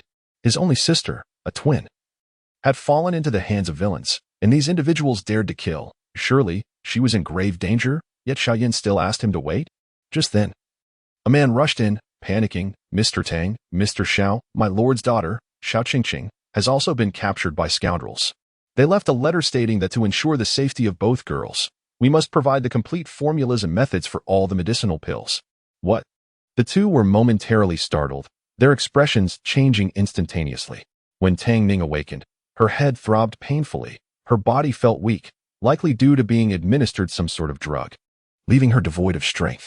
She discreetly opened her eyes slightly, scanning her surroundings with a limited view. This was a rather rudimentary yet spacious storeroom, cluttered with goods. And in a corner, several burly men were gathered around a small table, eating and spitting. In the distance, a peculiar white stone caught her eye, looking rather extraordinary. Yet it was carelessly discarded aside. Tang Ning's gaze flickered. Could that be the ice spirit stone? A treasure of the cultivation realm that enhances the cultivation speed of ice attributes? She never expected to find such a valuable item in this place. Her heart ignited with excitement, but she quelled her thoughts and continued to assess the situation. She noticed she was bound tightly with thick ropes.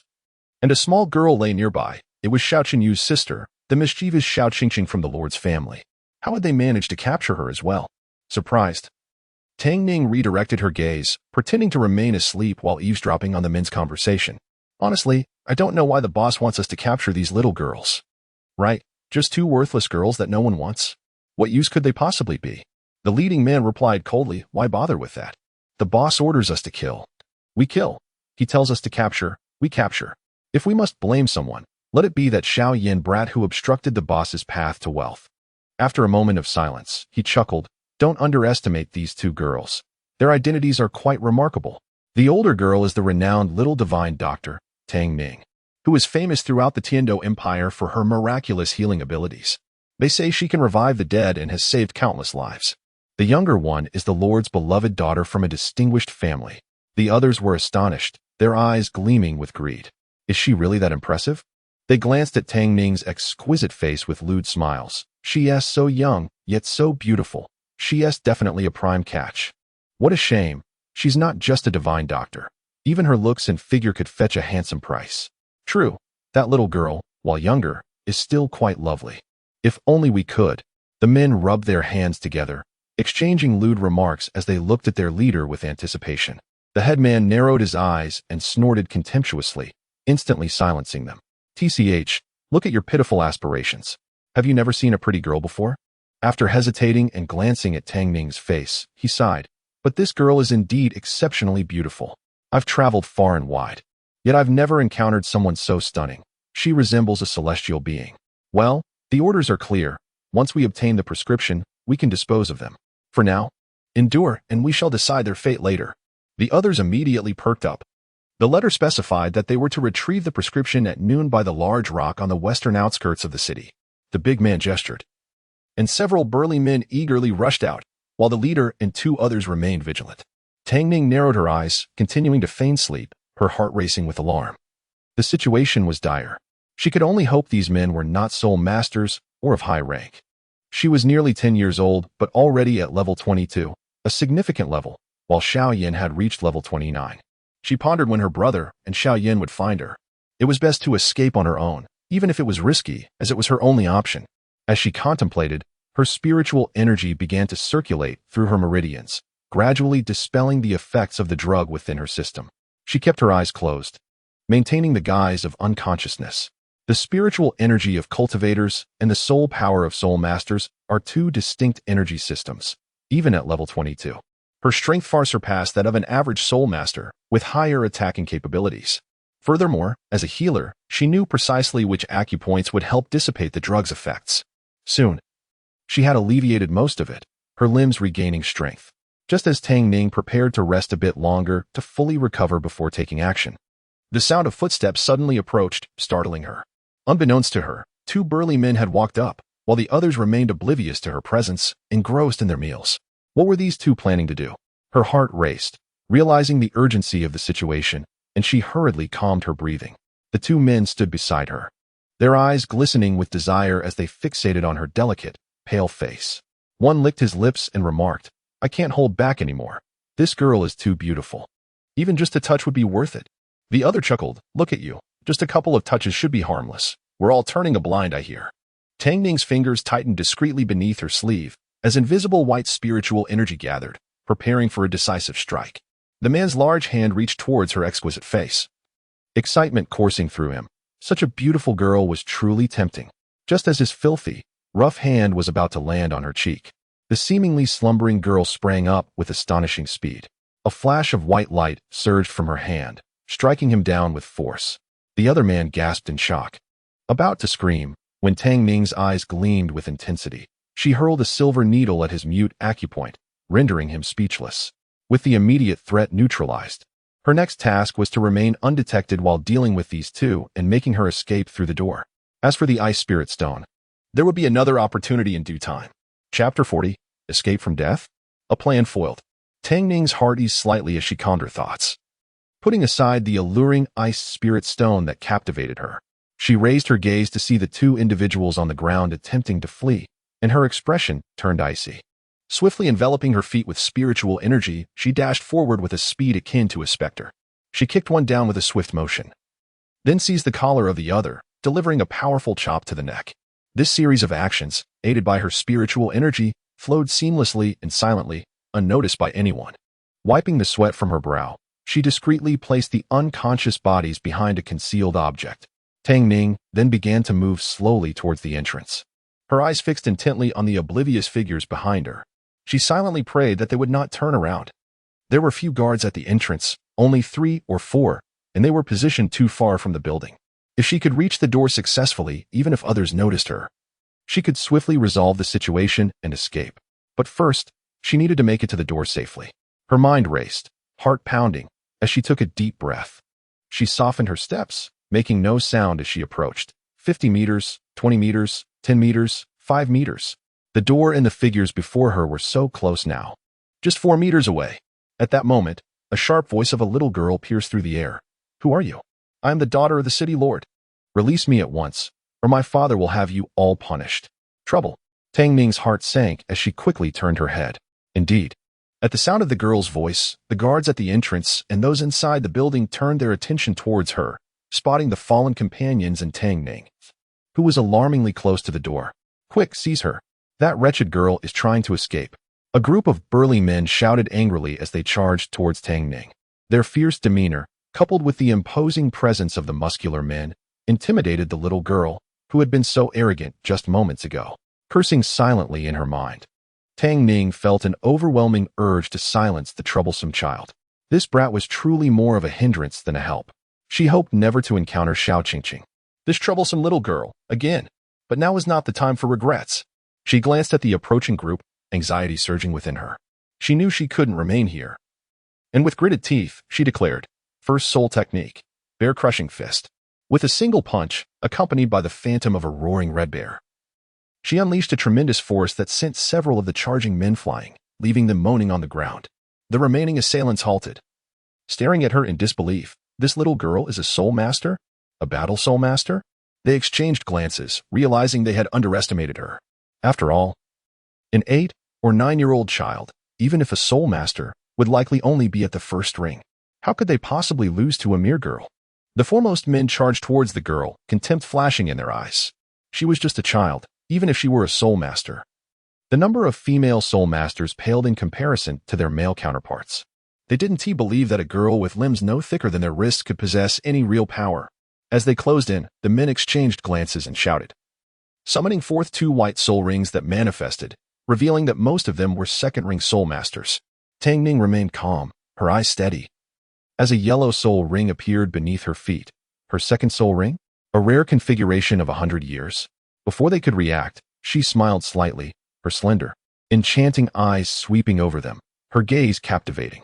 The initial shock of the men rendered them momentarily frozen, their movements faltering. Now, Tang Ning's eyes glinted with resolve as she shouted, "Second soul technique, frenzied ice blade." Her second soul technique, derived from a 100-year-old ice wolf, unleashed a flurry of ice blades that rained down from above, sharp and glistening with a chilling aura. In mere moments, the majority of the mercenaries were severely injured, blood spraying as they cried out in agony, filling the ground with the fallen. The remaining mercenaries were also wounded, their expressions filled with terror as they realized they were facing a formidable opponent.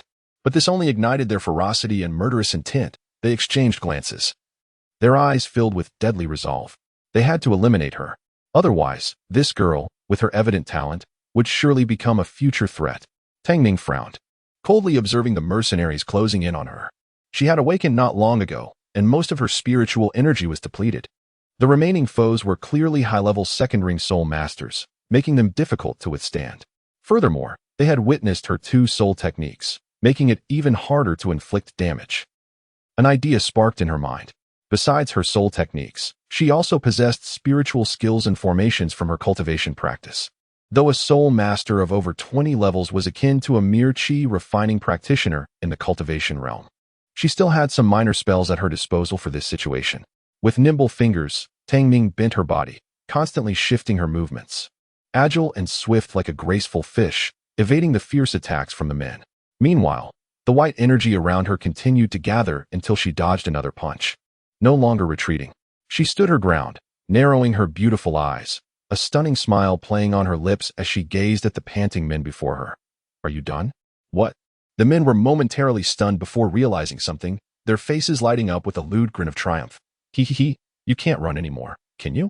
Now that you're in our hands, we'll have some fun with you."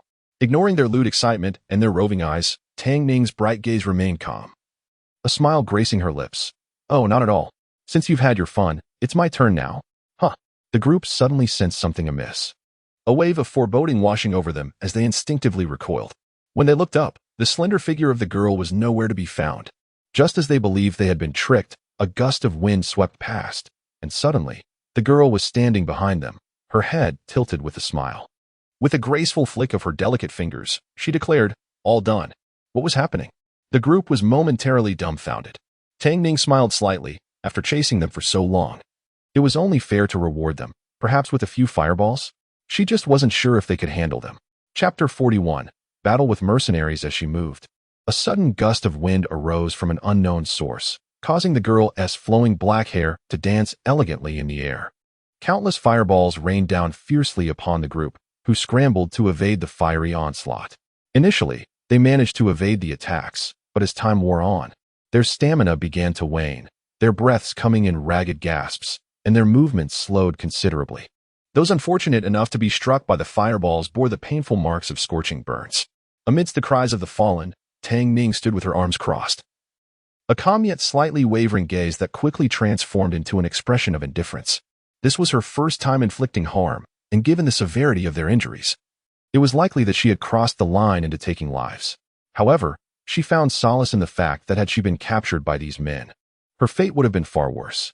Moreover, she had gleaned from their previous conversation that they were a ruthless band of mercenaries, devoid of any moral compass and driven solely by profit.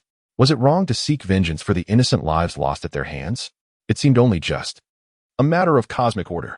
As she wrestled with the discomfort of her first kill, nausea creeping up on her, the last man fell. Just as she prepared to turn away, a sudden shift in the atmosphere occurred. Behind her stood a familiar figure, a large man with crossed arms, coldly fixated on her. It was the mercenary leader who had just exited. His eyes brimmed with murderous intent, and even her heightened senses as a cultivator failed to detect his presence. A wave of dread washed over Tang Ning. Her situation had turned dire. The effects of the drug lingered, leaving her limbs weakened. After the prolonged battle, the little stamina she had managed to regain was now nearly depleted. This confrontation seemed to spell disaster unless this man's strength was lacking. However, the four spirit rings that materialized beneath him, two yellow, two purple, shattered her fleeting hopes. For the first time, she cursed her slow cultivation speed. Had she reached the foundational stage, she could wield most of her techniques and claim the sword she had acquired. Yet now, she faced imminent death, the feeling of helplessness etched deeply in her heart. Determined, she gritted her teeth, ready to fight against the odds. But darkness suddenly enveloped her, causing her to stagger. It was a grave situation. Just when despair threatened to consume her, the man, realizing her plight, broke into a cruel, twisted grin and lunged toward her. At that moment, a shadowy object hurtled through the air, aimed directly at the man's head. Given its size and weight, should it connect, it would surely result in a fatal blow. The man's pupils dilated in terror, and he quickly rolled aside to avoid the ominous projectile. Upon closer inspection, his heart sank. It was a massive black ruler, over a meter tall, embedded deep within a tree trunk. The sheer force and size of the object instilled panic within him. "Consider yourself fortunate to have escaped," came a cold, mocking voice. It was Xiao Yan, a boy clad in black, approaching with an impassive expression. He cast a chilling glance at the man, then directed his focus upward, summoning the giant ruler into his grasp. The tree, unable to bear the burden, cracked like spider silk and toppled with a thunderous crash. The mercenary leader broke into a cold sweat. If such a mighty tree could fall, he doubted his own flesh and blood could withstand this enigmatic child. His expression shifted as he weighed his options, swiftly deciding to attack Xiao Yan with a blade. As he turned to flee, he realized the futility of his escape. Xiao Yan's eyes glimmered with icy mockery as he spoke. "Did you truly believe you could flee?" With a commanding shout, he unleashed a powerful technique, advanced Shin rank, explosive step. In an instant, enveloped by his fighting spirit, he dashed forward with astonishing speed, his feet glowing crimson as he propelled himself like a dart. With a forceful stomp, the ground erupted beneath him, launching him forward like a black shadow. Each step echoed with explosive sounds, and before long, he had effortlessly positioned himself before the fleeing man. The mercenary was taken aback, trembling in fear. He was a wind element martial soul user, known for speed and attack power, yet Xiao Yan's velocity was monstrous. Realizing escape was impossible, he gritted his teeth, and, with a flicker of his spirit rings, launched a punch at Xiao Yan, snarling, "Die, brat." Unperturbed, Xiao Yan regarded him with disdain, a futile struggle, easily dismissed. He then silently chanted, "Advanced Shin rank, 8 extremes collapse." Fiery energy surged through his arms as he unleashed a formidable punch, infused with immense power and a violent wind. The collision was deafening. The mercenary cried out, blood spewing from his mouth as he was sent hurtling away. His face drained of color. How could he not withstand a single blow from Xiao Yan? The leader rolled a considerable distance before finally stabilizing himself, utterly shocked and devoid of fighting spirit. Fortunately, Xiao Yan's strike had been so potent that he was propelled far away, granting him a momentary reprieve. However, just as he began to flee, Xiao Yan's indifferent voice called out, "Explode." The hidden force of the 8 extremes collapse detonated within the man's body, shattering his heart without warning. With eyes wide in disbelief, he coughed up blood, collapsing without uttering a word, his limbs twitching violently before falling still. Xiao Yan had dispatched a level 40 spirit master with ease, his expression unchanged as it aligned with his expectations. He turned to Tang Ning, carefully supporting the swaying girl. "I'm late. Are you all right?" Though still unwell, Tang Ning felt significantly better than before. Upon seeing the familiar, handsome face of Xiao Yan, usually composed yet now filled with concern, she couldn't help but find this contrast amusing. Taking a moment to appreciate the irony, she kept her gratitude hidden and simply nodded. "Thank you, Brother Xiao Yan. Your timing was impeccable. I truly didn't know how I would have fared today without you." Chapter 42. When the dust settled, Xiao Yan fell silent. Had it not been for his excessive confidence, Tang Ning would not have been captured. Ultimately, he bore some responsibility for the incident. Furthermore, the notoriety of his apothecary had drawn unwanted attention. He glanced at the frail girl, barely able to stand. Her spiritual energy was depleted, and her body bore numerous injuries, with deep red marks etched into her wrist from the ropes. Xiao Yan sighed, his gaze betraying his guilt. Tang Ning feigned weakness, averting her eyes from him, her expression clouded by a hint of despair and depression. Guilt? She had nearly lost her life. Yet all she received in return was his remorse? This simply would not do. The cunning little fox, who harbored a darker side, was lost in thought. But this moment of contemplation went unnoticed by the others. She released Xiao Yan and steadied herself, scanning the surroundings. Where is my brother? Tang San, her biological brother, would undoubtedly come looking for her. Xiao Yan felt an inexplicable sense of loss as the warmth of her presence faded. He absent-mindedly rubbed his fingers together before replying. "Your brother will be here shortly." As if on cue, a boy dashed out from the woods, his face a mask of panic. Tang San quickly assessed his sister, relieved to find her merely weak before effortlessly hoisting her onto his back. Although Tang Ning felt a bit uneasy being carried by her brother, her exhaustion compelled her to rest against his broad, reassuring back. Xiao Yan, meanwhile, had not forgotten to reclaim the elixirs lost in the warehouse, along with the unfortunate child who had been abducted. "Wait, there's something I truly need. They kidnapped me. Let this serve as compensation for my mental anguish." Tang Ning suddenly remembered the ice spirit stone and tugged at Tang San's shoulder. Without a word, Tang San carried her back, retrieving the blue-white ice crystal and handing it to her. Seeing the small girl clutch the palm-sized white stone with delight, he smiled gently and ruffled her soft, dark hair. As long as she was happy, that was what mattered. After all, the ice crystal was of no use to him, and it was her first experience of being kidnapped. If it could bring her a bit of joy, it was worth it. Notably, Xiao Qingqing, the fearless girl, had become significantly more subdued after the scare. With the danger past and losses recovered, Xiao Yan felt a sense of relief. He had initially thought he would have to toil for months to make up for the lost elixirs, but now that they had been retrieved, he decided to grant himself a well-deserved break. In the following months, Xiao Yan rarely missed an opportunity to enjoy leisure time, often strolling with his arms behind his head. Basking in the sun, Tang Ning envied his carefree demeanor. After all, they still had to cultivate, while he did not. Xiao Yan was already infused with the energy of a Picto emperor. It was merely the laws of this world that had sealed it away. Thus, he only needed to refine and unseal it, a process that would naturally be much swifter than starting from scratch like them. On the verdant lawn of the academy, adorned with unknown wildflowers that exuded a gentle fragrance, Tang Ning sat cross-legged, lost in thought as she sought to comprehend the cultivation techniques swirling in her mind. The spiritual techniques of cultivators were formidable, yet challenging to grasp, particularly the advanced ones.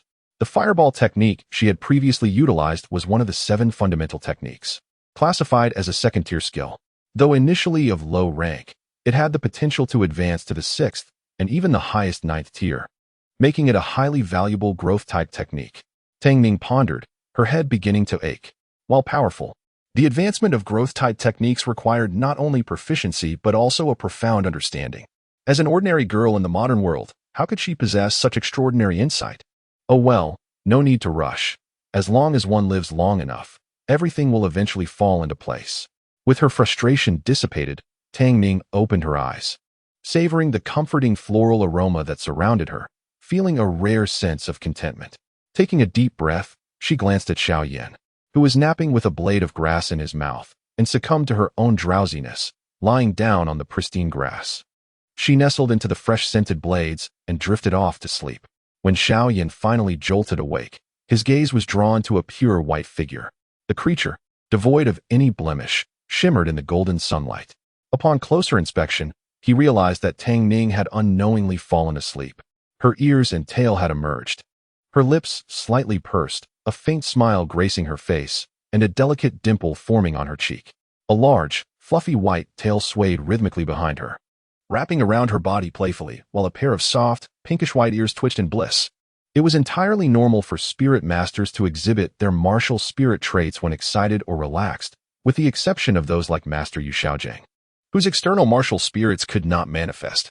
Knowing that the little fox was in a deep slumber, Xiao Yan chose not to disturb her, watching with amusement as she wagged her tail, resting his chin in his palm as his thoughts drifted. However, Tang Ning was not a still sleeper. She rolled about, and before Xiao Yan could react, the restless little fox tumbled onto a sharp rock. His expression shifted, and he rushed over, gently placing his hand on the back of her head to shield her from the stone's edge. The girl murmured softly in her sleep, instinctively nuzzling her cheek against his calloused hand. Xiao Yan was momentarily taken aback, a mix of amusement and exasperation washing over him as he carefully shifted the sleepy girl aside. Just as he intended to rise, he felt an unexpected resistance. To his surprise, Tang Ning's fluffy white tail had somehow coiled around his waist, refusing to let go. A few strands of white fur tickled his nose, causing him to sneeze, which startled the slumbering Tang Ning awake. Feeling an inexplicable rush of nerves, Xiao Yan squatted down, fixated on her. Tang Ning, still caught in the haze of sleep, blinked up at him with her beautiful, translucent black eyes, glistening with a layer of dreamy moisture reminiscent of mist. Her innocent and untainted gaze was exceptionally captivating.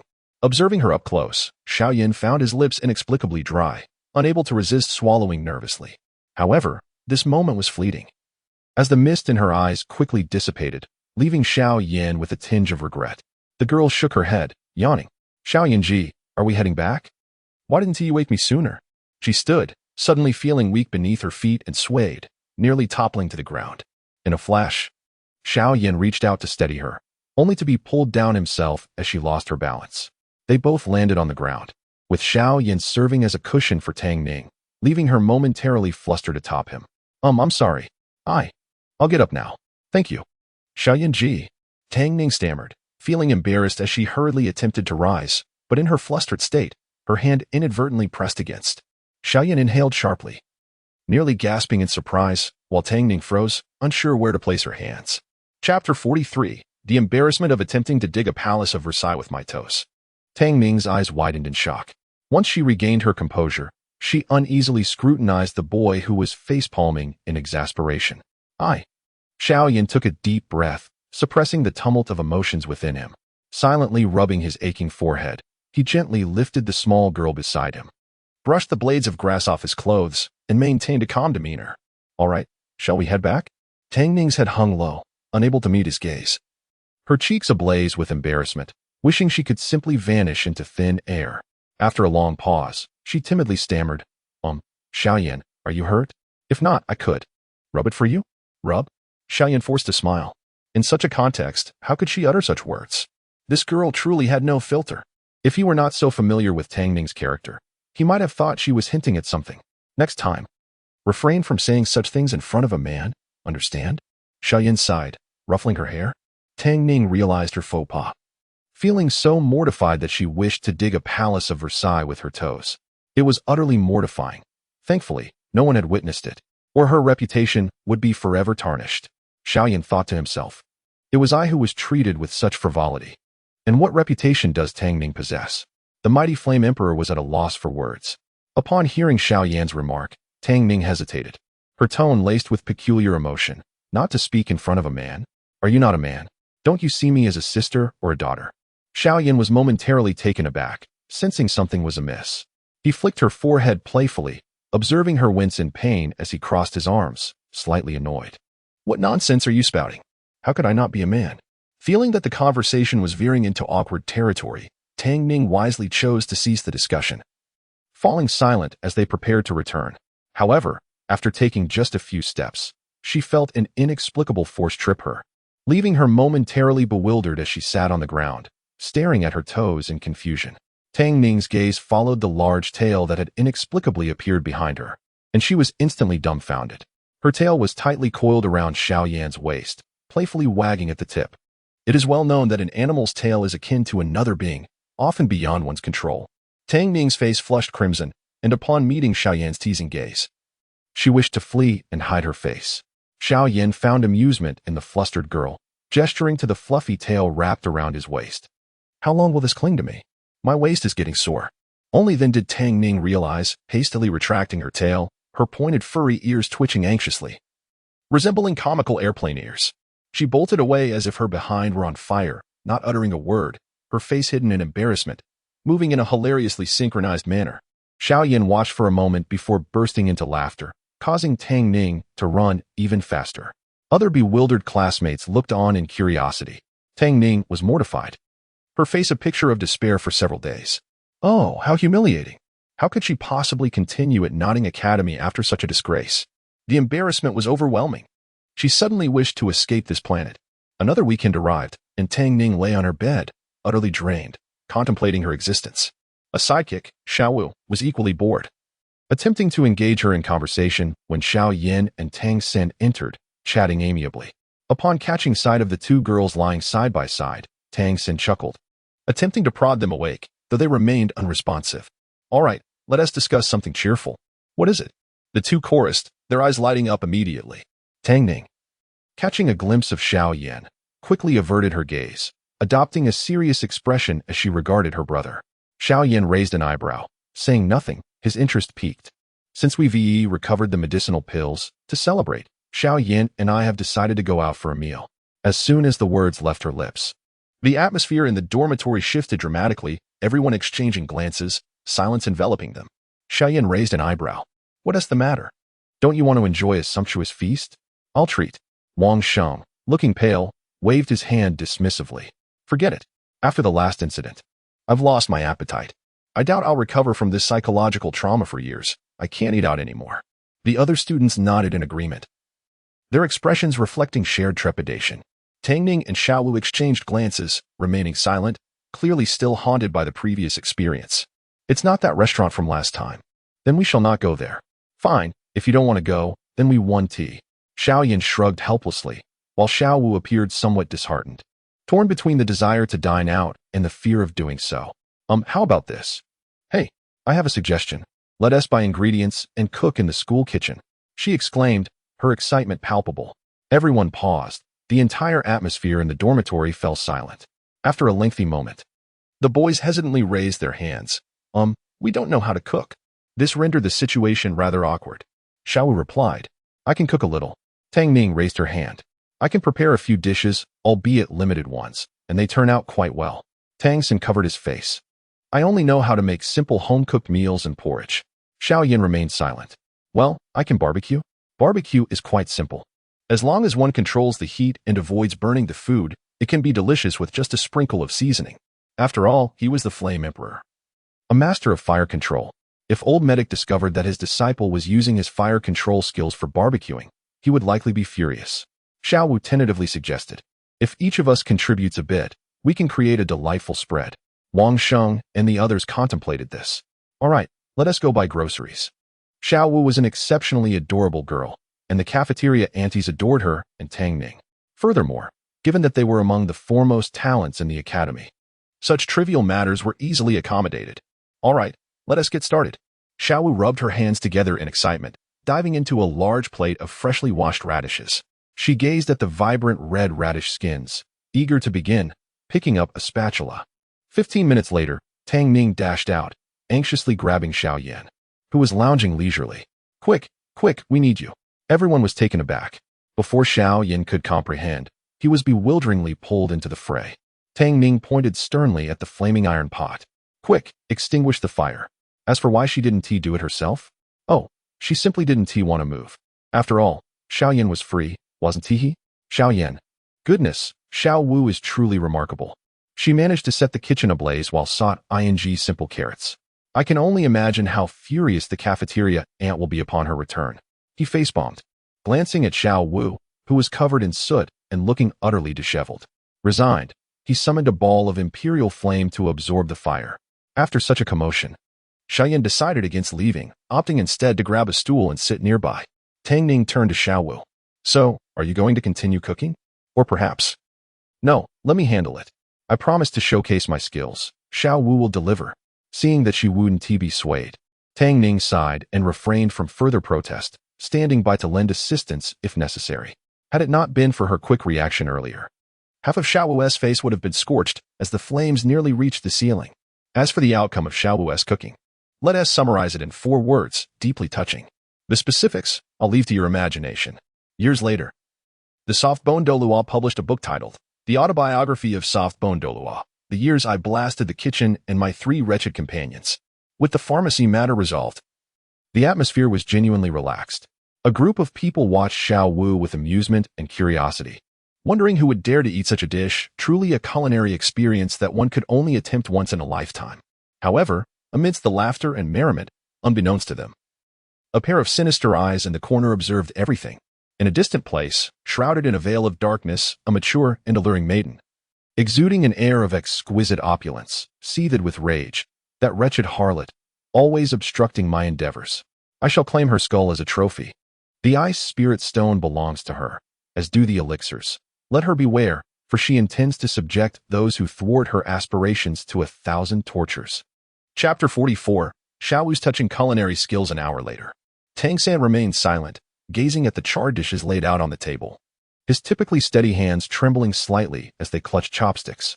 Xiao Wu, her face smeared with soot and dirt, whimsically wiped her face, resembling a little calico cat.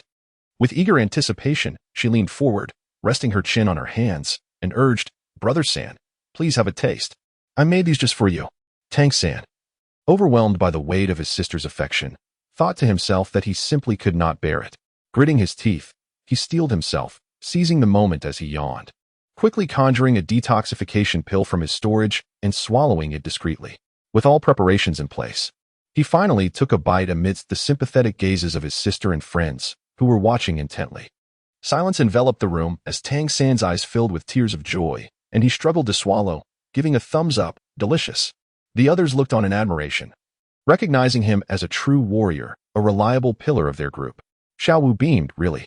Upon seeing Tang San nod, she felt an immense sense of pride, declaring, Then I will share these with everyone. and I'll have some more myself. Panic ensued as everyone recoiled in horror. Even Tang Ning's face turned pale. Tang San quickly interjected, "No, no, no. Since you made these for me, they are mine alone. No one is allowed to take them." He then swiftly grabbed several plates and began devouring the food with alarming ferocity. Tang Ning watched in astonishment, questioning her brother's loss of taste in the name of love. What a sacrifice. After placing the last plate down, Tang San struggled to speak. I just realized we're short on barbecue ingredients. I'll go buy some more." With that, he bolted for the door. Xiao sighed. It seems Brother San is truly looking forward to Xiao Yan's barbecue. He ate so much yet ran off so quickly. The others chimed in. How could he not? Xiao continued, since Brother San enjoys my cooking so much. I've decided to cook for everyone more often. There will be plenty for all. Please, no.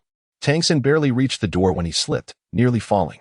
Fortunately, Tang Ning emerged just in time to save them all. She smiled at Xiao. All right, our Xiao is the best, but now it's my turn to shine.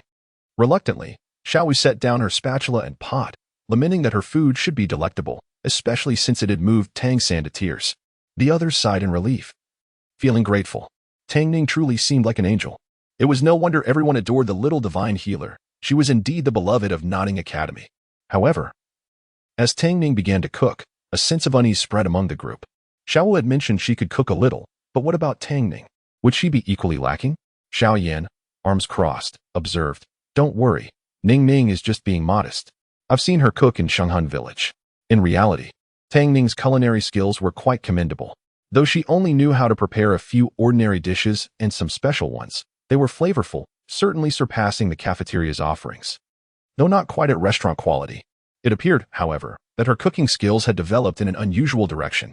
The group was left speechless as Wang Sheng glanced at the enticing dishes on the table, 4 or 5 in total, none of which he recognized. He swallowed nervously and asked, what are these dishes? Although Xiao Yan and Tang Ning knew exactly what they were, the culinary styles of Douluo continent differed significantly from that of Z country. Tang Ning raised an eyebrow. Chicken soup rice noodles, mapo tofu, soup dumplings, scrambled eggs with tomatoes, and fish-flavored shredded chicken. Wow. It was evident these were dishes that only a skilled cook could prepare, with 3 meat dishes out of 5, all featuring chicken. Nonetheless, the group was intrigued and eagerly picked up their chopsticks to sample the offerings. The mapo tofu, drenched in a vibrant, spicy red sauce, enveloped delicate, translucent tofu, leaving a lingering, spicy flavor that compelled them to take another bite despite the heat. The scrambled eggs with tomatoes struck a perfect balance of sweet and tangy, with the eggs cooked to perfection, complementing the ripe, juicy tomatoes. The harmonious blend of salty, sour, and egg flavors created a delightful medley, rich in texture yet not greasy. The soup dumplings, small and crystal clear with intricate pleats, burst with savory broth upon a gentle bite, filling the mouth with a satisfying, salty flavor that delighted the palate.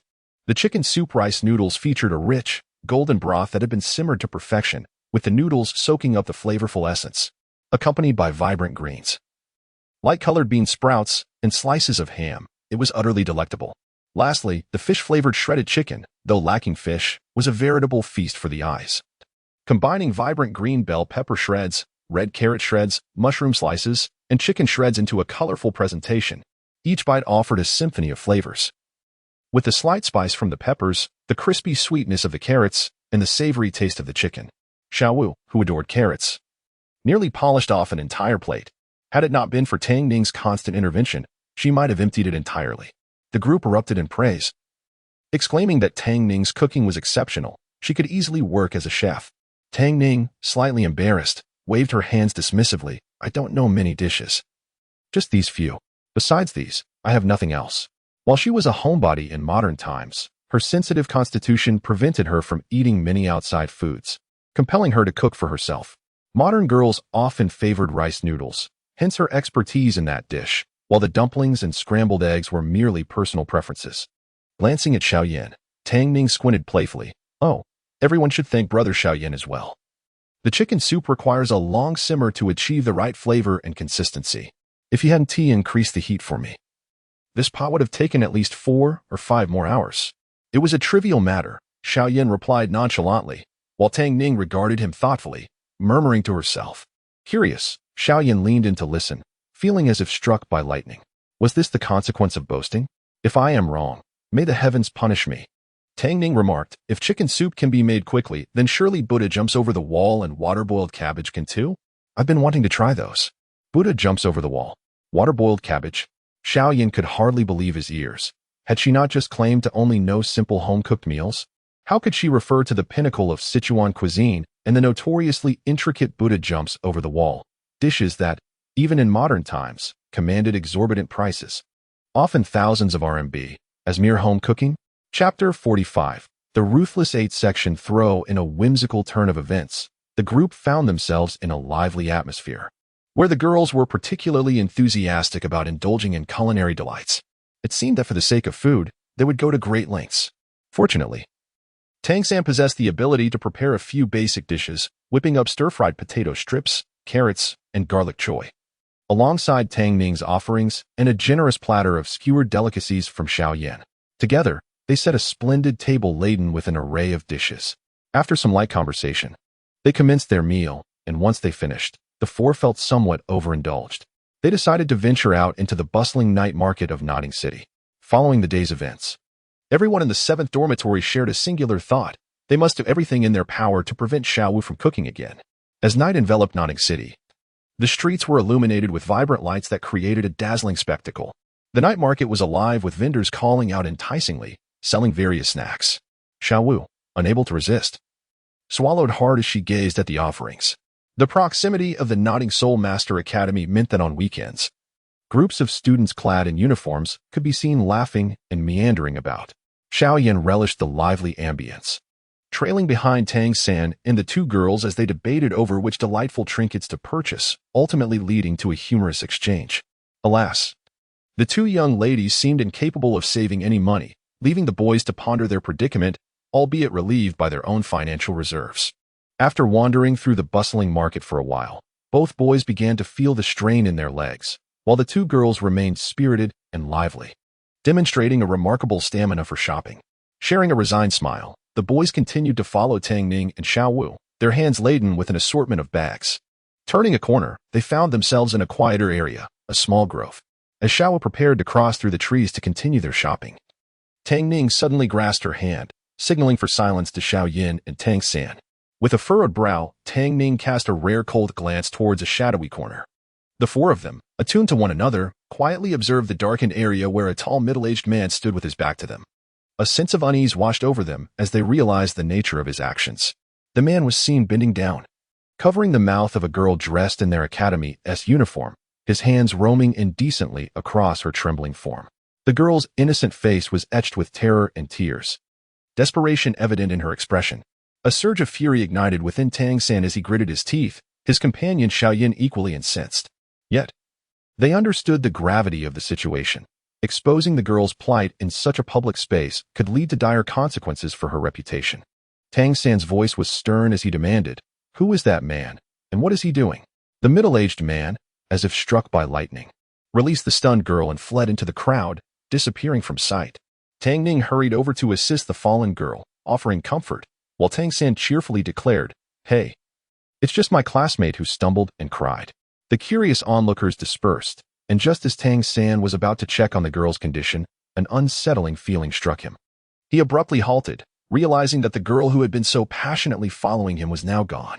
Looking up, he caught sight of a pink figure darting in the direction the man had fled. Tang San's heart raced with concern. Xiaowu must not come to harm. Tang Ning and Xiao Yan quickly grasped that someone was missing. They called upon a familiar classmate to escort the girl home and pursue the direction Xiaowu had taken. The repugnant man had been intimidated by the presence of the Notting Academy for the past couple of years, but his restraint had finally faltered, leading him to target the unsuspecting girl. As he fled, drenched in cold sweat and muttering curses, he managed to escape the throngs of the market and found solace in a secluded square. "Forget this misfortune. I'll seek out fresh prey in a few days," he mused, as long as he remained vigilant against the Academy's vigilant students. However, the sight of a charming young girl in a light pink dress soon caught his eye, her delicate features and enchanting gaze stirring something primal within him. Swallowing hard, he approached her. "Little sister, why are you out here all alone at this hour?" The girl, startled, clutched her dress nervously. Uncle, I forgot how to get home, and I wanted to buy a little cake." "A little cake? My home has plenty. I can give you some and take you home afterward. How does that sound?" The girl's eyes sparkled with curiosity. Really? That would be wonderful. Not a bother at all. He chuckled, rubbing his hands together, captivated by her innocence and beauty, a glimmer of desire igniting within him. They walked together until they reached a dimly lit grove. The girl, puzzled, queried, "Uncle, aren't we going for the cake? Why are we here? I'm scared." With a sinister grin, he lunged at her, but she evaded him effortlessly. "Uncle, can't you wait?" she teased, her playful demeanor unnerving him. A sense of dread enveloped him as he sensed something amiss. Yet he was unwilling to abandon his pursuit of the exquisite girl. Just as he steeled himself, a soft voice whispered in his ear, "First soul skill, bow of the waist." Suddenly, darkness enveloped him, and before he could comprehend the situation, he found himself forcefully thrown to the ground. Realizing he was up against a soul master, he instinctively activated his soul rings. However, before he could fully harness his first skill, Xiaoyu struck again, sending him crashing into the air with a powerful kick. With her agile movements, reminiscent of a rabbit's grace, she soared several meters high, deploying her second soul skill, enchantment. Her eyes shimmered crimson, locking onto the man's dazed gaze, rendering him momentarily incapacitated, caught in a whirlwind of confusion. When Tang San and the others finally arrived, their anxious expressions transformed into astonishment as they beheld the sight of their spirited little rabbit, clad in her pink dress, energetically delivering kicks to the middle-aged man like a ragdoll. The rapidity of her movements left afterimages in the air, and the sickening sounds of bones cracking and anguished cries suggested that this man would emerge from this encounter profoundly altered. Tang San remarked thoughtfully, "Should I step aside? Might I disrupt Xiaoyu's performance?" Chapter 46. The unexpected aftermath of the 8-section throat. Tang San wore a complex expression, standing to the side in utter bewilderment. When he was present, his younger sister struggled to even twist the cap off a bottle, needing assistance just to walk. Yet, in his absence, she had managed to perform a series of astonishing feats, including executing a powerful throw that sent a man soaring through the air. An awkward fact that left Tang San at a loss for words. Moreover, the two boys watching her fierce and brutal actions were filled with an instinctive fear. If you were to be thrown around like that, well, it was best not to provoke Xiao Yan felt a chill run down his spine, shuddering at the visual impact of her actions, despite the relatively low actual harm inflicted. Xiao exerted all her strength in the final kick of the 8-section throw, which left her opponent utterly defenseless. The force of the blow sent the towering man flying into the sky, almost reaching the height of a skyscraper. Meanwhile, Su Yintao, who was usually found sulking in the spirit hall, being reprimanded by his superiors, could hardly believe his eyes. Was that a shooting star he just witnessed? With a contented clap of her hands, Xiao brushed off the unconscious man at her feet before turning to find Tang San, Tang Ning, and Xiao Yan standing behind her, their faces filled with a mix of emotions. Xiao coughed lightly to mask her embarrassment, discreetly adjusting her short skirt, relieved to have worn leggings underneath. Once she had tidied her appearance, she bounced over to Tang San, tilting her head playfully. "Third brother, I avenged my friends. Aren't I impressive?" Xiao is truly formidable. Tang San, his face devoid of expression, pointed to his own face. "Do I look like I am happy?" Xiao timidly shook her head. "Well, not really." After a moment of silence, Tang San sighed softly, gently stroking the girl's hair. "Xiao, please don't provoke enemies on your own next time. It worries me. What if something were to happen to you?" Initially, Xiao wanted to assert her strength, claiming that such scoundrels were no match for her. However, seeing the genuine concern and worry etched on Tang San's face warmed her heart. "So this is what it feels like to be cared for. It brings such joy and happiness." She nodded, uncharacteristically obedient. "All right, I won't do that again." Though she quickly admitted her fault, she might still dare to do it again. Tang San looked at her, half in disbelief. "Very well, let us return to the academy. But let us stroll a bit longer." Xiao tugged at Tang San's sleeve, pouting. Just then, a cold, menacing voice interrupted. "You think you can just walk away after beating my brother like this?" The group hastily turned to see a shadowy figure emerge from the corner. A man with a sinister expression glaring at the unconscious, lecherous uncle on the ground. At that moment, he had a large hand wrapped tightly around Tang Ning's delicate neck. "Drop your weapons, or I will strangle her. Do you hear me?" The three fell silent, exchanging glances at Tang Ning's peculiar expression. He was using Tang Ning as a hostage? Had he lost his mind? Was he serious? They knew that in close combat, even Tang San would avoid Tang Ning at her peak, and Xiao, who was nearly invincible in melee combat, wouldn't he have a guaranteed victory.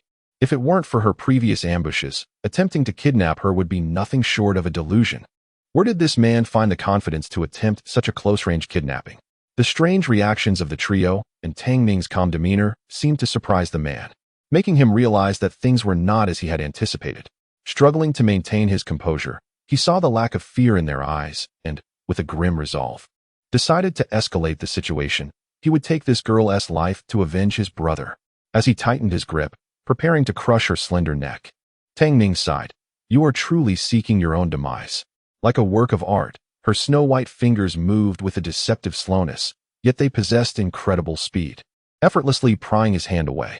Before the man could react, she seized his shoulder and executed a flawless shoulder throw, sending the towering man crashing to the ground.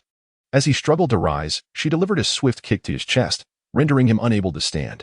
Her movements flowed seamlessly, light and relaxed yet packed with power. Her explosive force rivaling that of Xiao Wu's 8-section throw. Grabbing the injured man by the collar, Tang Ning effortlessly tossed the 180 centimeters tall brute next to his nearly lifeless brother. Hey, weren't you two supposed to be close brothers? Now you can keep him company. Isn't that delightful?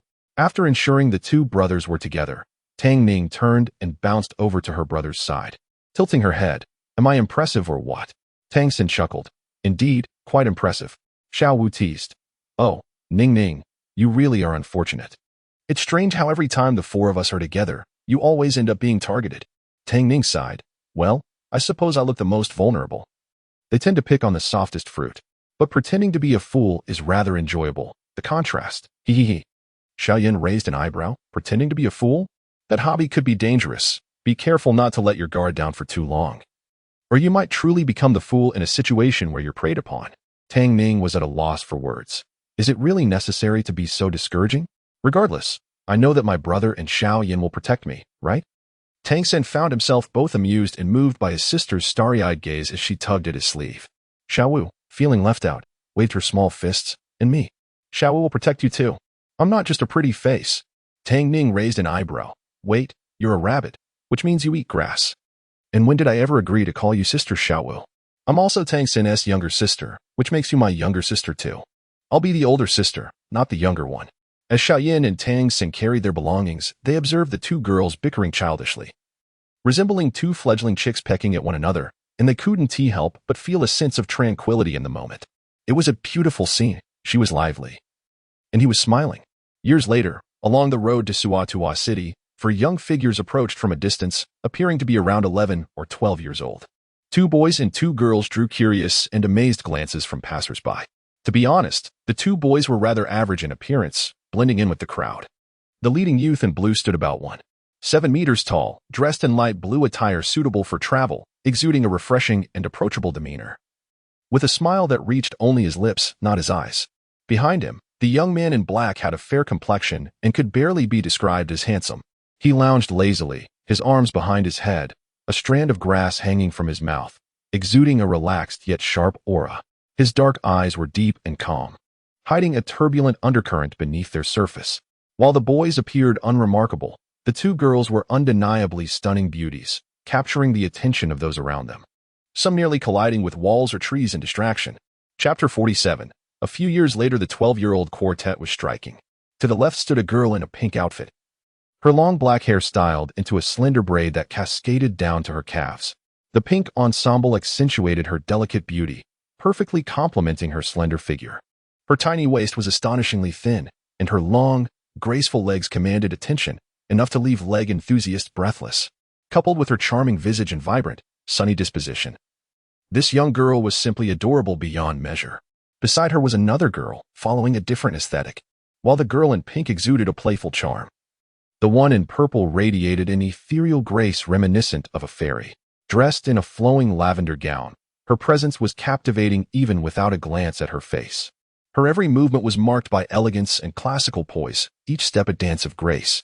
Her slender form was astonishingly light, embodying the essence of a spirit emerging from an inkwash painting, cool and otherworldly, untouchable and divine. This enchanting girl possessed a flawless, delicate face that was utterly captivating, resembling a being from another realm. Most intriguing, however, was her aura.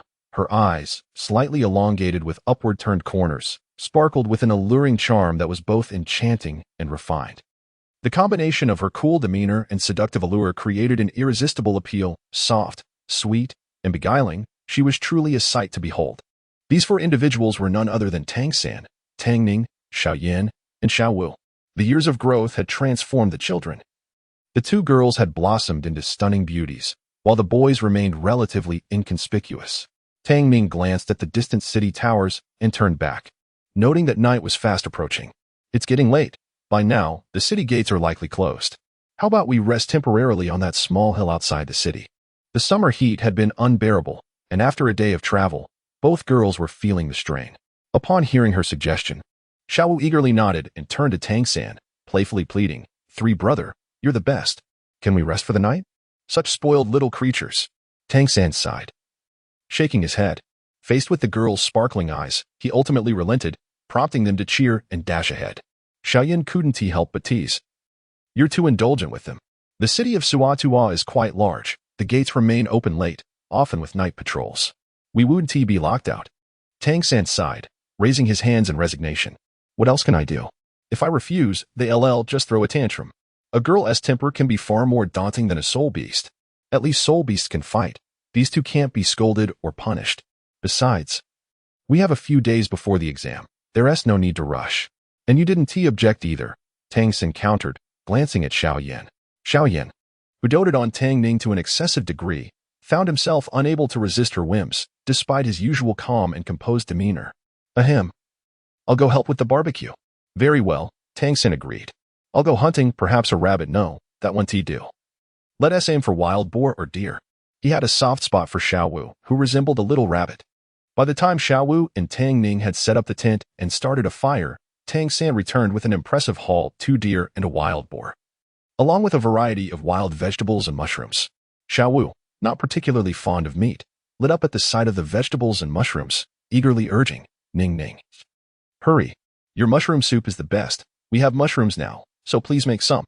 Tang Ning playfully pinched Xiao Yu's nose, chiding, "You only think about food." Yet, she proceeded to fetch a pot to boil water, clearly indulging Xiao Yu's request. "I knew you'd come through for me," Xiao Yu exclaimed, rubbing her hands together in excitement. However, the idea of Xiao Yu cooking raised alarm bells among the others, all recalling her previous culinary disasters. They quickly interjected, No. If you really want to help, just wash the vegetables."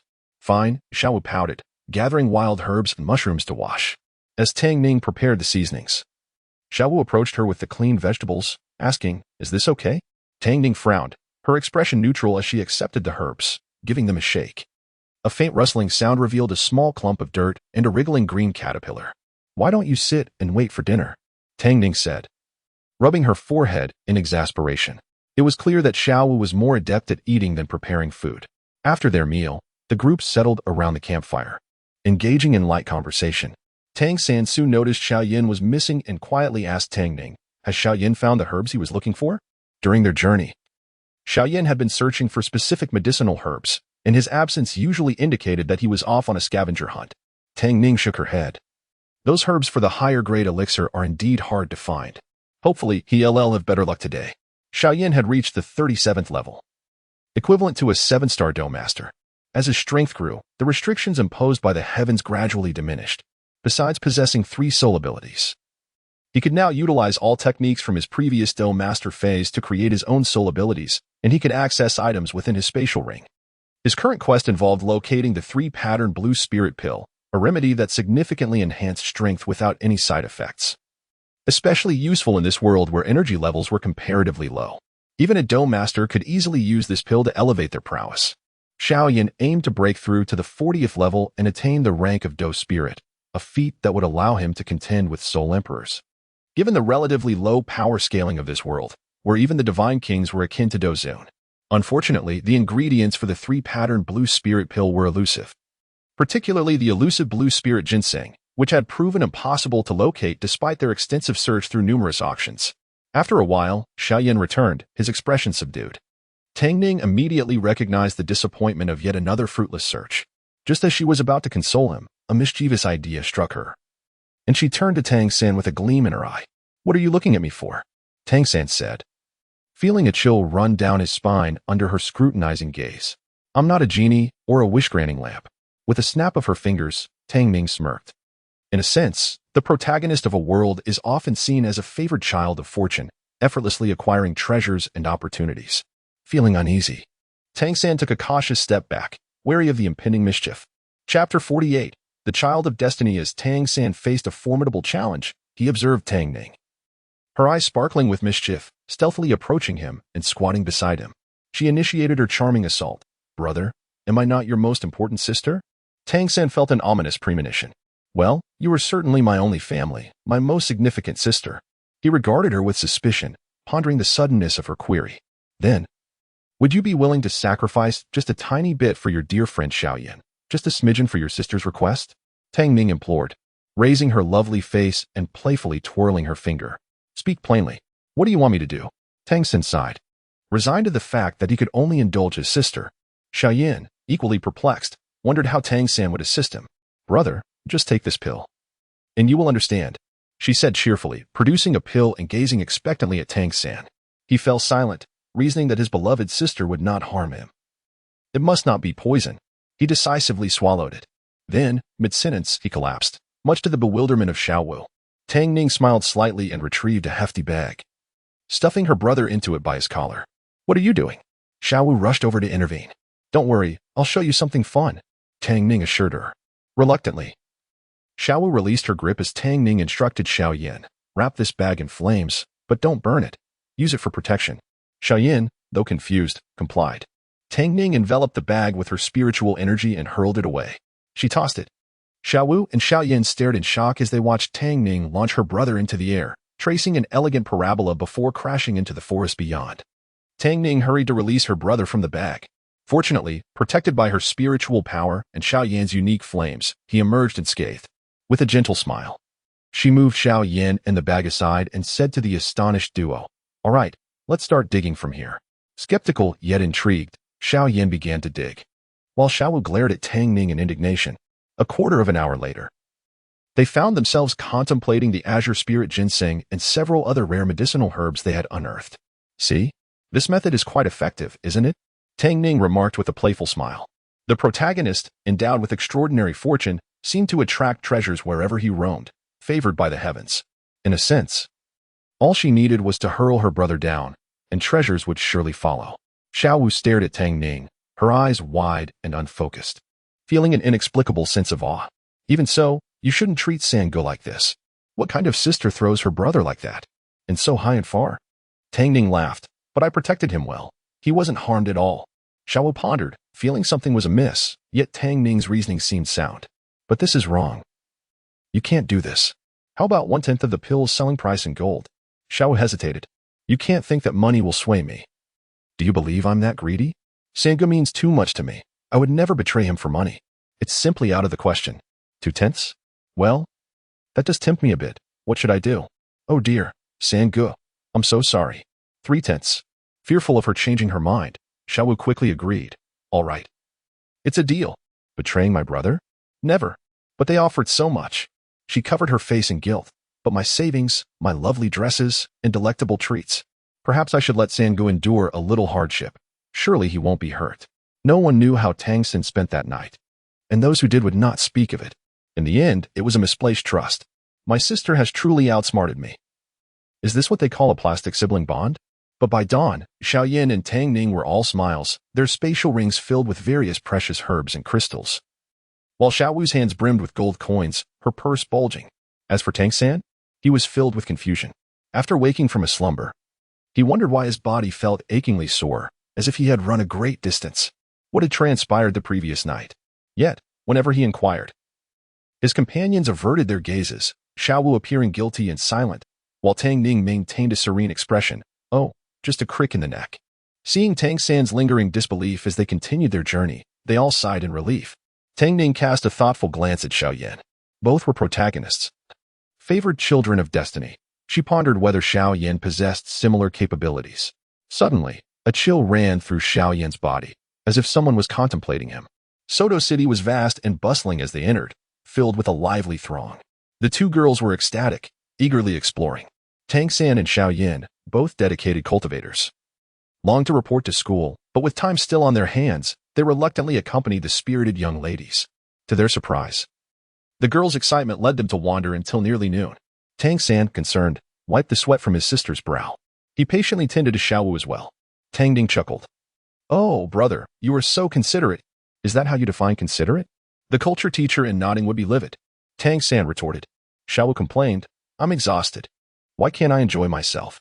This journey has been so dull." Tang San shook his head. "It wasn't that far, had you not been so demanding. We would have arrived long ago." Xiao pouted. "Humph, but I came along for you. How ungrateful. If it weren't for my beloved brother, I wouldn't set foot in this place. It makes no sense why Master insisted we come to this obscure school, which doesn't even have a proper ranking. Is he trying to deceive us? Master has always been reliable. You've witnessed that over the years. If he has brought us here, there's surely a reason." Xiao Yan replied calmly. Xiao glanced at him curiously. "Xiao Yan, do you truly wish to leave nodding? What about the shop and your grandfather?" Aside from his time spent at the pill shop and school, Xiao Yan devoted most of his time to his beloved grandpa Jack, treating him with utmost respect and affection. "Material wealth is trivial. I've saved plenty over the years. If necessary, I can simply establish a new shop in Soto City, where the foot traffic is far greater than in nodding." With a serene expression, Xiao Yan continued, "As for my grandfather, I purchased a house for him in nodding before I left, along with hiring servants to care for him, ensuring he enjoys his twilight years. I can return when Shrek school breaks or after graduation." Chapter 49, Conflict. The arrogant Daimubai, true to his cautious nature, Xiao Yan made meticulous arrangements. Tang San nodded in agreement. Suddenly, he felt a pang of longing for his father, whom he had not seen for 6 years, gazing wistfully into the distance. Uncertain of his father's current state, Tang Ning noticed his forlorn expression and understood he was missing Tang Hao. She sighed and tightened her grip on her brother's hand. As Tang San returned to reality, he noticed his sister's concerned face and the gentle expression on Xiaowu's countenance. He smiled and clasped the hands of the two girls. "It's all right. Even though I can't see father now, there will come a day when we will reunite. I must strive to cultivate and make him proud. Besides, I have 2 sisters to care for and protect. Let us go. We shouldn't wander around any longer. It's already noon. Aren't you hungry? Soto City is vast, and we are unfamiliar with it. We ought to find a place to settle down." Tang San observed the sky. Xiao shot him a sideways glance. "After I've walked so far with you, you want to let me play a little longer? All right. I'll heed your wishes. Let us find a place to stay first. The exam is the day after tomorrow. Can we enjoy ourselves a bit in the meantime?" Good. I'm afraid of you," Tang San replied helplessly. "But if the people at Nodding Academy saw you like this, they'd probably be terrified. Xiao, so fierce. Yet she has such a demeanor." Over the years, Xiao and Tang San had grown as close as siblings. Since Tang San was coming to Shrek Academy, Xiao naturally followed. Xiao Yan, too, was considered a friend. He had nowhere else to go, and having promised to protect Tang Ning, he came along. Their bonds had strengthened over the years, and the 4 of them set off toward Shrek Academy together. Before long, they stumbled upon an exceptionally charming hotel. Though not tall, its exterior resembled a blooming rose, captivating and exquisite, instantly captivating the 2 girls. "Rose Hotel? How fitting. Shall we stay at the Rose Hotel?" Xiao exclaimed, shaking Tang San's arm, her large eyes brimming with pleading. Tang Ning echoed her desire. "I want to stay here too. It's truly beautiful." Tang San glanced around. This hotel was among the most prominent in Nodding City. Since his sisters were so enamored, he decided to stay. He himself was indifferent to such matters. Over the years, they had saved enough money to afford it comfortably. The interior of the hotel was equally delightful, infused with a pleasant rose fragrance and elegantly decorated, winning the girls' favor. However, when Tang San requested 2 rooms, the attendant behind the counter looked awkward. We only have 1 room available. The rest are full." Tang San frowned. There were 4 of them. How could they manage? The attendant, noticing the 2 girls' stunning beauty, wore a peculiar smile. "Although we only have 1 room, it is a double suite. Spacious and fully equipped. It can accommodate 4 people. We can cater to your needs." Upon saying this, he cast an envious glance at Tang San and Xiao Yan, his expression hinting at something. Unfortunately, the 2 cultivation enthusiasts did not interpret his insinuation. Tang San, seeing Xiao Wu's insistence and Tang Ning's hopeful gaze, could hardly refuse his sisters. After all, he and Xiao Yan were boys. They could sleep on the sofa or the floor, allowing the 2 girls to take the beds. They had often slept in caves or forest while cultivating, so they were not particular about such things. Xiao Yan also remained silent. having slept in various conditions during his years of training in the Duki continent. Just as the attendant was about to finalize the arrangements, a voice interrupted them. That room should be mine. The group turned to see two beautiful twin sisters flanking an extraordinarily handsome young man. Although still young, his looks were striking. His golden hair and deep blue eyes exuded an aura of charm and mischief. His sculpted features resembled those of a flawless statue, and his piercing gaze was enough to captivate countless young admirers. Yet, Tang San felt a sense of foreboding. This individual radiated strength. Fortunately, he showed no intention of troubling them, only speaking impatiently to the attendant. Tang San and Xiao Yan exchanged glances, sighing, wondering why even booking a room had to be so complicated. However, the young man's demeanor was rude, dismissing them entirely. His gaze lingered momentarily on Xiaowu and Tang Ning, causing a sinking feeling in both Tang San and Xiao Yan. The presence of the beautiful twins heightened their vigilance. The young man's aloofness also irked the spirited Xiaowu. Tang San paused, speaking calmly, "Excuse me, sir, but we arrived first. We must adhere to the principle of first come, first served." The young man replied coldly, "And what of it?" His tone dripped with disdain. While Tang San was generally patient, Xiaowu was not so forgiving. "How dare you speak like that? What do you mean? And what of it? I want you to leave." The young man's sinister gaze swept over Xiaowu. "You appear to be soul masters? Courageous, indeed. It has been a while since anyone spoke to me this way. Strength reigns supreme. Let us settle this with our fists. Come at me together, if you defeat me. I shall concede the room. If not, you can roll out of here, literally." Such arrogance. Xiaowu's brows furrowed in anger. The manager quickly stepped in to mediate.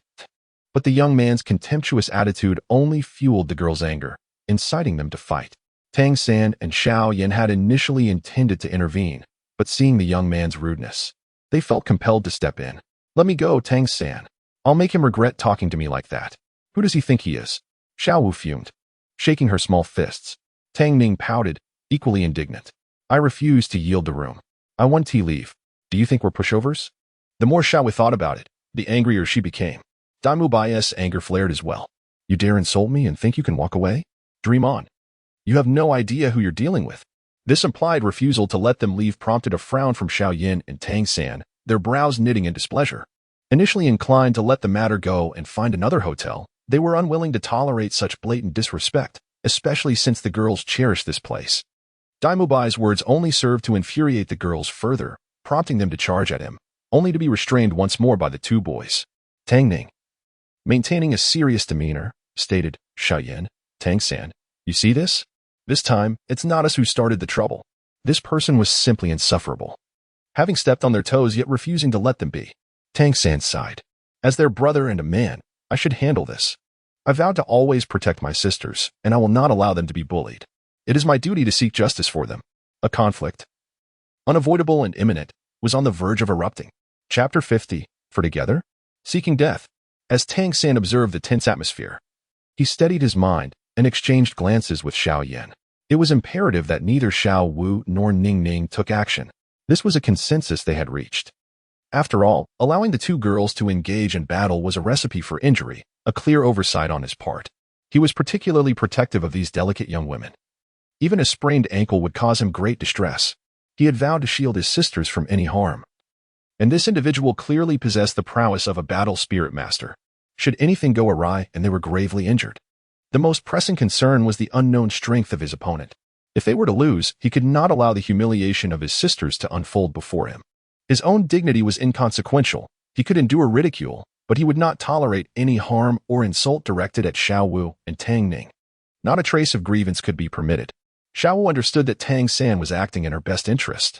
Sharing a look with Tang Ning, she comprehended the situation and resolved not to insist on joining the fray. With a fierce glare aimed at Daimu Bai, she retreated and spoke in unison. Then, "Brother, please be cautious." Tang San nodded, positioning himself before the young adversary. Daimu Bai crossed his arms, visibly impatient. "I suggest you all come at me together. This way. No one can accuse me of bullying the weak, and besides, you alone cannot best me." The four of them exchanged incredulous glances. Was this fool truly seeking his own demise? They were all nearing level 30 as great soul masters, and their combined strength was certainly not a simple arithmetic equation.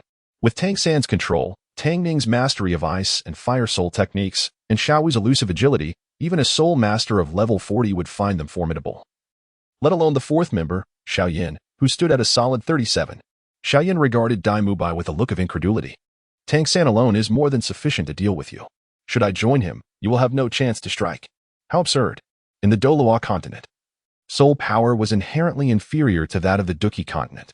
Even a level 90 titled Douluo was merely equivalent to a Duki zone. Despite his 37 level equating to that of a great Dome master, even a soul master in their 40s could defeat him. While those at level 50 could either equal or narrowly surpass him. What audacity had fueled this man's confidence? Was it the encouragement of Liang Jingru? Upon hearing this, Dai Mubai was incensed. These four were utterly arrogant, showing no regard for the respect due to a prince of the Star Luo Empire, renowned throughout Soto City. His competitive spirit ignited. He responded with a sardonic smile. Very well, such youthful bravado. I am eager to witness your true abilities. If you dare to speak so boldly before me, do not let me discover that you are merely paper tigers. Dai Mubai was indeed insufferable. Tang Ning frowned, feeling a surge of displeasure. Despite having read ahead and knowing of his eventual alignment with their group, she could not find it in herself to like him at this stage. How could she, a girl with a strong sense of cleanliness, possibly admire someone so fickle and arrogant? Tang San, known for his calm demeanor, was visibly angered. It was clear that Dai Mubai's brazen gaze and disrespectful remarks directed at the two girls had finally provoked him. Meanwhile, Tang Ning, Xiao and Xiao Yan stood quietly at the sidelines, confident in Tang San's abilities. Tang Ning cast a glance at Dai Mubai, whose golden hair and purple eyes made him appear even more charming in battle. But that mouth of his, if only he could be rendered mute, she mused, finding his appearance quite pleasing despite her irritation. Just then, she sensed a heavy gaze upon her. Turning, she found Xiao Yan's dark eyes fixed intently on her. Is he handsome? He inquired. Have you had your fill of admiration? Tang Ning chuckled lightly. What is the matter? Despite his questionable character, he is undeniably a rare find. Xiao Yan and Tang San were commendable in many respects, but their looks were somewhat plain compared to this striking figure, for reasons he could not fully articulate. Xiao Yan felt a surge of annoyance and an urge to turn that handsome face into a swollen mess.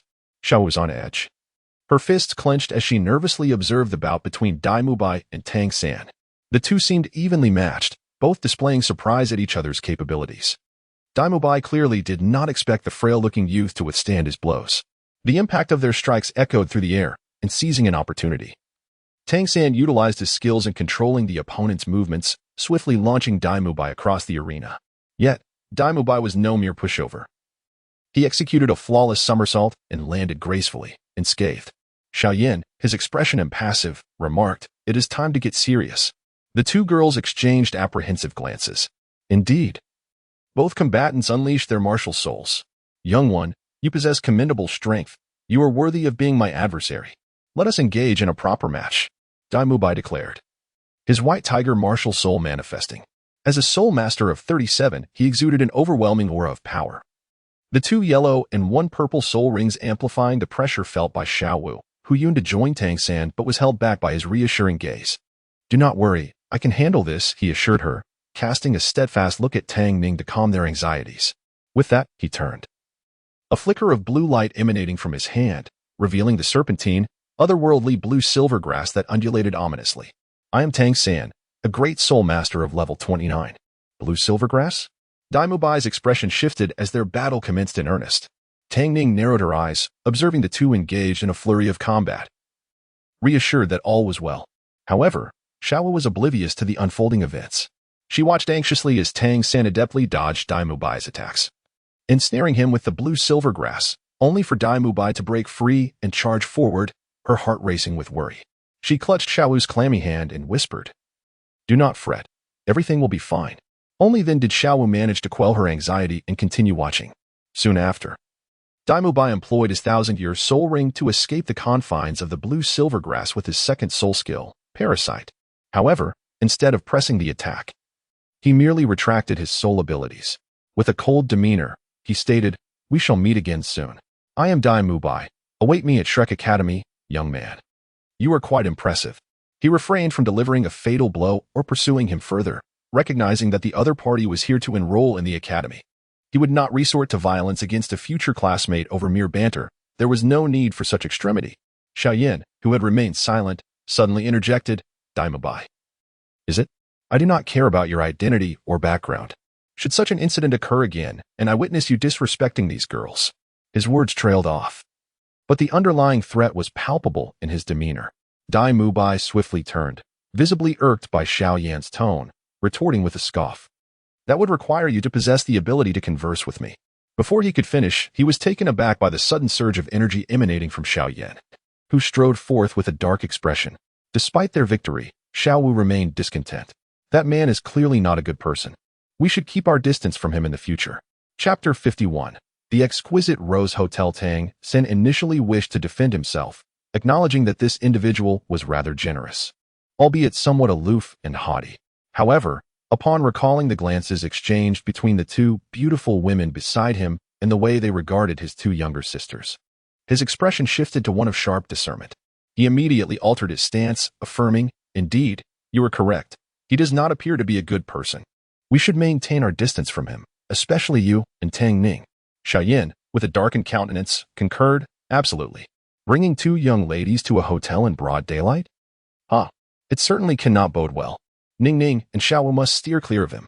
A 15-year-old boy, still merely a junior high student in modern society. Engaging in such behavior was utterly baffling to him, regardless of the other party's formidable strength or the fact that he had relinquished his room without malice. Xiao Yan held no regard for such a person. Of course, if the individual truly sought to harm Tang San, he would not stand idly by.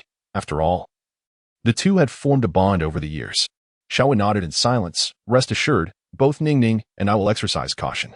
However, if we had been defeated moments ago, would we truly have to leave? I could leave alone, but if he insists on humiliating you and Ning, I would fight to the death. If it comes to that, I would have a fair chance of taking him down with me." Tang San's demeanor remained calm, yet his words concealed an icy resolve. He could tolerate personal humiliation, but he would not permit his sisters to endure any form of suffering. The two young ladies felt a surge of emotion. Was he truly willing to fight to the death for them? How touching. Tang San was indeed a wonderful elder brother. Xiao Yan crossed his arms, observing Tang San as he approached the front desk to complete the check-in. He leaned closer to Tang Ning, whispering, "If Tang San were to fight with all his might, he could undoubtedly eliminate him. In terms of raw power, Ning, your spiritual energy far surpasses the soul power of this world. Although you are only at the second ring, the quality is exceptionally high.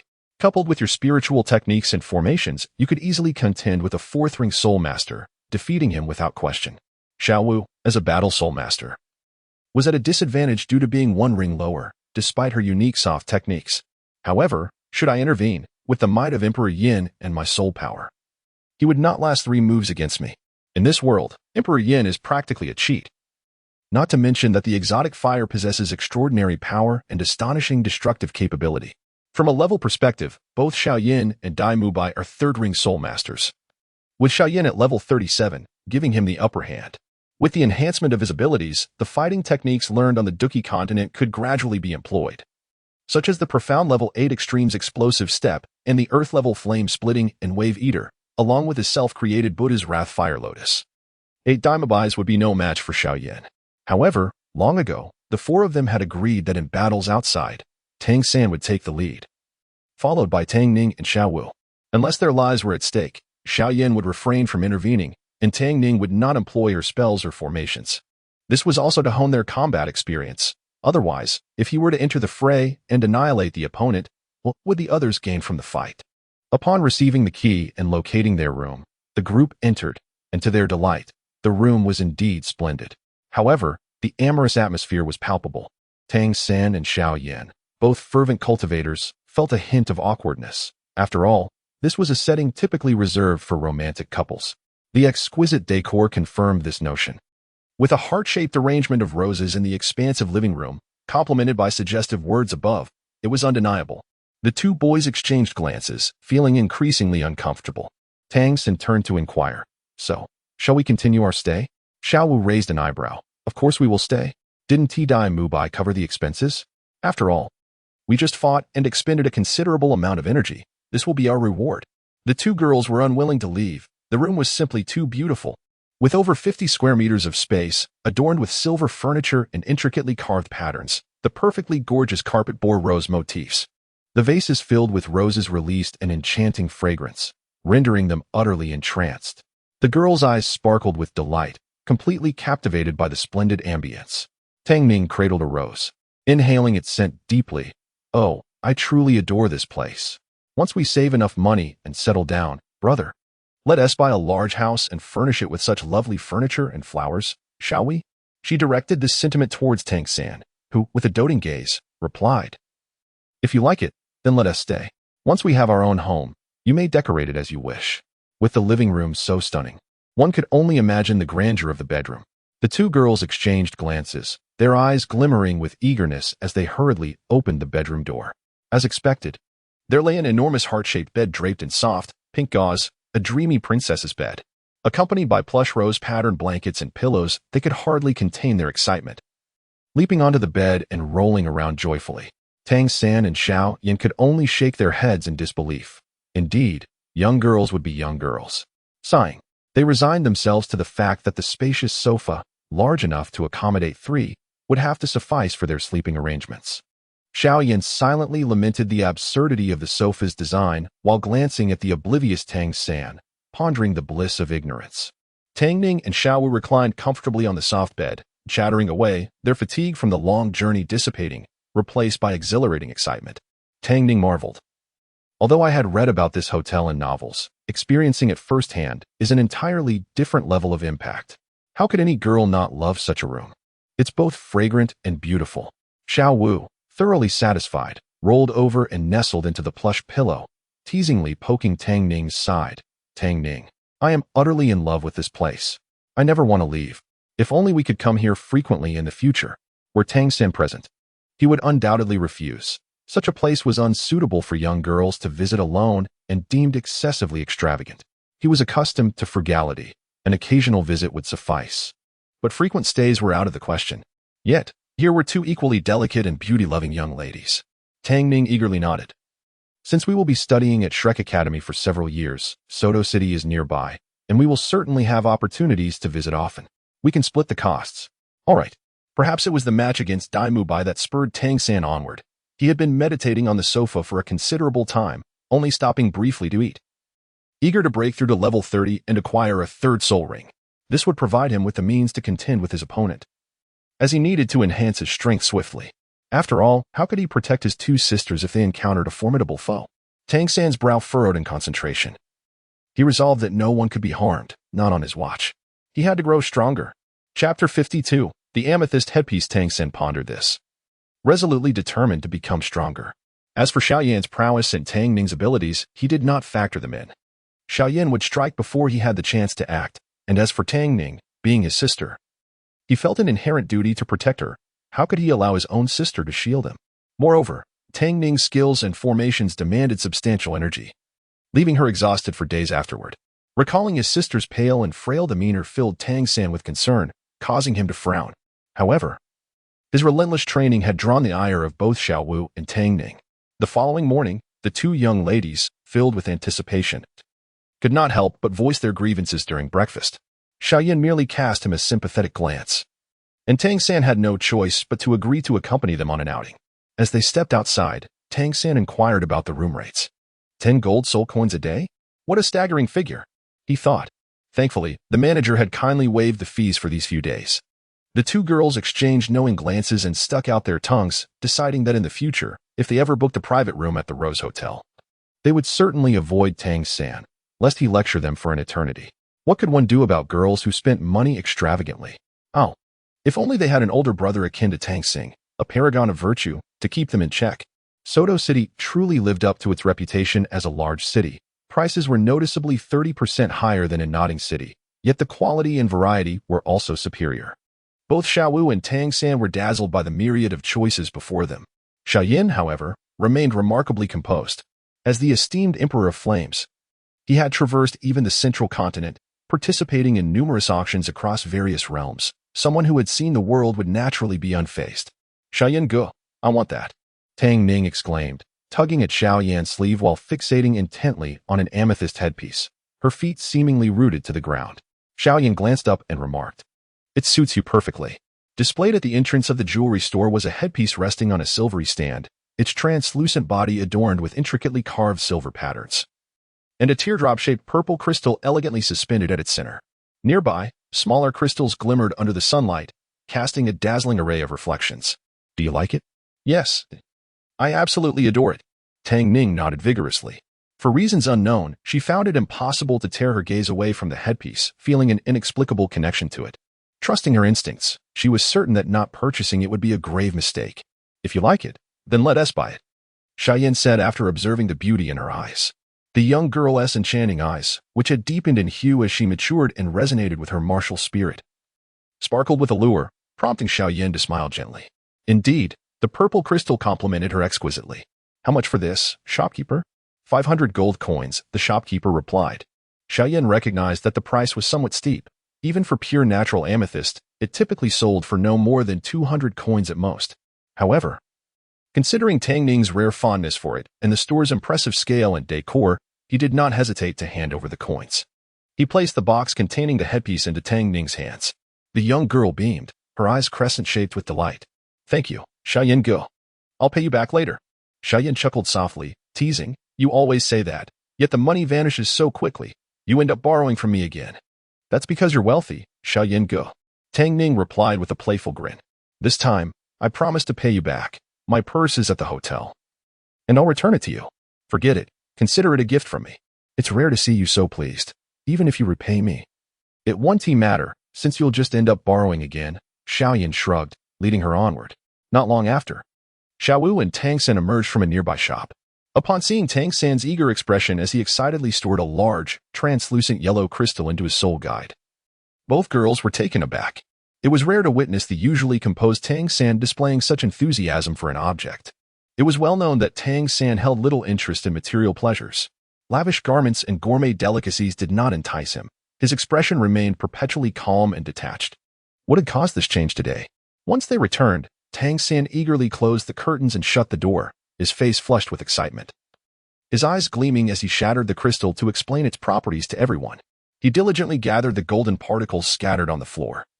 And they soon realized the significance of this discovery. He had amassed over 20,000 of them. Having witnessed the formidable power of the golden threads and their capacity as concealed weapons, Xiao gasped, her scalp prickling with fear. Such items, if embedded within a person's body and twisted, could inflict devastating harm. The pain was secondary. The thought of having an entire mass of twisted flesh and sinew extracted was far more alarming. That's a staggering 20,000 of them. Xiao shuddered, her imagination running wild with dread.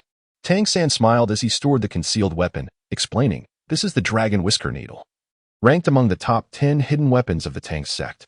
In critical moments, it provides a means of self-defense. With such a precious concealed weapon, Tang San's spirits soared, and he felt no remorse over the extravagant purchase Xiao Yan had made for Tang Ning. Of course, the fact that it suited her so well contributed to his delight. His eyes softened with affection as he gazed at the young girl beside him, sighing ever so slightly. He never expected that the little girl trailing behind him would bloom into such a stunning young lady in just a few short years. Time truly flies. The girl, adorned with the amethyst headpiece and dressed in a purple gown, accentuated her slightly violet, glass-like eyes, rendering her exquisitely ethereal and breathtakingly beautiful, truly a sight to behold. Tang Ning had no intention of delving into the secrets of the crystal headpiece within the confines of the Rose Hotel, as it was a bustling hub in the heart of Soto City. With so many people passing through, any commotion could be challenging to manage. The next morning, the four of them departed from the Rose Hotel, heading towards the address of Shrek Academy on the outskirts of Soto City. Tang San firmly believed that although this academy was relatively obscure, Master always acted with careful consideration, and there must be a reason behind it. As they walked, they encountered vast expanses of farmland. Notably, Master had previously mentioned that by continuing straight along the southern city gate, they would come upon the academy, prompting them to press onward. After walking for a while, Xiao suddenly adopted a coy tone. Tang San paused, sensing something amiss, and his hair stood on end. Sure enough, his younger sister turned to face him, her cheeks puffed out in a pout. Gidge, faced with the sparkling, playful gazes of the two girls, Tang San felt cornered and turned to Xiao Yan for help. Yet, Xiao Yan merely crossed his arms, a mischievous smile gracing his lips, reveling in his misfortune. Tang San sighed in resignation. Hey, you two young ladies, you're not children anymore. You can walk on your own. Why must I carry you? Well, it's only natural for a brother to carry his sister, they retorted in unison. Tang San sighed again, evading their gazes and maintaining a straight face. You both should know that I can't carry two girls at once. Let the two of you compete then. Xiao quickly turned to Tang Ning. You're a formidable soul master. You shouldn't be so delicate, right? Tang Ning raised an eyebrow. Oh, but didn't you claim to be Xiao Wu Jie? If you're so capable, do you really need someone to carry you? You. Xiao Wu fumed, stamping her foot. Tang Ning then covered her mouth, stifling a laugh. All right, I'm just teasing you. She would never interrupt their playful banter. Xiao Wu was no less powerful than her brother, and her lightweight would not be a burden. Tang San enjoyed this affectionate display, feeling as if he were a young couple in love. Why did his sister need to meddle?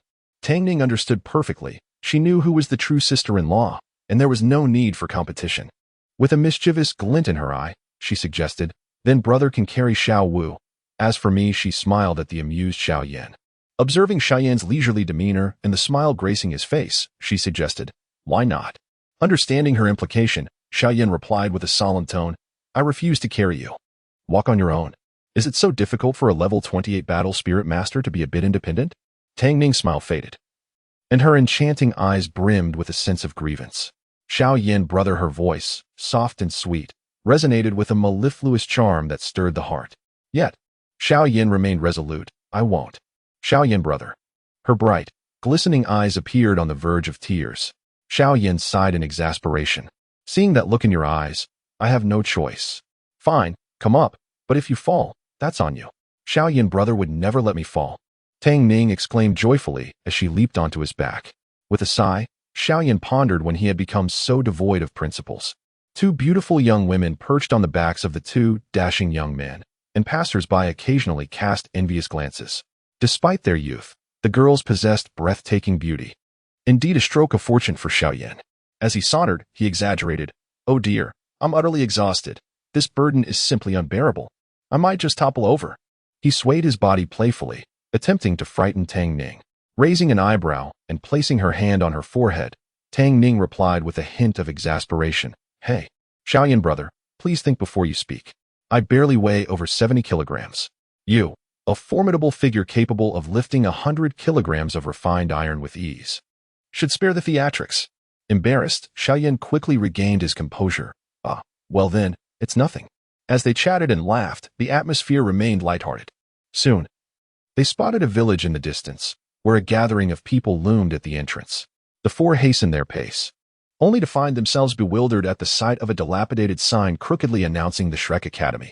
Is this it? The surroundings are rather dismal. Isn't it just an ordinary village? This school appears rather rudimentary. While Xiao Yan hesitated, mumbling doubts about potential deception, Tang Ning seemed unfazed.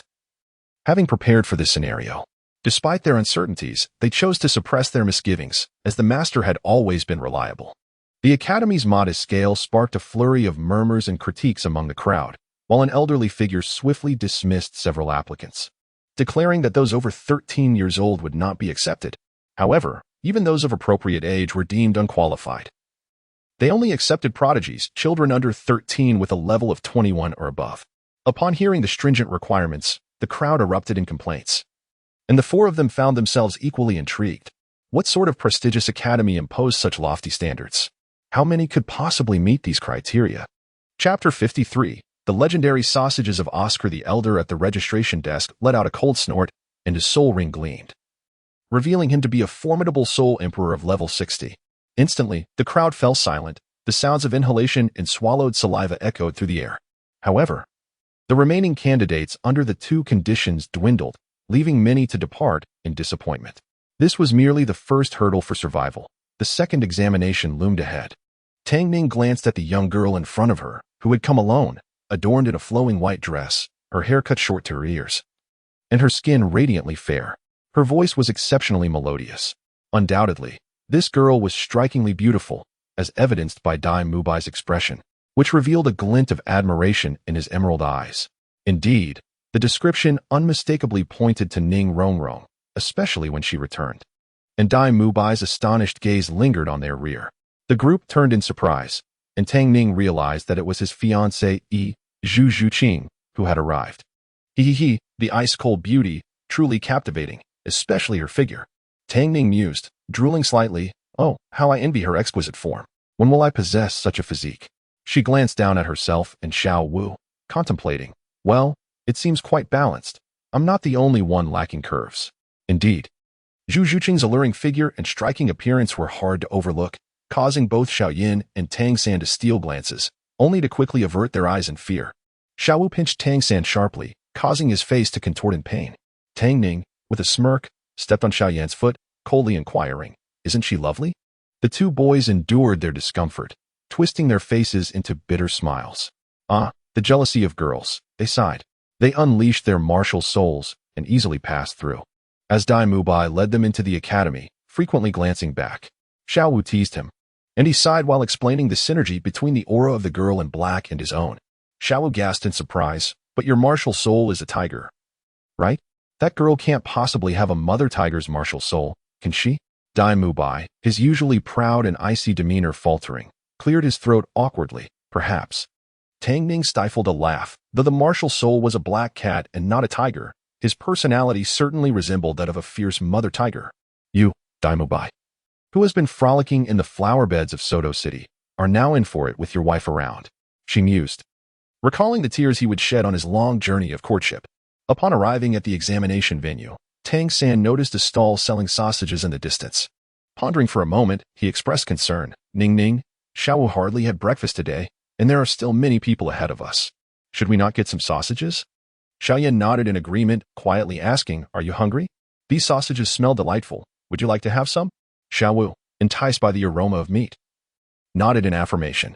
Tang Ning hesitated. She was aware of the narrative surrounding Oscar's soul skill. Yet, they would soon be comrades in battle, and eventually, they would have to partake of those sausages in class. It was an inevitability.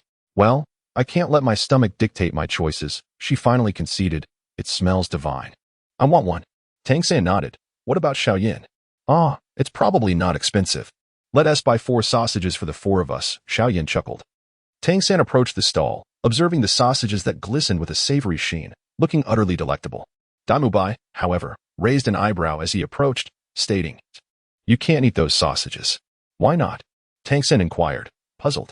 Dai Mubai replied, Xiao Ao, could you prepare a new sausage?"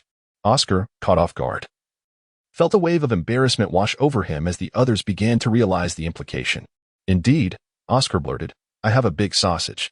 In an instant, Tang San and Xiao Yan froze, while Xiao was left utterly bewildered. Chapter 54. A shocking revelation. Taking a bite, Tang Ning's eyes suddenly sparkled. Delicious. The sausage, seemingly simple, was imbued with a rich, meaty aroma, oily yet not greasy.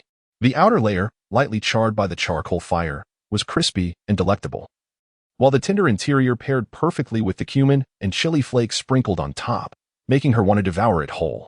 Seeing her relish the sausage so much, Xiao felt a pang of envy, swallowing hard, hesitating. After finishing, Tang Ning, still craving more, purchased another. Under the temptation of a live eating broadcast, Xiao Wu edged closer. "So, Ning, is it tasty?" "Absolutely. This is by far the best grilled sausage I've ever had. The meat is simply divine." Tang Ning licked her rosy lips, her crimson tongue darting out, causing several young men to swallow audibly, captivated by her beauty. Noticing Xiao Wu's lingering hesitation, she chuckled. "It's merely a chant. The sausage is a concentration of soul power, and it's clean." Xiao Wu, reassured, realized it was just a chant after all. Once she tasted the first sausage, she couldn't control herself, devouring a second one hungrily. Xiao Yan and Tang San exchanged glances. They weren't tempted, accepting that if the two girls enjoyed it, so be it. Xiao Yan squinted at Oscar, while Tang San pondered, "Well, both my girls enjoy it. If they successfully pass the exam and enter the school, could you provide a steady supply?" If they enjoyed it, he could frequently purchase it. Such a small treat was not expensive, after all, and he wished to satisfy his sister. Oscar, pleased that someone appreciated his sausages and was unfazed by the soul technique chants, waved his hand generously. "Hey, if you all get into the academy, we'll be classmates." "Classmates don't pay. As long as I'm free, I'll provide as much as you want." After finishing the grilled sausage, Dai Mubai approached with Zhu Zhuqing, discussing with the instructors about taking the 4 to the 4th round. However, the other examinees in line were unsatisfied. "Why are they exempt from tests while we must pass through each round? That's unfair." "Exactly. Are they privileged?" The instructor replied coolly. "If your soul power exceeds level 25, you can also bypass the test for the 4th round. If not, you must pass each round." Several boys exclaimed, "Impossible. How could we, at 12, reach such high soul power?" These 12-year-old boys typically had soul powers exceeding level 10. with a few even reaching level 20, each a cherished prodigy in the academy, proud and disbelieving that anyone could surpass them. Tang San and Xiao shared a laugh, placing their hands on the crystal ball, which radiated brilliantly, signifying their imminent ascension to level 30. Tang Ning's glow was slightly dimmer but still marked her at level 28. Xiao Yan, however, peered down at the crystal ball without taking it, sighing as he faced the astonished gazes of others, including the instructors. If a soul master above level 30 steps forward, this crystal ball will shatter. As his words fell, ignoring the shocked expressions, a flame flickered quietly in his hand. Xiao Yan, 12 years old, martial spirit fire, level 37 battle soul master. The aura of his soul power continuously emanated pressure, rendering the arena silent. Even the testing instructor was momentarily stunned. 12 years old? On par with 15-year-old Daimubai? Daimubai's mouth hung open in surprise. No wonder this youth had claimed earlier at the Rose Hotel that if he were to engage, Daimubai would not last 3 rounds. The oppressive feeling from that flame made even appear like him uneasy. Victory was out of the question, even among level 37 soul masters. The danger emanating from Xiao Yan was palpable, extinguishing any thoughts of combat. The prowess of the 4 left others speechless, their expressions a mix of envy and admiration. 12 years old, with 2 at level 29, 1 at 28, and 1 at 37? Was this a standard achievable by mere mortals? They were truly extraordinary. Soon after, Ning Rongrong and Zhu Qing, boasting levels 26 and 27, respectively, also secured their exemption for the 4th round. Meanwhile, other male candidates stared at the 4 stunning maidens, swallowing nervously. This was not mere lust. The beauty of these 4 was simply overwhelming. Zhu Qing, with her cold demeanor and fiery figure, the regal and charming Ning Rongrong, the petite and adorable Xiao with her long legs, and the alluringly cool Tang Ning, each of them could incite a storm of admiration. A group of young boys, lacking in composure, could hardly ignore such captivating sights. Feeling the weight of gazes upon her, Zhu Qing's already icy expression grew colder, nearly frozen. Daimubai, who had been observing her, shot a fierce glare at the onlookers, intimidating them into averting their eyes. Ning Rongrong, however, maintained her composure. As the heiress of the 7 treasure-glazed tile sect, she was accustomed to attention. The testing instructor was both astonished and exhilarated. Wonderful. 6 prodigies at once. I bet the other instructors will be thrilled. Daimubai, now leading them, remarked, the 4th round test practical combat experience. Having a good martial spirit and strength doesn't guarantee mastery in battle, making this a significant focus for the academy. Teacher Zhao. They are here for the 4th round. Tang Ning curiously observed him, wondering if this was the renowned soul sage Zhao Wujing. He indeed appeared exceptional, exuding a formidable and fierce aura. In the seating area, a middle-aged man rubbed his drowsy eyes, suddenly alert. Wait, 6 candidates? Yes, and they are impressively strong. One even matches my level. Oh, a child under 13 possesses such prowess? Zhao Wujing's eyes brightened in astonishment. Meanwhile, Xiao Yan and Tang San's expressions turned serious. To their discerning eyes, although this man bore an unremarkable appearance, his strength was undoubtedly formidable. His mere presence, absent a martial spirit, emanated an overwhelming pressure. This menacing aura far surpassed that of the instructor from the 1st round. Thus, he must be stronger than a level 60 soul emperor, likely a soul sage.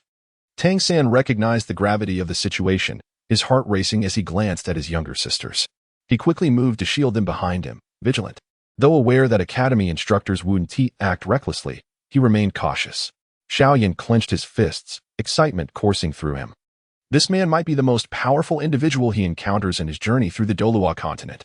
Now at level 37, with his imperial flames and combat skills, he could hold his own against soul kings of over 50 levels and maneuver against soul emperors of 60. Yet, facing a soul sage was undoubtedly a losing battle. However, since this man was an academy instructor responsible for the 4th round, he wouldn't unleash his full strength, serving as an excellent test and a chance to witness the might of a soul sage. Anticipating this, he felt a thrill as Zhao Wujing smiled. I am Zhao Wujing, an instructor at the academy. Since you are also talented, let me personally engage with you. Chapter 55, The Butterfly Effect, The Soul Saint's 3 Incense Sticks? This is life-threatening. Everyone was taken aback. Daimubai raised his head in astonishment, glancing anxiously at Zhu Qing, while Zhao, the teacher, must not I will give you a stick of incense to strategize. After that, the test begins. If the 4 of you can withstand my attacks for 3 sticks of incense, you will have passed, provided that at least one of you survives until the end. Daimubai's heart sank. Indeed, this was disastrous. Just like in the novel, Enduring for one stick of incense was within expectation. Tang Ning's expression remained calm as she slightly nodded, realizing that the butterfly effect was not as potent as anticipated. No, something feels off. Wait. Zhao Wujia's words referred to 3 sticks of incense. How did it suddenly double? This is unfair. Tang Ning silently screamed, suddenly realizing that it was due to her and Xiao Yan's presence. The 4 had turned into 6, undoubtedly altering the examination conditions. But this was not a simple matter of addition. Could it really be the same? Dai Mubai was equally astonished. These conditions were excessive. 3 sticks of incense. He hesitated. This doesn't seem right. Zhao Wujia snorted. What is wrong with that? The dean is not here. I'm in charge, and what I say goes. As he spoke, he lit an incense stick. Dai Mubai could only smile wryly at the bewildered Tang San and the others, sighing, "You're truly unfortunate." Who would have thought that Teacher Zhao would take matters into his own hands? Xiao Wu, hearing this, looked a bit worried. Is Teacher Zhao a soul emperor too? Not exactly. Xiao Wu sighed in relief, her confidence returning with a smile. Well, that's nothing. We are 6 people, 5 of whom are above level 25. And Xiao Yan is on par with you. Even if it's a soul king, he can withstand 3 sticks of incense without issue. Tang Ning couldn't bear to watch, face palming. You're setting yourself up for failure. Where does this confidence come from? The strategy of overwhelming numbers is futile against absolute strength. Dai Mubai, hearing this, was left speechless. Teacher Zhao is indeed not a level 60 soul emperor. He is a level 70 soul sage, and a level 76 beast martial soul sage, the Vice-Dean, second only to our dean. 76? Wouldn't he fighting him be akin to chopping vegetables? This was troublesome. The group exchanged anxious glances, a sense of panic rising, though Tang Ning thought nothing serious would happen. The pressure from a high-level soul sage was undeniably formidable, and facing it made her swallow hard and strive to maintain her composure. Xiao Yan, sensing the little girl's unease beside him, gently squeezed her hand and whispered, "Don't worry, I won't let you get hurt. You can always trust me." Tang San frowned. "Xiao Yan, why are you holding my sister's hand? Even if you were friends, it's inappropriate." A certain possessive brother yanked Xiao Yan away, coldly stating, "I will ensure Ning's safety. You need not concern yourself." Xiao Yan replied, "Can you take care of both your sisters? Besides, I am far more suited to protect Ning than you, a control-type soul master." The 2 locked eyes, exchanging dozens of sharp glares in an instant. Tang Ning interjected, Hey, brothers, can we not have internal strife at this moment? We are about to face the boss. Causing discord before entering the dungeon is a formula for disaster. Xiao Wu was still in shock, taking a long moment to process. Her expression dazed. A soul sage? That's incredible. It was supposed to be me enduring for 1 stick of incense. I don't understand why Teacher Zhao has to take action himself. Dai Mubai sighed in pity. He glanced at Zhu Zhuqing with concern, concluding that since she was here, and Tang San was quite compatible with him, he would assist them. I will provide you with some information about Teacher Zhao, but you must devise your own tactics. Dai Mubai paused before speaking seriously. Teacher Zhao's martial soul is the great power diamond bear, boasting terrifying defensive capabilities, nearly devoid of weaknesses. The mere mention of those words made their hearts tremble slightly. As Dai Mubai elaborated, their expressions darkened further, especially when Ning Rongrong mentioned that this individual had famously defeated the 16 bishops of the Spirit Hall. Everyone became somber. How could they possibly confront such a formidable foe? They were all below level 30, except for Xiao Yan. Xiao Yan, however, only displayed mild surprise before regaining his composure. After all, he once boldly faced the Yunlan sect as champions, challenging them without hesitation. As the group began introducing themselves upon hearing Dai Mubai's words, they felt somewhat reassured upon learning that Ning Rongrong possessed the 7 treasures, glazed tile, martial soul. After all, it was the most powerful support martial soul on the continent, renowned for its might. Although she only had 2 soul rings, providing a 30% boost to speed and strength was still an impressive enhancement. Ning Rongrong, acknowledging the attention from the others, remained remarkably calm and gentle. She playfully stuck out her tongue and teased, her eyes shimmering as she looked at Xiao Yan. You're truly impressive. At our age, you've already reached level 37. Xiao Yan smiled. It's merely a matter of fortunate encounters.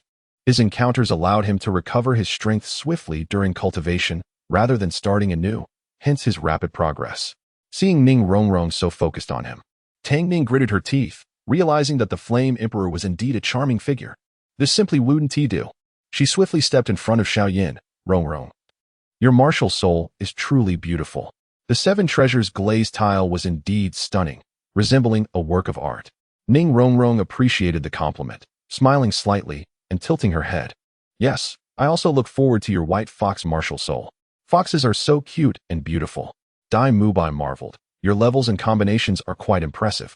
Your combat power is formidable. No wonder teacher Zhao mentioned 3 sticks of incense.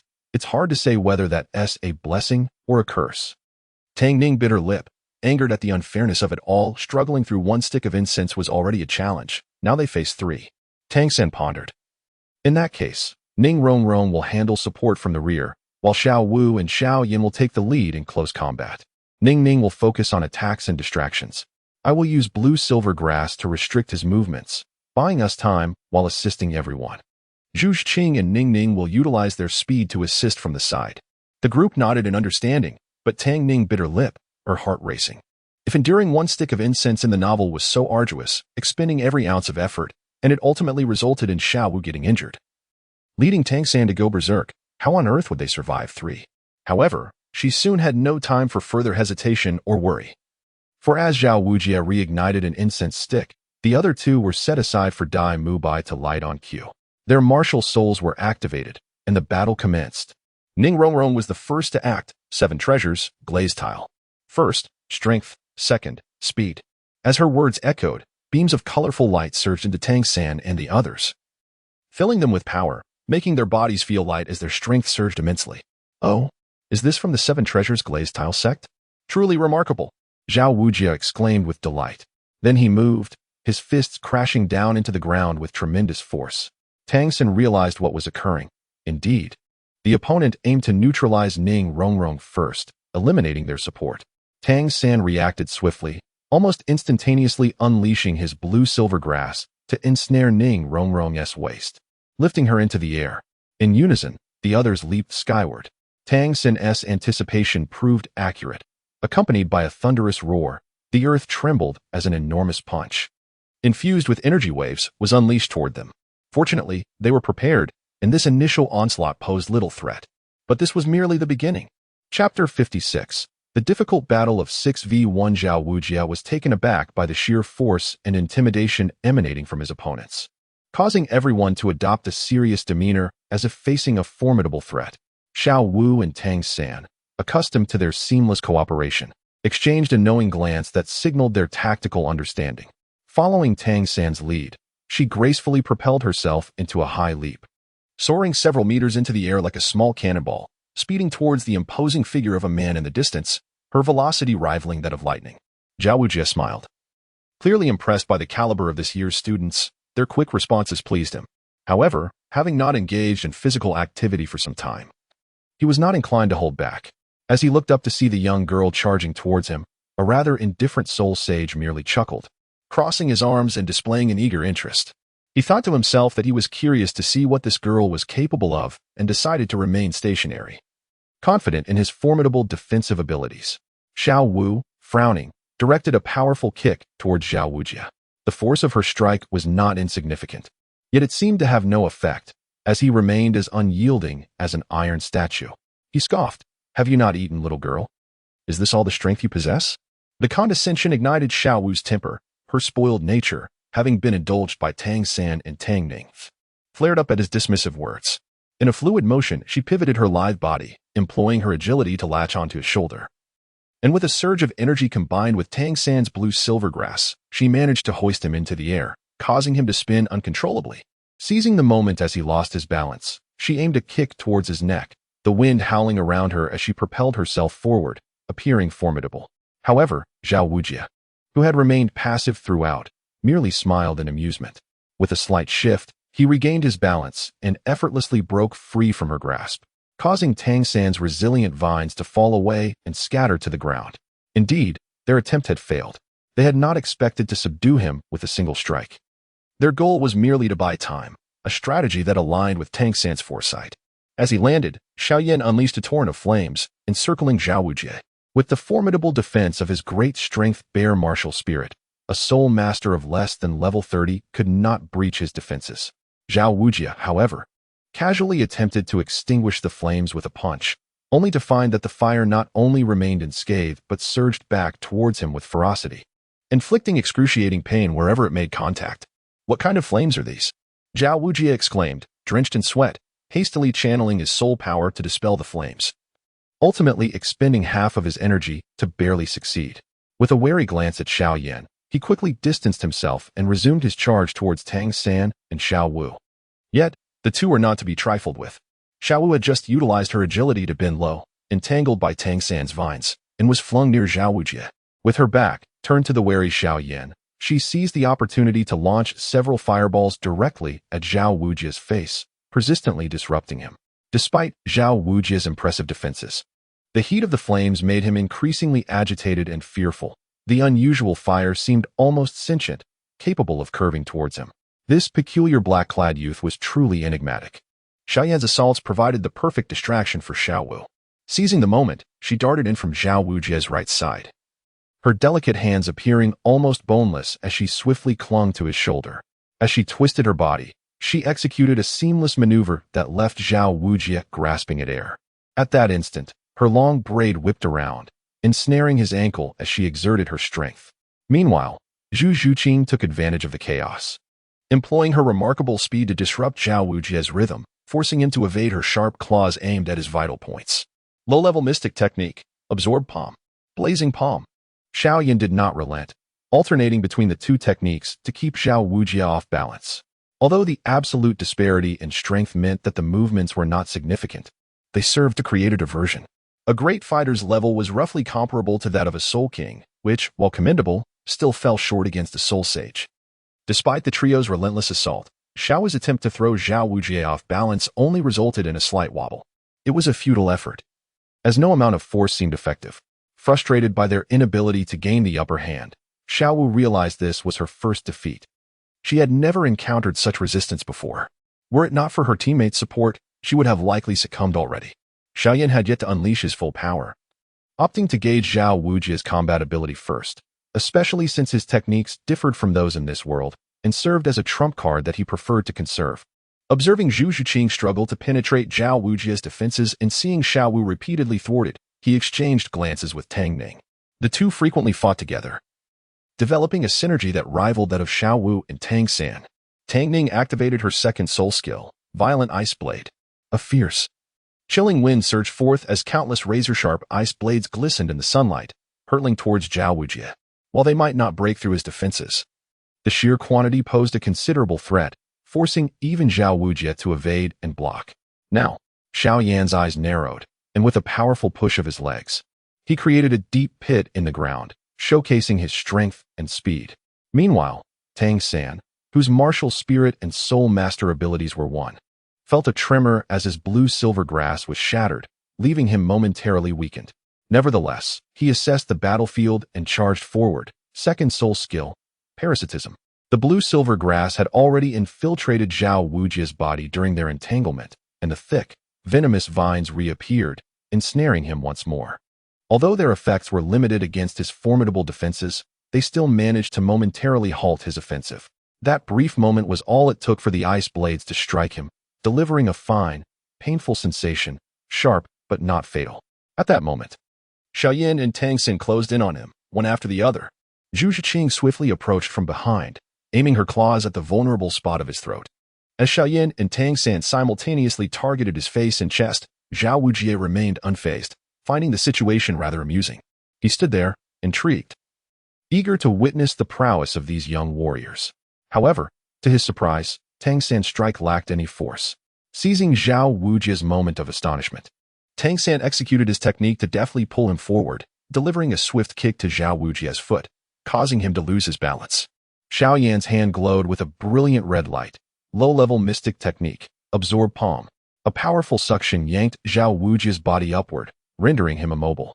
Low-level mystic technique, Blazing Palm. A tremendous gust of wind propelled him into the air, uncontrollably lifted by Tang San's support. Xiao understood the cue. Her long legs wrapped around Zhao Wujie's form, soft as silk. Utilizing her first soul skill, she forcefully hurled him to the ground. With their combined efforts, they finally gained the upper hand against the formidable Soul Sage. The blue-silver grass ensnared Zhao Wujie, yanking him downwards once more, while another vine whisked Xiaowu and her companions away from harm. With a thunderous crash, Zhao Wujie struck the ground, causing a collective gasp from onlookers. Yet Xiao Yan did not relent, his purple first soul ring shimmering.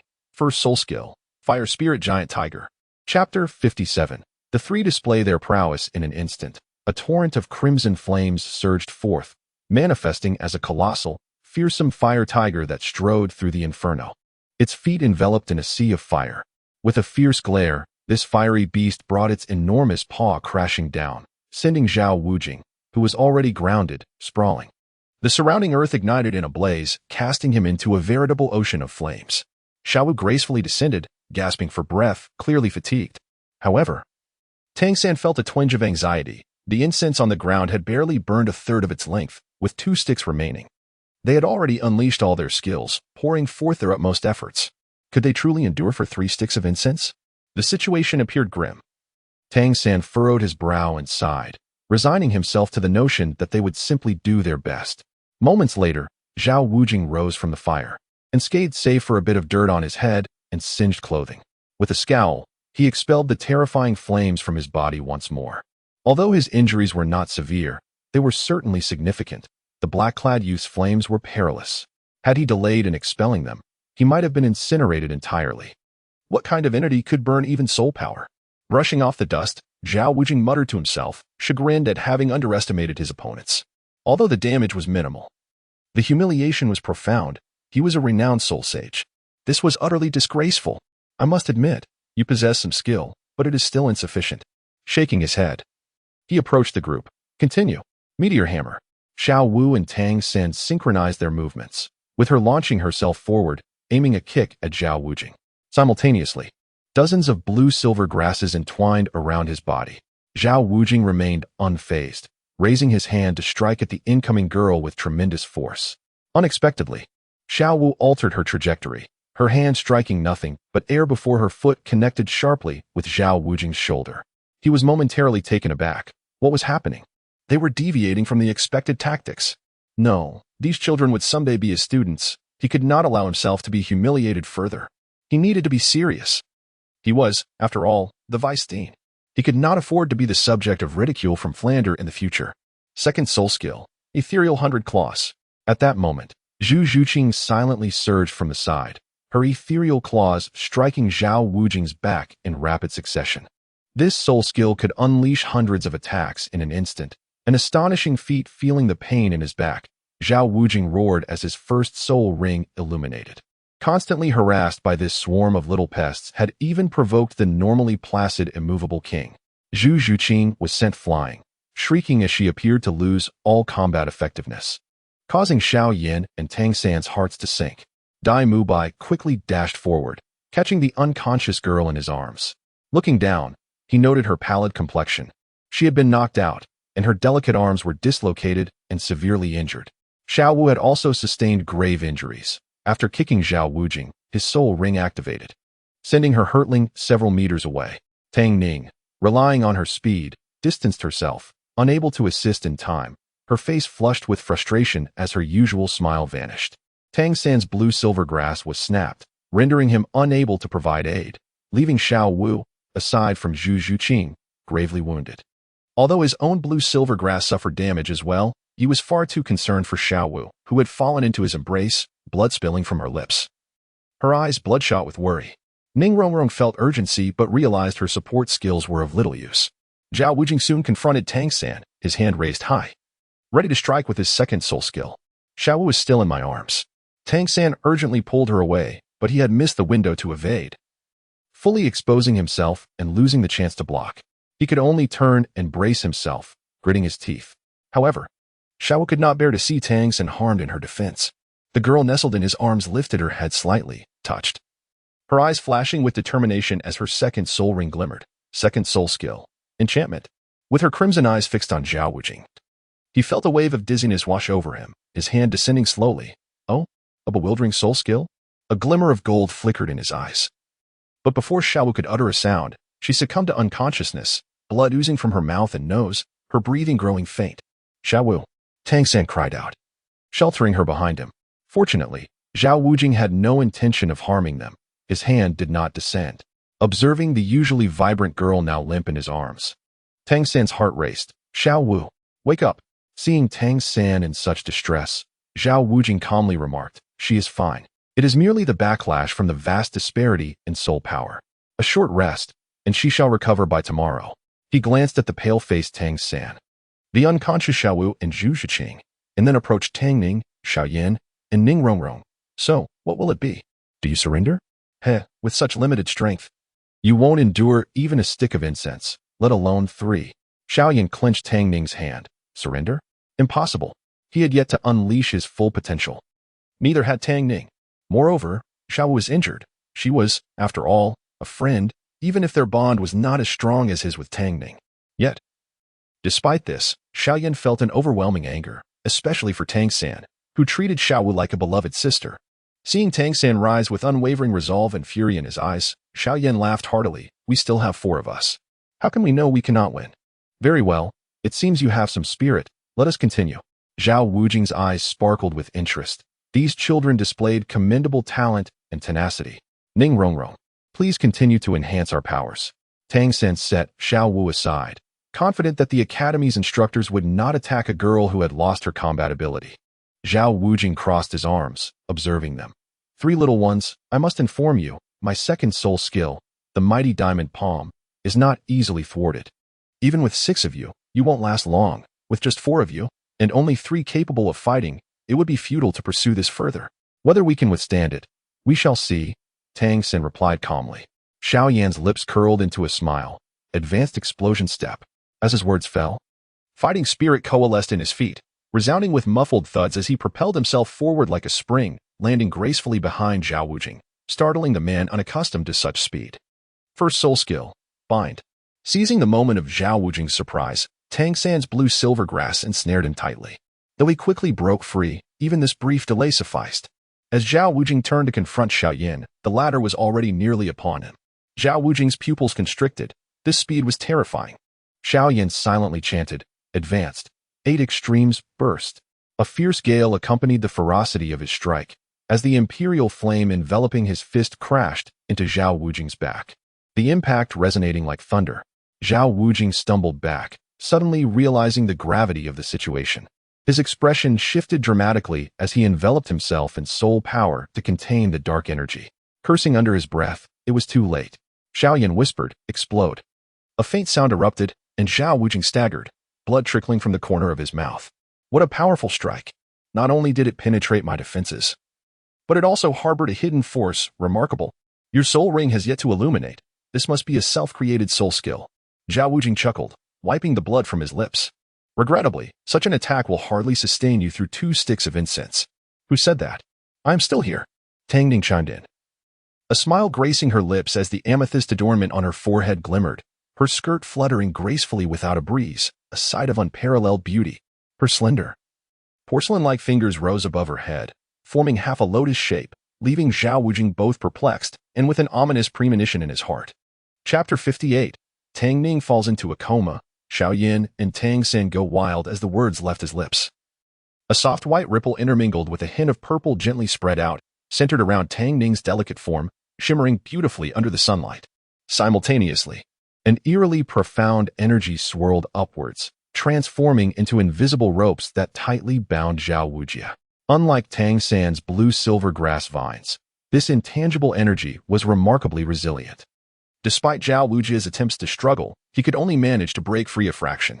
The most terrifying aspect was that under the oppressive force of this energy, Zhao Wujia found himself instantaneously immobilized. Exerting even the slightest effort proved exceedingly arduous.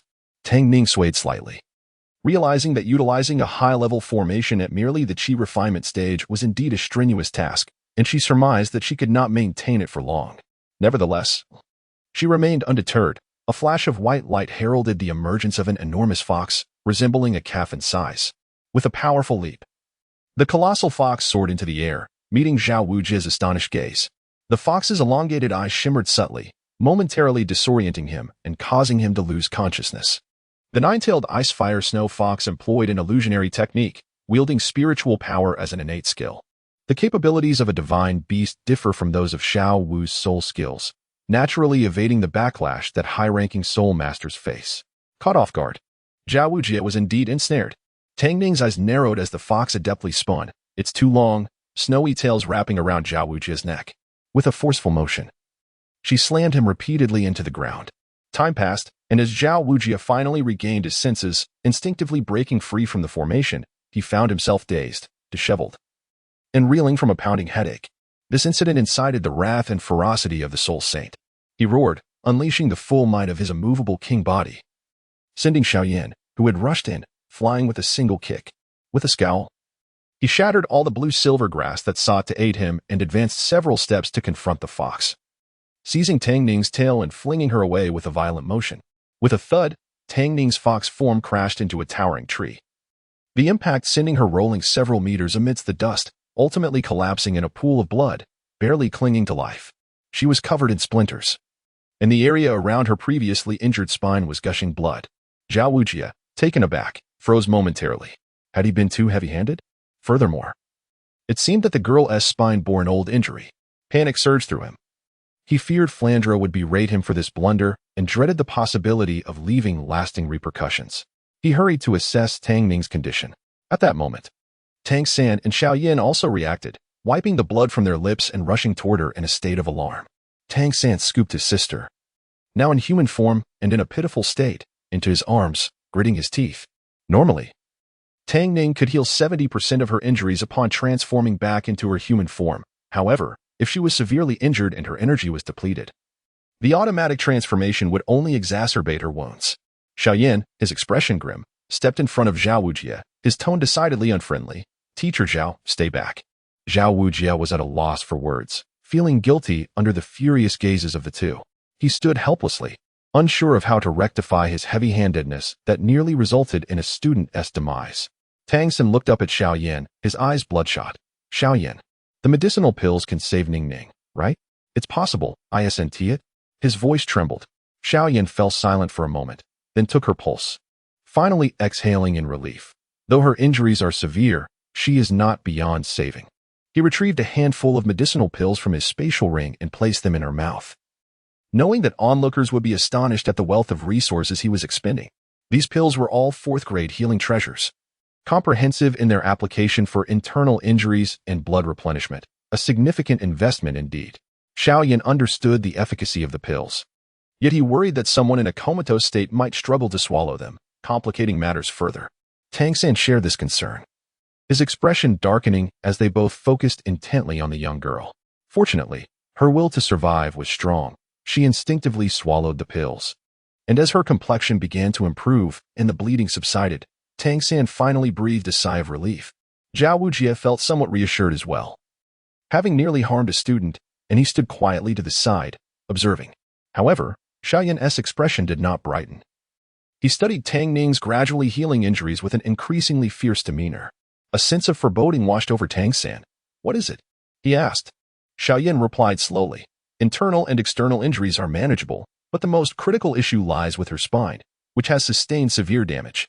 Even with my bone-setting pills, it will take considerable time to heal, and she may be left vulnerable in the future." Tang Ning's spine had previously been shattered by a 1,000-year soul beast, the flame tiger, rendering it more fragile than usual.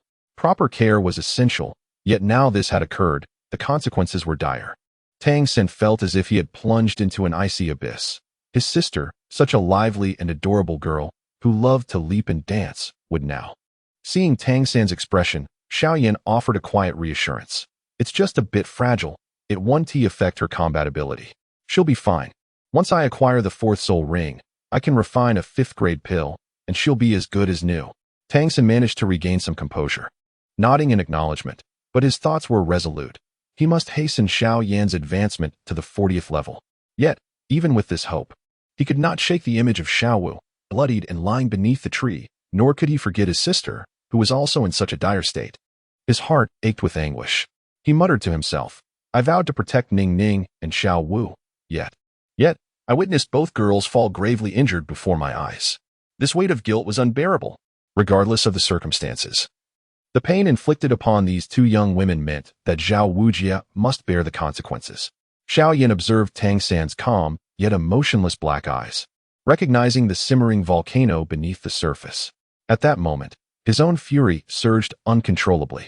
He had promised to protect Tang Ning, the girl who had once smiled and joked with him, now destined to lie in bed for an extended period, potentially suffering lasting effects. Xiao Wujie must pay for this. Even if he could not be killed, he needed to be taught a lesson, and Tang Ning's honor must be avenged. The two usually composed boys exchanged glances, both acknowledging the fierce fury ignited in one another's eyes.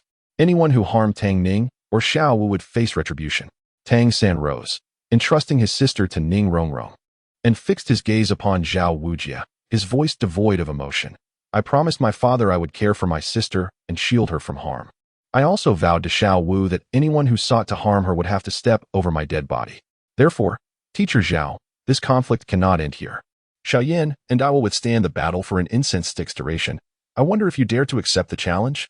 Xiao Yan stood resolutely beside Tang San, his delicate features devoid of expression, yet radiating an unsettling aura. Xiao Wujie recognized their seething anger. Ultimately, it was his fault for being overly forceful. Such a small girl, so fragile, had suffered such grave injuries. Very well, it was indeed his error. With a sigh, Xiao Wujie conceded. All right, let us fight. But I will not hold back. If you two cannot endure, defeat is inevitable. Chapter 59, The Duel Against Xiao Wujie. The two turned their gaze towards the others. They were a team. Xiao Yan and Tang San could assist Tang Ning and Xiao Wu in making decisions, but what about the others? Ning Rongrong and Zhu Zhuqing smiled and nodded, their comrades' trust slightly alleviating the storm cloud that hung over Tang San's heart. Observing the tragic state of his two younger sisters, he clenched his fists. This time, victory was imperative. Xiao Wujie regarded the two with a contemplative expression.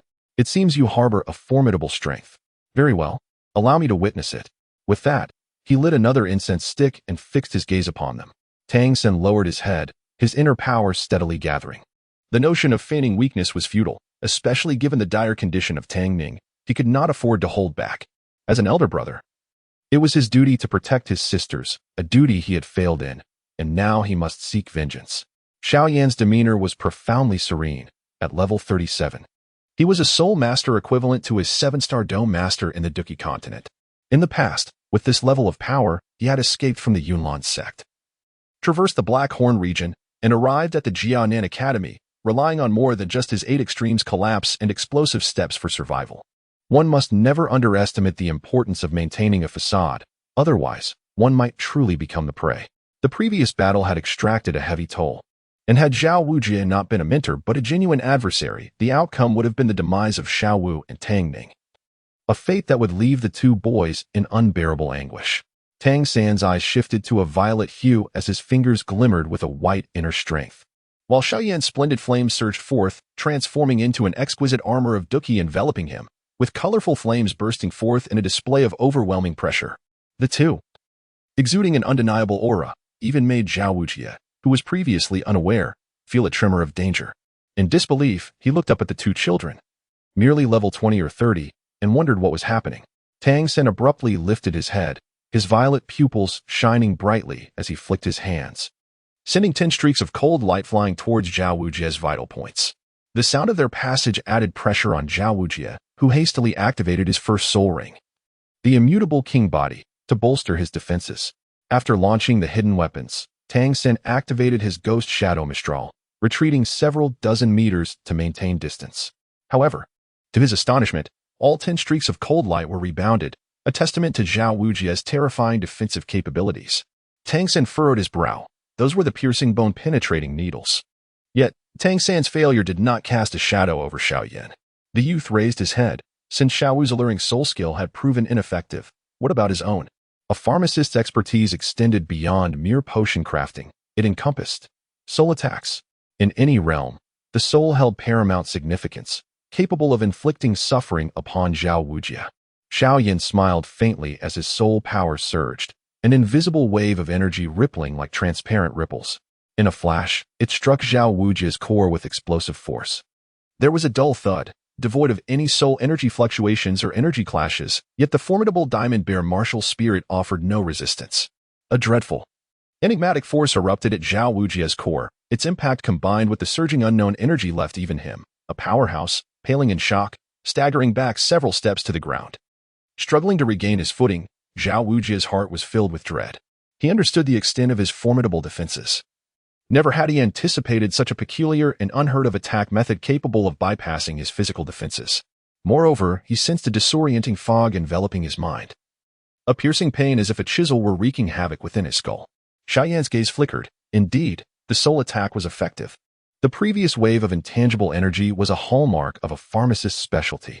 Unfortunately, limited by his rank as a fourth-tier pharmacist, he could only unleash this single strike. Yet it was sufficient. While Xiao Yan recuperated from his soul attack, Tang San took the lead. He cast a curious glance at the youth behind him, realizing that Xiao Yan had been concealing numerous secrets. Clearly, had Tang Ning not been gravely injured today, he would not have revealed his true strength. It seemed he was not the only one playing the role of the fool. With Zhao Wujie in a weakened state, it was the perfect opportunity to seize the advantage. Tang San's eyes gleamed with cold determination as he danced his hands in a blur, constantly shifting positions with his ghost shadow Mistral. Simultaneously, he hurled a barrage of cold light, each aimed at Zhao Wujie's vital points. The angles and techniques employed were exceptionally cunning. Had it not been for his full exertion of the immutable king body, even Zhao Wujie might have sustained injury. Having endured the excruciating pain from Xiao Yan's soul attack and fended off several waves of hidden weapons, Zhao Wujie believed he had gauged the power of these projectiles. Deeming them inconsequential, he charged toward Tang San once more, delivering a powerful strike with his diamond palm, only to find it thwarted by the blue-silver grass, allowing Tang San the precious moment to reposition. Utilizing his ghost shadow Mistral to evade, Tang San refrained from attacking again, but even so, Dai Mubai watched in apprehension. Silently grateful he had not pushed Tang San to desperation earlier. Zhao Wujie soon discerned that Tang San was merely stalling for time, and indeed, he had drawn it out for a considerable duration. He could not allow this young man to continue.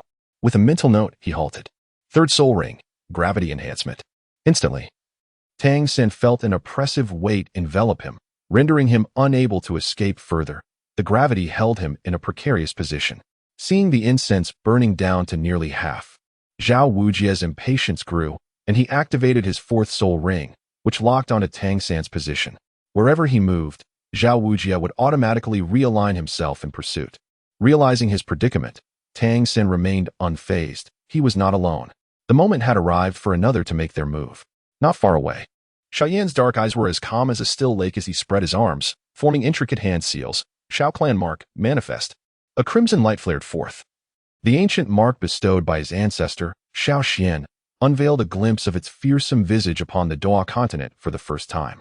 As the intricate red patterns on his forehead became increasingly defined, Xiao Yan's aura surged dramatically.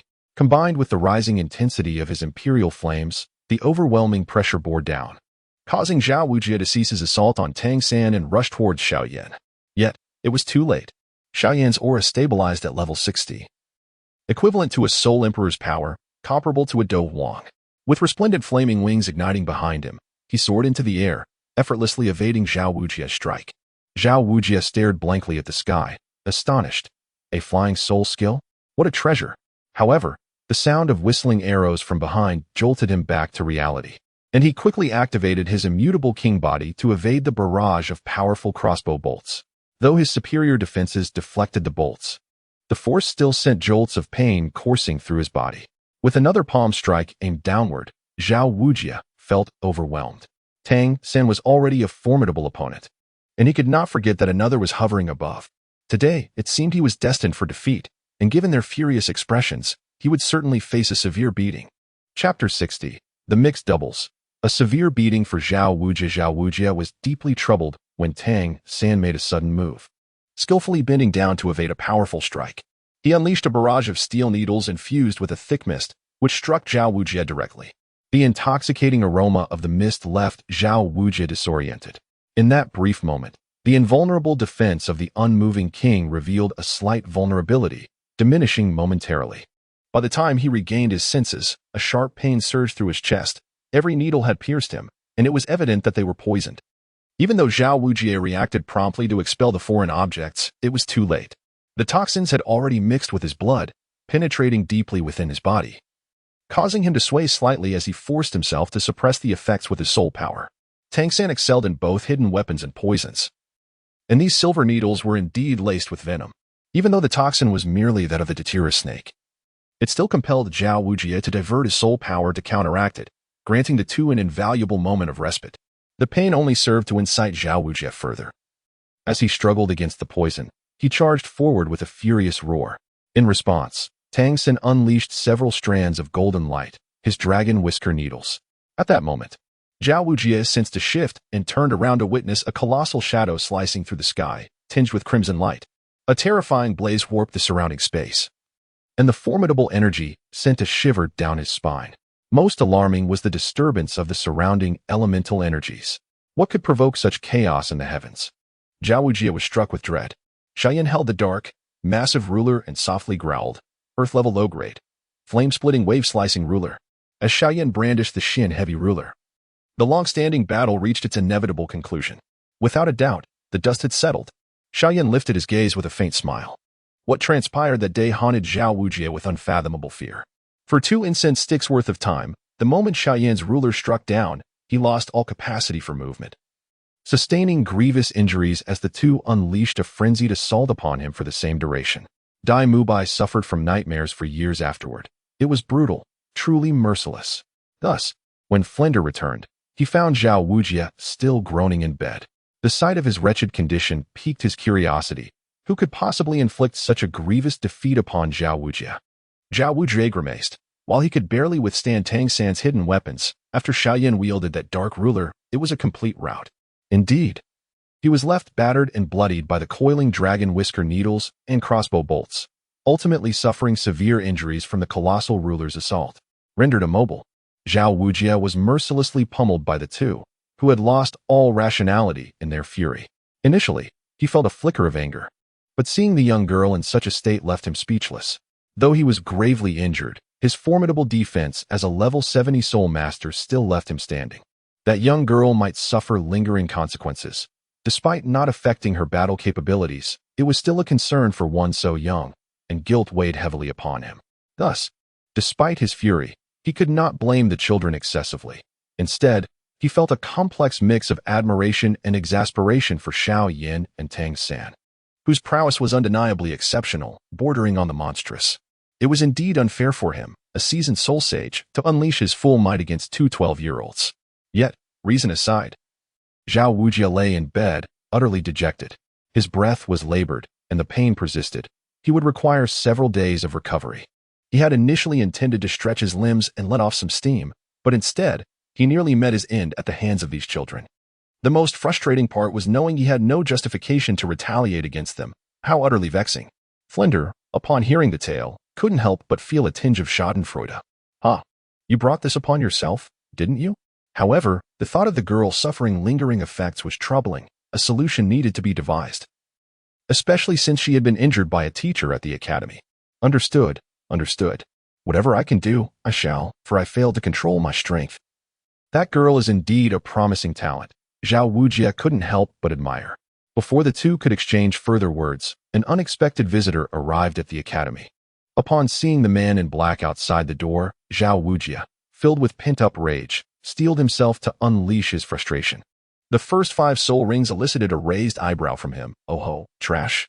The 6th and 7th soul rings prompted a scoff. I have those too. But when the 8th and 9th soul rings magnified in his sight, his heart raced uncontrollably. The 9 soul rings on the man glowed fiercely, the last one radiating a brilliant crimson.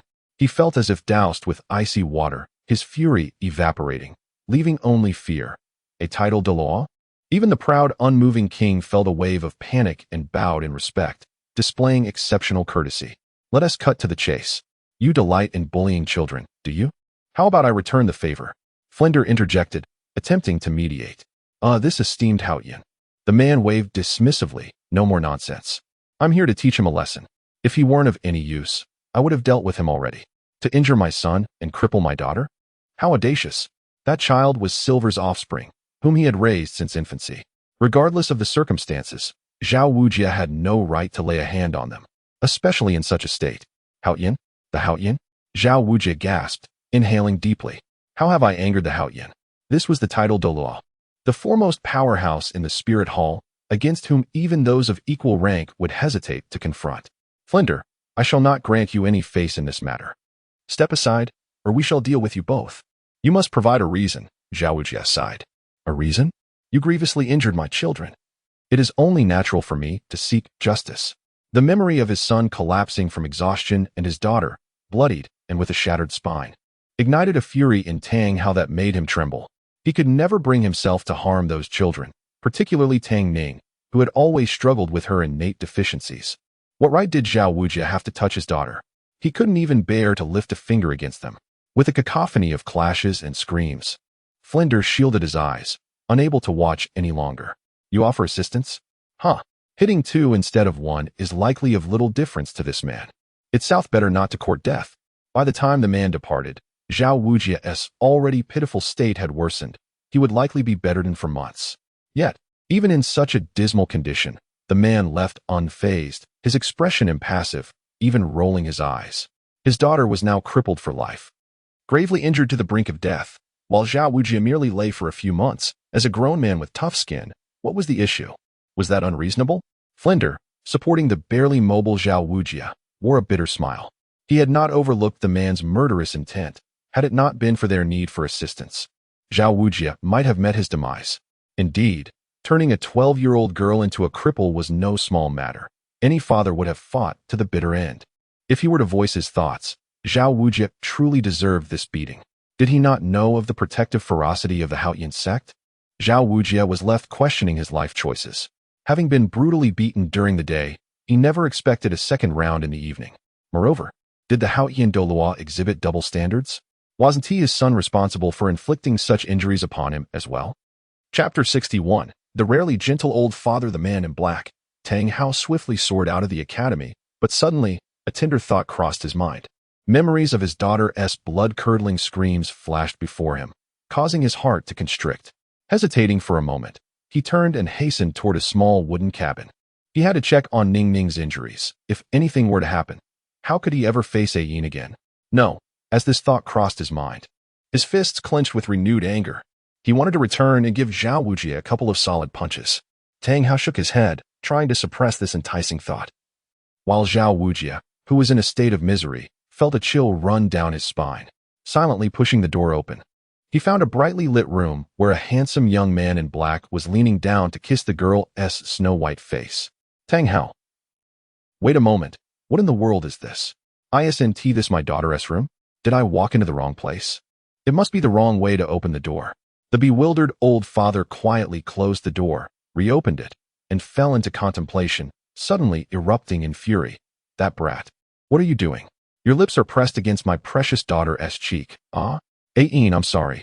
I've let our daughter be taken advantage of by some brat at such a young age. Xiao Yan. Xiao Yan looked utterly confused. If he were to say he had merely entered to check on Tang Ning and feed her some medicine, would anyone believe him? I just slipped. And it wasn't a kiss. As Tang Hao focused, he indeed noticed a chipped section of the floor, likely the spot where Xiao Yan had stumbled. Moreover, from that angle, it merely appeared as though he was about to kiss his daughter. Yet even so, how long did he intend to maintain this position? Tang Hao could no longer endure it, veins throbbing on his forehead. Ah! Xiao Yan suddenly realized something and lowered his gaze to the girl's breathtakingly beautiful snow-white face, which appeared even more flawless up close, ethereal like a fairy. She was stunning, yet she bore an uncanny resemblance to someone he knew. Xiao Yan momentarily lost his focus but quickly steadied himself, clearing his throat to speak seriously. You are Ning Ning's father, Tang Hao, correct? Tang Hao was startled. How did he figure that out? He was about to deny it, but upon seeing the boy's determined expression, he understood it was futile. With a sigh, he conceded, yes, so if I ever see you taking advantage of my daughter again, there's no chance of marrying her. The only possibility is to use the Xiao hammer on all the brats who covet her, reducing them to mere pancakes for survival. Xiao Yan offered a wry smile. I've already said it was a misunderstanding. He paused, then added, all right, I'll be more careful next time. However, you're here to express concern for Ning Ning, worried about her injuries, right? Since you know, let us be clear. As a father, I have the right to know. Tang Hao replied icily, his stern expression betraying a hint of rare tenderness. Frankly speaking, even with all the elixirs I've used, it's merely to preserve her life. Xiao Yan raised his hands in a gesture of surrender, smiling sadly. She was thrown away, suffering multiple fractures and cracks, especially severe damage to her spine, with several vertebrae completely shattered. In this condition, Even if my bone regrowth pill helps regenerate her bones, it will take time. And the new bones will be far inferior to the original, unless I break through to level 40 to refine a high-grade pill and find those herbs. She will never fully recover, otherwise, her spine will always be more fragile than elsewhere. Will her daily life be affected? Not really. She is a healer herself and can manage minor issues and internal injuries. However, a skilled woman cannot cook without rice. This after effect won't affect her day-to-day life. And she can still engage in normal combat. But if she suffers another severe blow or has to exert significant force with her waist for a soul skill, I fear. Xiao Yan raised his hands in a gesture of resignation, not wishing to elaborate further, but Tang Hao had already grasped the situation. With many bones destroyed, his daughter would likely be bedridden for some time. Fortunately, regarding her spine, given Xiao Yan's rapid cultivation speed, he would likely break through to level 40 soon. Tang Hao spoke solemnly. What materials are needed? I will find a way. Xiao Yan pondered for a moment before responding. Once I reach level 40, I can refine a 5th-grade elixir, the body refinement pill, which can reshape bones and meridians, aiding Ning Ning's spine to fully recover. The primary ingredient for this pill, the purple spirit herb, is a rare herb that cannot be substituted. Purple spirit herb? Is there a picture of it? Xiao Yan nodded and produced an ancient tome. This contains the illustration and growth location of the purple spirit herb. Tang Hao studied it intently, silently noting the location and appearance, while Xiao Yan offered a rueful smile. You'd best be cautious. This herb is exceedingly rare, requiring very specific growth conditions, and only grows in the heart of the Sunset Forest near the imperial capital of the Tiando Empire. And this Sunset Forest is the training ground of a title Douluo. Tang Hao raised an eyebrow. Oh, a title Douluo? Which one? Xiao Yan replied solemnly. Poison Douluo, a level 92 title Douluo. His martial spirit is the highly toxic azure-scaled serpent, extremely troublesome. You must exercise caution. If it's truly impossible, I could try to find alternative materials. Despite Xiao Yan's disapproval of Tang Hao's casual demeanor as a father, he felt it necessary to convey this clearly. Tang Hao waved dismissively. A mere level 92 title Douluo, it doesn't intimidate me. While others may show him respect, he won't gain any advantage against me. Xiao Yan chose not to speak, but Tang Hao understood that finding alternative materials would require substantial time, prolonging his daughter's suffering. Thus, the herb must be secured. What? You say you must confront a title Douluo? Whoever this Douluo is, daring to contend with him over a life-saving herb for his daughter, will earn a thorough beating. Not willing to part with the herb? Then I will crush him until he yields. Tang Hao cast a deep gaze upon his unconscious daughter. A frail 12-year-old girl wrapped in blankets, her pale face appearing particularly pitiful. Even in her slumber, she occasionally groaned in pain from the agony of her regenerating bones and internal injuries, her forehead slick with sweat. Tang Hao silently gritted his teeth. Indeed, he had been too lenient with Xiao Wujie. Xiao Yan remained indifferent. Had he not considered that Tang Ning could still be saved, he would have already acted decisively. True, Xiao Wujie was a soul sage with exceptionally high defense, seemingly difficult to kill at face value. However, the level he achieved with the Xiaojia family's spirit ring enhancement merely equated to a soul emperor in this world, roughly comparable to a level 60 in this realm. Except for the same level, there were no other similarities. Were it not for both worlds having 100 levels, he would not bother with such distinctions. In reality, Xiao Yan's level 60 strength could not be directly equated to a soul emperor. He estimated he would need to increase by 20 levels, akin to soul Douluo strength.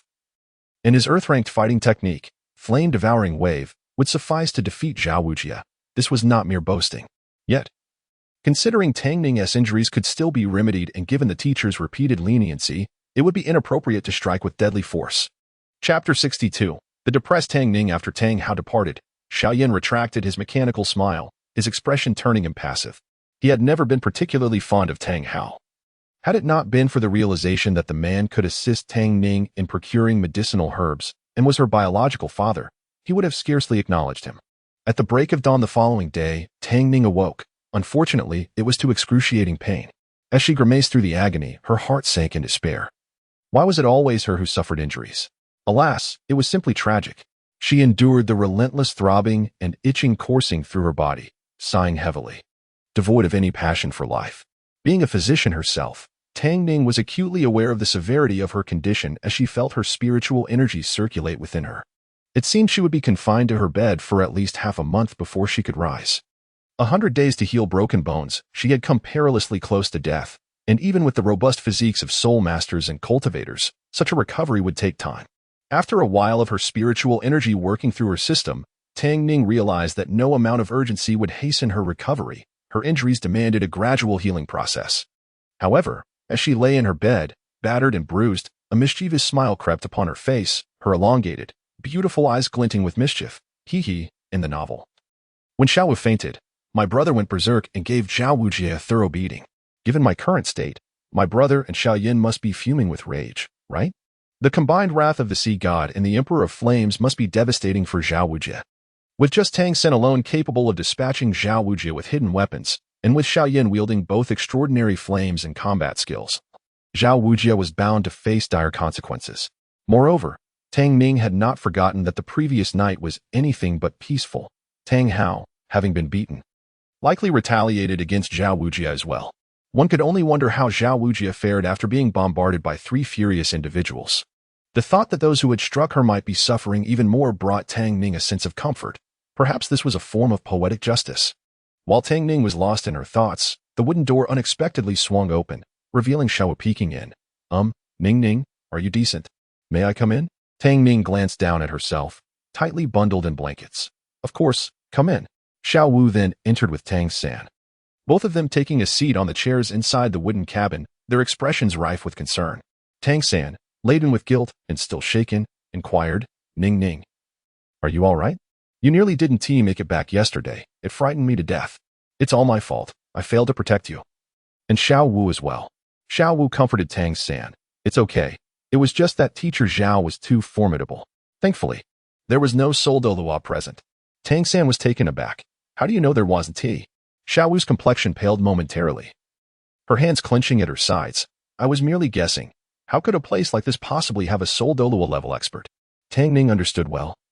It was likely that a Soul Douluo could discern her identity as a 10,000-year soul beast, leaving her with no escape. Contemplating this, she slowly extended a pale, slender arm from beneath the blankets. She gently ruffled Xiao Wu's hair, offering reassurance. Do not worry. Even if a Soul Douluo were present, my brother and I would protect you. As the considerate younger sister, it was only natural for her to safeguard her sister-in-law. Xiao Wu's expression brightened considerably as she stuffed Tang Ning's arm back under the covers, puffing up in indignation. Hey, you need to behave. You're seriously injured. I was shocked when Sangu told me everything. If anything were to happen to you, not only would we not be able to attend school, but we would also have to settle scores with teacher Zhao. Tang Ning managed to smile despite her pale visage. Am I really that fragile? Besides, a teacher would never harm a student. You're saying that now, but... Xiao muttered. Yet, she was reassured that Tang Ning's recovery was merely a matter of time. Once Xiao Yan reached level 40 in alchemy, everything would be fine. By the way, I'm a bit hungry. Shouldn't we go find something to eat? Tang Ning inquired softly. After a moment of silence, she added, I'm too injured to get out of bed for at least a month. Xiao Wu grasped the gravity of the situation. All right then. Sangu, and I will go find some food and bring it back for you. Yes, please pack some to go. Tang San nodded. You just focus on your recovery. The school usually has a cafeteria. I'll select some nutritious options for you. Patients need to replenish their strength. Okay, then. Tang Ning was about to agree when her gaze swept over to the door, and a smile broke out on her face. Actually, I think I might be fine. Both Xiao Wu and Tang San followed her gaze to see Xiao Yan entering, a gentle smile gracing his face, a bag in his hands clearly filled with food. Well, Xiao Yan, you certainly rose early. Xiao Wu tilted her head, scrutinizing him, while Tang San expressed surprise. They were all injured. So how could Xiao Yan be up so early, seemingly unscathed? It was utterly absurd. Xiao Yan placed the food on the bedside table, not bothering to glance back. Smiling brightly, perhaps it's because I was the only one who was seriously injured, and my energy consumption was that significant. He referred to Xiao Wu and then to Tang San, who had overexerted himself. In truth, the real reason was the burning art. After advancing to the Do Emperor rank, it had evolved into a heavenly pinnacle technique, granting him astonishing recovery abilities. To put it precisely, even if Xiao Yan had all his limbs shattered, he could fully recover overnight. Tang Ning pouted slightly, feeling a twinge of envy. How I wish I had such regenerative abilities. While the divine physician was indeed impressive, they still proved powerless against severe injuries. Internally, Tang Ning lamented as she wiped away her tears with a handkerchief, maintaining her usual gentle demeanor. ever consider it? Shouldn't you and Xiao Wu be eating? After all, you both exerted considerable energy yesterday and must be hungry. Please go ahead. I have Xiao Yan here. Tang San hesitated, though he was uneasy about leaving his sister alone with a boy. She was a patient, and he assumed Xiao Yan was not likely to. Well, perhaps. All right then, just be sure to eat plenty. Tang San patted Tang Ning on the head and, with Xiao Wu, turned to leave. Tang Ning's gaze eagerly followed the paper bag, wondering what culinary delights awaited her. Seeing her expectant expression, Xiao Yan chuckled softly. Oh, do not get your hopes too high. This is merely food prepared by the villagers. While there is ample quantity, it is rather simplistic. I doubt it will satisfy your discerning palate, little glutton. After he opened the bag, Tang Ning rubbed her hands together in anticipation, only to slump her shoulders in disappointment. Indeed, she should not have held high hopes for the culinary offerings of Shrek Academy. Inside were merely a few buns, a handful of eggs, and a small portion of pickled vegetables. She lifted her gaze incredulously to Xiao Yan. As a patient, shouldn't I be receiving more nutritious food? Xiao Yan nodded. That is correct, which is why I brought you 2 extra eggs. Otherwise, it would have been 1 per person. Tang Ning was left speechless. Seeing her crestfallen expression, Xiao Yan rummaged through the bag. Oh, besides the eggs, there is also this meat pie. How about that? Are you happy? Tang Ning remained expressionless, utterly devoid of joy. Chapter 63. The adorable fox's daily recuperation. Xiao Yan finally withdrew his smile and gently patted Tang Ning's head, reassuring her, all right. I understand you dislike these things. Given your severe injury, it is indeed essential to nourish yourself properly. When I find some free time, I shall visit Suotua City to procure some delicious treats for you. What do you say? Tang Ning's eyes lit up. Then I want strawberry millefeuille and roasted chicken. Sweet treats are fine, but roasted chicken is too greasy. At most, you can have chicken soup. Xiao Yan, being particularly attentive in this regard, was adamant as it pertained to her recovery. Tang Ning's eyes flickered mischievously. Then I also want yogurt snowflakes and steamed sweet cheese. Is that all you can come up with? Xiao Yan replied, somewhat speechless. It was evident that she was still a little girl, pretending to be troubled. He suppressed a smile, reluctantly nodding in agreement as her anxious gaze intensified. At that moment, the sound of a bell suddenly rang out, and a voice outside called. Xiao Yan, the dean is summoning us. Hurry and join us for the gathering. Xiao Yan responded affirmatively and turned to leave. However, shortly thereafter, he returned with Xiao Wu and Tang San by his side. Tang Ning expressed mild surprise. How come you're back so soon? Is a class at Shrek Academy really that short? Xiao Yan shook his head. Not at all. We merely discussed some basic matters. Our first class is scheduled for tonight. Tonight's class? That sounds intriguing. Tang Ning smiled, while Xiao Wu's cheeks flushed slightly. Speaking of which, we encountered someone rather interesting today. He possesses the Phoenix martial spirit. But there is something unique about him. The Phoenix martial spirit? Xiao Yan was unaware of this detail as they had not whispered about it during the gathering. The Phoenix flames were exceptionally unique, ranking among the top-tier martial spirits in the fire category, and as someone accustomed to playing with fire, he felt a natural curiosity. However, why was Xiao Wu's face so flushed? This person is named Ma Hongjun, and he. Xiao Wu hesitated for a long moment before shyly explaining. Xiao Yan and Tang Ning were left speechless. How could a 12-year-old boy have such overwhelming desires? It was utterly absurd. After all, at that age, one was merely in the 6th grade of elementary school in modern times. Xiao Yan clicked his tongue. Truly, there is no end to surprises. Yet, we cannot entirely blame him. It ultimately stems from the martial spirit. I hope there will be a way to address this issue in the future. Xiao Wu retorted, only you men would think that way. How lewd and disgusting he is. Tang Ning should keep her distance from this fellow. Before Tang Ning could respond, Tang San interjected. Xiao Wu, do not say that. His actions are somewhat understandable. If he did not do so, would he not risk self-destruction? Life is precious. Xiao Wu pouted. Even so, it's still quite repulsive. Tang Ning chuckled. All right, I'll keep my distance from him. But our Xiao Wu is also a little beauty. Aren't you afraid he might try something? Xiao Wu crossed her arms and raised an eyebrow. Him? If he dares to lay a hand on me after I throw him with my bow, he would be finished. Tang San and Xiao Yan, upon hearing this, turned serious. Tang San stated, as for others, that may be acceptable, but if Ma Hongjun dares to lay a hand on you or Xiao Wu, I will not stand idly by. If he dares to touch you, he will be doomed. Xiao Yan coldly remarked, the Phoenix Flames? Are they truly formidable?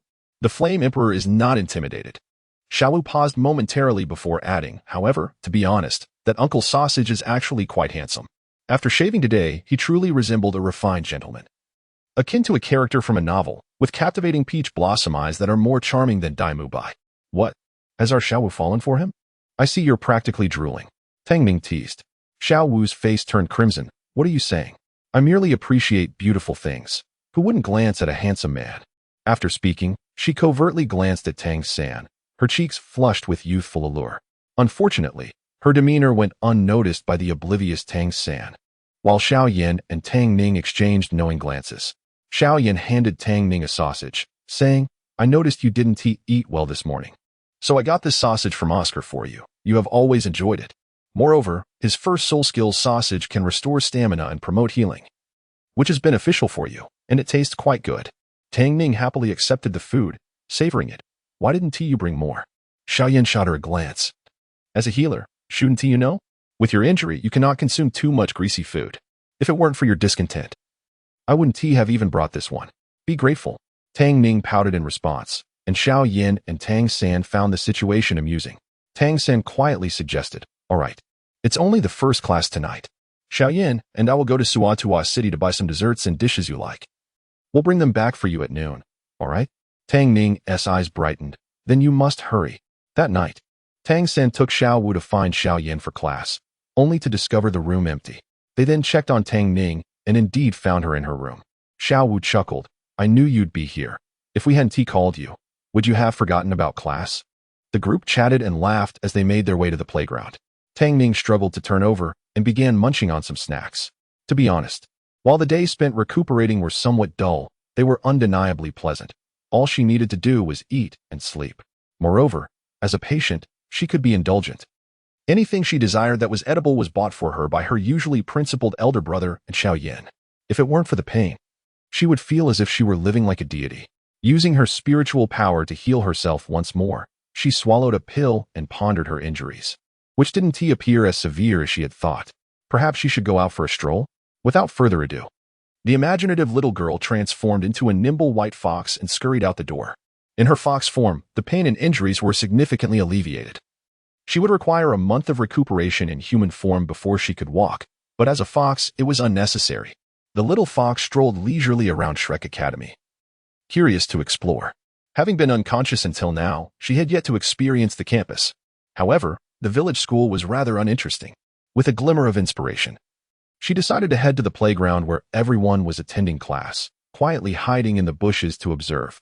She saw Flandra glaring at Ning Rongrong with an unpleasant expression. You didn't complete the morning running exercise, did you? Ning Rongrong admitted honestly. No, I didn't manage to finish. The distance was too long. Flandra scoffed. Not only that, but you also went to Suwa City for a feast, leisurely strolling through the commercial street before returning. Am I correct? Ning Rongrong's eyes widened in surprise. You were spying on me. Flandra replied coldly. As the dean, I must be responsible for my students.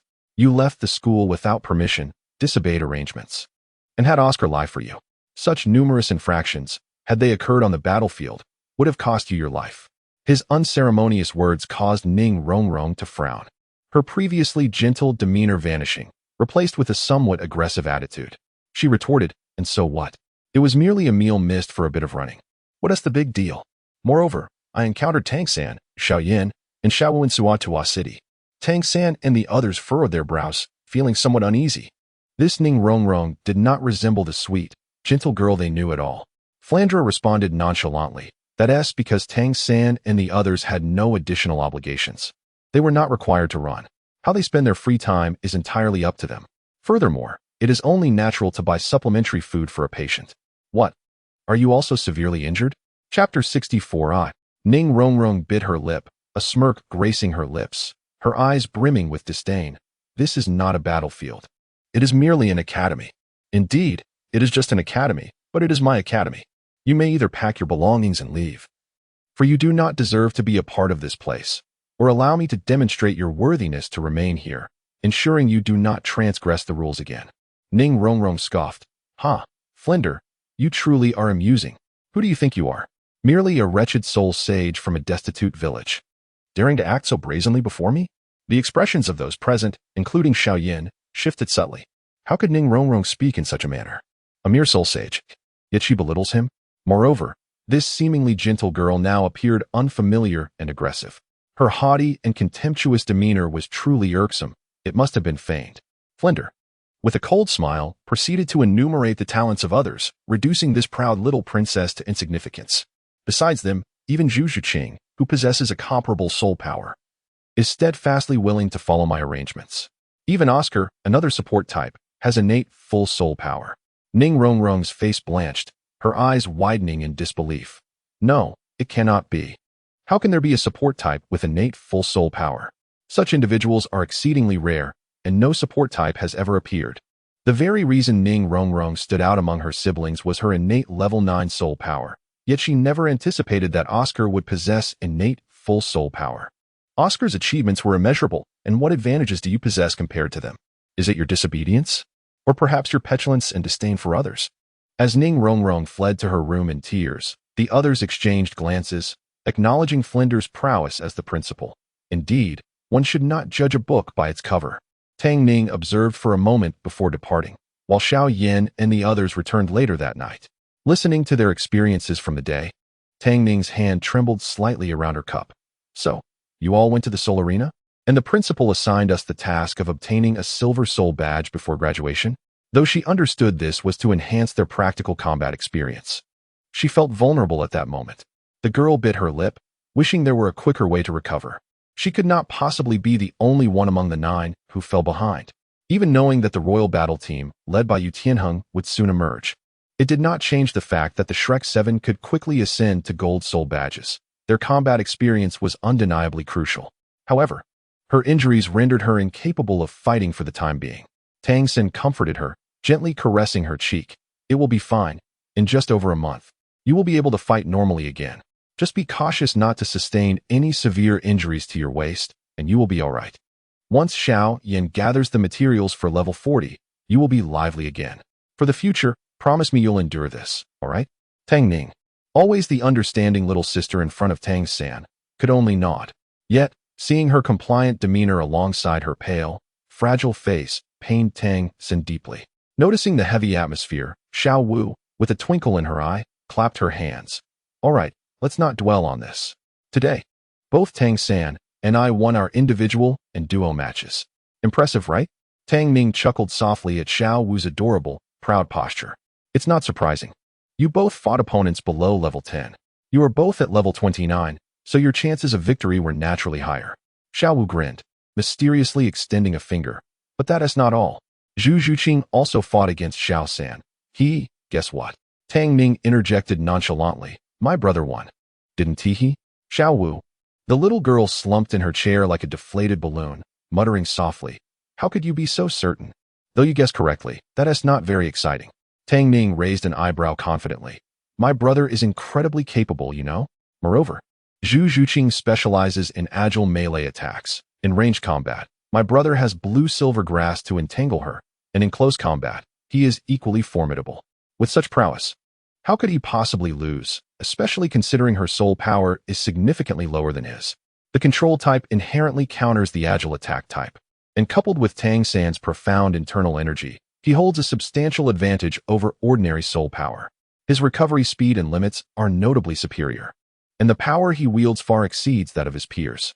With the blue-silver grass restraining Zhu Zhuqing and his skillful maneuvers, she stood no chance at level 27. However, this does not imply that Zhu Zhuqing lacks value.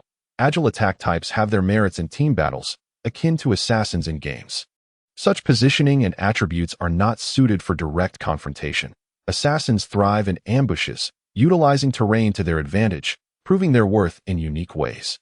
One need not become fixated on roles. Tang San, recalling something, slightly furrowed his brows, casting a disapproving glance at Xiao Wu. However, Xiao Wu, today's 2-on-2 was a bit reckless. Those were merely ordinary sparring matches. You must not act so impulsively next time. Xiao Wu pouted, her fingers tugging at her skirt. Slightly defiant, I only acted because I saw you spitting blood. I was merely concerned about you. Tang San sighed. Xiao Wu was just a child, and the power of the hidden darts was too great.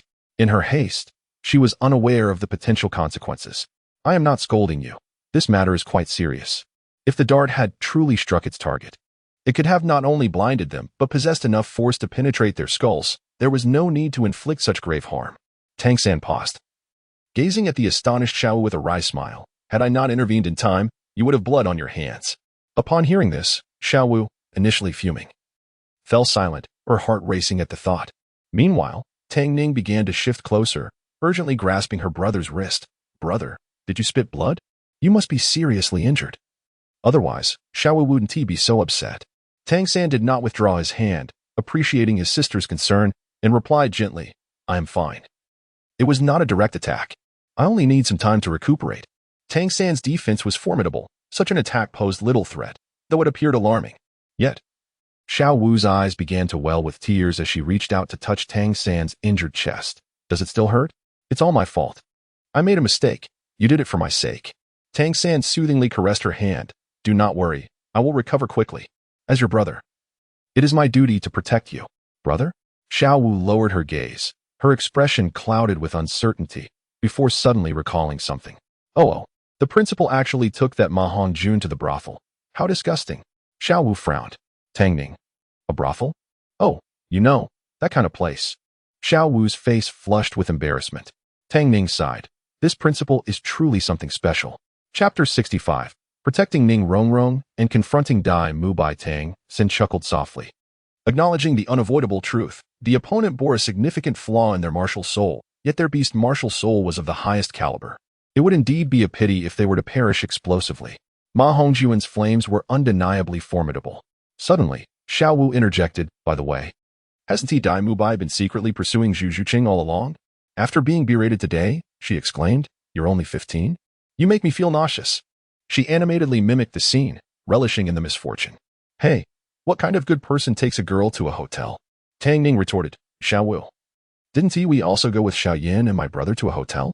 Xiao Wu quickly countered, but we're friends, it's different. Besides, what could happen with 4 of us? Both Tang Ning and Xiao Yan coughed discreetly, recognizing that 4 individuals were not necessarily safe. Tang Ning then asked, how is Ning Rongrong? I noticed her mood seemed off. She is such a young girl. We must ensure she doesn't do anything foolish. Are you worried? Why don't we go check on her? Xiao Wu suggested with a smile. Is that permissible? Tang Ning's eyes suddenly lit up. Xiao Wu, who had sparked her curiosity, grinned mischievously. That's not for me to say. The two turned in unison to gaze at Tang San and Xiao Yan, who wore disapproving expressions, their brows furrowed. Faced with his sister's sparkling eyes, Tang San felt somewhat overwhelmed. Well, it's been several days. Perhaps it's time to get some fresh air. However, given the severity of your injuries, it would be better if you transformed into a fox. Tang Ning cheered, transforming into a small white fox eager to leap to the ground. Yet, mid-jump, she was swiftly caught by Tang San, who cradled her in his arms. Stunned, she gazed at him in disbelief. Tang San, with a stoic demeanor, pressed down her lifted head. You can go out. But walking on your own is out of the question. What if you jump and fracture something again? Reluctantly, Tang Ning settled back down, while Xiao Wu, amused, patted the fox's head, almost getting bitten in return. As they approached the academy's entrance, the quartet paused in surprise. Dai Mu Bai, previously enraged by Zhu Zhuqing's words, was now locked in a cold stare with her, both faces frozen in fury, exchanging no words for an extended period. Eventually, Zhu Zhuqing turned on her heel and left hastily, further inciting Dai Mu Bai's already volatile temper. Concerned for Tang Ning's well-being, they had returned early. Merely overhearing Zhu Zhuqing's disparaging remark, they had not anticipated that the tension between the two would escalate to such a degree. Xiao blinked, her eyes gleaming with intrigue. Dai Mu Bai truly cares about Zhu Zhuqing. Look at him. He is so furious he could explode. Meanwhile, Tang Ning stretched lazily in Tang San's embrace, her fluffy white tail swaying gently. Indeed, these two not only shared a compatible martial soul but were also engaged as a couple. Dai Mu Bai, known for his reckless nature, had been courting multiple girls simultaneously. How could the proud and fastidious Zhu Zhuqing endure such behavior? Ning Rongrong, having regained some composure, perched thoughtfully on a large stone at the school's entrance, observing the scene unfold with a bemused expression as she glanced at the agitated Dai Mu Bai. Zhu Zhuqing paid no heed to Ning Rongrong or Oscar beside her, simply striding towards the dormitory. Dai Mu Bai's brow knitted tightly, his countenance dark and menacing, radiating an icy glare toward Ning Rongrong, whom he found irksome. What are you doing here? Ning Rongrong leaped down, waiting for you. Where's the dean? They have something to discuss. Have you made up your mind? Are you leaving or staying? Dai Mubai's expression remained impassive. Ning Rongrong laughed. Of course, I'm staying. I have no intention of leaving. Why do you look so stiff, like you've eaten a poisonous mushroom? Did you get scolded by Xuqin? She teased. I heard you were busy dating 3 different girls in a single day. What is the situation now? Ning Rongrong's mockery ignited Dai Mubai's fury, causing his chest to heave with anger. He grimly warned, Ning Rongrong, I advise you to show some respect and refrain from provoking me. This is the academy, not your 7 treasure glazed tile school. Others may fear you, but I do not. If you push me too far, I might just kill you. Ning Rongrong's expression darkened.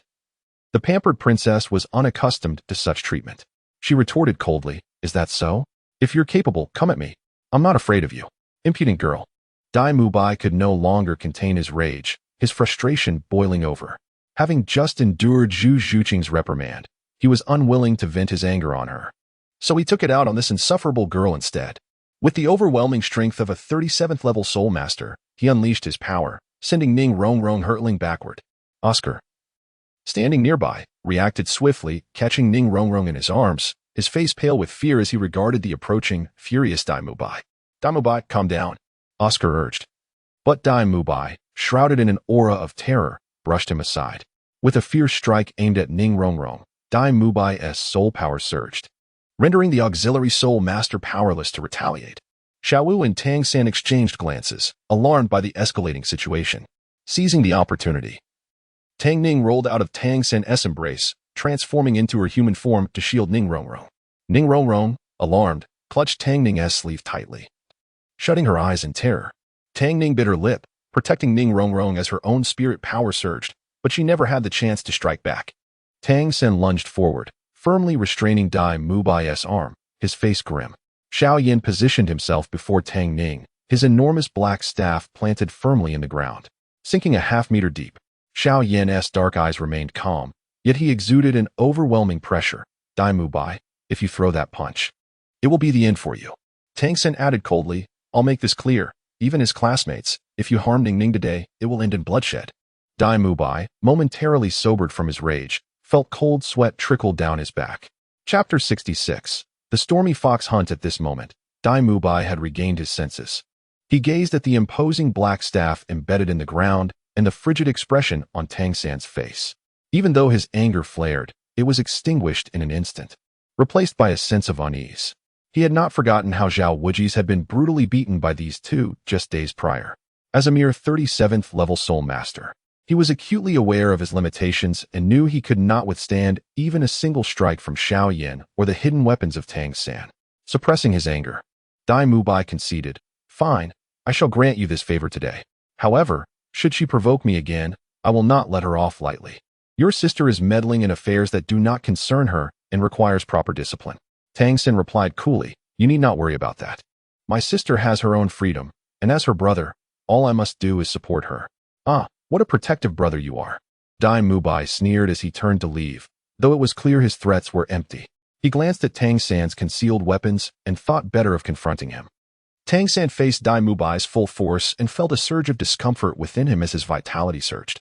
Meanwhile, Ning Rongrong, in pain and with tears in her eyes, implored, Tang San, please help me eliminate Dai Mubai. He is a guest of the 7 Treasure Glazed Tile School, and I can offer you money, promises, and the unconditional support of our sect. The 7 Treasure Glazed Tile School was of great significance, being one of the 7 major sects with unparalleled power. With their backing, any soul master could easily rise to prominence. Unfortunately, Tang San was uninterested. Rongrong, this is a school. You must exercise restraint. I only helped you because my sister stood in your way, and we are classmates. If you continue to act so superior, you will never become strong. His words shattered Ning Rongrong's spirit. The young girl stiffened momentarily before curling up and weeping. Xiao Wu and Tang Ning exchanged glances and slowly approached her. After a moment's hesitation, Tang Ning gently embraced her, saying, It's all right. As long as you are willing to change, we can still be good friends. I have always cherished the gentle and lovely Rongrong I first met. Ning Rongrong, overwhelmed with anguish, looked up through her tears. Are you really willing to be my friend? Of course, Tang Ning replied. Xiao will be willing to, right? She nudged the reluctant Xiao, who eventually nodded. Ning Rongrong's tears turned to laughter. All right. I will definitely change. From now on, we shall be friends. As Tang San and Xiao Yan approached, They scrutinized Tang Ning with grave expressions. Ning Ning, you should not have intervened for her just now. Matters like this should be left to us. Tang Ning, trusting and playfully tilting her head, replied, girls should protect girls. And I know that my brother and Xiao Yan would never let me get hurt. Tang San sighed. Even so, it is far too dangerous. Do not do that again. If anything were to happen to my sister, what would you have me do?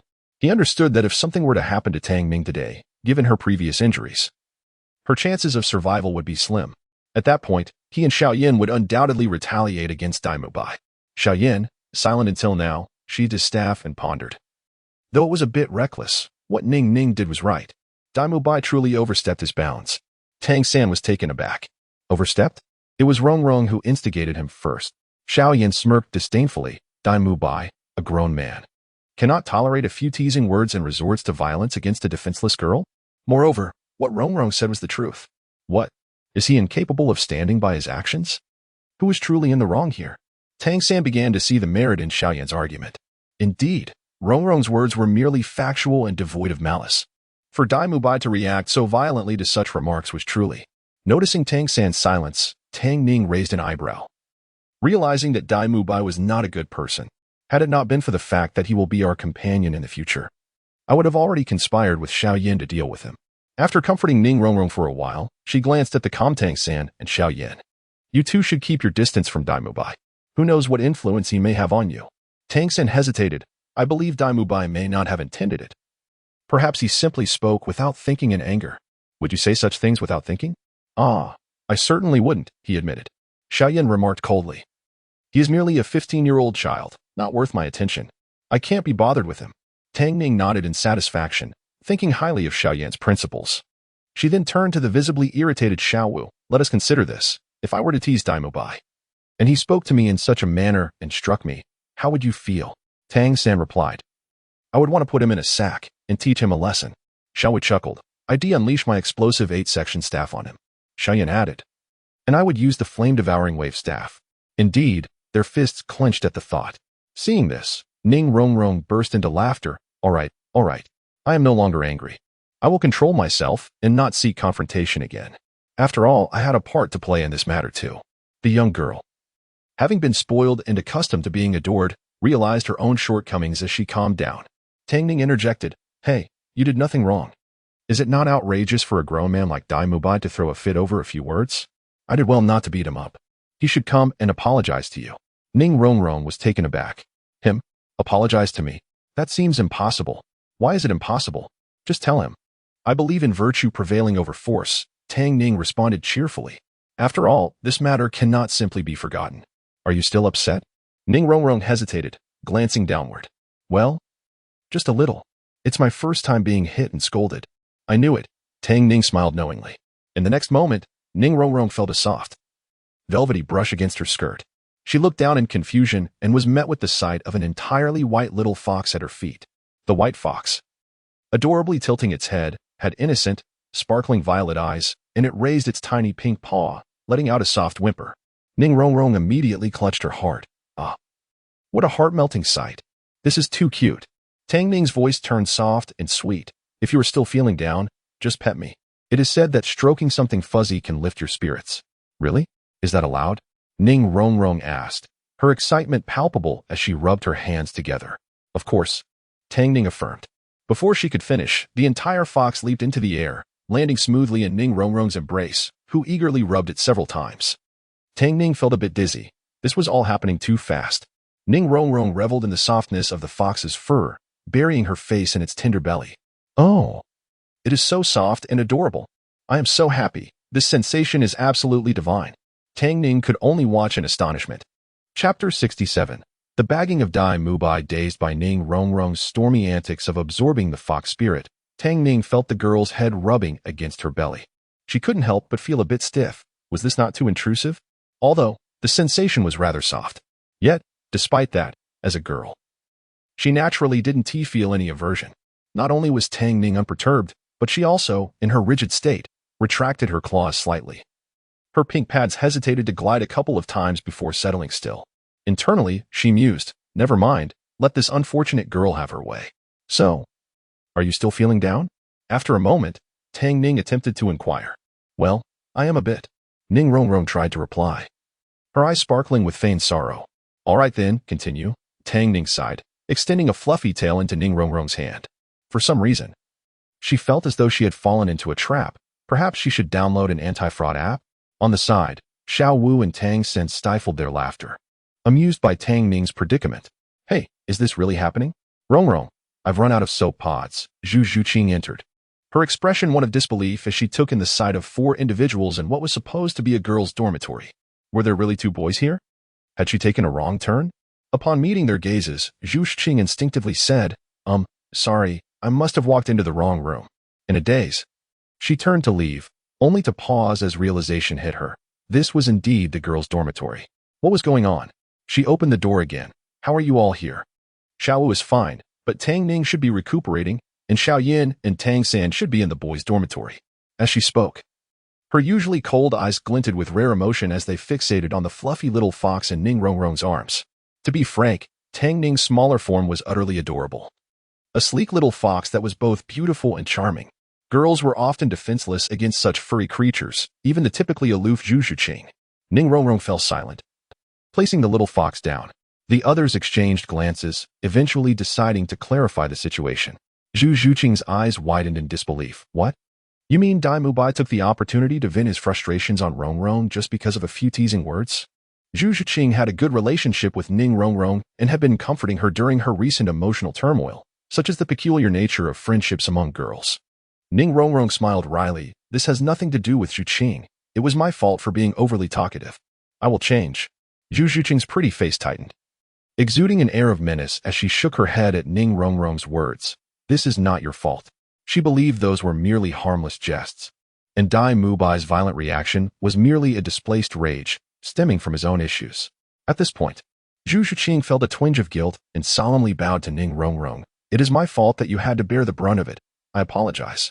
Ning Rongrong hurried over to stop her. I have said, I am also at fault. Tang Ning, the little fox, tilted her head at the two, her fluffy tail swishing. How about we just have Dai Mubai apologize to Rongrong directly? Zhu Zhuqing nodded in agreement. Yes, that is only fair. Dai Mubai is in the wrong here. Tang San frowned. I find that unlikely. Dai Mubai is too proud and irritable. He has never treated Rongrong well. It will be challenging to get him to apologize. Tang Ning pondered for a moment. Then we can't let this go unpunished. Perhaps we should bag him and give him a good beating. That would be quite satisfying, wouldn't it? Ning Rongrong's eyes lit up at the suggestion, instinctively glancing at Zhu Zhuqing. Dai Mubai treated her differently, and their martial souls were quite compatible. Would she have any objections?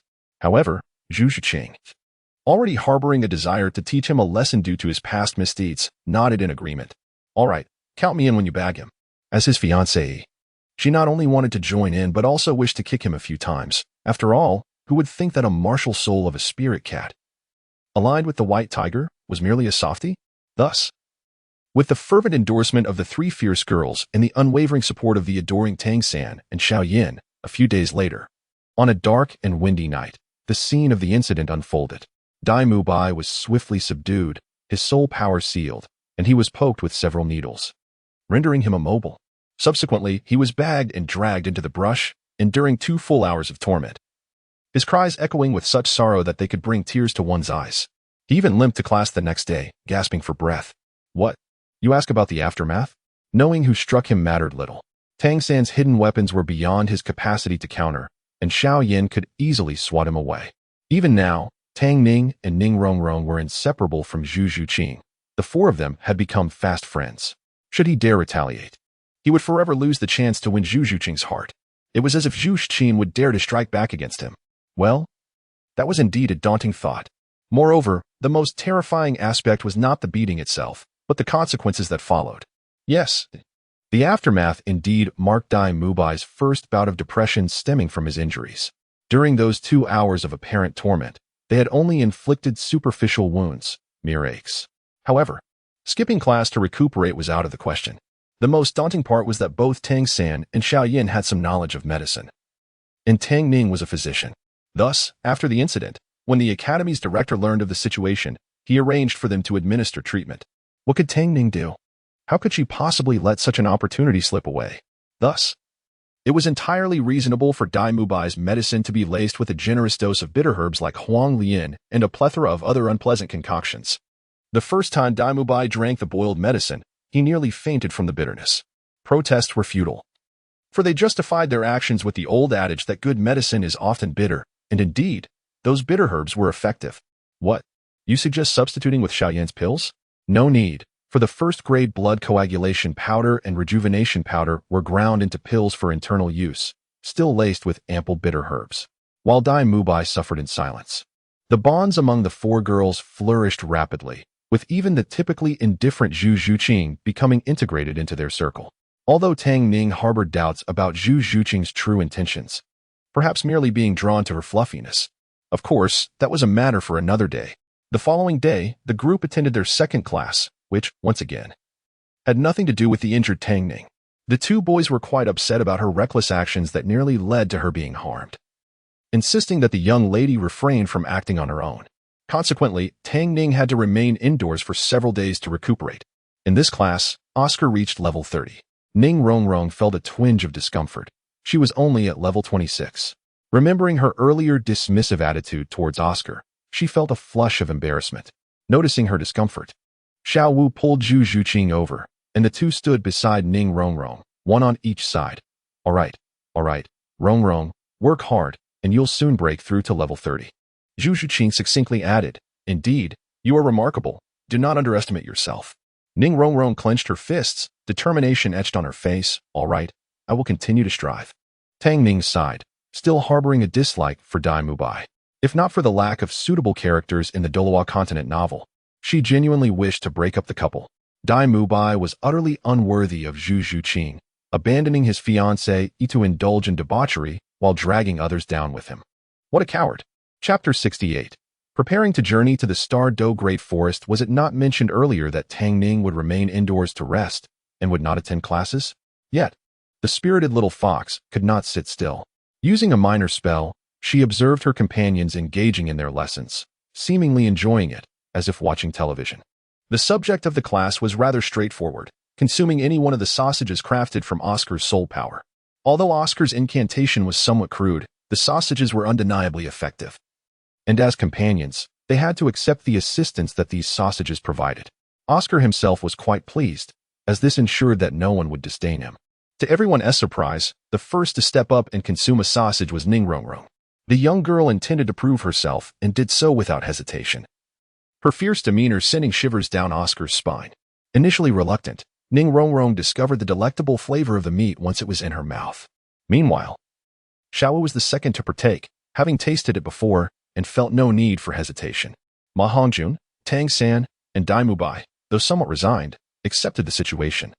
While Zhu Zhuqing, who had maintained a stoic expression, eventually gave in and surprisingly lifted her head to remark, It's quite tasty, thank you. Oscar was momentarily taken aback, feeling somewhat flattered. Ning Rongrong beamed a gentle smile. Indeed, it is a delightful meat dish. The incantation may be a bit off-putting, but the sausage, being condensed from soul power, is far more hygienic than those from outside. So Oscar nodded excitedly. All right, from now on, if anyone craves this, it will be completely free. Zhu Zhuqing licked her lips, acknowledging that felines are carnivorous creatures, as long as she could overcome her psychological barriers. It was rather enjoyable. Finally, Flinder announced a day of rest, stating that the following day, Zhao Wujie would lead them to the Star Do Great Forest to procure Oscar's third spirit ring. Except for the severely injured Tang Ning, everyone else was required to attend. This would be their first collective expedition of practical training. As Tang Ning consumed the meal that Tang San had brought her, she frowned. So, everyone will be leaving for a while, and I will be left behind? She felt somewhat dejected, her cheeks puffed out in frustration. Tang San consoled her. We will return soon, and during this time, Ning must diligently cultivate and not be lazy. Xiao Yan cast a serious glance her way. While we are away, you must remain indoors to recuperate. If anything were to happen, no one would be able to protect you, understand? As for the meals, I have already arranged with the nearby villagers to deliver them on time, so remember to eat and don't sleep until noon, having only 2 meals a day. Like many homebodies, Tang Ning had an irregular eating habit. Hearing this, she pouted, but I don't feel like getting up. The ever-disciplined Tang San, who adhered to a health-conscious routine, disapproved. Listen, Skipping breakfast is bad for your health. Be obedient, all right? When we return, I will bring you plenty of delicious treats. Fine. Just be careful on your journey, both you and Xiao Yan. The Stardew Great Forest is perilous. The casualty rate is reportedly quite high, ranking among the 3 major spirit beast gathering areas in the Douluo continent. There are numerous spirit beasts that have lived for thousands or even tens of thousands of years. It's not an ordinary place. The dean had also stated that only ancient spirit beasts would provoke Zhao Laoshi into action. They must be cautious, for if anything were to occur. Tang Ning was filled with concern. She recalled that the original novel indicated that the journey to the Stardew Great Forest would not be peaceful. They would encounter fierce foes such as the Titan giant ape and the formidable dragon snake couple, as well as the venomous 8-eyed giant spider. While it presented opportunities, the dangers were equally significant. Tang Ning had not forgotten the series of butterfly effects that had transpired. This was a real world. Even though Tang San was the protagonist and possessed formidable weapons like hidden weapons and the Shantian skill, and Xiao Yan wielded combat techniques and the Emperor Flame, they still needed to exercise utmost caution. The possibility of underestimating the situation and facing dire consequences was not negligible. She could not bear the thought of something happening to either of them. Instinctively tightening her delicate, fair hands, the girl gazed at the 2 nonchalant boys before her, feeling a mix of frustration and urgency. This perilous endeavor should not be approached with such a casual demeanor. Xiao appeared downcast, her worry palpable. Stealing a glance at Tang San, she sighed. Why does it have to be the Stardew Great Forest, among the 3 great spirit beast forests of the continent? Why must we go here? It's simply nerve-wracking. This is my first return to the Stardew Great Forest, and I sincerely hope nothing goes awry. Tang Ning, previously fuming at the 2 boys, quickly realized Xiao Wu's unease and reached out to pat her shoulder. Don't worry, with Zhao Laoshi around, he will ensure your safety. And my brother and Xiao Yan will too, right? Tang San nodded, while Xiao Yan reassured her, rest assured, my current strength is sufficient, even against a soul sage. I would manage, and against soul kings or soul emperors, it would be a fair match. Even if a 10,000-year spirit beast were to confront me, it might not fare well. Moreover, I am well prepared. Well prepared? Tang Ning raised her delicate brows in curiosity. Respecting Xiao Yan's privacy, she refrained from asking further, knowing he would eventually share in due time. Xiao Yan playfully pinched her slightly chubby cheek. All right, don't fret. We are aware of our capabilities. Tomorrow, we set out on a long journey. Tang San and I will return to pack our belongings, so you be good and don't cause any trouble. We will be too busy to attend to you. All right, off you go then. Tang Ning waved her hand dismissively.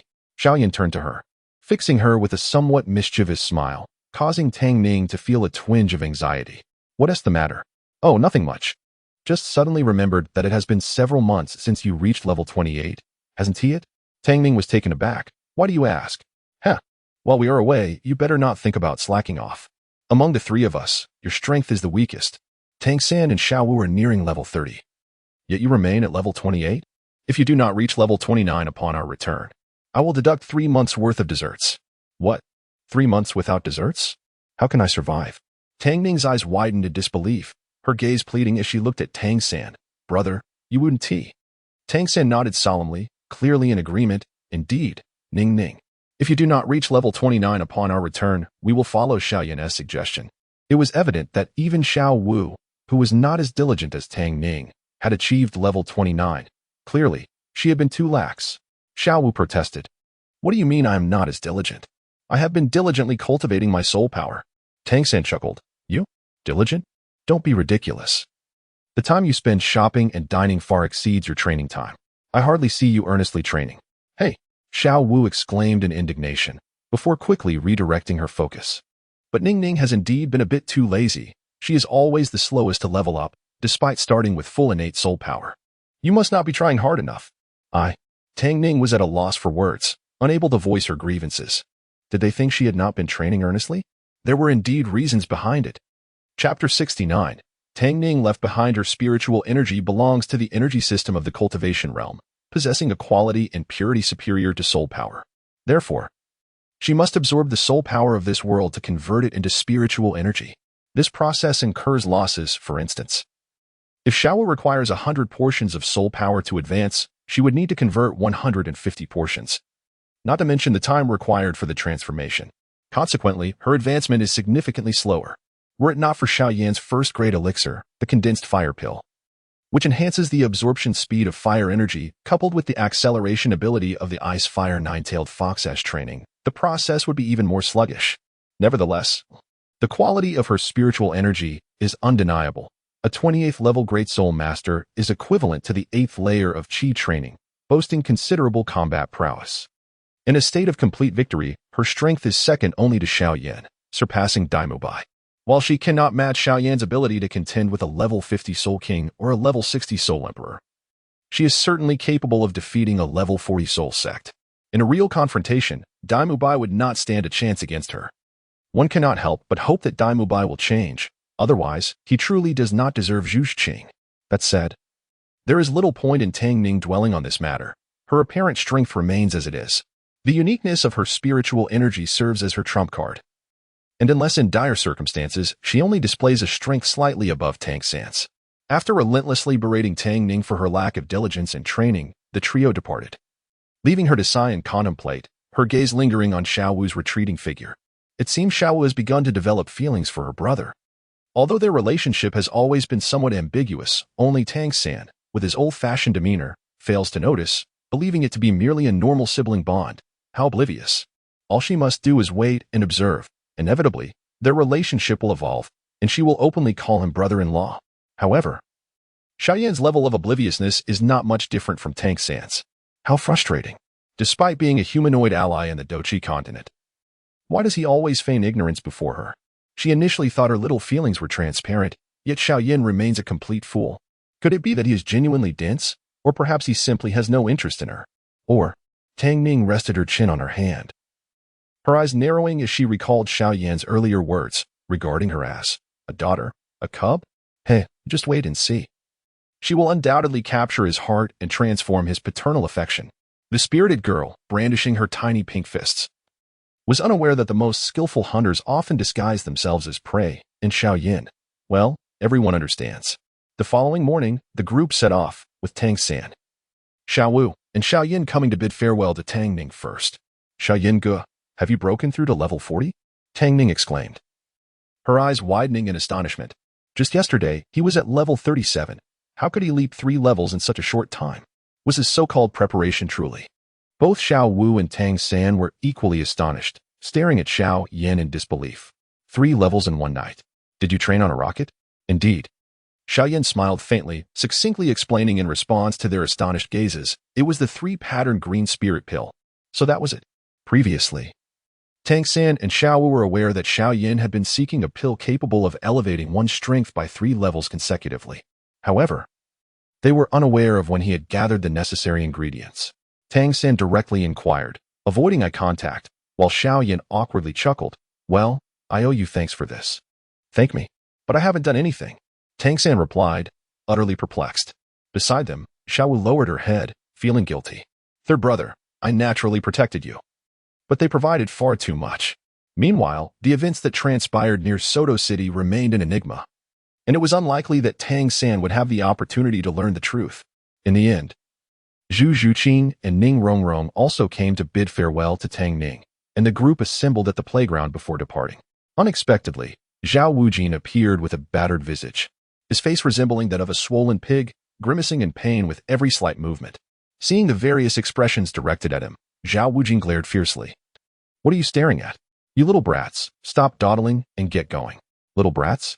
Xiao Wu muttered under her breath in indignation. Why not call us little bear cubs? Have we offended you? Zhao Wujin scowled. What did you say? Say it again if you dare. Xiao Wu jumped back in fright, instinctively retreating behind Tang San. He quickly stepped forward to shield her, while Xiao Yan, appearing nonchalant, summoned a flickering flame in his hand, his handsome face emanating an undeniable threat.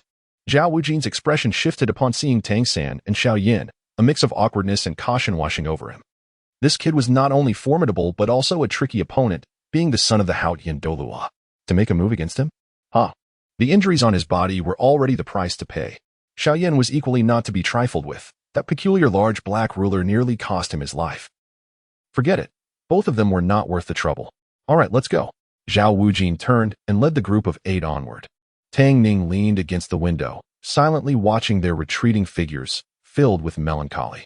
It would be many days before they returned. Just as she was lost in her thoughts, Xiao Yan suddenly turned to glance at her. The girl froze, their eyes locking for a moment. After a pause, Xiao Yan revealed a gentle smile, mouthing, "Be good and wait for me." Tang Ning was taken aback, then broke into a radiant smile. "Higi, with the command from the Emperor of Flames, she cannot disobey. She shall indeed be a good little fox. As for the tumultuous journey of Tang San and the others in the Stardow Forest, let us set that aside for now." The first 2 days of their departure were manageable, but by the third day, Tang Ning was utterly bored and despondent. Since her birth, she had never been apart from her twin brother, Tang San. They had always been inseparable, which was quite normal for twins. Later, when they reached the academy, it was always the four of them, Xiaowu, Xiao Yan, Tang San, and herself, acting as a collective unit. This marked the first time all three were absent from her side.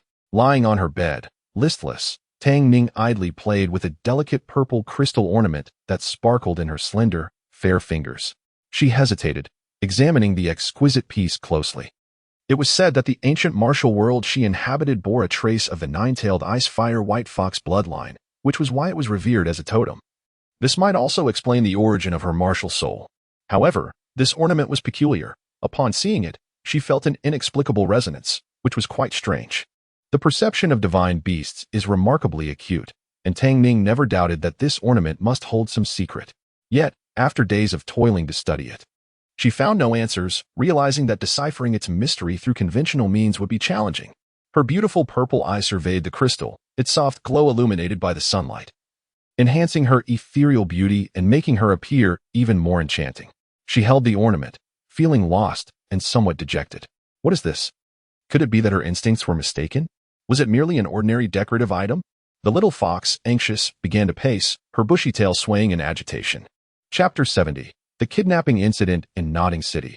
Hostility from mysterious forces. Tang Ning felt despondent. Even the fox fur ears that had sprung up in her emotional turmoil drooped listlessly. The flames had burned, the water had soaked, and the strikes had landed. Yet nothing had transpired. The amulet left not a trace, which was indeed perplexing. What could possibly be amiss? No, there was still one method left, blood binding. However, this approach carried its own risks. Typically, a magical artifact would demand a significant degree of calm from its master. Although Shrek Academy had acquired half a village, the proximity to nearby towns made it unwise. Too many villagers around could easily draw unwanted attention, even if she could set up an array. The formations available to a level 8 Chi master were limited in effectiveness, and she was not entirely confident in her ability to conceal all movements. Tang Ning bit her lip, and after a moment's hesitation, decided to put away the amethyst amulet. It was best to wait for her brother and Xiao Yan to return before taking any risks. Better to be prudent and develop in secret than to act recklessly. With the matter of the amethyst temporarily settled, after a few more days, boredom began to creep in for Tang Ning. She coaxed a few village women into letting her go out for a little fun. Although Tang San had previously advised against it, they could not resist her charms. A girl as delicate and enchanting as she was, with an ethereal grace, melted the hearts of the middle-aged women around her. Besides, her injuries had healed sufficiently that walking normally posed no issue, so they relented. Thus, Tang Ning found herself enjoying her days, occasionally visiting Soto City. One particular afternoon, under the stifling heat, she dined on braised chicken legs at a local restaurant, savoring the flavors as she transformed into her original form. The charming little white fox, with a round belly, ambled along the riverbank, basking in the sun and relishing the gentle breeze.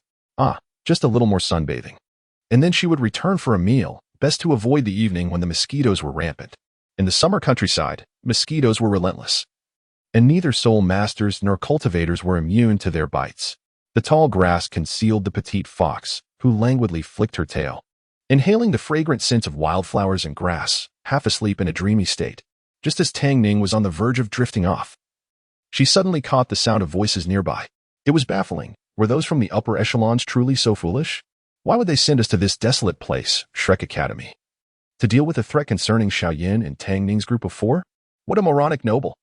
Did they think they could bully us just because our family was a minor branch? They should consider whether the main family even wanted to stir up this mess. But perhaps this was not such a bad thing. Rare freedom from others' meddling was a welcome change. The girl speaking had an ethereal, enchanting voice that felt otherworldly. Yet her tone was oddly jarring, imbued with an inexplicable sense of dissonance. Be more discreet. Do your job well. If we make a mistake and draw the attention of the higher-ups, it won't end well. Besides, the young lady is the sect leader's direct descendant. The main family won't hesitate to reject her. We, as a weaker branch, cannot afford to insult her. The girl laughed. What is there to fear about a bad ending? You're too cautious. In any case, this Shrek Academy is merely a rundown school in a small village. What could be so powerful? Those few individuals are just common folk, mere children of 12. If we have someone backing us, what does it matter if we eradicate this pathetic school? The composed young man frowned, ready to advise caution, but was cut off, his forehead twitching with frustration. The girl, seeing his reaction, became even more smug. What's wrong? Are you afraid? TSK, a waste is just a waste, not worth taking seriously. As for that so-called young lady, how ridiculous. Huh? She couldn't even handle a 9-year-old boy running a medicine shop. The most ludicrous part was how she had been outright rejected when attempting to buy a formula, leading to a debacle where she had to abandon her subordinates to salvage her own reputation. She even lost an important ice spirit stone in the process. Such a fool could claim to be a daughter of a powerful family? If it weren't for others looking down on me, we would have severed ties with the main family long ago. I would truly seek another patron. The young man suppressed his anger, speaking darkly. That's not what I meant. I just worry about the impact on our plans.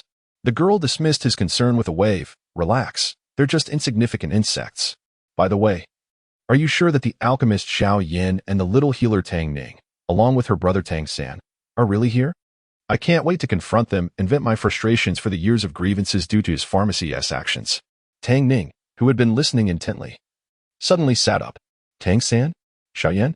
How were they involved with her and Xiao Yan? Tang Ning, as a fox, lay concealed in the grass, her expression grave.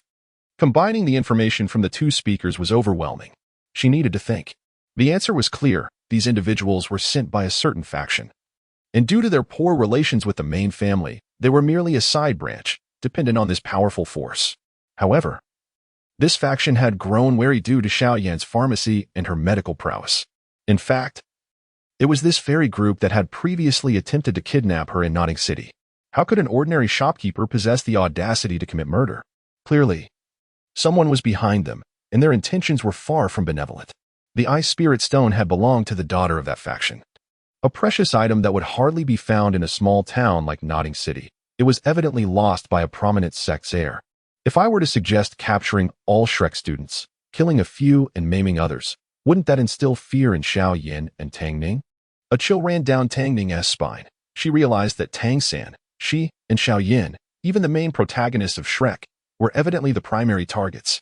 While she and Xiao Yan could handle themselves, what if her brother and the others from Shrek encountered trouble? Those who spoke so boldly must possess some strength and were perhaps even from a clandestine force unknown to the Spirit Hall. Tang Ning's heart sank. Alarm bells ringing in her mind as she unconsciously clenched her fists, her slightly longer nails digging deeply into her palm. Instantly, crescent-shaped bloodstains appeared, accompanied by sharp pain, which made her alabaster hands, as pristine as newly fallen snow, all the more striking. Tang Ning, lost in thought, tightened her small hands, inhaling deeply. The newcomers were not friendly. She could not afford to panic, even if she was alone. Yet, who could have anticipated that merely dozing in the grass would lead to trouble? What terrible luck! She forced herself to remain calm, stifling a sound as she took a quiet breath and continued to listen to the two converse. Are you sure someone will actually be here? The girl sounded somewhat dissatisfied. The boy across from her smiled wryly. I just inquired, and it seems we've come at an unfortunate time. What? The nearby villagers have all gone out? The girl grew agitated, gritting her teeth. Oh, I thought today would be perfect to trample on these ungrateful commoners and avenge my grievances, but they aren't here. What bad luck. She shook her head in disappointment. Forget it. Let him consider himself fortunate. Next time, I'll collect interest. After all, those who block our path will inevitably face doom. It's just a matter of fattening the pig before slaughter.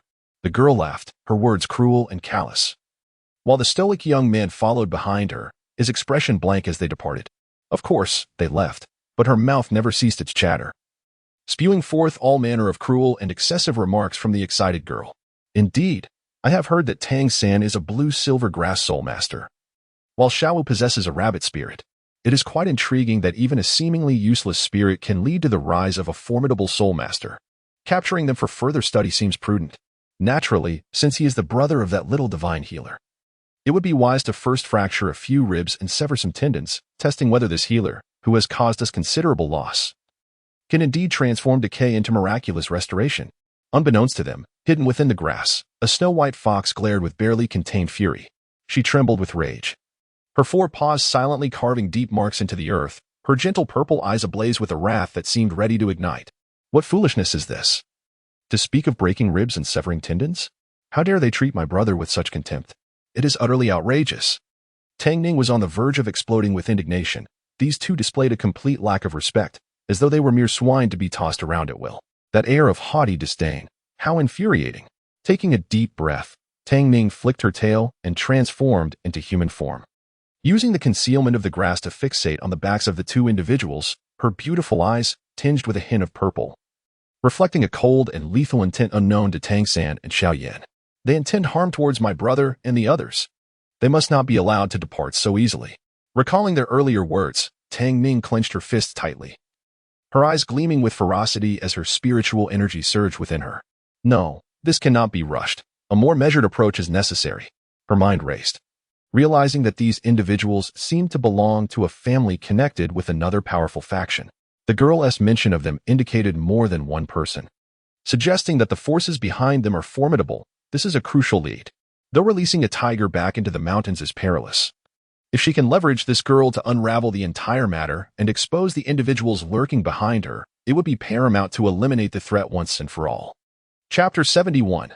Blood Oath of Allegiance. Tang Ning Miao's eyes shimmered as she suppressed the murderous intent surging within her. Indeed, they were all here. No matter how hard they tried to restrain themselves, they would inevitably return. Their urgency surpassed her own, eager to eliminate Xiao Yan and Tang Ning, whom they perceived as a lingering threat, fearing that the pharmacy would encroach upon their business.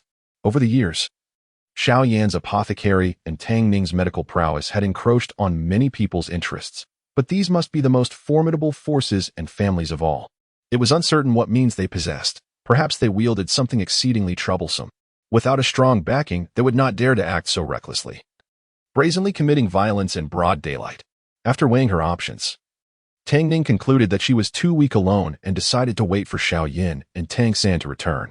As an ailing patient, she certainly did not want to become a mere pawn. Yet, even in her hesitation, she felt a flicker of resentment. Biting her lip, she altered her fingers, channeling a stream of white spiritual energy that silently split into two luminous points, entering the unknowing bodies of the two individuals. This was the unique marking method of cultivators. Once these two appeared within a certain range again, she would be alerted. To let them go? Impossible. Having marked them, Tang Ning still felt a surge of indignation. Resolutely, she narrowed her violet eyes, a hint of cunning gleaming within them. It was out of the question to confront them alone. But she could certainly teach them a small lesson. As long as they remained unaware, it should pose no significant problem, right? Being the embodiment of the fox spirit, she could not deny her inherent cunning nature beneath her soft and harmless exterior. Once her bottom line was crossed, the gentle and obedient girl could become a fearsome force in an instant. With a flick of her fingers, several silver needles glimmered ominously as she coldly chuckled. Dare to insult my brother before me? Kneel before me. Enveloped in her spiritual energy, the slender needles, under the cover of the cicada's chorus in the summer, precisely and forcefully pierced the ankles of the two. The girl shrieked, and the boy, attempting to assist her, stumbled and felt a sharp pain in his own ankle. Losing his balance, with a dull thud, the two, who had just been strutting about with disdain, fell to the ground, their once pristine faces now smeared with grass and dirt. The girl cried out, my dress. It hurts. What just happened? Her favorite dress was torn with a massive rip, and she felt a relentless ache throughout her body. Though not fatal, it was excruciating. Tang Ning stifled a laugh, watching the two bicker and complain as they departed, murmuring to herself, if we meet again, it will not be so simple. The silver needles she had used carried a slight toxin. It would be more than just a simple fall. For the following days, the girl would endure severe pain, with no apparent cause for her suffering. How dare they harbor ill intentions towards her brother? Tang Ning scoffed. Those who angered her would vanish before they even realized it. Among the four companions, Tang Ning appeared the most gentle and obedient, yet the girl with the nine-tailed fox spirit was no less formidable when it mattered. Following this incident, Tang Ning lost her desire for a peaceful rest, returning to her room with a frown. After a simple dinner, she tossed and turned, unable to sleep. Lying in bed, she rolled over, her mind troubled and conflicted. In this world, there were families and indigenous forces not mentioned in her books, and their intentions appeared ominous, as if they aimed to eliminate her and Xiao Yan. Their malice towards her brother, Xiao Yan, and her classmates was palpable, their words dripping with cruelty. Even a carefree soul like Tang Ning felt alarm bells ringing in her heart. If they were indeed a hidden power not depicted in any book, it would be problematic. Her cultivation methods and spiritual techniques were indeed impressive, but the arduous path to mastery left her woefully underpowered. Protecting her brother seemed a far-off dream. Against forces of unimaginable strength, she would be hard-pressed to safeguard herself. Compared to her peers, her current abilities were dismal. Yet they might still not be adequate against these elusive foes. No. Tang Ning abruptly sat up, donning her clothes, her gaze resolute as she pondered at her desk. A glimmer caught her eye. The purple crystal ornament on the table shimmered brilliantly under the light. If relying solely on herself proved insufficient, perhaps it was time to seek external aid, such as this mysterious artifact. Tang Ning scrutinized it for a long while, mentally preparing herself. Yet the overwhelming sense of urgency compelled her to act. With determination, she bit her finger, allowing a drop of blood to fall upon it. So be it. Fortune favors the bold. She had people worth fighting for, and anyone wishing to harm her brother or Xiao Yan must be defeated. On the 5th day since Tang San and the others had departed, Tang Ning, having suffered from the unseen threat of a powerful mysterious force, resolved to take a desperate gamble. Coincidentally, miles away in the Douluo forest, her brother Tang San was also facing difficulties. Who could have imagined that the outer reaches of the Douluo forest would harbor a titan giant ape, a creature even titled Douluo would avoid? After a fierce struggle, the titan giant ape captured Xiaoyu. In the grand scheme of things, the loss was not catastrophic. For an ordinary soul master team, surviving an encounter with the king of the forest while only losing one member would be considered exceptionally lucky. However, for proud instructors like Zhao Wujuan, watching their students be snatched from under their noses was unacceptable. A heavy atmosphere enveloped the group, yet Tang San made a resolute decision, requesting Oscar for a flying mushroom sausage. He dodged Zhao Wujuan's immediate reaction and soared into the air, determined not to abandon Xiaowu. On this seemingly ordinary evening, the two siblings, unbeknownst to one another, made identical decisions to protect those they cherished, regardless of the consequences. In stark contrast to Tang San's life-threatening predicament, Tang Ning's situation was no less precarious. Who knew what awaited her? As Tang Ning's blood fell upon the ornament, it radiated with brilliance. And before she could comprehend what was happening, she lost consciousness, plunging into darkness. When she awoke, she found herself in a brilliantly lit space. Feeling weightless as if walking on air, before her stood a humble wooden cabin. She pushed against the door, but it would not budge. However, something seemed to beckon her from behind the house. Hesitating momentarily, she circled around to the right side, only to discover a vast clearing shrouded in an impenetrable mist. To her astonishment, in the middle of this clearing lay a stunning sight. On the flat ground, resplendent feathers of azure and magnificent wings of vibrant hues greeted her. A creature of legend, beautiful beyond compare, resembling a phoenix yet distinctly different, slept soundly. This breathtaking bird, capable of captivating the gaze of any onlooker, exuded an air of nobility and grace, fulfilling every dream of beauty. Tang Ning, a girl who cherished beauty, couldn't help but be entranced, her eyes sparkling with delight. Wow! How beautiful! If only it could be mine. As if sensing her thoughts, the azure bird stretched lazily, lowered its head to preen its feathers, its half-open eyes glimmering. Soon, however, it became aware of her presence. Their gazes locked, and the regal bird slowly spoke. "What are you staring at?" Its rural accent was unmistakable. Tang Ning. Alas, her beautiful fantasy had shattered. Chapter 72. The celestial beast Qingluan, such a beautiful exterior and such words, the days ahead promised to be extraordinary. Tang Ning suppressed her urge to retort and thought, what is your problem? This creature, with its remarkable presence, clearly was not ordinary. So she decided to hold her tongue for the moment. Taking a deep breath to maintain her composure, she asked, "May I inquire who you are? And what brings you to this adornment?" The azure bird muttered, "Adornment? This is a magical artifact capable of transforming into various forms. It's not my fault you, little girl, have rather poor insight if you cannot discern that. However, since you have acquired it, it indicates a connection between you and this item. Oh, it has been several centuries, and finally, I see another being." With a few flaps of its wings, the bird soared to Tang Ning's side, examining her with keen interest. The bird nodded in satisfaction. "Young lady, you possess commendable talent. At just 12 years of age, you are on the brink of foundational cultivation, truly a worthy candidate. Tang Ning found herself at a loss for words. For some reason, she was reluctant to engage with this bird. Beneath its extravagant and ethereal appearance lay a voice that was melodious and exceedingly pleasant, crisp and clear, even more enchanting than that of a lark, which enveloped her in comfort. Yet, the bird's tone was oddly coarse. It was reminiscent of a delicate beauty akin to Lindayu, with a celestial voice. Yet when it spoke, it was as if a river flowed eastward, a stark and jarring contrast. The bird continued, "You claim this artifact belongs to a senior? Then are you their contracted spirit beast?" The bird scoffed, "Contracted spirit beast? Not even close.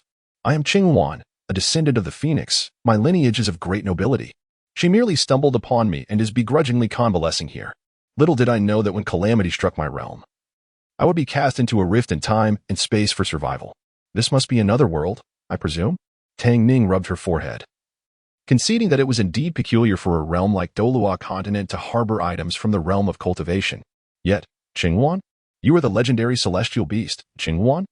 Even if you merely possess phoenix genes and do not reach the level of a divine beast, your status as a celestial beast is undeniable, rare and powerful beyond question. Tang Ning felt a surge of excitement as she gazed at the bird, consciously overlooking the roughness hidden beneath its resplendent exterior. The magnificent bird alighted beside her, proudly declaring, "Yes, I am indeed Qingwan. Hey, girl, you seem quite talented. I shall reluctantly contract with you." Tang Ning frowned, wondering if such a stroke of luck could truly exist. Qingwan, perceiving her skepticism, sighed, "Young lady, if there were other options, a mere qi refinement stage cultivator like you would hardly capture my interest. Yet, you are the only cultivator in this world, and your talent is indeed commendable. If I do not contract with you, I shall have no means to escape this artifact space. After hundreds of years waiting, who knows when I might encounter another. Therefore, hurry and contract with me. I yearn to explore." While Qingwan's lament seemed genuine, Tang Ning had the distinct impression that the primary reason lay with the latter. Sighing, she asked, "What benefits will I gain from this contract? And could you reveal the secrets of this artifact?" Qingwan's eyes darted, glancing at her warily. "How about this?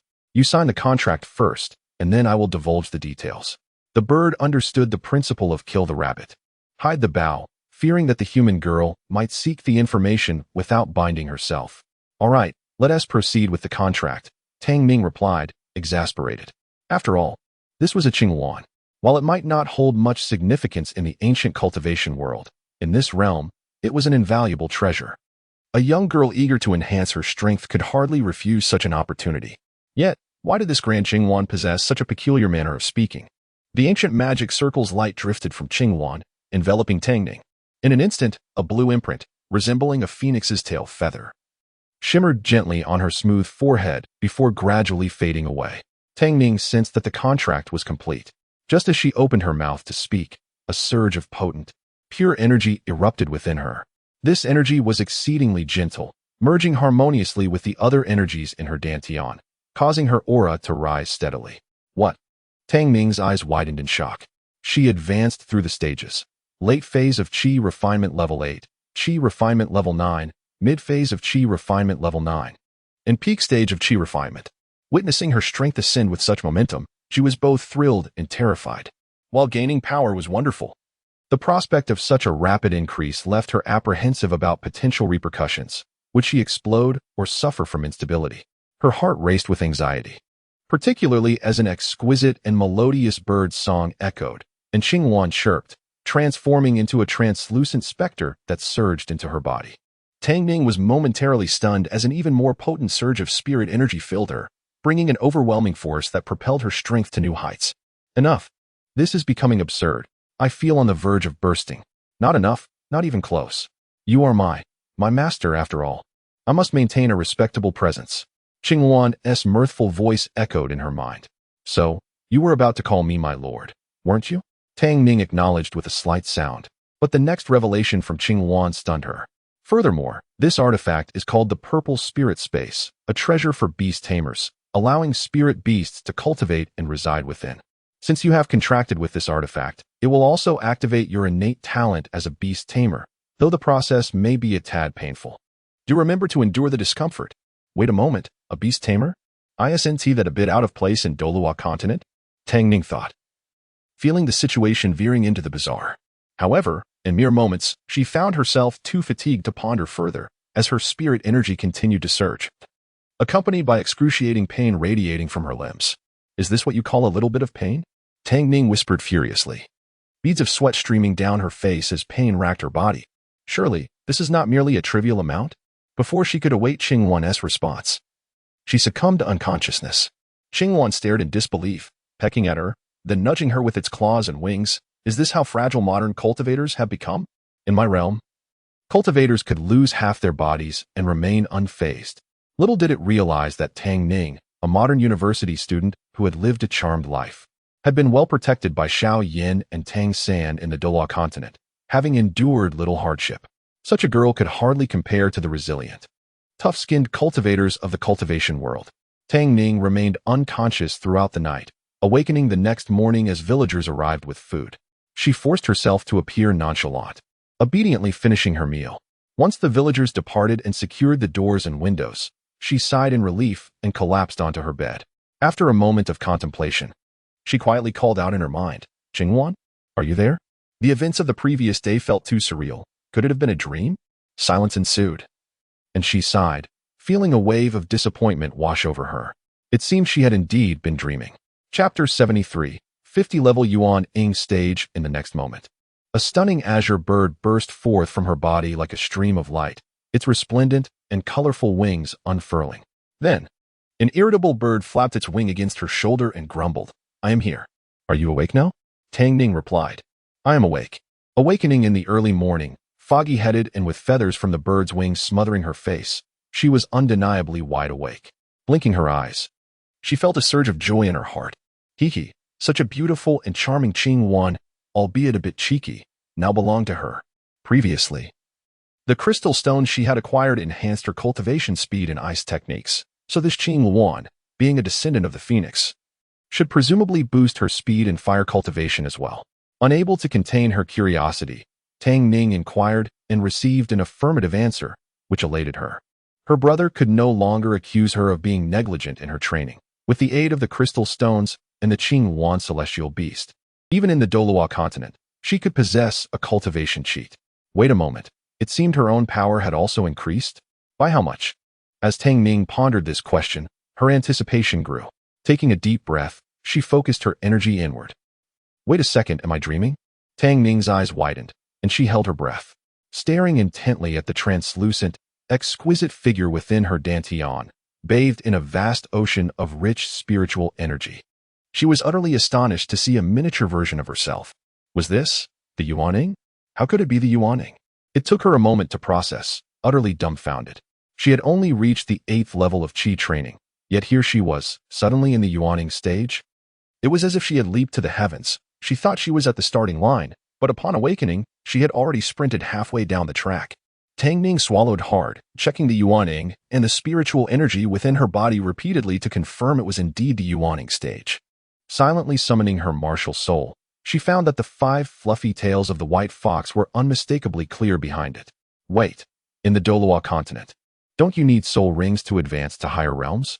When she summoned the soul rings, she fell into silence, grappling with existential doubts. This didn't seem scientifically sound, did it? To her astonishment, there were indeed 5 soul rings. First, 2 yellow soul rings appeared beneath the white fox, followed by 3 black soul rings, 3 10,000-year soul rings. This was utterly preposterous. Tang Ning's mouth went dry as she licked her parched lips, her mind blank. With only one thought racing through her head, this was an incredible windfall. She had struck gold. How could contracting such a formidable Qingwan yield such results? Even the soul rings generated automatically? She couldn't help but murmur to herself. The Qingwan, noticing the 5 2 yellow 3 black soul rings, curiously flew over and tugged at the 5 tails of her martial soul. Goodness, you possess the bloodline of the divine beast, the 9-tailed ice-fire white fox? Truly deserving of being my master, the future looks bright. But what are these circles? They seem rather peculiar. Tang Ning briefly explained, and the Qingwan realized. So this strange thing is called a soul ring. This world is quite primitive. To advance, one must hunt spiritual beasts. Only then can one obtain suitable soul rings. How troublesome. Can't one simply advance by accumulating spiritual energy? Tang Ning sighed. For it was evident that celestial beasts were indeed capricious. For ordinary cultivators, although acquiring soul rings in the Douluo continent was somewhat cumbersome, It was far easier than for cultivators, who needed to amass a significant amount of spiritual energy and await the right moment, which was rather metaphysical.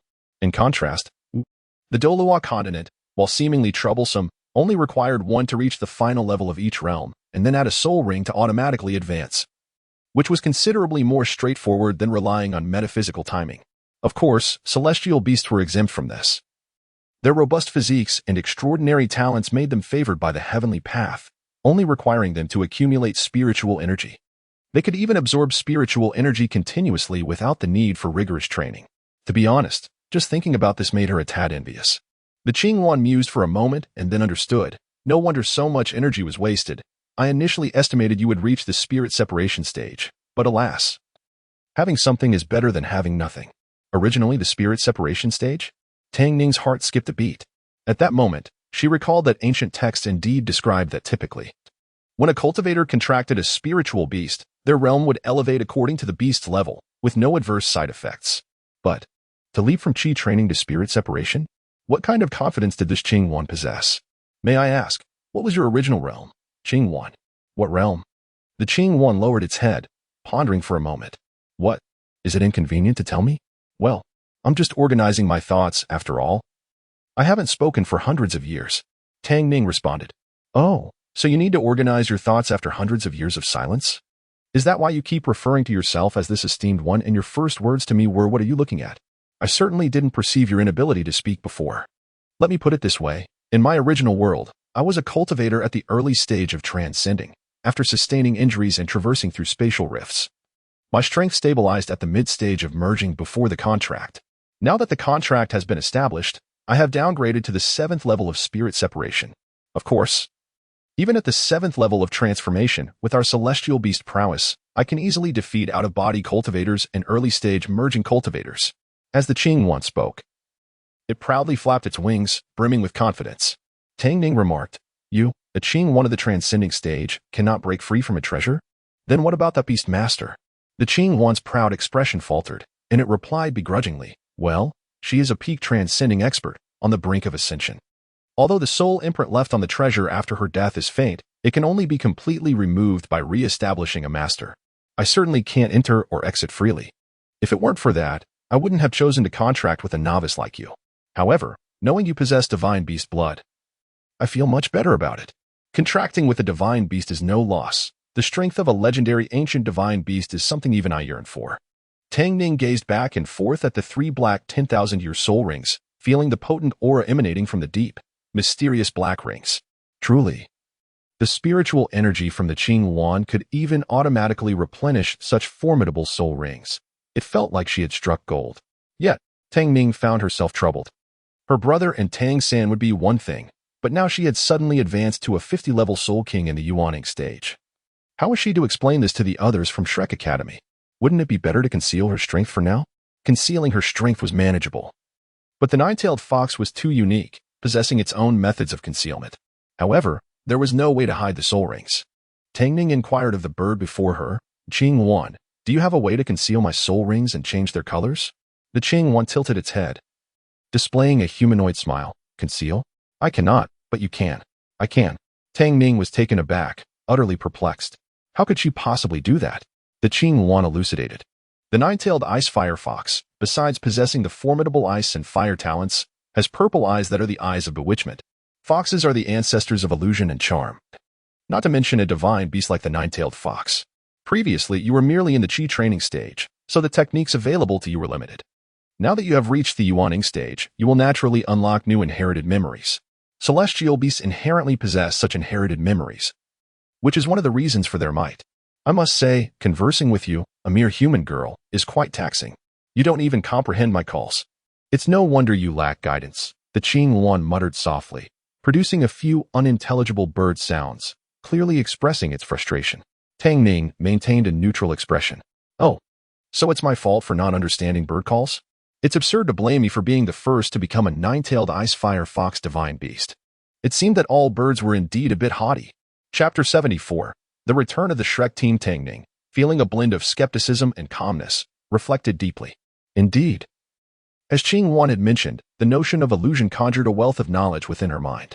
She focused her thoughts, meticulously sifting through the information, ultimately selecting a low-level illusion technique that required minimal spiritual energy to maintain, yet adeptly concealed the traces of objects by altering their colors. This technique was not particularly challenging, and Tang Ning quickly executed it. After perusing various other illusion techniques, tears of joy welled up at the corners of her eyes. How splendid! The legacy of the nine-tailed fox, a mythical beast renowned for its mastery of illusions, provided her with an abundance of techniques. Although the higher-level techniques proved increasingly difficult to grasp, neglecting such a vast treasury would be a grave folly. Suppressing her excitement, Tang Ning reminded herself to remain composed. This was not the opportune moment for exuberance. She summoned her soul rings and confirmed her findings, 2 yellow and 1 purple. As long as she did not actively dispel the illusion, it could persist indefinitely, thanks to the unique nature of spiritual practitioners. Even soul masters with significantly greater strength would be oblivious to its existence. With the pressing matters addressed, Tang Ning turned her attention to the magical artifact, successfully refining and claiming it as her own with Qing Yuan as assistance. It must be noted that Tang Ning's gains this time were astonishing. Her strength surged dramatically, and the presence of Qing Yuan alone was immensely valuable. The celestial beast Qing Yuan, though currently at the 8th tier of spiritual manifestation, appeared to be equivalent to a level 78 soul sage. However, with the peculiarities of spiritual practitioners and the formidable combat prowess of celestial beasts, she could contend with titled Douluos of level 95 and above. This raised a tantalizing prospect. Could she wield such power to command respect and wreak havoc? Yet, before she could indulge in her delight, the celestial beast swiftly doused her enthusiasm with a chilling reminder, "While I am strong, the laws of this world impose significant constraints upon me. I can only act against its inhabitants if your life is genuinely in peril." Tang Ning felt a twinge of disappointment. Had she contracted an ineffective celestial beast? No. At the very least, it could ensure her safety. Tang Ning stroked her chin thoughtfully, a spark igniting in her eyes. "Since you mentioned being constrained by this world's laws, I am now a beast master. Would contracting a powerful soul beast also subject it to such restrictions?" Naturally, the soul beasts of this world would not pose an issue. They were creatures of this realm. Qing Yuan responded promptly, suddenly on guard. "Wait a moment. All contracted beasts must reside within the spatial artifact. Do not collect any weak or inferior specimens." She would not entertain the notion that any trivial creature could coexist with her in the beast master space. Tang Ning smiled reassuringly. "Rest assured, I am quite discerning and have no interest in the mundane." In the following days, Tang Ning familiarized herself with her newfound strength. Unbeknownst to her, Tang San and the others had returned from the Douluo forest. "I am utterly exhausted. I must return to rest." After several days of relentless toil, even with Oscar's restorative sausages to replenish their energy and soul power, the mental strain and exhaustion required a secure place for a good night's sleep to recuperate. The group erupted in cheers as they made their way to their dormitories, with only Tang San, Xiao Yan, and Xiaowu having missed Tang Ning for several days. Seeking her out for a friendly chat, Tang Ning sat on her bed and enveloped the rushing Xiaowu in a warm embrace. The two boys stood aside. Noticing her rosy complexion, gone was the frailty she had exhibited before, and her eyes sparkled with vitality, exuding a significantly enhanced aura. They both sighed in relief. With a sense of comfort washed over them, they also sensed an underlying change in Tang Ning, prompting a subtle exchange of glances, suppressing their thoughts. Xiaowu clung to Tang Ning, reluctant to let go, and Tang Ning indulged her, allowing the playful rabbit to nuzzle against her. This moment was undeniably beautiful. The exquisitely adorned girl in pink and the elegant, alluring young woman stood side by side, a sight that captivated all who beheld them, invoking admiration. "How was your journey? Were you unharmed?" Tang Ning inquired, gently pinching Xiaowu's cherubic, rosy cheek, though she recalled the narrative of their journey being relatively safe and fruitful. The years spent together had cultivated a deep bond, and naturally, Tang Ning felt a twinge of anxiety. Moreover, with the emergence of mysterious forces not mentioned in the original tale, who could say what other disturbances might arise? Xiaowu stuck out her tongue. "You've come to the right person. Our journey was indeed tumultuous, filled with unexpected twists and turns, far more thrilling than any tale." With great enthusiasm, Xiaowu animatedly recounted their experiences, while Xiao Yan and Tang San maintained a composed demeanor, as though these events were merely stories they had heard. Listening to her recounting, Tang Ning felt a swell of apprehension. The tales seemed far more perilous now than when she had read them. Upon their arrival at the outskirts of the Douluo forest, they had clashed with the Songhui Academy.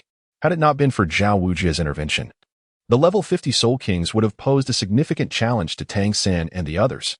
As for Xiao Yan, his involvement rendered others incapable of standing.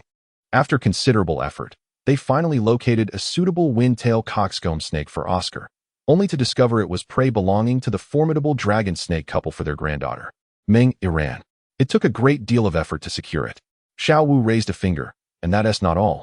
Later, I was captured and encountered the dragon snake couple again, and their attitude was considerably worse, nearly leading to a confrontation. Thankfully, before their departure, Tang Ning had given the token from Ming Iran to Tang San, which proved fortuitously useful. You truly possess foresight. Could it be that you have an aptitude for divination? Tang Ning smiled enigmatically. She had indeed anticipated encountering members of the Ming family, which was why she had entrusted her brother with the token. It served its purpose well. Be sure to keep that token safe, she advised, and Tang San nodded. However, she couldn't shake the feeling that despite the original narrative's minimal focus on the dragon snake couple and the Ming family, their interactions in the future would be far more frequent than anticipated. Xiao Wu suddenly lowered her head, looking despondent. But if it weren't for me, my brother would never have taken the risk to absorb the soul ring of the 2,000-year-old faceless spider. With tears welling in her eyes, she lamented. It's all my fault. Tang San, seeing her distress, smiled gently to comfort her. How could this be your fault? It was I who failed to protect you adequately. Xiao Yan added, no one could have foreseen the Titan Great Ape appearing in the Stardow Forest. Thankfully, nothing untoward happened in the end. This was beyond your control. Was it not? Xiao Yan's last two words lingered, hinting at something deeper, as his dark eyes bore into Xiao Wu's, making her unable to meet his gaze. Xiao Wu, avoiding their scrutiny, bit her lip in silence. This truly was her fault. In a moment of carelessness, she had neglected to conceal her presence, leading to the ensuing chaos.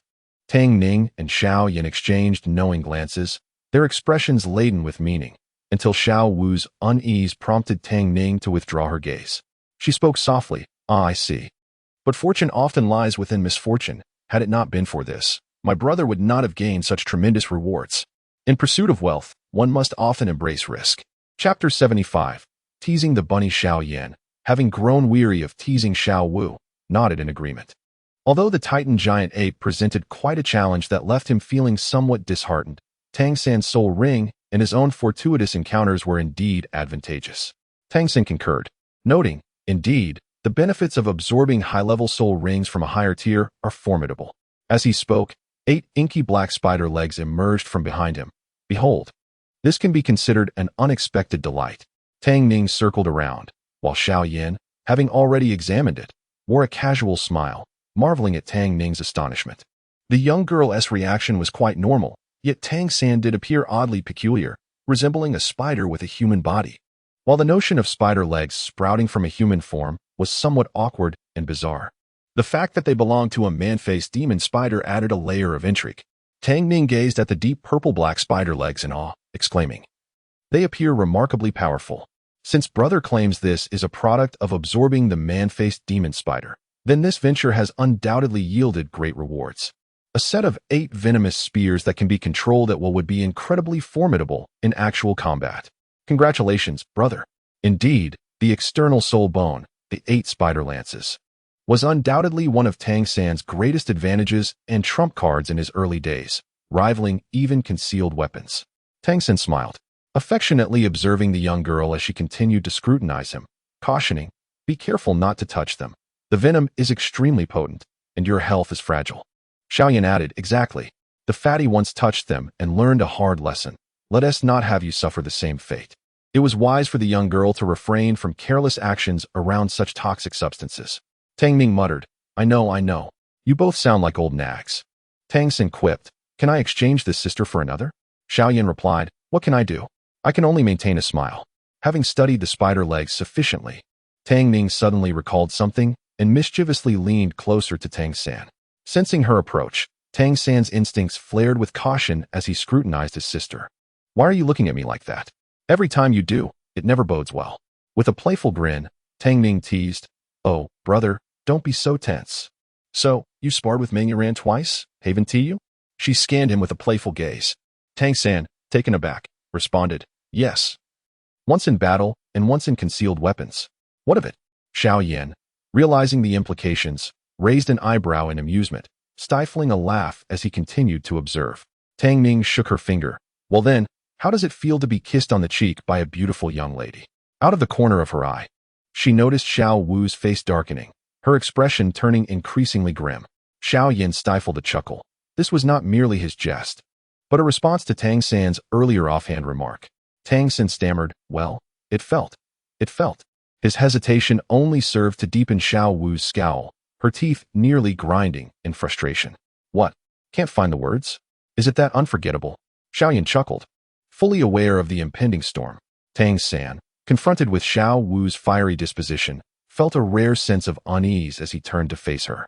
Clearing his throat, he attempted to explain, Xiao Wu, let me clarify. I simply didn't have time to evade. Xiao Wu scoffed, go find your Mengyaran. With a huff, she stomped down hard on Tang San's foot, brandishing her tiny fists, and stormed away, her back radiating an aura of anger. Xiao Yan erupted into laughter, while Tang San could only wear an expression of despair. Meeting his brother's sympathetic gaze, Tang Ning coughed lightly, deliberately avoiding eye contact with Tang San, reveling in the mischief. To be honest, Xiao Wu's fierce demeanor was oddly charming, though it was somewhat taxing on the feet. Despite being his sister's foot, Tang San observed her for a moment, realizing that his attempts at intimidation were futile against the innocent girl. He cleared his throat and spoke earnestly. I promised Ning Rongrong that I would consider crafting concealed weapons for the 7 treasure glazed tile sect, and I've also showcased my Zhuge God crossbow, preparing to make one for each of you. I may not have much time to accompany you thereafter, so. Tang Ning raised an eyebrow dismissively. All right. My workaholic brother can busy himself. Just don't forget to eat. I won't bother you. She had long outgrown the phase of being clingy and temperamental. Moreover, she could always pester Xiao Yan instead. After all, he was a formidable figure who merely needed to unlock and refine his fighting spirit, requiring no extensive training. Tang San nodded, while Xiao Yan stood with his arms crossed, a cheerful smile adorning his face. Tang Ning felt a flicker of doubt and discreetly glanced at him. It seemed he had entered the nascent soul stage. Her senses were now keen, and it was clear that Xiao Yan had grown significantly stronger since their last encounter. Xiao Yan met her gaze, chuckling. Let us hear it. Did you intentionally upset Xiao Wu to have a private conversation with us? No need to keep us in suspense. We're all on the same side, yes? Tang Ning, fully aware that her actions were meant to draw Xiao Wu away, sought to engage them in an earnest discussion. Though she had no intention of cruelly teasing her friend. Or did she? She was uncertain. Not attempting to conceal her intentions, Tang Ning nodded. And as both boys looked on in mild surprise, she approached the door, locked it, and used various objects to seal it. She then drew the curtains and arranged a few stones to set up a soundproof formation. Tang San frowned, feeling an invisible wave of energy as the formation settled. What is this? Tang Ning replied calmly. What I am about to share is of great importance. This is a soundproof formation. Tang San and Xiao Yan exchanged glances, their curiosity piqued by the evident significance of the formation, though they refrained from dwelling on it too much. What is it you wish to discuss? Is there something Xiao Wu must not know? Tang San regarded his sister with a furrowed brow, though he held Xiao Wu in equal esteem to Tang Ning. It was not a matter of distrust towards Xiao Wu. She was important to him as well. Tang Ning raised her hands in resignation. It's just that I believe it's best for the fewer who know, the better. After all, we are not originally from this world. There are bound to be secrets, are there not? Tang San fell silent. Having lived together for 12 years, they had an unspoken understanding of each other as fellow transmigrators. Yet this was the first time Tang Ning had openly broached the subject. What could be so significant? Both were left pondering this, and Xiao Yan narrowed his eyes, fixating intently on Tang Ning. With a snap of her fingers, Tang Ning grinned. I have 2 matters to discuss. The first, a flash of white light illuminated her dark locks, sprouting 2 fluffy fox ears atop her head, while behind her, several silken white tails emerged silently. Xiao Yan was taken aback, bewildered by her sudden manifestation of a martial spirit. Wait a moment, the number of tails isn't right. 5 tails. Tang San quickly realized, his fingers trembling in astonishment. 5 tails. Tang Ning's fox martial spirit would only sprout an additional tail every 10 levels upon successfully attaching a soul ring. Now, 5 tails indicated a soul king at level 50, yet she had merely been a 20th level soul master before their departure. With this revelation, Tang San sat upright, his gaze fixed intently on his sister Yu. Tang Ning turned her head, her eyes sparkling with anticipation. Was her brother about to commend her rapid advancement? After all, Every worthy brother would take pride in a powerful and diligent sister. However, are you all right? A sudden surge in power like that could lead to adverse effects, could it not? Tang Ning was taken aback. Wait a moment, this was not what she expected. Why was he not adhering to the script? Chapter 76, Xiao Yan's fortuitous encounter. Standing before Tang Ning, Tang San, you felt an overwhelming sense of trepidation. How could one's strength escalate so dramatically without stepping outside? Was there a risk of stunting growth? Had his sister perhaps encountered some bizarre anomaly? Guilt washed over him. Had he been present, she would not have. His mind spiraled into wild conjectures. Tang Ning, wide-eyed, observed as Tang Xianyu grew increasingly anxious, nearly rushing towards her to ascertain the situation. She hurriedly waved her hands, imploring him not to come closer. Do not fret. There is no harm or lingering effect. It's merely a stroke of luck, a fortuitous encounter. Tang San exhaled in relief, gesturing dismissively. A fortuitous encounter? Speaking of which, Xiao Yan has also experienced something extraordinary. He pointed towards the young man clad in black. Xiao Yan was grinning, and Tang Ning's curiosity was piqued. Following her gaze, she silently noted the several soul rings that had materialized around Xiao Yan, 2 purple and 3 black. Tang Ning's expression hardened. Oh, so it turns out I am not the sole beneficiary of such a rapid ascent. This is maddening. Tang San sighed. I initially thought my gains would be the most substantial, but it seems that both Ning and Xiao Yan, who remained at the academy, have also encountered their own fortunes. Even Xiao Wu stumbled upon a suitable soul ring effortlessly, escaping unscathed from the Titan Great Ape. Upon reflection, it appeared he was the least fortunate among the 4. The other members of Shrek. Is this how you show courtesy? Tang Ning approached Xiao Yan, her gaze intense with anticipation. Perhaps Brother Xiao Yan would be willing to share the details of his sudden rise of 20 levels? Xiao Yan glanced at her, shifting his position with crossed arms, exuding a relaxed demeanor. If I speak the truth, will you do the same, Ning? Tang Ning smiled brightly. I never intended to keep anything from you. Xiao Yan narrowed his eyes at her, confirming the girl was truthful. He then recounted, well, I got separated from everyone and stumbled into a cave where I found a treasure suited for me. Upon absorbing it, I leveled up, and the excess energy spontaneously formed soul rings. You aren't telling Teacher Zhao or the others, are you? That's the truth. What more is there to say? It's as simple as that. Believe it or not. Xiao Yan raised an eyebrow. As for the 20 levels, I didn't mention that. I only told you and Tang San that I am at level 50. To everyone else, I appear to be at level 40. Even so, a 10-level jump is astonishing enough. As for the treasure, he continued, it is the essence of fire from our world, and for certain reasons, I can directly absorb and refine it, thus unsealing my restricted fighting spirit. And you? He inquired. Tang Ning chuckled. Oh, like you, I absorbed a treasure suited for me, and the surplus energy spontaneously formed a soul ring. Xiao Yan stood. So, you anticipated what I would say and waited for me here? Tang Ning also rose, unyielding. What of it? Just because you are taller than I am, does that make you right? That wasn't my intention. I merely predicted your prediction. Xiao Yan snorted. Did you not consider that I predicted your prediction of my prediction? Tang San, exasperated, facepalmed. Enough with the nesting dolls. They both sat back down, and Xiao Yan playfully pressed down on Tang Ning's head. Didn't I tell you to behave? It seems you weren't listening. Tang Ning immediately retorted. And what about you? Are you certain you just got separated, rather than sensing something and pretending to be lost? An uncomfortable silence ensued. Tang San waved a hand dismissively. That is not important. What is happening with you, Ning? I can attest that Xiao Yan indeed found a treasure in a cave. Ning, you've been at the academy. This is just an ordinary mountain village. What kind of fortuitous encounter could you possibly have? Tang Ning smiled slyly. Not necessarily. Some people have incredible luck and can have pies fall from the sky. Like me. Seeing that the two remained oblivious, she erupted into laughter, covering her mouth, and decided to reveal her secret. She took off the purple jade hairpin that held her hair in place and placed it on the table. With a thought. A flash of white light enveloped the hairpin, which instantly transformed into an exquisitely familiar purple crystal headpiece. Xiao Yan recognized it immediately. This is the ornament I gifted you in Notting City. Tang San also recalled, noting how beautiful it looked when Tang Ning wore it. Is this all you remember?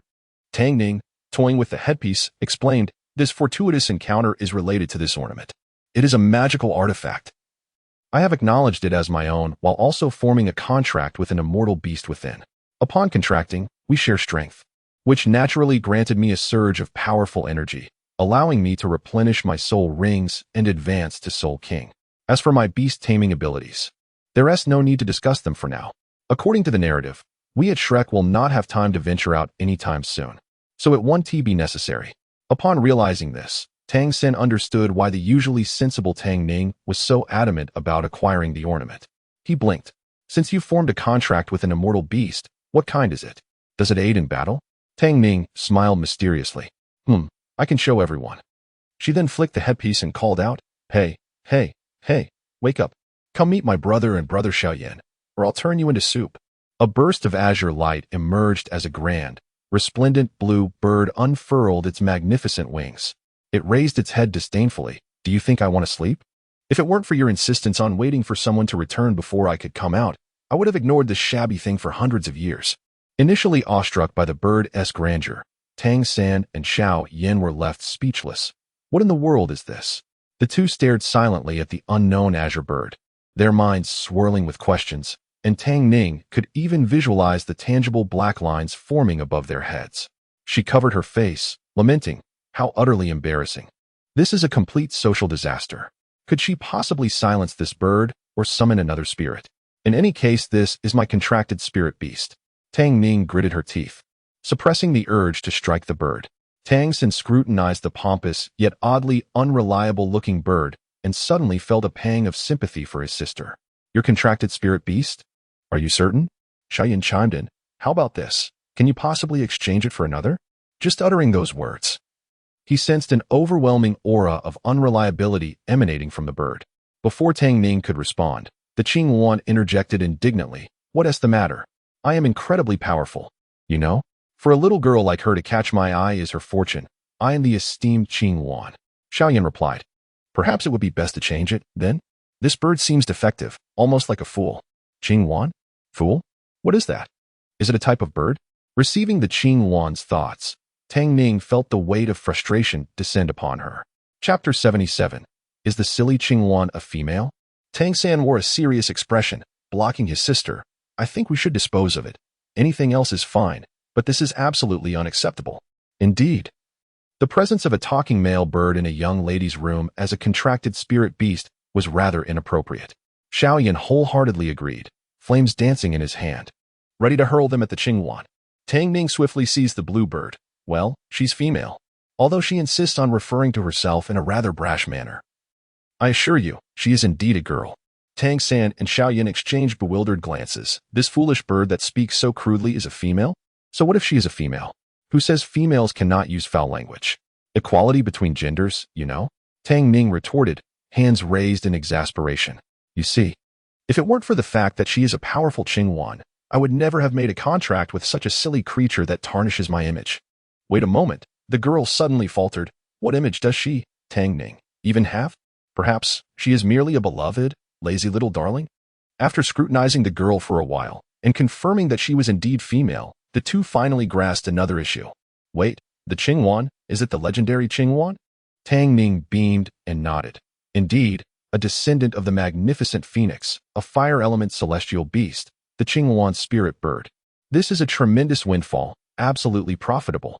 The two exchanged glances, realizing that, indeed, it was Tang Ning who had struck the best fortune. Compared to her, Xiao Yan's leap to level 50 seemed trivial. This is a Qing Wan, a celestial beast, a legendary auspicious bird.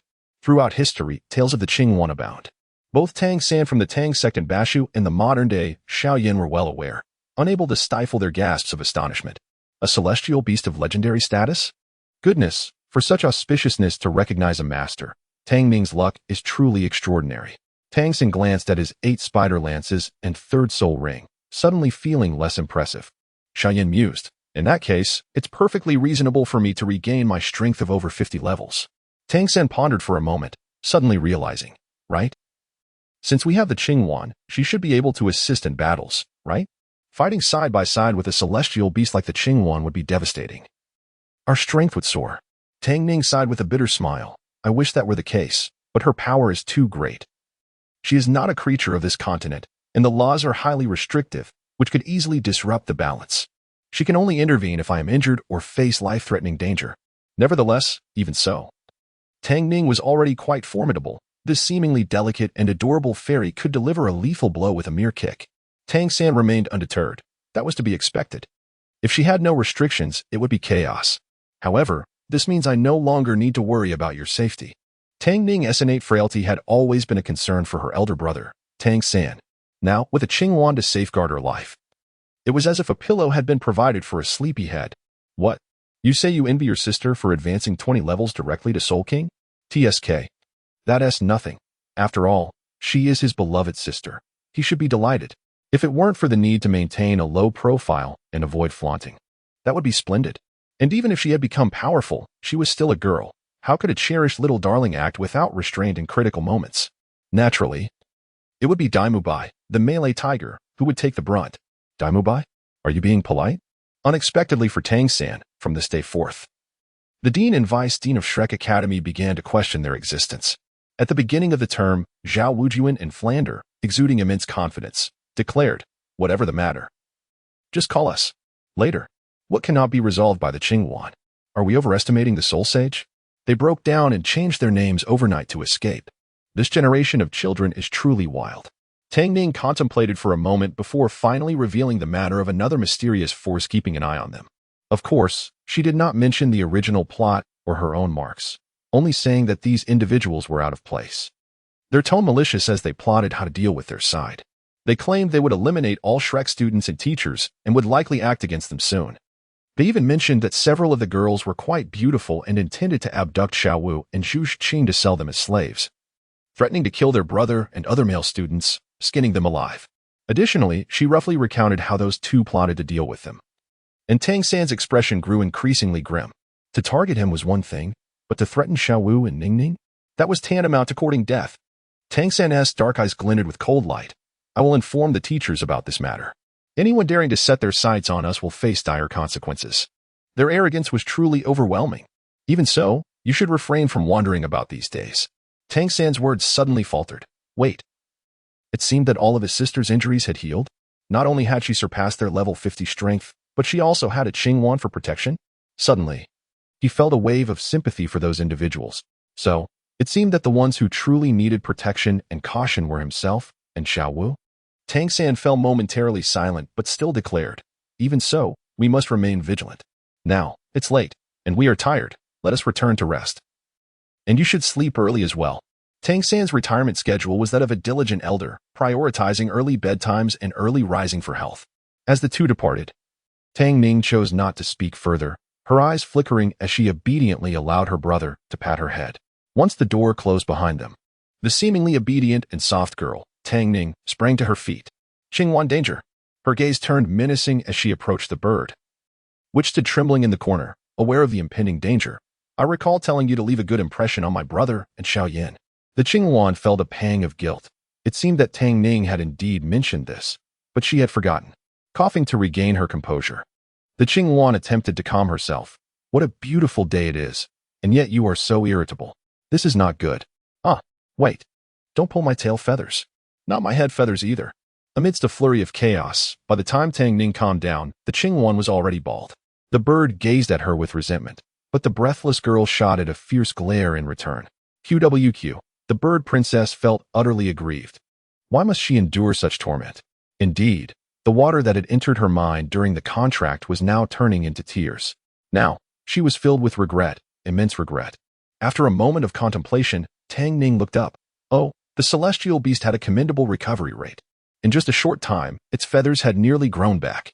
As she glanced over, the pitifully whimpering Qingyuan, now tucked within her wings, eyed her cautiously. Its feathers had just begun to regrow. What was this girl planning? Don't look at me like that. My spiritual energy feels a bit unstable. Do you have any methods to quickly consolidate and stabilize your strength? Just a moment. The Qingyuan buried its head, rummaging through its wings, and produced a vial of pills. This is a solidifying essence pill from the realm of cultivation. Just one vial. The effects are quite good for purifying and rapidly restoring a large amount of spiritual energy. Wait, what are you going to do? The Qingyuan shrieked as Tang Ning, having swiftly moved in front of it, contemplated with a smile as she grasped its head. Chapter 78. Shaking the azure phoenix with a gentle shake, a cacophony of sounds erupted, and after a brief whirl of motion, A modest yet considerable heap of spirit stones and potion vials tumbled from the azure phoenix's body.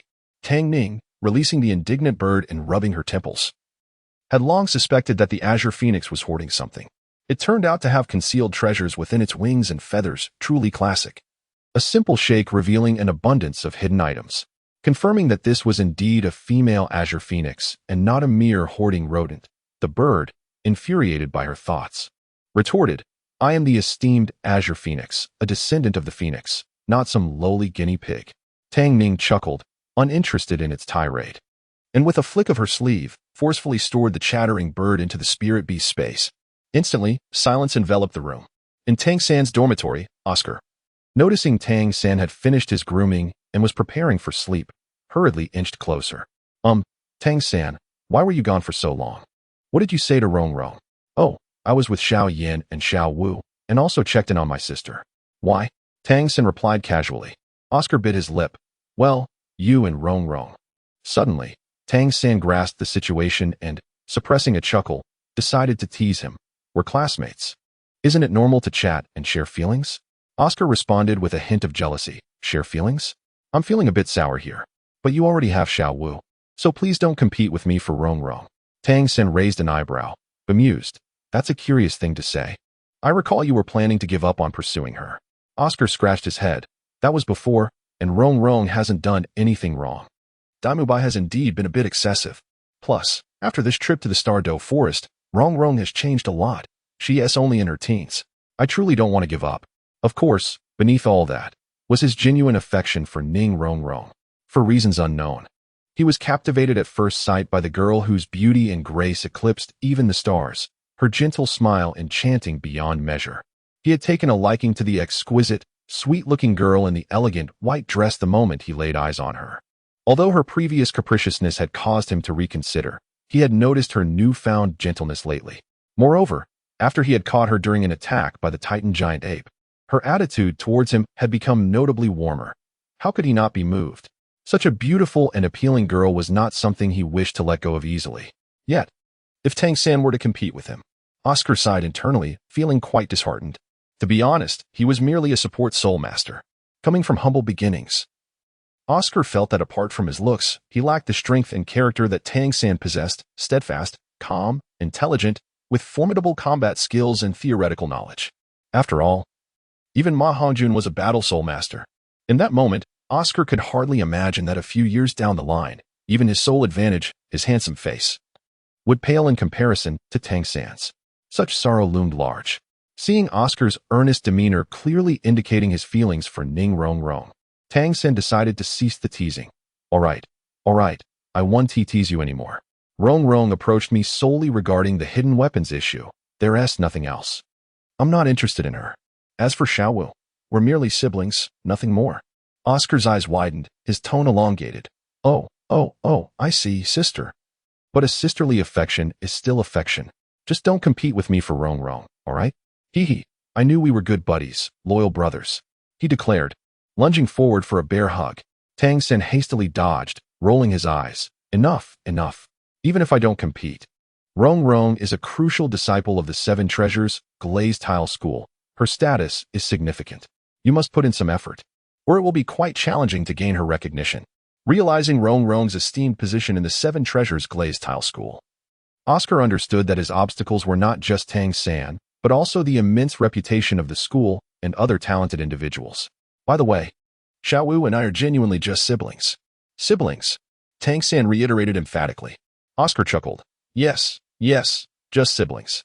I won't tell anyone. The insistence on clarification felt like a cover-up. Those who understood would know Tang San was merely being stubborn. Tang San gazed at him, exasperated. All right, sleep now. Aren't you tired? Oscar finally turned to sleep, but Tang San recalled the exuberance that had danced on his lips. Sensing that his friend was likely too excited to rest, the Shrek Academy had taken over half a village. The accommodations were modest. The boys shared a room, Tang San and Oscar in one, Daimubai and Ma Hongjun in another, and Xiao Yan in a small room of his own. The girls had separate rooms, Tang Ning alone due to her illness, while Ning Rong Rong, Xiao Wu, and Zhu Shuqing shared a larger space. While Tang San and Oscar chatted leisurely, Xiao Yan enjoyed a quieter solitude. After a simple wash, He was about to undress when he suddenly realized something, raising an eyebrow as his fingers froze at his belt. After a brief pause, a smile crept onto his face as he swiftly unbuckled his belt and shed his outer robe. His inner garment slightly parted, revealing a taut, fair chest and a hint of well-defined abs. Gulp. Indeed, the tranquil room resonated with the sound of swallowing. Xiao Yan stealthily approached the half-open window, and with a swift motion, he effortlessly caught a small white fox that weighed a few pounds. The fox's pristine white fur was immaculate, its tail wagging enthusiastically. Are you satisfied with what you see? The azure phoenix, grasped by the scruff of its neck, blinked its lilac eyes, glancing left and right but refusing to meet his gaze. Well, it's all right. Xiao Yan chuckled playfully, pulling the entire fox into the room. The lively little creature seemed to realize its predicament, and, despite Xiao Yan ruffling its ears and fluffy tail, remained silent in protest. Tang Ning, her delicate paws tucked in, wore a look of despair, resembling a fluffy toy fox devoid of emotion, yet her eyes betrayed a desire to bite him. Seeing Tang Ning's gaze grow increasingly cold, clearly indicating her irritation, he realized he should stop while he was ahead. Retracting his hand, he sat down with the little fox, retrieving a jar from his spatial ring. Well, since you've come late at night, I have nothing to offer. Shall we eat as we talk? Tang Ning huffed. I wouldn't be swayed by trifling favors. Wait, what's that? The little fox's eyes lit up. Swiftly, Xiao Yan opened the jar, releasing the tantalizing aroma of golden chicken soup, with several strips of marinated chicken immersed within. Is that the chicken soup from Yupinju? The high-quality, fragrant chicken soup simmered with evenly marinated chicken strips was indeed a favorite of Fox's. However, its price was quite steep, and even Tang San, the doting brother, couldn't afford it frequently. Xiao Yan seized a pair of chopsticks, lifting a piece of chicken and offering it to her. The white fox eagerly extended its delicate tongue, wagging its tail in sheer delight. How delicious. So good it makes me want to cry, almost swallowing my tongue. So, does the author of this midnight indulgence truly fear no repercussions? Chapter 79. Nighttime schemes slow down. No one is competing with you. Xiao Yan shook his head, lifting a spoonful of soup to feed her. Here, it's all yours. Is that generous enough? Generous indeed. Don't forget to bring me some delicious food when you go out. You are my best brother. Tang Ning devoured her meal with gusto, slapping Xiao Yan's shoulder with bravado. Suddenly, Xiao Yan was taken aback by Tang Ning's unexpected display of camaraderie. Just as they were enjoying their meal, one feeding and the other eating, a knock echoed from outside the door. Xiao Yan stood up to open it, nearly forgetting the fox perched on his lap, almost dropping the fluffy white creature onto the floor. Fortunately, Xiao Yan reacted swiftly, scooping her up and placing her on the bed, wrapping her in a blanket before proceeding to the door. Outside stood Ma Hongjun, his face alight with anticipation. Xiao Yan, I noticed your fire control skills are impressive. Could you teach me? Xiao Yan chuckled in disbelief. Hey, it's late at night. Aren't you tired? This can wait. We have plenty of time since we're classmates. With that, Ma Hongjun departed, and Tang Ning, annoyed, tossed aside the blanket and muttered, Damn that fatso. Can I enjoy my food in peace? Closing the door, Xiao Yan settled the little fox back onto his lap, amused as he ruffled her fluffy fur. All right, you've eaten enough. What brings you here alone? Tang Ning's expression shifted to one of seriousness, her body radiating a flash of white light as she transformed into a beautiful girl clad in a violet dress. However, something felt amiss. Both of them became stiff in surprise. Xiao Yan, I didn't mean to. Why didn't you mention you were going to change into a human? Xiao Yan sighed, rubbing his forehead, his ears turning crimson. At that moment, their positions were quite delicate. Neither dared to move, with Xiao Yan avoiding glancing downward, aware that Tang Ning's attire had become slightly disheveled due to the earlier tussle with her fur. The neckline of her violet dress had slipped, revealing her exquisite collarbone and fair skin. The hem of her skirt had also risen slightly, revealing sights that were best left unmentioned. Xiao Yan quickly averted his gaze as Tang Ning's dress accentuated her long, smooth legs, leaving him momentarily at a loss. I just suddenly wanted to transform. I forgot, she mumbled, her cheeks flushed. In a hurried attempt to dismount from Xiao Yan's lap, she slipped and lost her balance, falling. Xiao Yan instinctively caught her, their bodies pressing closely together, her soft lips brushing against his cheek. Is there anything more awkward than this? Tang Ning internally screamed, struggling to maintain her composure as she feigned nonchalance and steadied herself. She pulled a chair to sit opposite Xiao Yan, casting aside her flustered emotions. So, about the two individuals I mentioned to Tang San, they are actually affiliated with a mysterious force. They also mentioned. Tang Ning recounted every detail earnestly, while Xiao Yan listened attentively, his expression growing increasingly grave. Once she finished, she added, "Their aim is our elixirs and my medical skills, which they perceive as an obstacle. The power behind them is enigmatic, and their intentions are far from benevolent. They exude a sense of arrogance, seemingly to coerce us into submission. And all our classmates are likely targets." Tang Ning instinctively clenched her fists, her expression serious as her nails dug into her palm. She could not allow anyone to harm her brother or little Wu. Xiao Yan pondered for a moment before taking her delicate hand, prying her fingers open and using his energy to heal her wounds. Tang Ning felt a bit embarrassed and was about to pull away when Xiao Yan shot her a stern look. "Don't clench, with nails that long. You'll end up with scars." Tang Ning bit her lip, remaining silent as Xiao Yan's expression turned solemn. "But do not worry too much. They underestimate the strength of Shrek Academy. Who would suspect that our teachers are soul emperors and soul saints? Given the general low level of soul masters in this realm at such a young age, they likely assume we are only at the second ring. It's all right. Our powers have surged, and with Qingwan by our side, we can handle whatever they throw at us." Xiao Yan gently patted her head, his tone filled with conviction. Tang Ning silently lamented, "I guess there will be supplies before the big battle, huh? I knew it would be like this." While the opponent's strength remained uncertain, they possessed sufficient power to contend with them. Tang Ning frowned, contemplating the possibility that the enemy could be far stronger than they anticipated. Xiao Yan narrowed his eyes, the earlier excitement of their power surge dissipating. "Since they have set their sights on us, it's only a matter of time before they make a move. As for the specific force behind them, we currently lack information, but we will soon uncover the truth." Tang Ning nodded. It seems that a surge in strength isn't always a blessing. It indicates that difficult battles lie ahead. Xiao Yan toyed with the vibrant flames in his hand. "That is one way to interpret it, but I do not believe we will lose. Previously, they were concealed while we were aware of their presence. Now the tables have turned. Knowing their intentions allows us to prepare in advance, catching them off guard." Tang Ning hesitated. "Should we inform my brother and the teachers at Shrek about this?" Xiao Yan shook his head. "You have handled this well. It is indeed best not to divulge this to others. The fewer who know, the better, to avoid disturbing the mindset or alerting them. Of course." Xiao Yan did not mention that the main reason was that the current strength of Shrek 7 was not significantly improved by sharing this information. Even Tang Ning and Xiao Yan, both above level 50, could easily overpower all 7 members, including Tang San, dominating the entire Great Soul arena. If they could not handle it, others would struggle even more. Tang Ning wholeheartedly agreed with Xiao Yan's reasoning. Their strength far surpassed that of their peers, rivaling Soul Emperors and even Soul Saints.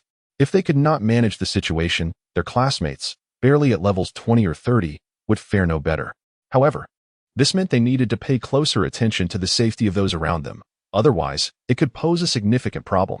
The two secretly devised their plans, and Tang Ning felt a wave of relief wash over her, her heart settling considerably. Indeed, 3 heads are better than 1. Collaborating with Xiao Yan was far more effective than her solitary musings. If the sky were to fall, she believed Xiao Yan's strength would surely support her. Thank goodness she had Xiao Yan to consult. Otherwise, she would have been at a loss for what to do. Chapter 80. Frequently socially awkward? Did you encounter those two again in the following days? Tang Ning cast a peculiar glance at Xiao Yan, her expression somewhat strange. "I left a mark on them at that time, and later contracted with the Qingwan. I can track them with my divine sense and indeed found them in Soto City once." However, as she recalled the scene, Tang Ning wished she could poke her own eyes out. It was utterly mortifying. That kind of scenario was simply too disgusting. It was as if one's own body could leave this world at any moment, allowing for reckless shenanigans. Xiao Yan observed Tang Ning's unusual reaction and, intrigued, asked, "What's wrong? Is there something you can't say?" "No. The boy was fine, but the girl, she seems to practice some sort of absorption technique." Xiao Yan was taken aback, quickly realizing what Tang Ning had seen. His eyes widened in surprise, awkwardly smiling. This is not something I should pursue further. How is this topic so embarrassing? I really shouldn't have asked." Tang Ning immediately regretted her words.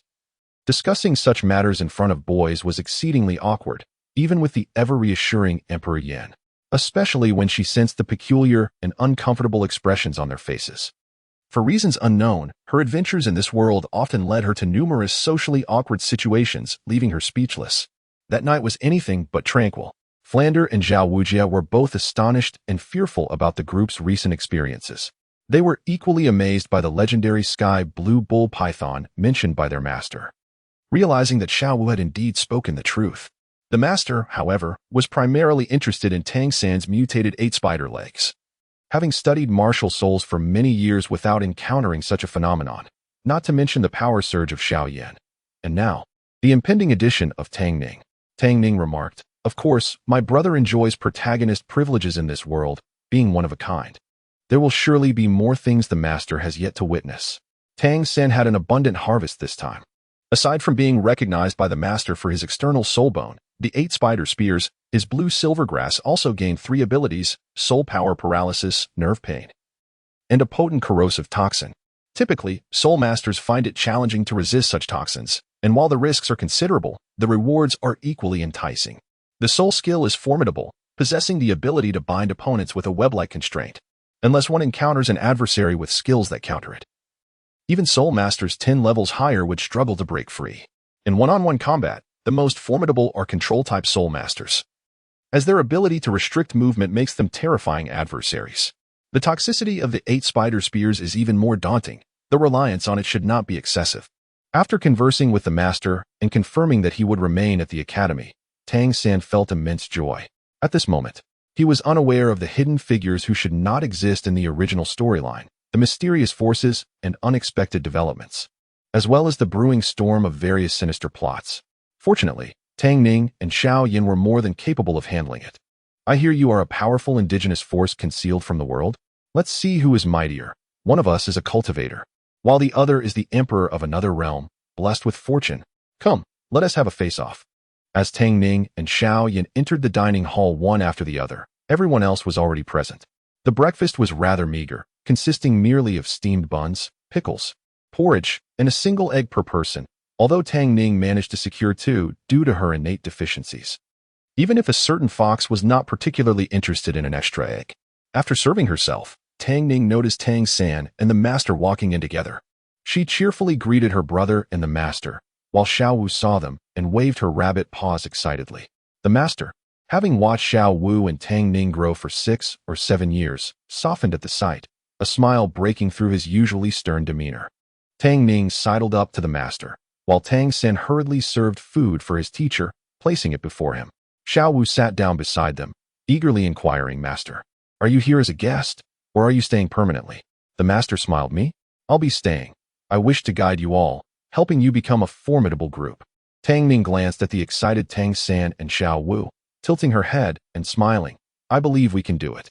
Indeed, they were the renowned champions of the continent's Soul Master competition, the Shrek 7 monsters. Undoubtedly, they constituted the strongest team on the continent, and with her and Xiao Yan joining, they would only grow stronger. "Wait, is this all you're having?" The master looked down at the meager breakfast, his expression darkening. Tang San replied, "I think it's fine." The master's face flushed with anger. "This is outrageous. You are in your growing phase. How can such a breakfast sustain high-intensity training?" Flander ambled over, arms crossed and lethargically. "I wish I could provide them with better meals, but I am out of funds." A penny can baffle even the greatest of heroes, can it not? The principal, a soul sage, resorting to opening a shop to supplement expenses, what more could one expect? The two began to murmur together, while the others wisely stepped aside. Oscar looked surprised. "Ning Ning, aren't you injured? Why are you in the kitchen eating?" Tang Ning smiled. "I had some fortunate encounters. All my injuries have healed. And I even contracted a powerful soul beast and obtained my 3rd soul ring." Oscar froze, dropping his youtiao on the ground, while Dai Mubai stared wide-eyed. Ning Rongrong nearly spat out her soy milk. Xiao Wu almost crushed her egg with her bare hands, and even the usually aloof Zhu Xing widened her mouth in shock. Flander and the master stood up in astonishment, staring intently at Tang Ning. "What? A 3rd soul ring? Contracting a soul beast?" The crowd's minds buzzed, utterly dumbfounded by Tang Ning's astonishing revelation. Initially, they thought Xiao Wu's unexpected gain of a soul ring alongside Xiao Yan was remarkable, but now it seemed Tang Ning's time at the academy was equally extraordinary. They all murmured. While Xiao Yan shared his encounter of breaking through to the 4th soul ring with others, he concealed his true power, only revealing the truth to the female protagonist. Contracting a soul beast? This was unheard of. Xiao Wu blinked, her curiosity piqued. Tang Ning exchanged a meaningful glance with her. "Yes, my newfound ability allows me to contract powerful soul beasts, fighting alongside them or merging with them." Xiao Wu furrowed her brow, turning away uneasily. Then, What soul beast did you contract? Oscar rubbed his hands together, grinning as he used his first soul skill to conjure up 2 sausages, eagerly offering them to Tang Ning. You like my first soul skill's sausages, fresh and hot, so please enjoy. Can you summon your contracted beast for us to see? Tang Ning hesitated for a moment, accepting the fragrant sausage. Upon glancing up, she found everyone gazing at her with fervent anticipation. Who could remain composed under such intense scrutiny? Tang Ning sighed, having no intention of hiding anything. As she held the sausage, a flash of green light enveloped her, and alongside the glow, a breathtaking Qing Yuan manifested before everyone. Wow! The crowd erupted in awe, filled with envy. Chapter 81. The center of attention, the enchanting bird captivated the attention of Ning Rongrong, Xiao Wu, and the other girls, their eyes sparkling with admiration. The boys, too, were struck by its majestic presence, marveling at its extravagant beauty. As the Qingyuan drew everyone's gaze, Tang Ning smiled subtly, suddenly recalling something and mentally admonishing, "You must remain silent. If you utter another word, I shall truly render you mute. I am quite capable of doing so." The Qingyuan, splendid in its resplendent plumage, quickly silenced itself upon hearing her words, casting a mournful glance at Tang Ning before emitting a uniquely melodious call that enchanted the onlookers. Ning Rongrong rested her chin on her hand, exclaiming, "Ah, how stunning. This bird is a living artwork, far more beautiful than any nightingale or lark." Zhu Xing nodded in agreement, while Xiao looked on in astonishment. As a transformed 10,000-year soul beast, she could discern that this formidable bird did not belong to any known category of soul beasts. The threat it emanated surpassed that of any ordinary soul beast, belonging instead to an entirely uncharted realm of energy. Xiao, perplexed yet charmed by the bird's exquisite appearance, refrained from voicing her thoughts. For girls often find it difficult to resist captivating beauty. Ning Rongrong, her eyes alight with affection, reached out to stroke its vibrant feathers, narrowly avoiding a peck as she hastily withdrew her hand. Ning, what is the name of this magnificent creature? I have never seen such beauty before." Tang Ning, biting into her roasted sausage, explained, "This is a Qingyuan, a mythical beast with the bloodline of a phoenix, documented in ancient texts." "Oh, I see." The others exclaimed in unison, their envy palpable. Ma Hongjun, upon hearing of the phoenix lineage, chuckled, "Oh, is this a descendant of my martial spirit?" The Qingyuan, seemingly unimpressed, took flight, its wings sending Ma Hongjun tumbling from his chair. How dare a mere mixed-breed phoenix presume to approach her? The phoenixes of Douluo continent pale in comparison to a true Qingyuan. Ma Hongjun sheepishly rose, brushing himself off as the master regarded the Qingyuan. "Can this Qingyuan assist in battle?" Tang Ning shrugged.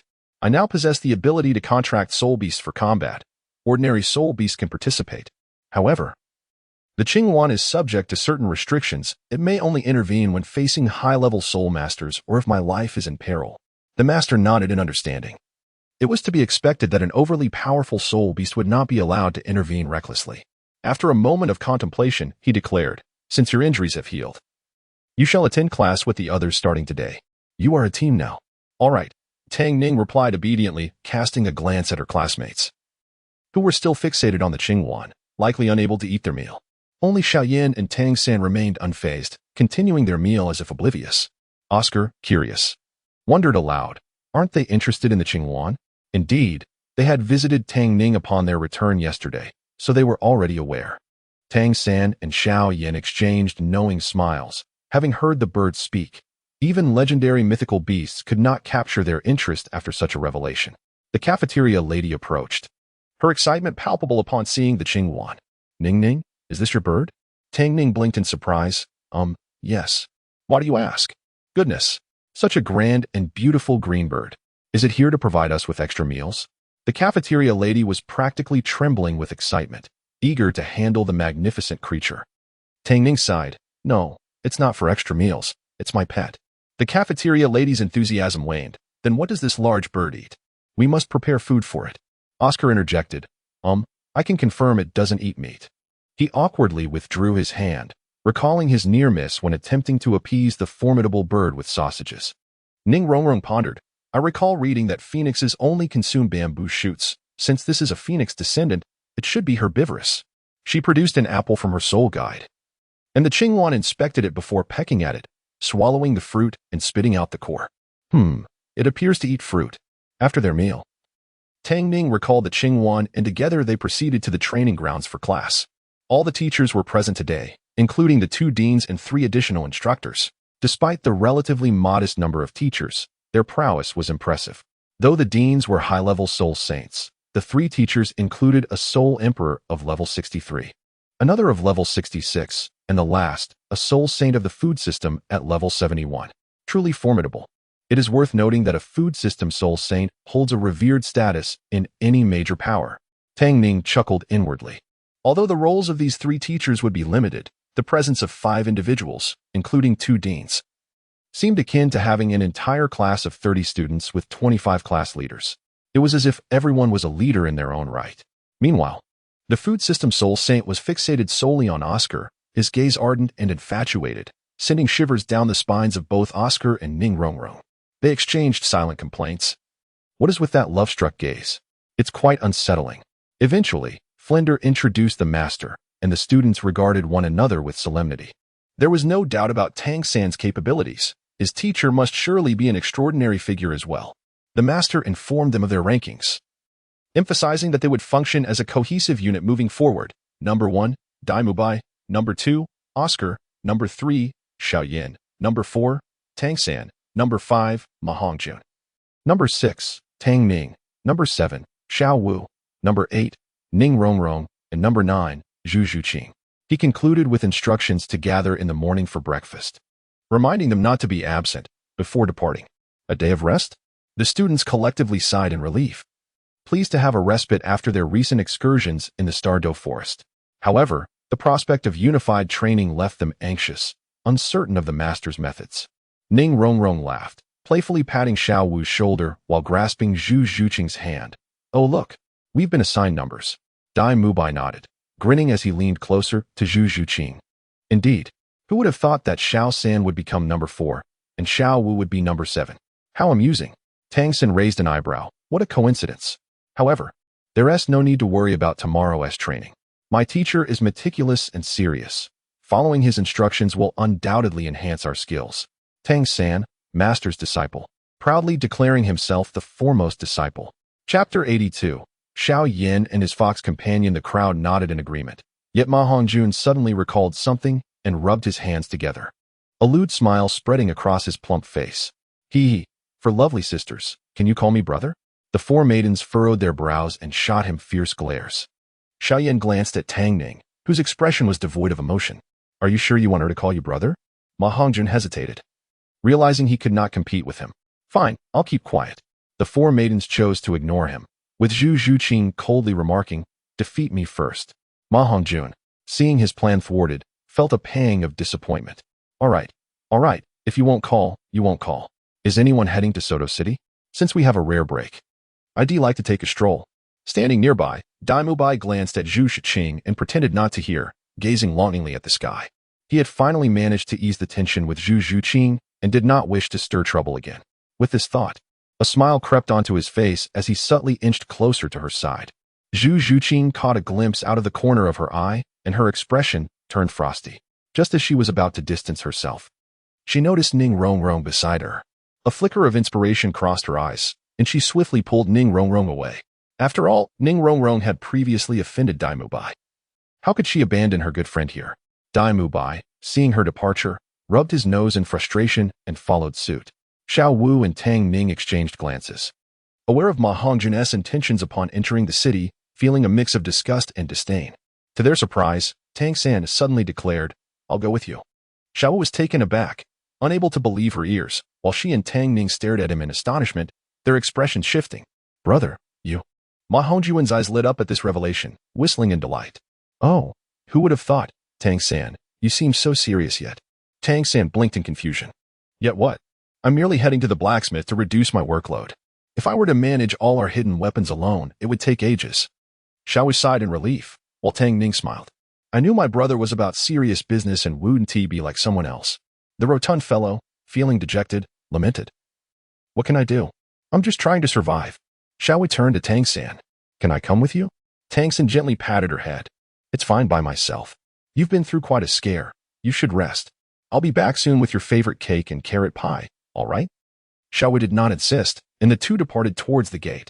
Ning Rongrong raised an eyebrow teasingly. Xiao Wu, Aren't you worried about fourth brother Tang San being led astray by the fatso? Xiao crossed her arms confidently. My brother is different. He cannot be led astray by him. Tang Ning quipped. Oh, so my brother is a lotus in your eyes? I'll be sure to tell him. Ning Rongrong joined in the teasing. Oh, what a pair of affectionate siblings. Such a sweet brother-sister bond. Xiao Wu blushed furiously. Don't say that. We're just siblings. Tang Ning played along. Oh, just siblings? I'll remember that. Wait for you to eat those words. Xiao Wu immediately reached out. You two little girls are teasing me. The three maidens burst into laughter as they dashed towards the dormitory. Daimu Bai approached Zhu Xing. Can we talk? Zhu Zhuqing coldly huffed. Heh, twins? 3 dates in a day? Impressive, Daimu Bai. Truly remarkable. With that, she turned to leave. Daimu Bai sighed, feeling a pang of regret. Who would have thought that the charming Dai would find himself in such a predicament? It seems the trouble I caused back then has led to tears in my pursuit of love. Dai Mubai's journey to win her heart would be long. He resolved to keep striving. Meanwhile, Tang San successfully negotiated with the blacksmith, leaving everyone astonished by his status as a sole ancestor at such a young age. After confirming the delivery date, Tang San quickly departed, intent on resting well.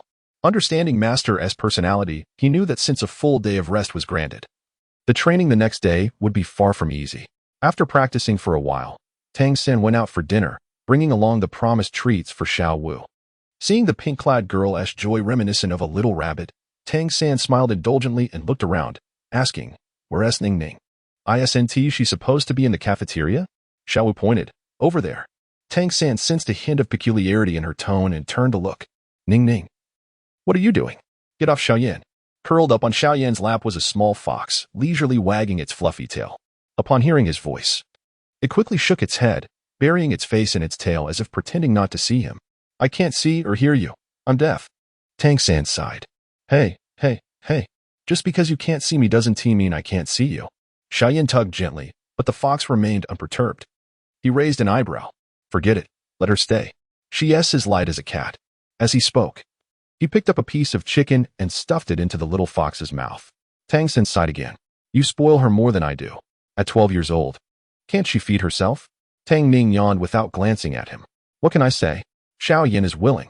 If you want, you can find a girl to lie on your lap and feed you too. I think Xiao Wu would be quite willing, wouldn't she? Xiao Wu's face turned crimson at this, and she stomped her foot, playfully protesting, What are you talking about? I would never. Tang Ning elongated her tone teasingly. Oh really? Xiao Wu, flustered, charged at her to give her a lesson, but was halted by the bemused Tang San. Let it go. Let it go. Let us eat. The following morning, the members of Shrek Academy arose early, eager due to Master S' instructions from the previous day. Upon entering the cafeteria, they were greeted by the enticing aroma of meat. Tang Ning inhaled deeply, her eyes brightening as she dashed toward the kitchen, only to be halted by Xiao Yan, who gently grasped her collar. You've just recovered. Take it easy. Tang Ning's eyes sparkled mischievously. All right, then you run. With that, she effortlessly leaped into Xiao Yan's embrace, exclaiming, Quickly, let us go. Xiao Yan, exasperated, ruffled her fur as he walked towards the cafeteria with the equally early-rising Tang San. Tang San, noticing the snow-white fluff of Tang Ning's fox fur, couldn't he resist and playfully patted her head, lightly tapping her delicate nose multiple times. The little girl was momentarily taken aback, then playfully jumped at him, and the two siblings engaged in a delightful game. Ma Hongjun, watching with envy, tried to reach out, only to narrowly avoid being bitten by Tang Ning. He withdrew his hand, feeling disheartened. Why was it that others could touch her, but he could not? Tang Ning explained. I have a bit of a cleanliness obsession, both physically and psychologically. Understand? As they entered the cafeteria, Tang San was momentarily stunned to see Master busily preparing breakfast. Master smiled upon their arrival. I knew you wouldn't be late. Even if you were, with Tang San around, there's little chance of that happening. Chapter 83. Mutual feeding. Tang Ning lazily extended her fluffy paw to wave a greeting. The others are behind. They will be here shortly. Master, are you cooking? Do you need my assistance? The master raised an eyebrow, his expression unusually softened, shaking his head. No need. It's all ready. But, are you truly willing to assist me in this manner? As he spoke, he stroked the plush fur of the little fox. What can a small fox do? Pouting. Tang Ning's eyes sparkled. It looks so delicious, I can hardly wait to eat. She was about to leap down when Xiao Yan held her back by the head. Or rather, the fox's head. Don't rush. You'll be able to eat soon. The master chuckled, presenting 2 buns, 2 eggs, and a bowl of meat soup on a plate for them. Here, everyone has a share. Growing children must have sufficient nutrition.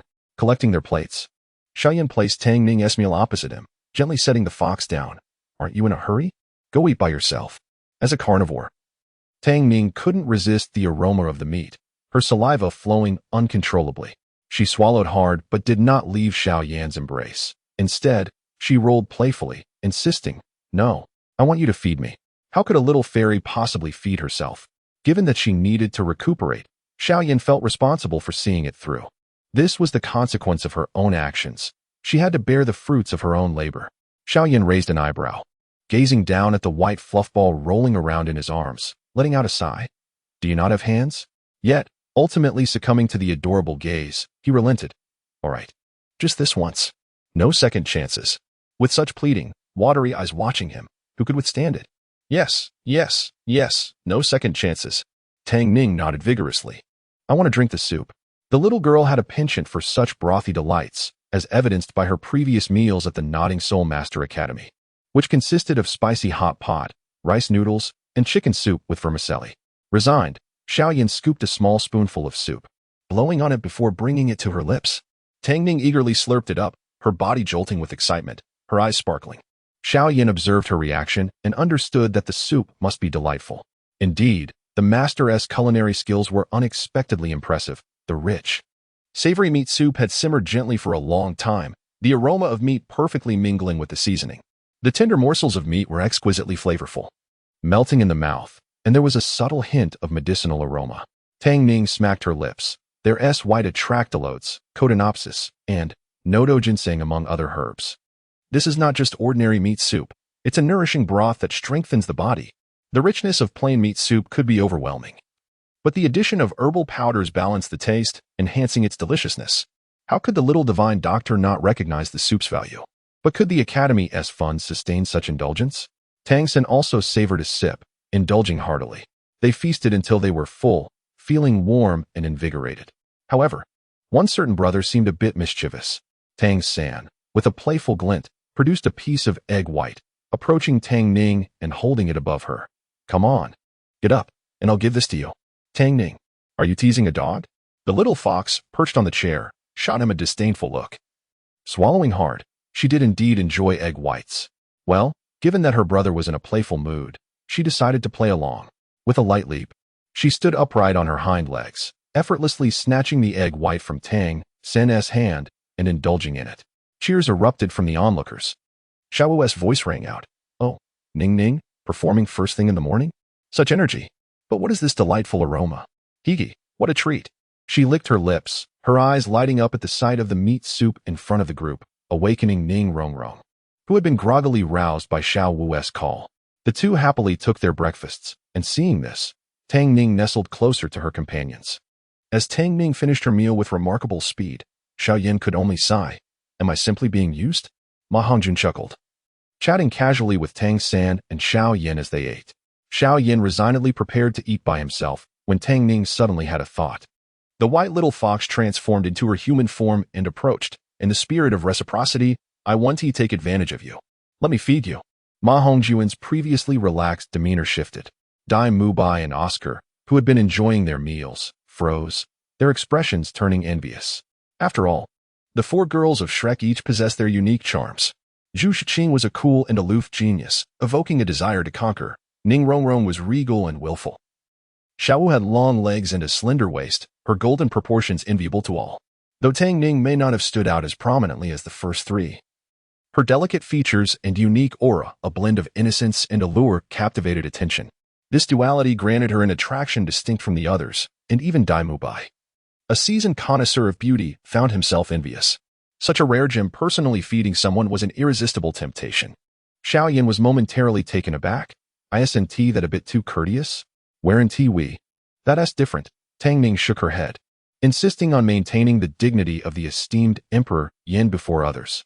Such decorum was essential. Seeing that he had no excuse to refuse, Xiao Yan reluctantly accepted.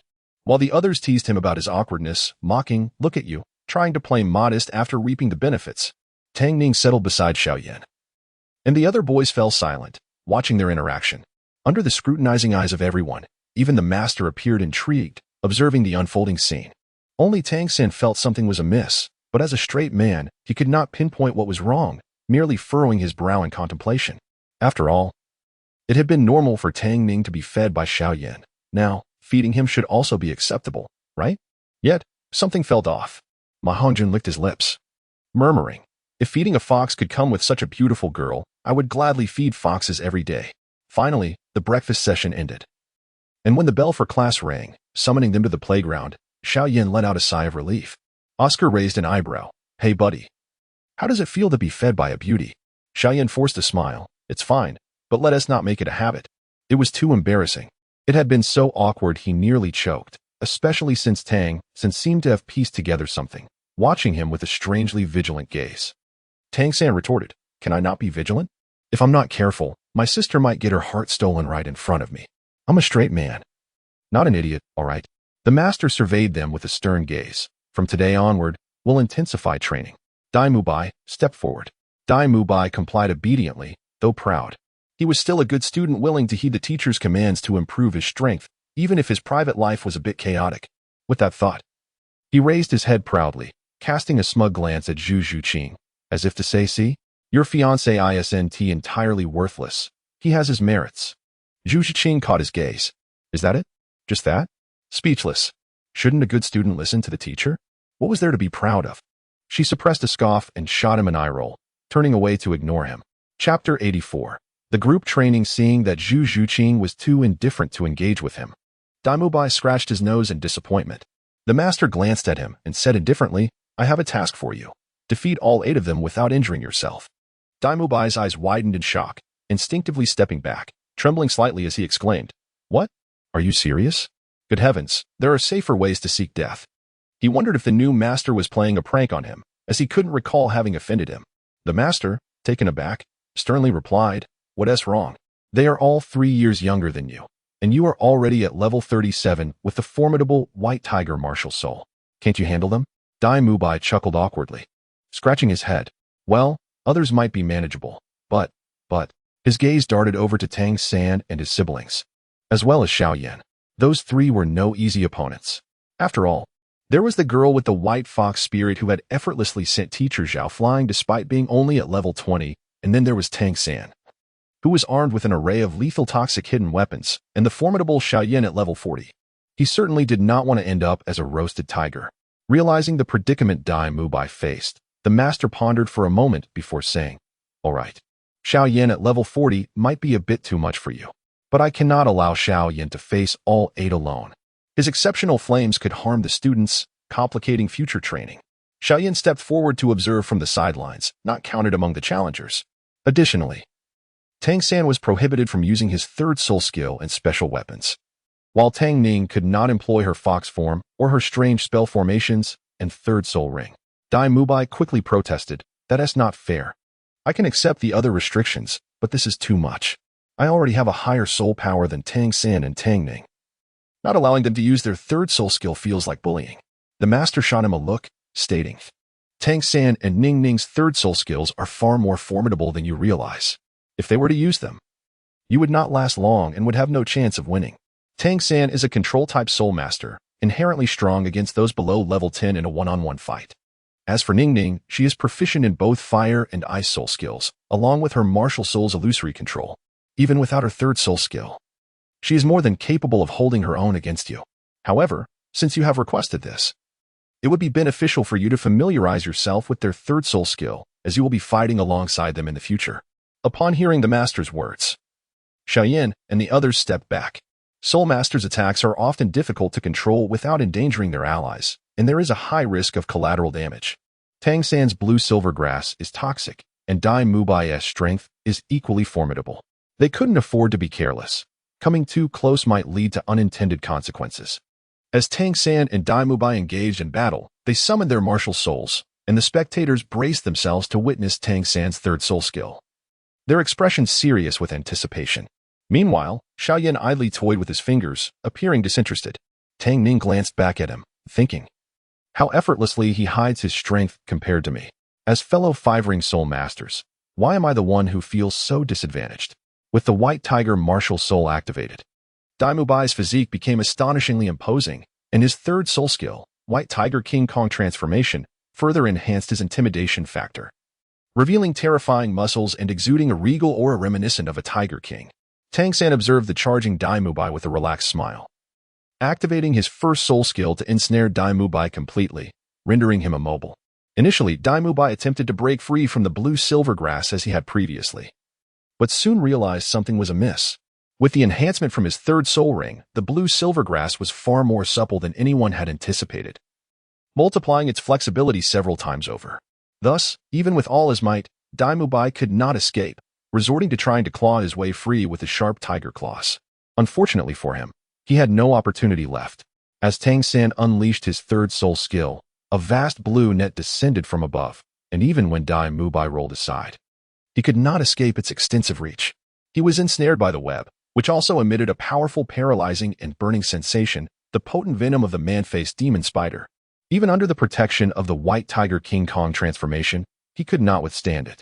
Despite Dai Mubai's frantic struggles to tear free with his tiger claws, he remained immobile. Frustration and despair began to wash over him until the master instructed Tang San to cease the demonstration. Tang San retracted the web and absorbed the toxins within Dai Mubai back into himself. Mubai, how does my third soul skill, spider web binding, feel?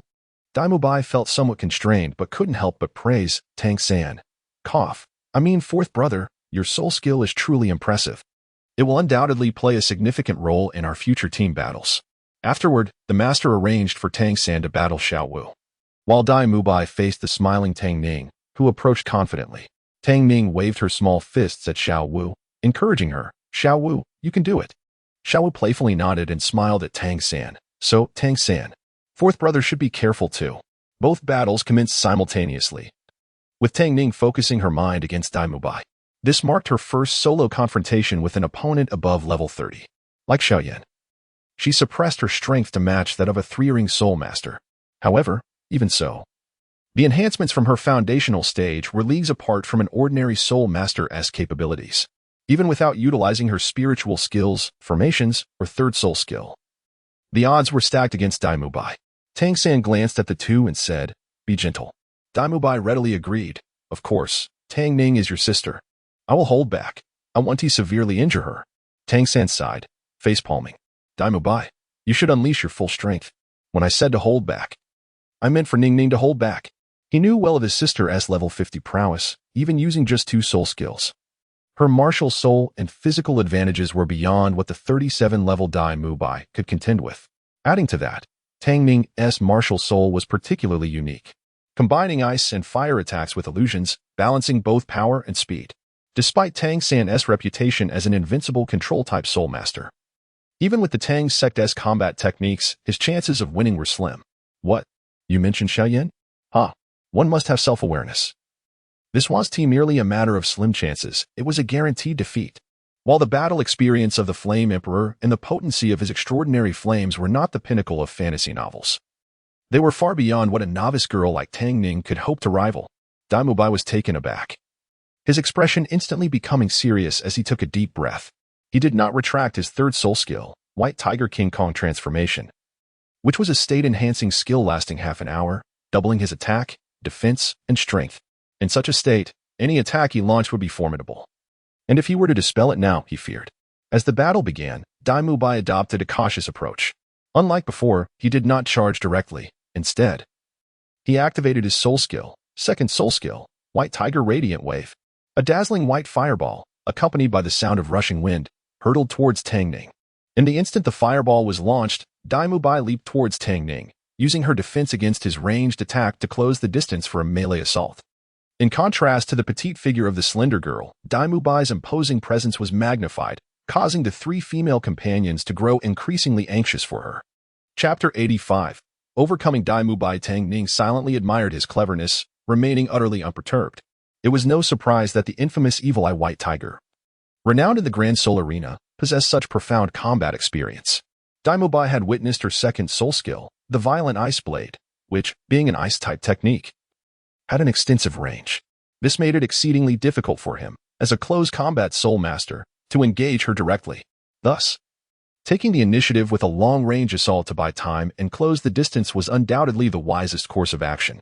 Regrettably, as the nine-tailed ice-fire fox gained tails, its speed and power multiplied exponentially. A spirit fox with 5 tails required no less than 3,000 years of cultivation in the realm of immortals, rendering it terrifying even without the use of spells, especially when enhanced by the bloodline of a divine beast. A smile played on Tang Ning's lips as she vanished from her original position in an instant. With her mind taut, Dai Mubai, who had struggled to reach her, failed to even catch a glimpse of her afterimage. Where did she go? Dai Mubai's pupils contracted slightly, realizing that Tang Ning's speed had surged far beyond his expectations, sending shockwaves through his heart. Yet, amidst the battle, he quickly steadied himself, drawing a deep breath and relying on the white tiger's formidable battle instincts to locate her. Now, he roared, channeling all his soul power into his fist and striking downwards with ferocity at what appeared to be a tranquil void. Excellent battle instincts. Tang Ning's voice resounded. This time, she did not evade. First soul skill, demonic bare bone-crushing fist. In an instant, the ferocious force collided with Dai Mubai's fist, producing a thunderous sound as their immense soul powers clashed. Dai Mubai felt a surge of blood and energy, letting out a muffled groan as he was forced back several dozen steps, while Tang Ning merely retreated a couple of steps, showcasing the stark difference in their strengths. Dai Mubai's heart sank. He realized that if he did not take this seriously, he would face a humiliating defeat. He immediately shouted, "White Tiger Radiant Wave!" At such a close distance, Tang Ning had no time to dodge and could only unleash her first soul skill to counter it. This was precisely the effect Dai Mubai desired. His eyes gleamed as he declared, "First soul skill, White Tiger Protective Barrier." As soon as the words left his mouth, he lunged towards Tang Ning, a white shield of light erupting around him, effectively blocking her aggressive onslaught. As he approached her, Dai Mubai felt a flicker of joy. He knew that Tang Ning was not purely a power-based combat soul master, and the fox martial spirit did not excel in brute strength, so she should. Indeed, the nine-tailed fox was not known for its physical prowess. As Dai Mubai closed in, Tang Ning initially felt a pang of panic. There was no room to unleash her full potential at such proximity. However, this moment of trepidation was fleeting, suppressing her emotions.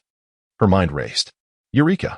Tang Ning tilted her head and flashed a smile at Dai Mubai, her violet, elongated fox eyes instantly exuding an enchanting allure. At that gaze, Dai Mubai froze, losing his sense of awareness, albeit only for a fleeting 3 or 4 seconds. It was no surprise that after her advancement, the illusionary abilities of the nine-tailed fox had also been enhanced. At such a close range, it was indeed remarkable not to fall prey to it. Tang Ning mused quietly to herself. Dai Mubai quickly regained his senses, cursing his fortune. The very next moment, he felt a soft sensation at his shoulder, unbeknownst to him. Tang Ning's hand had swiftly ascended to his shoulder. With a slight exertion, before he could summon his soul power, he found himself spinning uncontrollably as she executed a flawless over-the-shoulder throw, crashing him heavily to the ground amidst a cloud of dust.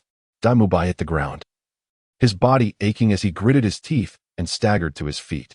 Yet, before he could advance, he felt a soft sensation around his neck, waist, and ankles. Looking down, he discovered 3 long, snow-white, fluffy fox tails tightly binding him. Despite exerting all his strength to break free, he could only helplessly concede. All right, I concede. Is that sufficient? Chapter 86. The commencement of devilish training. Is this a plea for mercy? Tang Ning found it amusing but feigned ignorance, acting as if she had not heard him. With a gentle demeanor, she used her tail to slam him down onto the ground twice before releasing him. Retrieving her fox tail, she looked down at the dust-covered boy with a seemingly innocent expression and playfully stuck out her tongue. "Dalada, I apologize. Are you all right?" Dai Mubai brushed off the dust from his clothes. "I'm fine, and I owe you my thanks for showing restraint." Though Tang Ning's tail was not particularly forceful, it merely restrained him. With Dai Mubai's combat experience, he had no doubt that had he been an enemy, she could have easily snapped his neck or legs with a single strike. As for the additional 2 slams, perhaps they were simply due to her inability to control her momentum. Dai Mubai remained skeptical. He deemed Tang Ning not the type to seek revenge opportunistically. Tang Ning flashed a pure, radiant smile, dispelling Dai Mubai's doubts, yet the frustration of his consecutive defeats lingered. With a grim expression, he approached Ma Hongjun and Oscar. "You two, come at me together. Stop dawdling and hurry." Initially, Ma Hongjun and Oscar had been stifling laughter at the sight of Dai Mubai looking disheveled. Upon hearing his command, their expressions stiffened as they exchanged apprehensive glances. Seeing Dai Mubai's displeasure, Ma Hongjun panicked. Dai Lada, you aren't planning to vent your frustrations on us after your earlier encounter with fourth brother and sixth sister, are you? Enough with the nonsense. Dai Mubai snorted, charging forward with ferocity. Ma Hongjun, startled by his aggressive demeanor, hastily activated his martial soul and, receiving the sausage from Oscar, retreated rapidly. No, no, no. I cannot let him get close. Otherwise, I fear I will be pummeled by Dai Mubai's pin-up fury. With alarm bells ringing in his mind, Ma Hongjun activated his second soul skill, Phoenix of Flames, to gain a boost. Fiery Phoenix flames enveloped him, yet Dai Mubai remained undaunted, continuing his advance. Although Ma Hongjun's flames would inflict damage, they would not be fatal. A close-quarters confrontation would swiftly conclude the matter. Under the protection of the Phoenix, Ma Hongjun unleashed a line of fire as thick as an arm, erupting forth. Tang Ning, watching with arms crossed and a smile, knew that her earlier strikes on Dai Mubai were intentional, stemming from her lingering resentment over Ning Rongrong's earlier incident, and she sought to avenge Zhu Xuqing. After all, he was the leader. A minor reprimand seemed reasonable, did it not? It was not overly harsh. Meanwhile, Tang San and Xiao Wu's battle had also concluded. Just as Xiao Wu was ensnared in a web, she activated her third soul skill to vanish and closed in on Tang San, aiming to embrace him. Swiftly, Tang San utilized the web binding in close proximity, instantly entangling them together, rendering them immobile. However, their bodies were pressed closely against one another. The summer attire revealing skin that brushed together, creating a rather awkward sensation. Both realized the uncomfortable predicament, their faces flushed, until Master S' voice broke the tension, prompting them to hastily separate, their cheeks burning. Tang Ning, observing from the side, teased her brother with playful gestures. Oh dear, dear brother and sister. It seems you are quite cozy. Such intimacy is surely delightful. I wouldn't dare interrupt. Tang San, feeling utterly embarrassed, swatted her head with irritation. You unruly girl. Who are you jesting with? Physical contact in close combat is entirely normal. Tang Ning raised an eyebrow. Oh, so Xiao Wu is also allowed such intimate contact with others. Then, she elongated her words teasingly. Tang San was momentarily taken aback, his face darkening at the thought, but he said nothing, his mood evidently soured. Tang Ning shook her head, stifling a laugh. Oh, the naive youth. Xiao Wu, typically clingy and fond of snuggling up to Tang San, now found herself blushing fiercely, especially after hearing the teasing remarks, lowering her head in embarrassment. Ning Rongrong, noticing her discomfort, hopped over with a mischievous grin. Hey, Xiao Wu. Why is your face so red? Zhu Xuqing behind her nodded in agreement. Xiao Wu clenched her teeth in frustration. How infuriating. Tang Ning just mocked me. And now you two too? And no, you must be mistaken. That's right, a misunderstanding. Ning Rongrong raised an eyebrow. Oh, still denying it? Your face is as red as an apple. She quickly pinched Xiao Wu's cheek, exclaiming, and it's burning hot. Your palms are all sweaty. How does it feel to be so close to fourth brother? Ning Rongrong's grin was devilish as she leaned in to tease her. While Zhu Xuqing added with a straight face, Xiao Wu, you're practically blushing. Xiao Wu. Xiao Wu glared at the three girls, her annoyance boiling over. Oh really? You think you can mock me? Just wait until I teach you a lesson. The four girls erupted in laughter, playfully tickling each other and causing a ruckus. Until Master intervened, calling for everyone to gather. He surveyed them. Share your reflections. Dai Mubai, with a sullen expression, appeared disgruntled. Just moments ago, Oscar and Ma Hongjun had launched Phoenix flame attacks from the air using flying mushroom sausages. Otherwise, he would not have been so thoroughly overwhelmed. He wiped the sweat from his brow, grumbling, if it weren't for the fact that I had already fought 2 exhausting battles. Master glanced at him. That may be true, but do you believe your enemies will only attack you when you are at your peak? This. Master shook his head. He proceeded to reprimand the three, highlighting Tang San and Xiao Wu's mistakes, expressing particular astonishment at Xiao Wu's third soul skill, which allowed her to teleport. In the realm of soul masters, teleportation is one of the rarest skills, especially at the third soul ring. As for Tang Ning, Master S' expression was peculiar, somewhat stiff. Well, Tang Ning, you were not at fault, but your martial soul shows remarkable potential. Both speed and attack power are impressive. It's just a pity your combat experience is lacking, and your reactions could improve.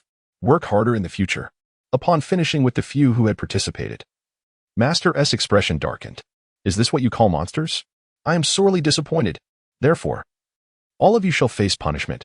Run from the academy to Soto City and back 10 times. Tang San, your mistakes were the gravest. You shall run 12 times. Begin now. Tang Ning was taken aback. exchanging glances with Tang San as the five of them dashed out. Well, a mistake is a mistake. One must face the consequences. Right? It's just running. After all, they were all Soul Kings at level 30, so it should be manageable. Just as she contemplated this, Master S' next words rang out, causing Xiao to nearly slip. Tang San quickly steadied her. There are stones prepared at the entrance. You shall carry them while running. You are a team.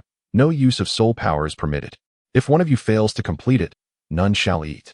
Soul Masters above level 30 are enhanced by their soul rings. Running this distance is not overly daunting, but 10 laps are still considerable. However, if they are to run with added weight without using soul power, Tang Ning sighed. Indeed, what was destined to come would come. Resigned. She followed the others out. Trying to escape? There is no evading one's fate. Chapter 87.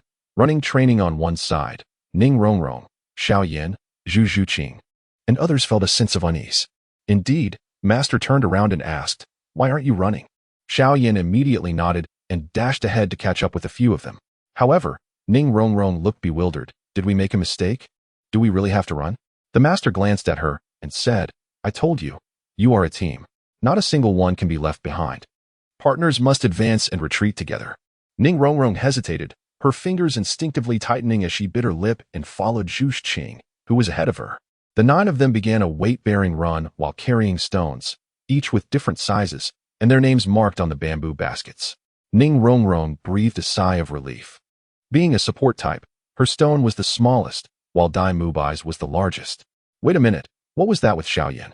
She stared in shock at Xiao Yan, whose bamboo basket was over a meter high, filled with an alarming number of large stones. Was this reasonable? What did they take Xiao Yan for, Superman?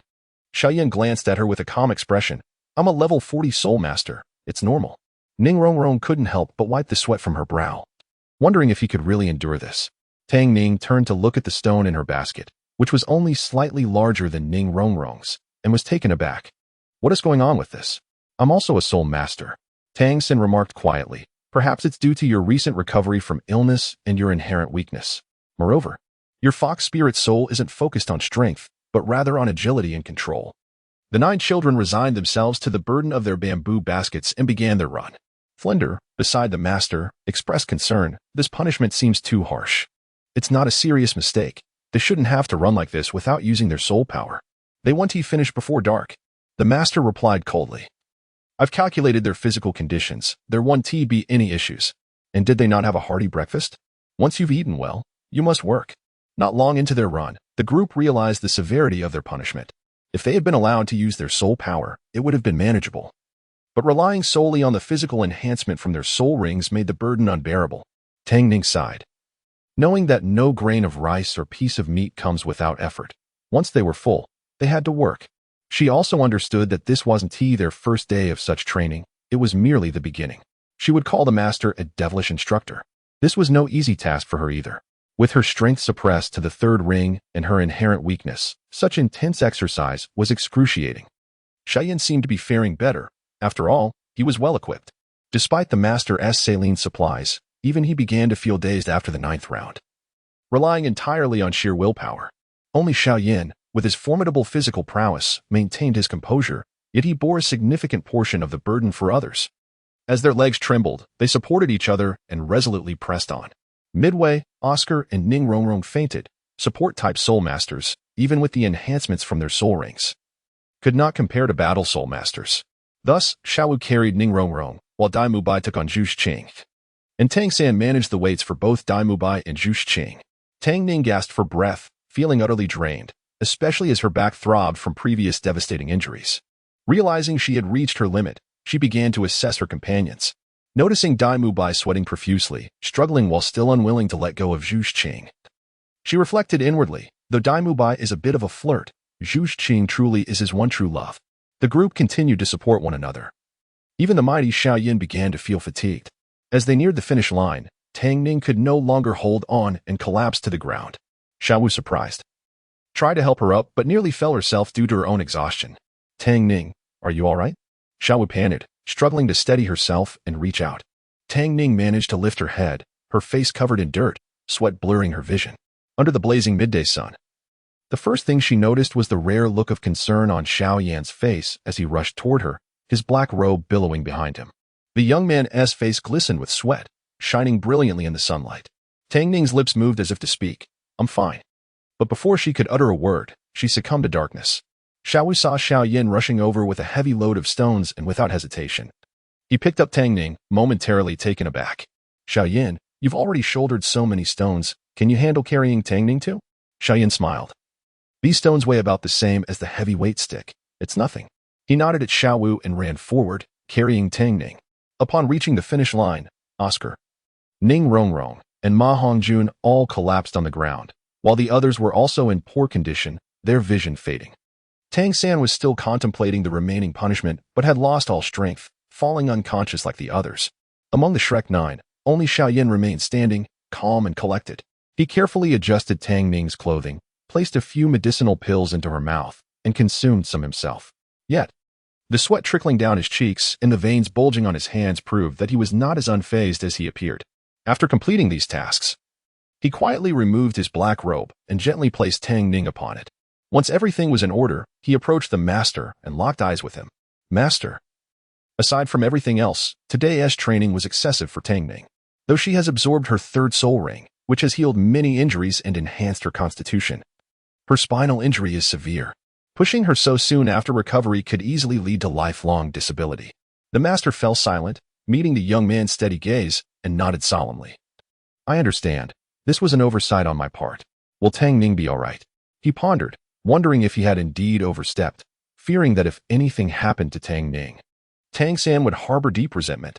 Having watched these four children grow up, the master held a special affection for Tang San and Tang Ning. If anything were to happen, I will give her some medicinal pills. She will be fine. I believe you have made arrangements? Yes, along with the other teachers. I will take them back to their rooms and prepare herbal baths for healing and recuperation. Xiao Yan paused. Tang Ning and I will forego that. We are rather unique. I will take care of her. The master frowned. Are you sure you'll be all right? Xiao Yan carried Tang Ning toward the girls' dormitory. Don't worry, I'll be fine. When Tang Ning awoke, she had no idea how much time had passed. Lying in her room, she opened her eyes to see a large, pale face looming over her, nearly startling her. Xiao Yan, what are you doing in my room? The sudden proximity of the male figure startled her, causing her to stutter, and her foxtail and furry ears popped out in surprise, the soft, white fur brushing against Xiao Yan's face. Chapter 88, An Unconventional Curvature? The fluffy and quivering pink-white foxtail and ears. Ah, how I long to caress them. They seemed to possess such delightful texture. Xiao Yan glanced at her, his hands itching slightly. Maintaining a serious expression, he restrained the impulse to touch those irresistibly fluffy ears, feigning indifference as he withdrew his hand that had been channeling Do Qi into her body. Do not misunderstand. I am merely aiding in your recovery.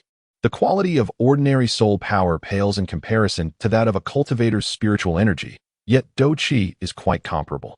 Hence, when injured, it is customary for both parties to assist one another in healing. Tang Ning nodded, smacking her lips, fragrant with medicinal aroma. Did you feed me elixirs? This scent. The bone growth pill stabilizes the residual effects on my spine, and the Qi recovery pill replenishes my spiritual and physical energy. Am I correct?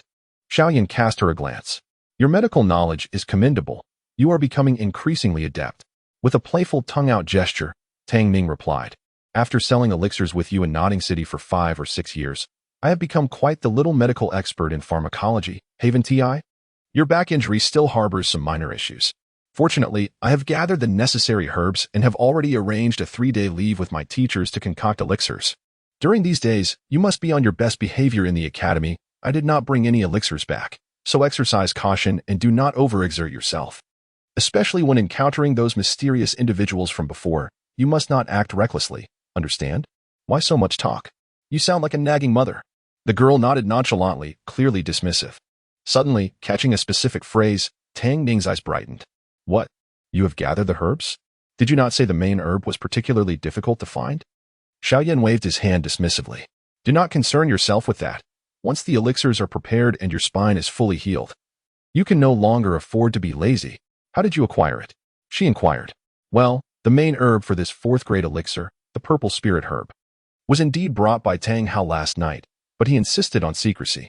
However, he was quite curious. The heart of the Sunset Forest is the training ground of the poisoned Douluo Dalu. How did Tang Hao manage to procure the spirit herb right under the nose of a tidal Douluo? Even though the tidal Douluo in this world is only equivalent to a dozong from the Dochi continent, they are not to be trifled with. Xiao Yan pondered. Douluo did not seem like the type to simply let someone take something away unnoticed. Meanwhile, Douluo, bruised and battered in the sunset forest, felt as if 100 alpacas were galloping through his mind. Why, after being in seclusion for so many years, did the Haoyan Douluo choose to trouble him? A mere 92-rank title Douluo? What was this eminent figure truly after? Tang Ning glanced at him. All right, I understand. No need to say more. I value my life. She paused, her brow furrowing slightly. Wait, something feels off. My clothes? Xiao Yan. This isn't what I was wearing before. Seeing the change in her expression, Xiao Yan was bewildered, but as Tang Ning's gaze shifted from embarrassment to fury, he quickly waved his hands. Wait. The villagers' women swapped your clothes. I did nothing. Tang Ning regarded him skeptically. Really? Truly, what would I gain by lying? Xiao Yan raised his hands in a gesture of innocence. He muttered under his breath, even if you asked me to take off your clothes, I wouldn't. What is so appealing about a washboard? Yours is a curvy figure, while mine, well, let us just say I have a prominent chin. What did you say? Tang Ning erupted, her fiery gaze fixing on him. Xiao Yan suddenly realized what he had blurted out. Please let me explain. No. I mean clarify. You, go die, Xiao Yan. Tang Ning fumed, jumping off the bed and stomping on his foot. Xiao Yan winced in pain, his face contorting. I truly did not mean it. It is simply the truth. Truth? How delightful. Xiao Yan, you truly possess no survival instincts. Tang Ning huffed, transforming into a small fox, aiming to bite his hand. Seizing the moment he bent down in pain, she leapt onto his head, her tail swatting across his face, leaving him dazed. By the time Xiao Yan regained his senses, the little fox had already dashed out with her tail held high, pride evident in her stride. Rubbing his cheek where her tail had struck him, he shook his head helplessly, a hint of a smile emerging. This little girl. Her temper grows fiercer by the day. Can't even speak the truth. Feeling a wave of fatigue wash over him, he decided to head to the dining hall after resting for a moment. At that time, the dining hall was sparsely populated, with only a fox being fed by her brother, Tang San, and Daimubai present. Of course, there were also other dishes laid out, evidently prepared for the rest of the Shrek team. Are we having dinner right after breakfast? Xiao Yan raised an eyebrow as he took a seat. Daimubai looked up at him. Xiao Yan, I must admit your strength. Today, you are the only one among us 9 who remained conscious until the end. Truly worthy of the Four-Ring Soul sect. Xiao Yan merely raised an eyebrow in silence. This was not due to his sect, but rather his own indulgence. He smiled casually, glancing at the dishes in front of everyone. Indeed, the food here is quite commendable. Daimubai sighed. If this is the kind of training we are to endure every day, I would rather return to my previous rations. Although they were not great, at least we weren't suffering. Tang San chuckled softly. Indeed, tonight's meal was exceptionally bountiful, featuring 5 large steamed buns and a generous bowl of rich, succulent meat that was tender yet not greasy. Accompanied by a bowl of meat soup, a plate of vegetables, and some fruit, the meal was well balanced and nutritious, sure to replenish their stamina significantly. Once they finished eating, Daimubai remarked, Little San, your teacher is quite relentless, isn't he? Did he train you like this before? It's impressive that you can endure it. There was a glimmer of fear and admiration in his eyes. Tang San handed an apple to Tang Ning, who eagerly devoured it with both hands. Not exactly. Previously, I was taught only theoretical knowledge. However, a powerful physique is equally vital when battling as a soul master. My teacher does not engage in pointless activities. Daimubai sighed. This meat isn't free. It's all part of pushing our limits during training. Is Ning Ning all right? You don't look too well. Tang Ning glanced at him, setting down the half-eaten apple. I'm fine. Just that my old back injury has flared up a bit. But Xiao Yan has already fed me elixirs for healing, so it's not a major issue. Xiao Yan paused, having just put down half a piece of meat. Fortunately, I have gathered the materials for the elixirs. I plan to find a place to enter seclusion and concoct them. For the next 3 or 4 days, Ning Ning will need to rest and likely cannot train with everyone. His words were not intended for Daimubai, but rather for Ning Rongrong and the others who were just taking their seats. If he did not clarify in advance, having only Tang Ning exempt from training might provoke resentment and discontent among the others. Upon hearing this, everyone nodded in understanding, and Xiao Yan resumed his meal. Xiao Wu, like a hungry tiger pouncing on its prey, rushed toward the food, wielding her chopsticks with fervor. Tang San could not help but smile fondly, brushing her bangs aside. Slow down. Be careful not to choke. No one is competing with you. He watched her munching away with crumbs at the corners of her mouth. Unable to suppress his amusement. Chapter 89. Reopening the pharmacy? Perhaps due to hunger, the only sound that filled the air was that of everyone chewing. Not long after everyone had finished their meal, Zhu Zhiqing lifted her gaze and noticed Dai Mubai intently staring at her. Her expression turned cold. Yet it remained softer than usual. "Ah, I'm so full. How delightful." Xiao Wu lazily leaned against Tang San's shoulder, playing with his hair, and inquired, "Did you finish your 2 laps afterwards?" Tang San shook his head. "No, I passed out and woke up soaking in a medicinal bath." Xiao Wu suddenly appeared somewhat embarrassed. Didn't he wear any clothes?" Seeing Tang San nod, Xiao Wu tilted her head, stuck out her tongue, and blushed slightly. "Our dormitory left a note saying not to panic. The village women helped change our clothes." Tang San chuckled, pinching her chubby, fair face. She looked rather adorable, resembling a little bunny. The sensation is quite pleasant." Xiao Wu shot him a fierce glare. "Don't pinch my face. This is the last time." Tang San responded without hesitation. "All right. You said that last time, and I'll do it again next time." Dai Mubai, resting his forehead in his palm. "Couldn't he find joy in the moment? Cherish this hard-earned rest. Let us hurry back to cultivate and sleep early. I have a feeling that tomorrow." Everyone shivered. And the pampered Princess Ning Rongrong felt her scalp tingle in fear. Even the meat soup she was drinking lost its flavor. Wait a moment, something seems off.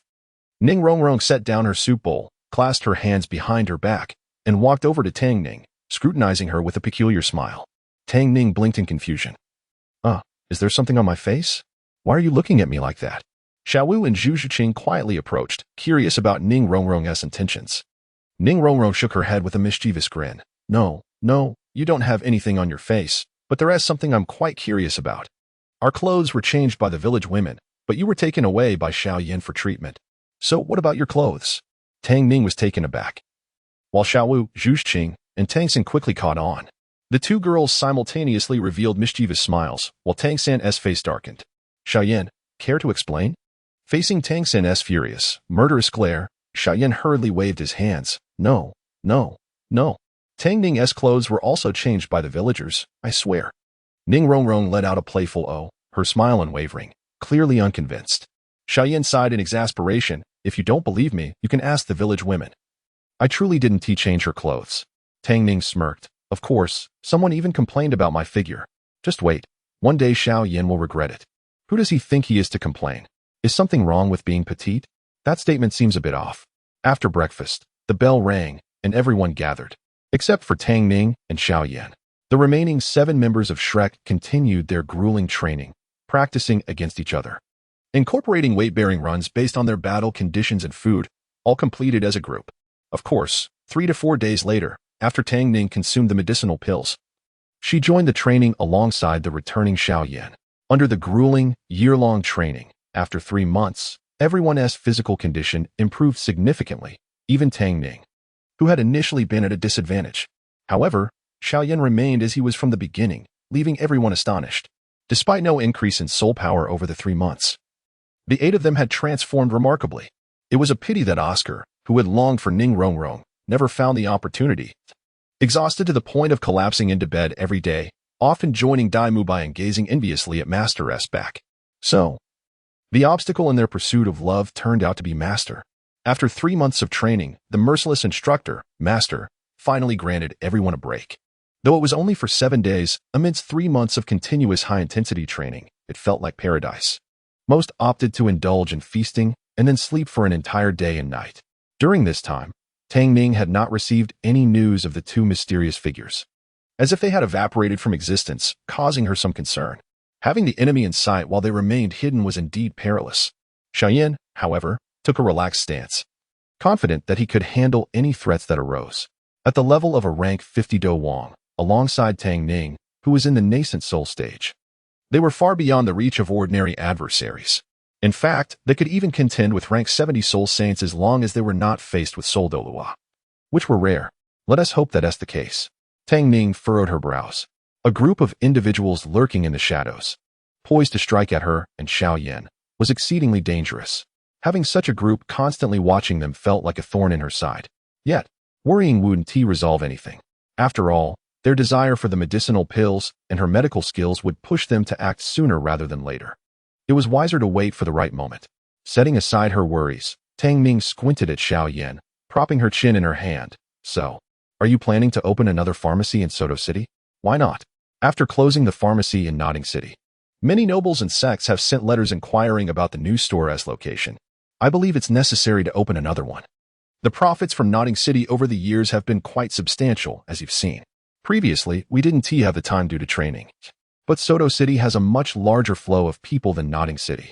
Tang Ning's eyes sparkled with a violet glow, suddenly interrupting him. Xiao Yan, I'll ask you just once. Do you trust me? Xiao Yan was taken aback, unsure why she would ask that. Of course. We come from the same place and have spent so much time together. In this world, you are the person I trust the most. Tang Ning became serious. Whether you choose to believe it or not, I'll be straightforward.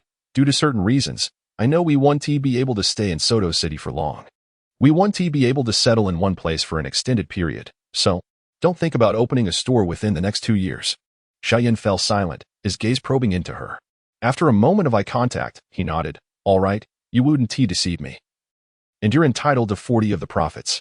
Since you say so, we want to open it. Having saved quite a bit of money and with the high value of medicinal pills, even a few years of idleness would be sufficient for them to live comfortably. Tang Ning exhaled in relief. The fact that she had traversed into a novel was her greatest secret, and unless absolutely necessary, she did not plan to disclose it to anyone.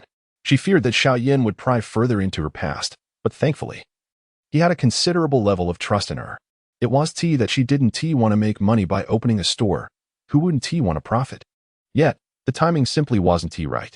Tang Ning clearly remembered that they wouldn't be able to stay at Shrek Academy for long. And after defeating the royal fighting team at the Great Fighting Soul Arena, they would proceed to the imperial capital with Senior Qin Ming.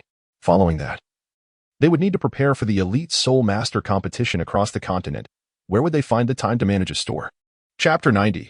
The resurgence of the 8-dan throw. The next day in the cafeteria, everyone was gathered for a meal. Ning Rongrong glanced around in surprise. Hey, why hasn't the fourth brother come to eat? It's been 2 days since we've seen Tang San. She felt a hint of curiosity. Xiao Wu puffed out her cheeks. He packs his meals to take back to the dormitory every day, spending all his time inside assembling hidden weapons. Tang Ning took a bite of her steamed bun. Indeed. My brother knows what he is doing. He won't starve himself, especially after the lessons learned from before. Haha. Ning Rongrong, intrigued, asked, Oh, what lesson? Xiao Wu and Tang Ning exchanged knowing smiles, reveling in their shared secret. Previously, at the Notting Soul Master Academy, Tang San had spent 3 days and nights tirelessly crafting hidden weapons, becoming exceedingly agitated, until he was forcibly dragged to the cafeteria by the furious Tang Ning and Xiao Wu. That wasn't the end of it. The 2 girls maintained a cold war for a full 5 days afterward. The doting brother had no choice but to concede, promising that no matter how important the task, he must eat, and if time was too tight, he would at least pack his meal. Dai Mubai looked at the 2 girls and joked, speaking of which, Tang San made hidden weapons for each of us. Why didn't he make any for Ning Ning and Xiao Yan? One is his little sister, and the other is a childhood friend. It's rather unreasonable to overlook them. Xiao Yan shot him a glance, flames resembling lotus petals flickering in his hands. With this, who could approach me? Low-level soul masters may be able to contend, but high-level soul masters would find hidden weapons futile. It's better to conserve materials and energy for you all. And what about Ning Ning? Dai Mubai inquired, turning to Tang Ning. Tang Ning narrowed her beautiful eyes and summoned her martial spirit. 3 snow-white tails swaying enticingly before Dai Mubai. Do you see my tails? Dai Mubai nodded dumbfoundedly. Huh? They are very white, not a single hair out of place. They look so soft and fluffy. What of it? Did you hit someone with them?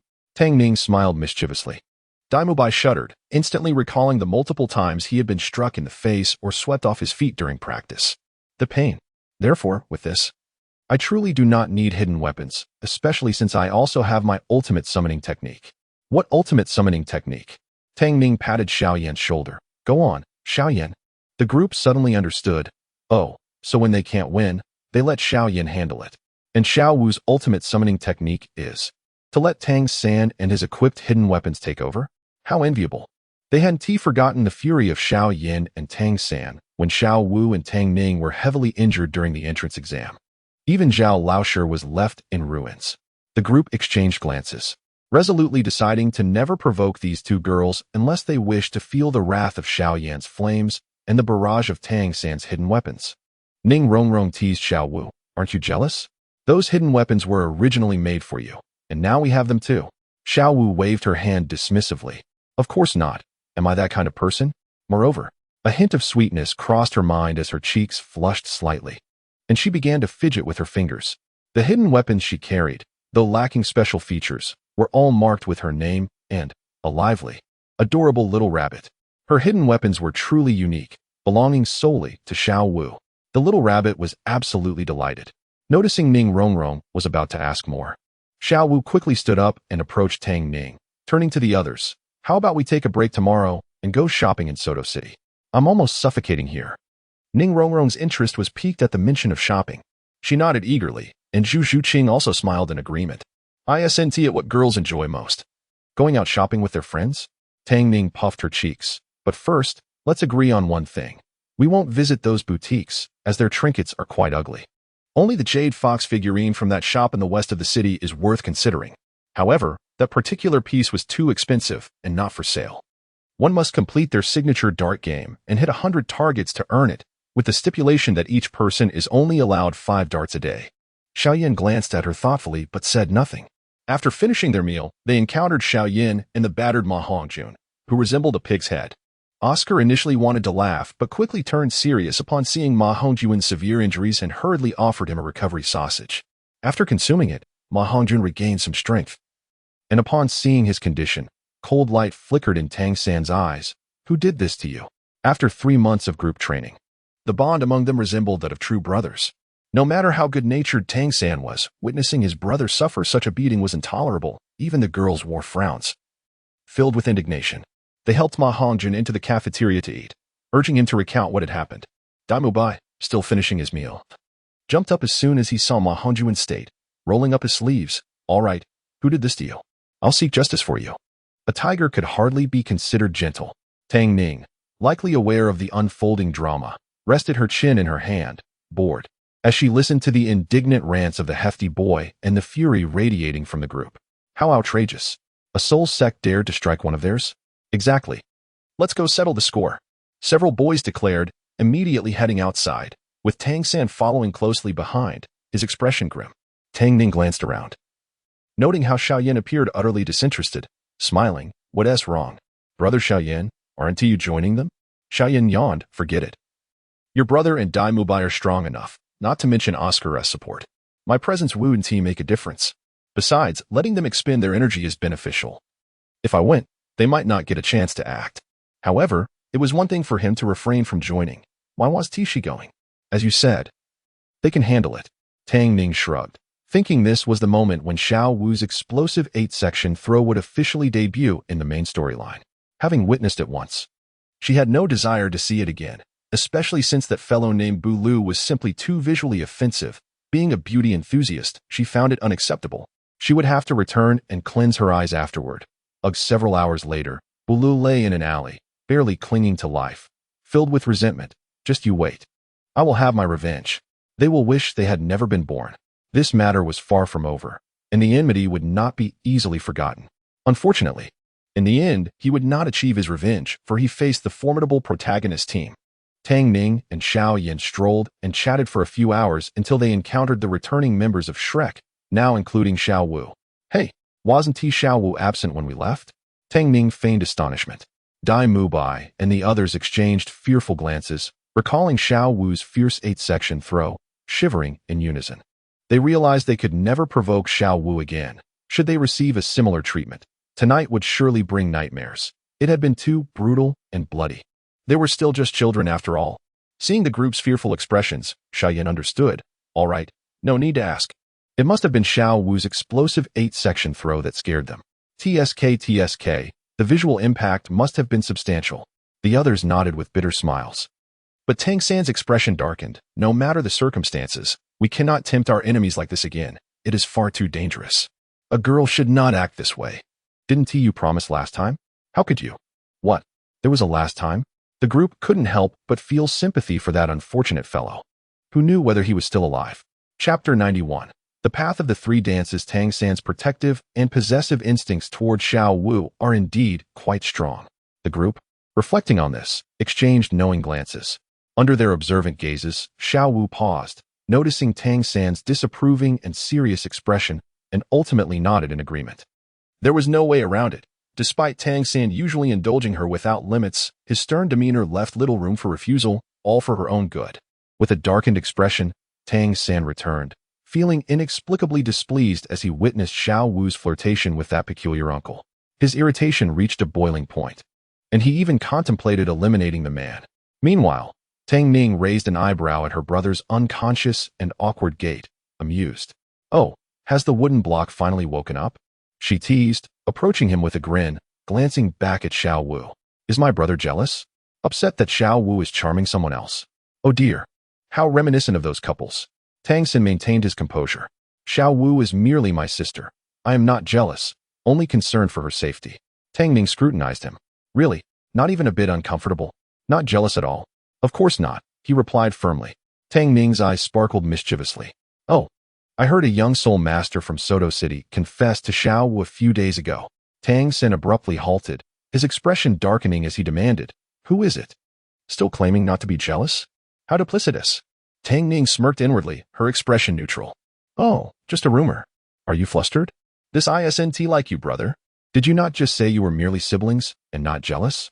She observed Tang San's growing embarrassment, stifling a laugh behind her hand. All right, brother. Think this through by yourself. Xiao Wu is a stunning and powerful girl. She is far more sought after than you." Tang San said nothing, but his pace quickened, betraying the turmoil beneath his calm facade. Tang Ning raised an eyebrow, amused. "Can't sit still now, can you? Hurry up and figure it out, so I can enjoy the sweet moments of your romance." She secretly clenched her fist and turned towards Xiao Wu's bedroom. Xiao Wu sat on her bed, lost in thought, and greeted Tang Ning with a smile. "What brings you here? Looking for a snack? All I have are carrots." Tang Ning shivered at the memory of their past dining experiences dominated by Xiao Wu and her carrots, and quickly waved her hands. No, that's all right. You can keep them for yourself." Xiao Wu sighed, "But carrots are delicious. Crunchy and sweet. Who doesn't like carrots?" Tang Ning caught Xiao Wu's gaze and silently mused. "Perhaps I'm not a 10,000-year-old giant rabbit after all?" After a brief chat, Tang Ning glanced around. "Is Rong Rong not here?" "Oh. A new story shop opened in Soto City today, and it's restocking. Oscar went with her, so they probably won't be back until late," Xiao Wu replied, her eyes sparkling with anticipation. "Don't you like those stories too? Why didn't you go?" Xiao Wu raised an eyebrow. I asked Rong Rong to bring some back for me. And of course, one for you too." Tang Ning chuckled. "Well, it seems Rong Rong is indeed a trusty assistant. But why are you suddenly here at night?" Xiao Wu questioned, eyeing her suspiciously. "You know, no one just visits without a reason." Tang Ning, uninterested in prolonging the suspense, stated directly, "When I returned today, my brother's demeanor seemed off." Xiao Wu recalled. "Indeed, his expression was quite grim. Perhaps he is just worried about me flirting with that uncle?" I assured him I wouldn't do that again. Tang Ning regarded her thoughtfully. "I think it's not just worry. It's jealousy stemming from his masculinity." Xiao Wu blinked. "Are you suggesting my brother has feelings for me?" Tang Ning smiled knowingly. "I heard about how frantic he was when you were captured in the Stardew Forest. He nearly lost his mind, willing to risk everything. Can that truly be explained as mere sibling affection?" Xiao Wu frowned. "If it were you who were captured, he would react the same way, wouldn't he?" Tang Ning toyed with her fingers. "He is my brother, naturally concerned for my well-being, but his feelings for you run deeper than mere sibling love. Am I being clear enough for you?" "Wait," Tang Ning suddenly interjected, her expression serious. She pulled out a large Qing wand that had stealthily emerged from the beast-taming treasure and tossed it back into the beast-taming space. This bird was enough. During their grueling training, it had hidden in the beast-taming artifact, fearing Master might train it too. Did it not comprehend that Master would not target a flying creature? "Master, so what image do you hold of me? Do you think I would not spare even a bird?" Xiao Wu face-bombed, a mix of laughter and exasperation washing over her. After a moment, she blushed and looked down. "I understand, but he is so oblivious, always claiming we are siblings. If I were to take the initiative, but my brother is like an old man, so laid back. If I wait for him to speak, I might wait another 6 years for anything to happen." Tang Ning shrugged, noticing Xiao Wu deep in thought. "I believe you should be the one to initiate. No matter what, find a time to clarify things. Based on my understanding of my brother, he definitely harbors feelings for you, but he is too dense to realize it." All right, but I haven't fully formulated my thoughts on this yet. You must keep this a secret." Tang Ning nodded eagerly. Of course, you are my future sister-in-law. After all, why let the good fortune flow to outsiders? Not to mention, Xiao Wu is the heroine of the Douluo continent, and Tang Ning is a staunch supporter of the Sanwu pairing, even in their few years of interaction. She would prefer her close and familiar Xiao Wu to become her sister-in-law rather than anyone else. Most importantly, how could a girl who has been pampered by her brother for years, receiving treatment similar to her own, not be her sister-in-law? As she contemplated this, Xiao Wu suddenly shot her a sly look. Sister-in-law is fine, but what about you? What is going on with you and Xiao Yan? Your gazes towards each other certainly aren't innocent. Me and Xiao Yan? Tang Ning instinctively touched her fingers, pressing her lips together. I certainly like Xiao Yan. But his situation is rather complicated. Is he truly a straightforward man, or is he feigning ignorance? Tang Ning was unsure and didn't wish to delve deeper. Unlike Tang San, Xiao Wu, even if her confession failed, though unlikely, would still hold a significant place in his heart. But her relationship with Xiao Yan. Tang Ning hesitated, then sighed. Let us take it one step at a time. My feelings for him are separate from his awareness. As soon as the words left her mouth, she feared Xiao Wu might bolt for the door. Xiao Wu chuckled at Tang Ning's flustered retreat. Oh dear. And you call yourself my love advisor? You, who are too timid to confess your own feelings, worrying about me? This girl is truly. Hee. Perhaps you should sort out your own matters first. Xiao Wu shook her head. Chapter 92. Team formation in the Soul Arena. The abandoned Mahong Juning Rongrong. Brimming with excitement and holding a stack of novels, pushed the door open, only to find Xiao Wu laughing to herself. Curiously, she inquired, Hey, Xiao Wu. Is there something that amuses you? Xiao Wu beamed, Of course. I'm thrilled thinking about the new novels Rongrong brought. It's absolutely delightful. Ning Rongrong, somewhat skeptical, replied. Really? Just a moment ago, I saw Tang Ning dash away in a fluster. The 7 blissful days of leisure soon came to an end, and the group gathered on the playground as the bell rang for class. However, the expressions on their faces were laced with trepidation as they gazed upon Master, whose countenance appeared grim. Although the previous phase of rigorous training had greatly enhanced their physical fitness and camaraderie, the oppressive aura emanating from Master instilled a sense of dread in them. Just the sight of his rigid face was enough to make them uneasy. Tang Ning mused that Master resembled a modern-day principal, and indeed, his expression bore a striking resemblance to that of a stern educator. From today onward, you shall embark on the second phase of your training, where you will strive to acquire both individual and team silver soul badges at the Great Soul Arena. Naturally, to expedite your point accumulation, you may engage in 2-on-2 matches, he announced. Upon hearing this, discontent murmurs erupted among the group, particularly from Ning Rongrong and Oscar, the 2 support-type soul masters, who wore expressions of utter dismay. Tang San and his sister exchanged glances.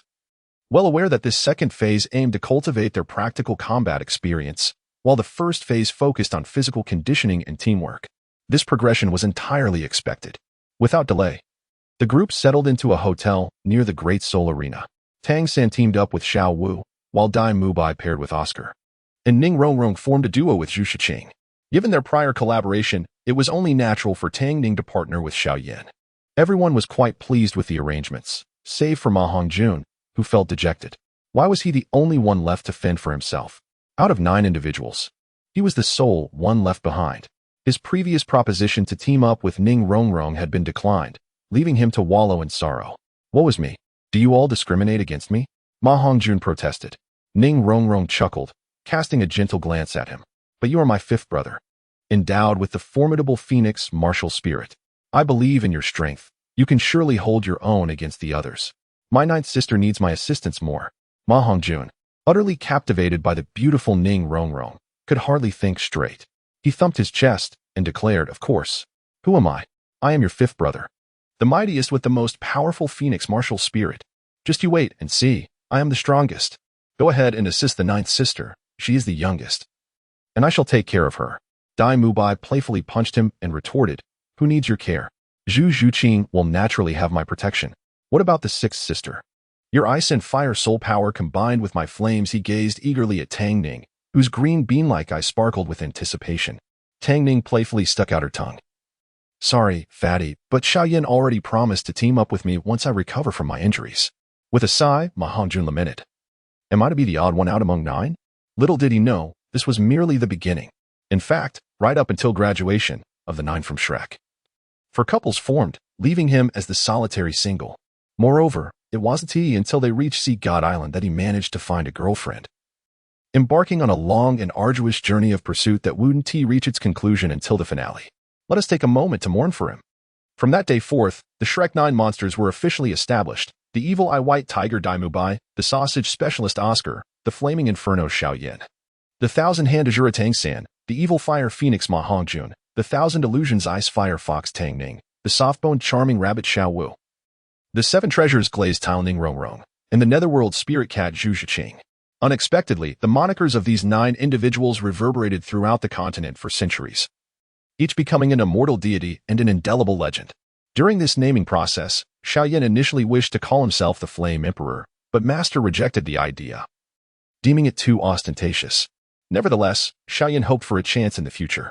As for their duo, they were dubbed the Firefox combination, which made one wonder what splendid name could be conjured by 2 creatively challenged individuals. Between the Iron Soul Badge and the Silver Soul Badge lies the Copper Soul Badge, requiring a total of 1,100 points, yet their current scores were merely in single digits, indicating a long journey ahead. However, Master had confidence in them. The Great Soul Arena facilitated battles among peers, and in their respective ranks, their martial spirits and soul skills were notably exceptional. Yet, the pairing of Tang Ning and Xiao Yan, a 30-level and a 40-level Soul Master, participating in a match against 45 or 46-level opponents, was a source of concern for Master. Considering Tang Ning's formidable martial spirit and her numerous self-created soul skills, he reluctantly acquiesced, albeit with lingering apprehension about this duo. Amidst Master's worried demeanor, the two exchanged a knowing smile. Both Tang Ning and Xiao Yan, disguised as 30 and 40-level fighters, actually possessed strength comparable to that of a Soul King or even a Soul Emperor. Rest assured, Master, we shall not falter. Prepare to be astounded. Master furrowed his brow, non-committal in his response. He hoped for the best, yet remained unconvinced. A 41st-level Soul Master accompanying a 30-level partner to face off against 2 45 or 46-level opponents. It would be no easy feat to bridge such a gap. Let it be. These youngsters are brimming with vitality. They will learn from their experiences. In due time, they will engage in one-on-one battles. On the first day of their 2-on-2 combat, the Shrek 9 monsters emerged victorious in every match. Even the combination that Master had expressed the most doubt about, the Firefox duo. Moreover, their victories were particularly remarkable, as Xiao Yan idly observed from the sidelines while Tang Ning took on 2 opponents single-handedly. This was not due to his laziness. The Flame Emperor was not lacking in combat experience, while Tang Ning, the modern girl, was precisely in need of it. Initially, Tang Ning found herself somewhat flustered facing 2 opponents at the 40-level mark, yet the prowess of a cultivator and the divine Ice Fire Fox soon came to the fore. She quickly regained her composure and began her counterattack, wielding the newly contracted Qi Feng sword, bestowed upon her by the Ming family's noble daughter, which required a golden core level to bond. In the process, Tang Ning began to craft her own sword techniques, albeit still in their infancy. Yet they displayed a glimmer of brilliance. Of course, during this exchange, the 2 opponents attempted to strike at the seemingly weak Xiao Yan standing idly by, who, despite wearing a mask, clearly bore the physique of a delicate youth. Alas, their efforts were swiftly thwarted by flames, forcing them to redirect their focus onto Tang Ning. Even though her sword techniques were somewhat rudimentary, they were far from easy to counter. Soul Masters accustomed to using soul skills and conventional combat methods had never encountered such unique techniques before. One by one, they retreated, quickly being forced off the stage, to the astonishment and exhilaration of the audience below. This was truly an unprecedented sword technique. It was simply extraordinary and remarkable, having witnessed countless powerful soul skills. This miraculous swordplay was unlike anything they had encountered before. Chapter 93, The Frenzied Battle Team, the first collective combat in stark contrast to the triumph of the duo matches. The subsequent team battle proved to be an unfortunate misfortune. On the very first day, they encountered the formidable Frenzied Battle Team, renowned for their astounding win rate. It is noteworthy that even within the ranks of the Copper Soul Douluo, this team distinguished itself, as their relentless assault left opponents either defeated or severely wounded. Dai Mubai furrowed his brow, lamenting the ill fortune of facing such a daunting adversary in their inaugural team skirmish. The rest of the group, upon hearing this, grew increasingly vigilant, with Tang San diligently formulating a strategy, while each participant approached the match with the gravity befitting a fierce confrontation. Only Xiao Yan and Tang Ning appeared unperturbed, sparking curiosity among the remaining 7. One couldn't help but wonder about the nature of Tang Ning's third soul skill and Xiao Yan's third and fourth skills, which even Xiao Wu and Tang San had yet to witness. Surely, such secrecy seemed excessive. However, unbeknownst to the others, neither of them intended to keep their abilities concealed. Tang Ning primarily relied on the mystical techniques of an ascendant practitioner, while Xiao Yan specialized in combat skills, rendering their soul skills less significant in their approach to the battle. As the match commenced, the auxiliary soul masters, Oscar and Ning Rongrong, positioned themselves protectively behind their comrades. Yet, Oscar took a step forward, standing closely beside Ning Rongrong. The young girl was momentarily taken aback, questioning Oscar's proximity.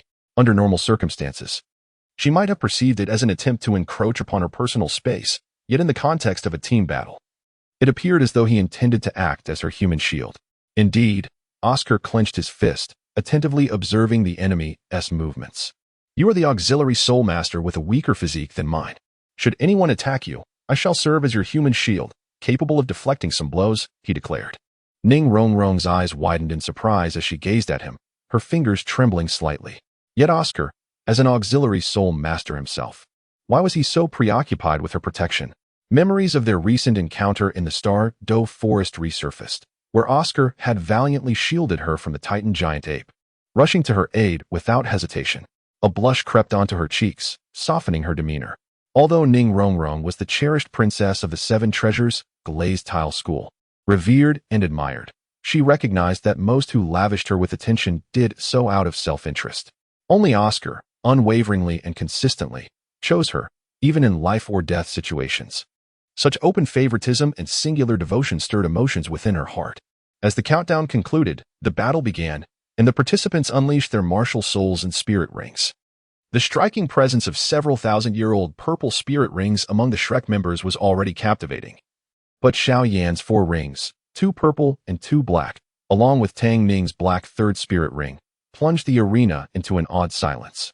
Although the frenzied battle team was aware of Shrek's formidable strength, the sight of a level 40 soul master paired with a black spirit ring sent shivers down their spines, prompting thoughts of immediate surrender. Despite this, they still perceived the slender figures of their opponents as youthful scions from affluent families, believing they might stand a chance. The frenzied battle team set aside their initial disdain and commenced their assault. Several melee soul masters surged forward, among them a striking young woman wielding a spider martial soul, a control-type soul master. Ma Hongjun's flames swiftly incinerated the web deployed by the Spider Girl for control. Seizing the opportunity, Tang San's blue-silver grass surged towards several agile assault-type soul masters, entangling their movements while unleashing his third soul skill, the spider web binding. The web ensnared one of the agile soul masters, while Xiao Wu charged towards another. Meanwhile, Zhu Zhuqing transformed into a fleeting shadow, flanking the opposing auxiliary soul master. In this initial encounter, the frenzied battle team faced considerable adversity. The team members exhibited clear divisions of labor, executing their roles with seamless coordination. While Dai Mubai engaged the opposing team leader, who wielded a rhino martial soul, in a fiercely matched duel, though they appeared evenly matched. It was crucial to remember that Tang Ning and Xiao Yan had yet to reveal their prowess. Xiao Yan unleashed a torrent of flames upon the rhino team leader, who had just managed to fend off Dai Mubai's soul skill. The youth quickly enveloped himself in all his soul power. At this juncture, evasion was futile. Given the proximity of their clash, he could only brace for impact. Yet, he failed to realize that he was a mere 30-something level soul master, while Xiao Yan had reached the formidable level of 50, a title denoting a king of combat. The Emperor Flame, a force far beyond his capacity to withstand, descended upon him. In an instant, the Emperor Flame obliterated his defenses, igniting both his soul power and blood. The others, hearing his agonized screams, rushed to his side at the Spider Girl's frantic behest, desperately striving to extinguish the flames. Xiao Yan had merely sought to gauge his adversary's strength. This was their first team battle, and Shrek's members needed the experience. While he could easily dispatch his foes, such an action would not serve the purpose of their training. After considerable effort, they finally expelled the flames from him, leaving the frenzied battle team regarding Xiao Yan with a mix of dread and apprehension, aware that he had withheld his full force. Meanwhile, Tang Ning provided support to Xiao Wu, while Dai Mubai continued to dominate over the opposing soul master with the sheep martial soul, forcing them into retreat. thanks to the inherent advantage of their martial souls. Tang San remained locked in combat with the Spider Girl, who sought merely to stall for time and rescue the captain and the agile soul master ensnared in his web. Although they had witnessed one opponent fall, they had no time for urgency. Their own survival was at stake. Simultaneously, Ma Hongjun's Phoenix Fire line transformed into a fiery whip, assisting Tang San as the beleaguered Spider Girl evaded, struggling to assist her fallen comrades. At that moment, Zhu Zhuqing successfully struck the opposing auxiliary soul master, rendering them incapacitated. However, in a final desperate act, the enemy unleashed their third soul skill, a silvery light cascading over the remaining team members. With 2 opponents eliminated, they celebrated their victory, but faced with the ensuing challenge. The remaining 5 members of the frenzied battle team experienced a surge in combat power, forcing both Dai Mubai and Xiaoyu to retreat under the pressure of their adversaries. The Spider Girl nearly struck Ma Hongjun, while Xiaoyu found herself on the brink of injury. Fortunately, Tang San reacted swiftly, using the blue-silver grass to pull his companions back to safety. The crowd retreated in a frenzy, exchanging bewildered glances, as the once promising situation was abruptly overturned by this soul skill. It appeared to be a rare and formidable soul skill that enhanced one's power to a frenzied state. They had underestimated it. Such skills are exceedingly rare. Who could have foreseen that the seemingly incapacitated soul master of the Rui Disc would turn the tide at the last moment? The members of the Berserker squad gathered, exuding an unparalleled aura of oppression in their frenzied state. The controlling soul master, the Spider Woman, coldly declared, "Among you, there are soul masters from the 7 Treasure Glazed Tile School. For the sake of your esteemed sect, I urge you to concede. Otherwise, we shall not be held responsible for any injuries that may occur." Chapter 94. The 1-against-5 battle with the Berserk team. Tang Ning's eyes twitched slightly as she focused on the first attacking soul master from the Rui team, who had already been eliminated after defeating several opponents. What was happening? Had the story returned to its original plot?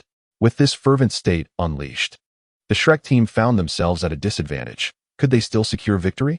Wait a moment. Since the main storyline would not change, could she prevent Xiao Wu from making her sacrifice? If the major plot remained unaffected, then a cloud of doubt shrouded Tang Ning's previously clear mind. For the first time since acquiring the Qinghuan, she began to question the situation. Xiao Yan and Dai Mubai exchanged glances, both astonished, yet conceding defeat was not an option. Even with their berserk state, the outcome remained uncertain, and their team had not exhausted much soul power. All 9 members were uninjured, while the berserk team comprised only 5. With this in mind, their chances of victory still appeared promising. Furthermore, Xiao Yan was a level 40 soul master, and Tang Ning had only recently utilized a single martial soul form without unleashing her full potential. How could they possibly concede defeat? Unquestionably, the battle recommenced. This time, the group consumed the flying mushroom sausages and soared into the air. The berserk team was taken aback, never expecting their opponents could fly. Stunned, they exclaimed, "How could they fly?" Goodbye. Both sides' control-type soul masters understood that their abilities had time limits. Now, it was a matter of endurance. As Oscar exhausted his soul power and descended from the arena, only Tang Ning remained. The group had originally planned for Tang San to stay back, but Tang Ning insisted on testing her third soul skill in swordplay. Thus, the doting brother Tang San had no choice but to agree. Confident that Tang Ning would not place herself in peril, Tang Ning felt a twinge of embarrassment acknowledging that the original story's victory belonged to Tang San. Yet she was more assured in her own capabilities. It was not about seeking the spotlight. It was simply a more secure approach. The audience erupted in murmurs and boos. A slender girl, resembling a delicate kitten, was to face 5 muscular adults in a berserk state, the notorious berserk team known for their ruthlessness. It was indeed an overestimation of her own abilities. Were they truly courting death? Tang Ning floated serenely in midair, consuming the last few flying mushroom sausages crafted by Oscar. Observing the berserk team below with a composed demeanor, her masked features betraying a hint of barely contained excitement. Ah! The thrill of facing 5 opponents for the first time. It delighted her to no end. Let me witness the manifestation of my cultivation prowess in this world. Tang Ning rubbed her hands together, eager to engage, her demeanor contrasting sharply with her usual gentle and caring nature. Tang San and Xiao Yan exchanged smiles, recognizing her youthful exuberance. After all, what could they do but indulge their younger sister? Naturally, Xiao Yan was also prepared, ready to step in should Tang Ning falter. believing that a minor defeat would serve as a valuable lesson for her. However, should the Berserk team harbor thoughts of seriously injuring her, well, it seemed 5 level 30 soul masters would soon experience the wrath of the flame-devouring blade. As time passed, the members of the Berserk team appeared visibly fatigued, their Berserk state fading. The moment had arrived. Tang Ning descended slowly, meeting the glowering gazes of her 5 opponents. The Spider-Woman sneered, "What is this? Are you a turtle retracting into its shell? Oh, both our soul skills have time limits. We are merely waiting to see who can endure longer." "What you call retreat is a strategy," Tang Ning retorted with confidence. "Then what of it? Even weakened, we have 5 members. You think you can take on all of us?" The Spider-Woman scoffed. "You are merely a level 30 soul master, dreaming if you think you can prevail. I offer you the chance to concede." She had not witnessed Tang Ning's prowess in battle, nor would she acknowledge it even if she had. After all, many ants could bring down an elephant, and they had the advantage of numbers. Concede? Huh. She was on the verge of victory. How could she possibly yield? Moreover, despite her words, even with 5 members, their collective combat power would not exceed that of 2, right? The Spider-Woman's companions, enraged by her taunts, charged at Tang Ning, declaring, "You arrogant little girl, we shall teach you the meaning of humility." Nearby, Zhao Wujia and Flender exchanged amused glances, pondering the audacity of those who sought to take on the daughter of the Haotian crown. "Young one, that you may only be level 30, you possess remarkable courage. We are cheering for you." Tang Ning chuckled at this, clearly aligned in thought with her observers. "To think you would try to discipline me on behalf of my father? TSK, what would Tang Hao say upon hearing this? He'd be furious." She shook her head, amusement dancing in her eyes. Yet her opponents misinterpreted her mirth as disdain, their fists tightening in anger. As the furious brutes lunged toward her, the Spider-Woman wore an expression of smug satisfaction. "What a pity, such a beautiful girl, even hidden behind a mask, destined to fall here today." Just as a smile crept across her lips, Tang Ning, previously languidly standing, sprang into action. She tilted her head, swiftly evading a punch aimed at her, then executed a graceful flip to land a short distance away from her attackers. The Spider-Woman froze momentarily, her heart racing at Tang Ning's astonishing speed. But what good was speed if she could only evade? No matter, they had 5 members. Suppressing her unease, the Spider-Woman exchanged glances with her teammates, and they surged forward in unison. They were indeed a famed team, their coordination impeccable, surrounding Tang Ning from all angles, effectively cutting off her escape routes. This prompted the Shrek 8 and their teachers to hold their breaths. Tang San's brow furrowed deeply. Xiao clutched his hand, trembling, while Xiao Yan maintained an outwardly calm facade, albeit with clenched fists. Tang Ning raised an eyebrow, a smile gracing her lips. "Is this all you've got? You dare to boast in my presence? The Berserk team is nothing to fear." The Spider-Woman's lips curled into a smirk, thinking Tang Ning a mindless vase, likely resigned to her fate. But Tang Ning swiftly countered with an elbow strike, delivering a powerful blow to the Spider-Woman, sending her flying. Meanwhile, Tang Ning's tails ensnared the remaining assailants, dispatching them to the ground. In a matter of moments, 5 opponents dwindled to 4, with one hurled off the stage. The Spider-Woman gritted her teeth, enduring excruciating pain as she rose, ensnared in a web of her own making. Just when everyone assumed the battle was concluded, Tang Ning unleashed her first soul skill, bone-crushing fist of the demonic bear. A surge of crimson light enveloped her fist, an ethereal bear roaring forth, incinerating the spider's silk. The remaining power sent the Spider-Woman crashing, spitting blood as she landed below. As for the other 4 weakened soul masters, Tang Ning found it tedious to engage further. With a disinterested flick of her sword, she dispatched each of them swiftly, leaving the arena devoid of opponents. Thus, the dust settled. Chapter 95, The Royal Fighting Team's Appearance. Countdown to departure. The audience was left speechless, soon erupting into a frenzy of cheers. This battle of souls was nothing short of spectacular. Who could have anticipated that the victor would be such a delicate young girl? Even with her mask on, her age was discernible. Tang Ning descended, embracing several girls. "Oh, Ning, you're amazing." Ning Rong chimed in with a smile. "Wow, 6th sister is truly formidable. You must take care of 8th sister from now on." The perpetually aloof Zhu Zhuqing also praised. "Ning is remarkable. She lives up to being my dear friend." Tang Ning playfully winked. "Of course. Have you forgotten whose sister I am?" "Naturally. I'm impressive." Tang San shook his head helplessly. "You little rascal, did you enjoy yourself today? Given the special circumstances. I'll let it slide this time, but it won't be so easy next time." Being alone is ultimately too perilous. Tang Ning waved her hand dismissively. Don't worry. I've got it all under control. It's just unfortunate that this group was too weak. I didn't even get to showcase my new sword technique. How disappointing. Xiao Yan patted her head reassuringly. All right, there will be plenty of opportunities in the future. It will be a long time before we reach the silver fighting soul. You will surely have your chance to shine. Tang Ning nodded, and as they prepared to leave, Xiaowu and Tang Ning linked arms, their faces flushed with excitement. While Ning Rongrong and Zhu Zhuqing smiled brightly, Dai Mubai gestured grandly. A resounding victory in our first team battle. What a great start. Let's go, today's on me. Everyone, feast to your heart's content. Oscar and Fatty cheered. Oh yeah, Boss Dai is generous. Let's go. Wait a moment. The crowd turned in confusion. They saw the frail spider woman staggering towards them, her eyes fixed intently on Tang San, Tang Ning, and Xiao Yan. Can you three tell me your names? The trio exchanged glances. Honesty was not an option. Tang San replied coolly, I am one of the Shrek 7 monsters, the thousand-handed Azura. I am the thousand illusion eyes fire fox, Tang Ning added with a smile. The spider woman gazed at them through her mask, her eyes lingering on Xiao Yan with a hint of intrigue. Despite her encounters primarily being with Tang Ning and Tang San, Xiao Yan's formidable strength, being a foreign soul master, drew particular attention in the soul master-dominated Douluo continent. She bit her lip. This young man was quite youthful, and if only. This soul master, I do not have a boyfriend yet. If you also. The group was momentarily stunned. The others regarded Xiao Yan with a mix of amusement, while Ma Hongjun simmered with jealousy. How fortunate was this beautiful and alluring woman to make such an advance? Why was it that she did not notice him? Xiao Yan was taken aback, realizing what was happening and feeling both amused and helpless. Just as he was about to decline, Tang Ning tugged at him and coldly interjected. He doesn't mean that. We have matters to attend to, so we must take our leave. Xiao Yan raised an eyebrow, chuckling as he looked down at the sulking girl, allowing her to pull him along irritably. The other Shrek students erupted in teasing, oblivious to the pale expression of the spider woman.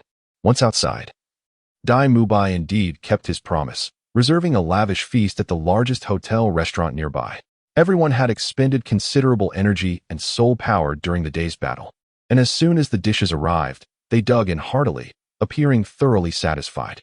After filling their bellies, the drinking commenced. However, Tang Ning wore a sulky expression, cheeks puffed out. Xiao Yan, after sipping a drink, glanced at her with a smile. What's wrong? Did someone upset you? Humph, Xiao Yan. I'm telling you to avoid women like that in the future. I didn't speak to her. That's irrelevant. You need to keep your distance, understand? Tang Ning puffed her cheeks, her slender fingers continuously poking Xiao Yan's shoulder. Yet, Xiao Yan found her behavior endearingly cute rather than unreasonable. The way her mouth opened and closed animatedly resembled a little cat displaying its pink paws, fierce yet adorable. Thus, Xiao Yan felt no aversion. Who could dislike a cat's antics?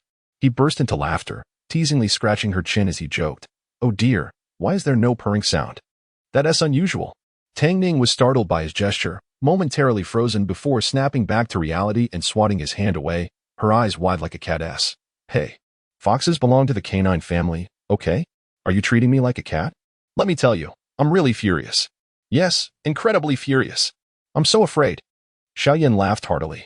Ning Rongrong, resting her chin on her hand as she observed the two, suddenly raised her glass and stood up, her eyes slightly reddened. Everyone. This drink is for all of you.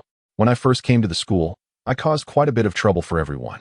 Over these days, we have fought and trained together. Thank you, everyone, and I must also say, I'm sorry. Ning Rongrong bowed deeply. From now on, we are eternal partners. With that, she downed a large cup of wine, tears spilling down her cheeks. Oscar looked worried. Don't drink so recklessly. He appeared anxious, fearing Ning Rongrong might choke or feel ill later. But Rongrong, why do you call the others fourth brother and boss, but call me little Oscar? I'm your second brother too, you know? He wondered if she held some grievance against him, questioning if he had done something wrong. Ning Rongrong remained silent, her gaze lowered as she picked at her food. Ma Hongjun chuckled. Didn't you notice? If she were willing to call me Little Ma, I would be overjoyed. Oscar quickly realized the implication of calling others by their rank while referring to himself as Little Oscar was a way to distinguish himself. Surely, Rongrong still cared for him. He grinned foolishly, hastily serving her a piece of her favorite sweet potato. A month later, the Shrek 7 monsters basked in glory at the Great Fighting Soul Arena, achieving an astounding 27 consecutive victories without a single defeat. thus gaining renown throughout Soto City. The performance of the duo was also commendable. The trio of 5 claimed victory in every match, while Dai Mubai and Oscar faced 10 defeats. Ning Rongrong and Zhu Zhiqing fared slightly better, losing only 5 matches.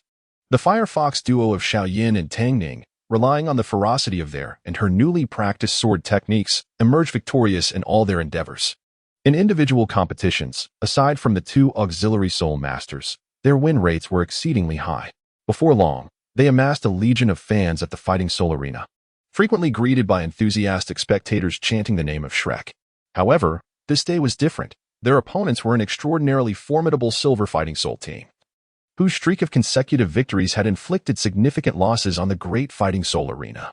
They sought out their leader, the Master. Thus, the clash between the Shrek 7 monsters and the Royal Fighting Team commenced.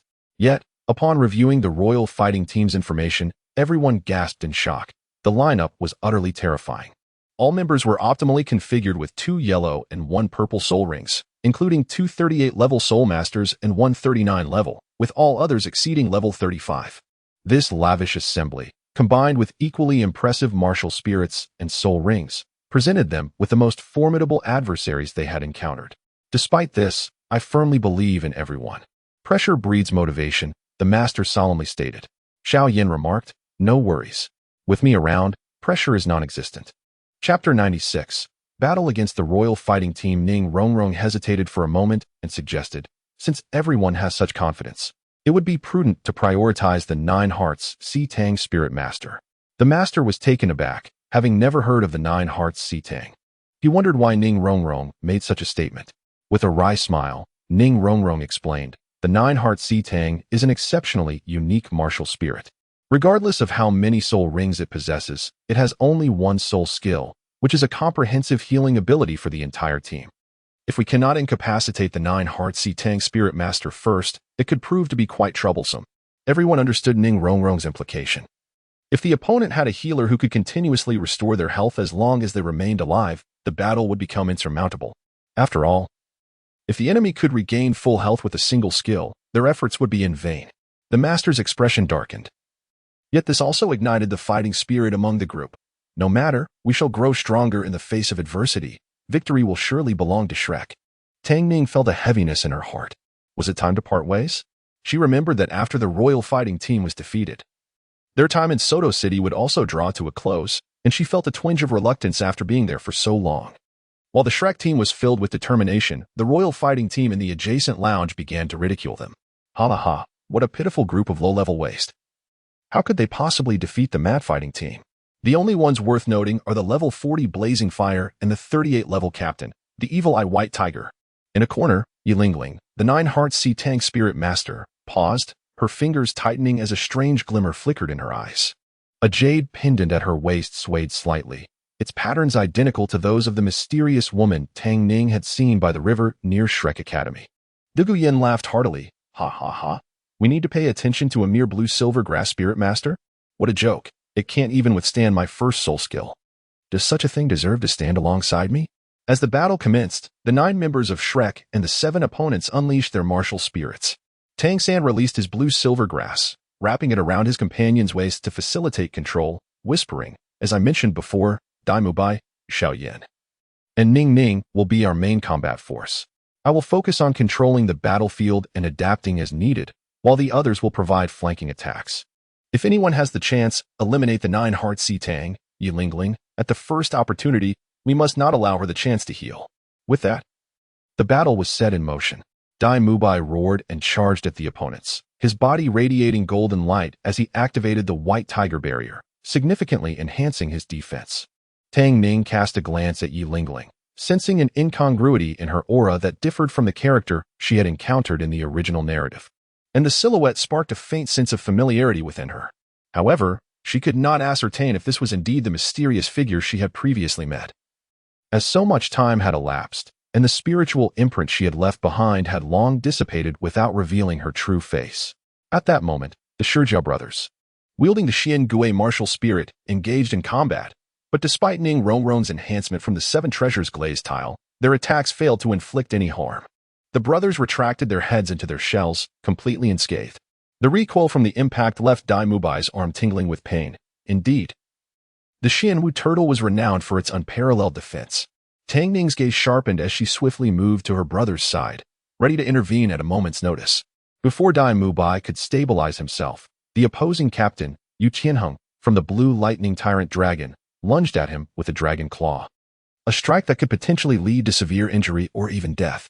However, just as the claw was about to connect, a flash of blue light appeared. And Dai Mubai vanished, pulled into the air by Tang San's blue silver grass, continuing to engage the Xianyu turtle spirit master. Simultaneously, Tang Ning faced off against the rapidly approaching Xiao Yan, who had almost instantaneously closed the distance with his explosive step. Advanced Earth level, 8 extremes collapse. The wind from his punch whistled past Yu Tianheng's ear, the fierce gust overwhelming him with a formidable pressure that left him gasping for breath. His movements faltered. And before he could react, Xiao Yan's fist struck his chest. Even with the timely activation of his soul power to block, it was too late.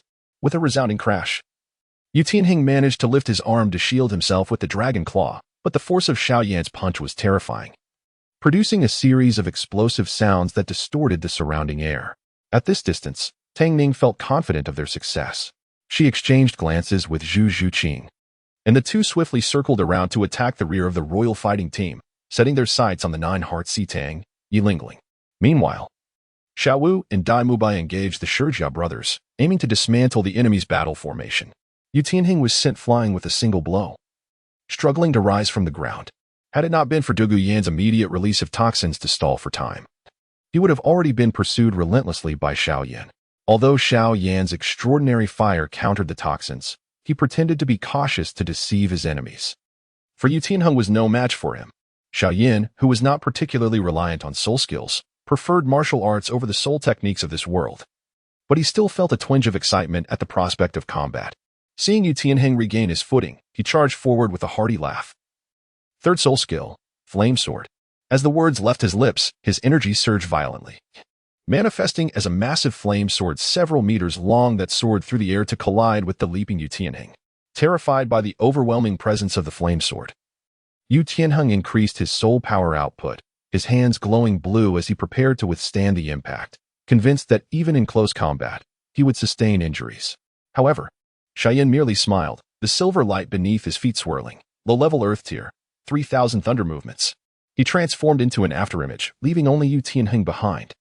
While Xiao Yan engaged in battle, Tang San firmly ensnared him with his blue-silver grass, rendering him immobile. Meanwhile, as Zhu Zhuqing and Tang Ning attempted to flank and eliminate the 9-heart Tang, they were intercepted by the opposing agility-type spirit master, Asro. Although agility-type spirit masters lacked high attack power, their speed was sufficient to challenge the two. The Windbell Bird spirit master clashed with Xiao Wu, but neither side could gain the upper hand. Just as they closed in, the opponents vanished, and Xiao Wu cheekily winked and waved. For Tang San's blue-silver grass had pulled them back. Simultaneously, Dai Mubai, also ensnared by the blue-silver grass, landed securely beside Yu Tianheng. With the shared goal of targeting the opposing captain and support spirit master, they sought to swiftly eliminate this primary threat.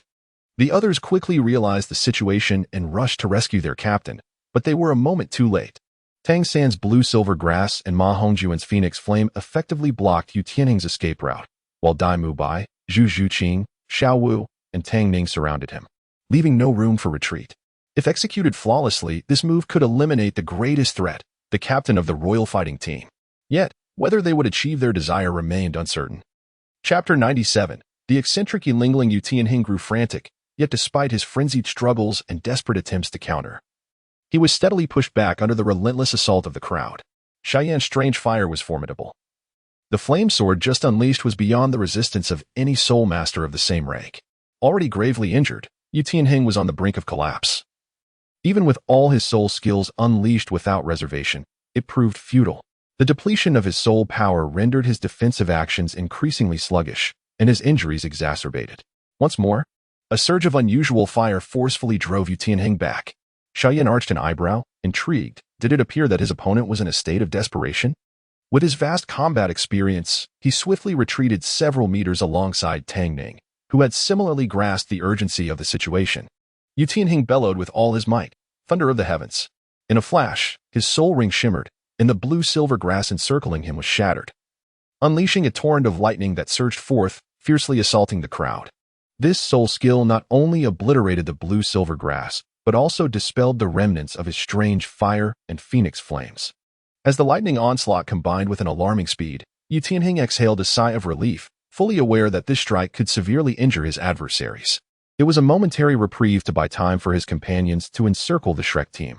However, contrary to his expectations, Zhu Zhuqing and Xiao Wu were swiftly propelled into the air by Tang San, who deftly utilized the blue-silver grass to evade the lightning strike and landed safely. Astonishingly, the group emerged unscathed.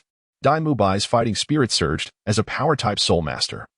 He was eager to demonstrate whether the blue lightning tyrant dragon or the white tiger was superior. He unleashed the white tiger transformation against Yu Tianheng, and the two engaged in close combat, their elbows and thighs colliding with bone-jarring force that left a painful echo. When they finally separated, Yu Tianheng staggered, barely able to remain upright, collapsing to the ground. In stark contrast, Dai Mubai only retreated 2 steps. The severely depleted Yu Tianheng was no match for him, and his condition was dire. Even with the enhancement from his soul skills, he was still scorched and in agony from Xiao Yan's strange fire and Ma Hongjuan's flames. Blood trickled from his mouth, and more critically, Tang San's blue-silver grass was toxic. With his vision blurred, Yu Tianheng struggled to push himself up, but to no avail. Was this the end of his fight? Seeing Yu Tianheng's loss of combat capability, the Shrek team felt a flicker of joy, while the Imperial fighting team was engulfed in fury and fear. Meanwhile, an observant Tang Ning sprang into action, charging towards Yu Tianheng with her 3 long, snow-white tails whipping through the air, creating a thunderous sound as they tore through it. Should her attack land, even if it did not send Yu Tianheng flying, it would undoubtedly incapacitate him. Yu Tianheng, experienced in battle, swiftly assessed the situation and raised his arm to partially block the incoming attack. Unfortunately, the overwhelming force of her tail drove him back several steps, and despite appearing uninjured, he felt the internal damage from the force.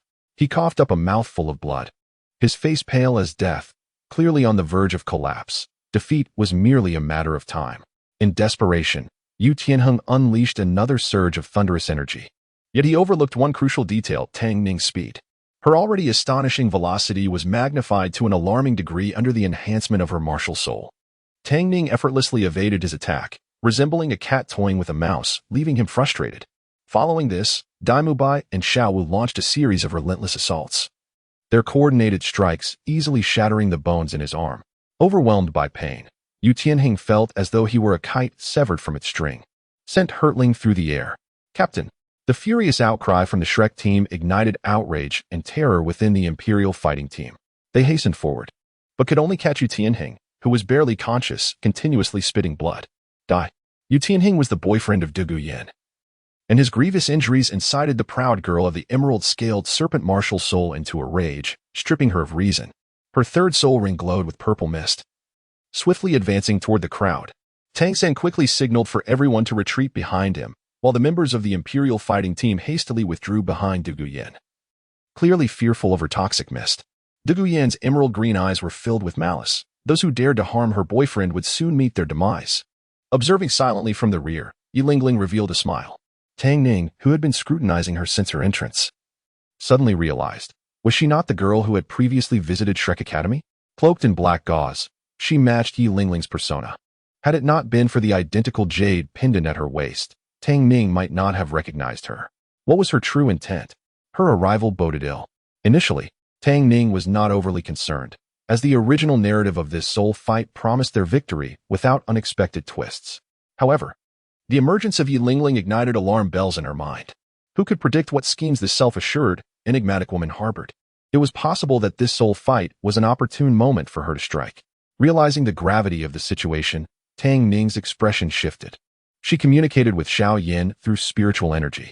Acknowledging the seriousness of the matter, the usually languid and composed figure in black attire straightened, glancing at Tang Ning with a subtle nod to indicate his understanding. At that very moment, Tang San effortlessly hurled 2 water pouches containing realgar, dispelling Douluo Dalu's toxic mist. My poison was dispelled just like that? The proud girl exclaimed in disbelief. No. It can't be. You actually managed to counter my poison? Tang San smiled. It's merely snake venom. What is so extraordinary about it? We've encountered far deadlier toxins than this, such as our Tang Sect's Hell's Gate.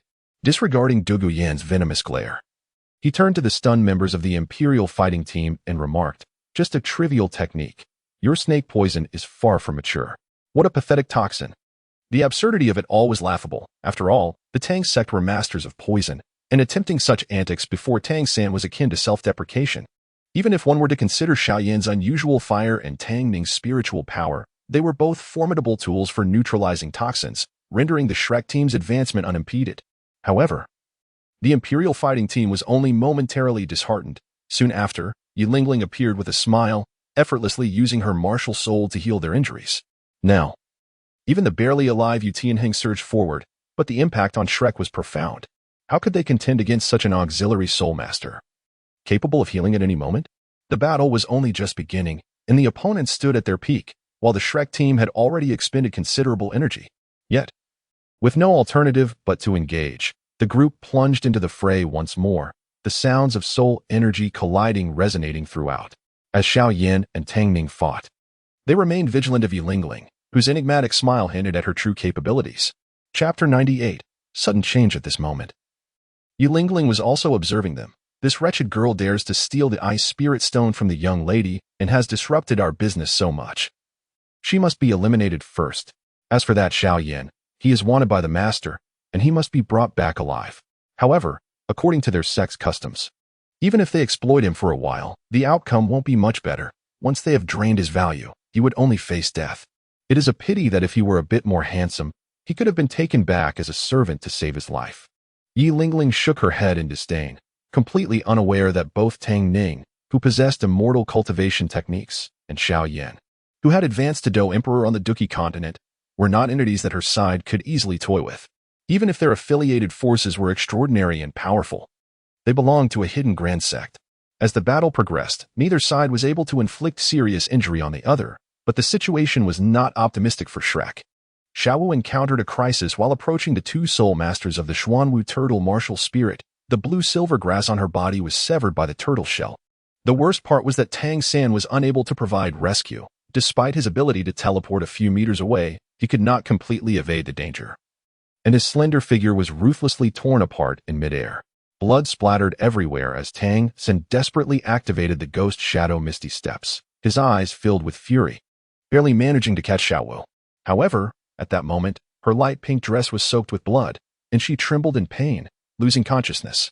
Xiaowu, Tang Ning, and the others from Shrek were filled with rage, their fighting spirit ignited in an instant, their eyes bloodshot. Tang San lost his rationality and trembled with anger, while the Xuanwu turtle soul master was unwilling to let go of the opportunity and charged at Tang San, as control-type soul masters were the soul of the team. The fierce Ma Hongjun heavily injured the opponent, the Wind Bell Bird soul master, while Dai Mubai exchanged glances with Zhu Zhuqing and activated the ghostly white tiger. Months of training and team battles had forged an incredibly close relationship among them. Zhu Zhuqing's best friend was Xiao Wu, and Dai Mubai considered himself the captain, responsible for looking after the younger sisters. Now that Xiao Wu was injured, the two were united in their fury. As they approached, the powerful martial spirit fusion technique was unleashed, causing Yu Tianheng and the others to feel a grave threat, yet they were still unable to intervene. The two figures vanished, and the enormous white tiger with purple eyes glared coldly at the others, raising its massive paw to heavily strike Yu Tianheng and another soul master, sending them flying, blood gushing as they fell unconscious. However, Dai Mubai and Zhu Zhuqing revealed themselves just in time to catch the exhausted girl, Dai Mubai supporting Zhu Zhuqing as they descended. This was not a loss. The opponents had just lost two combatants, and victory seemed assured. The furious Tang San was relentless, vowing to avenge Xiao Wu.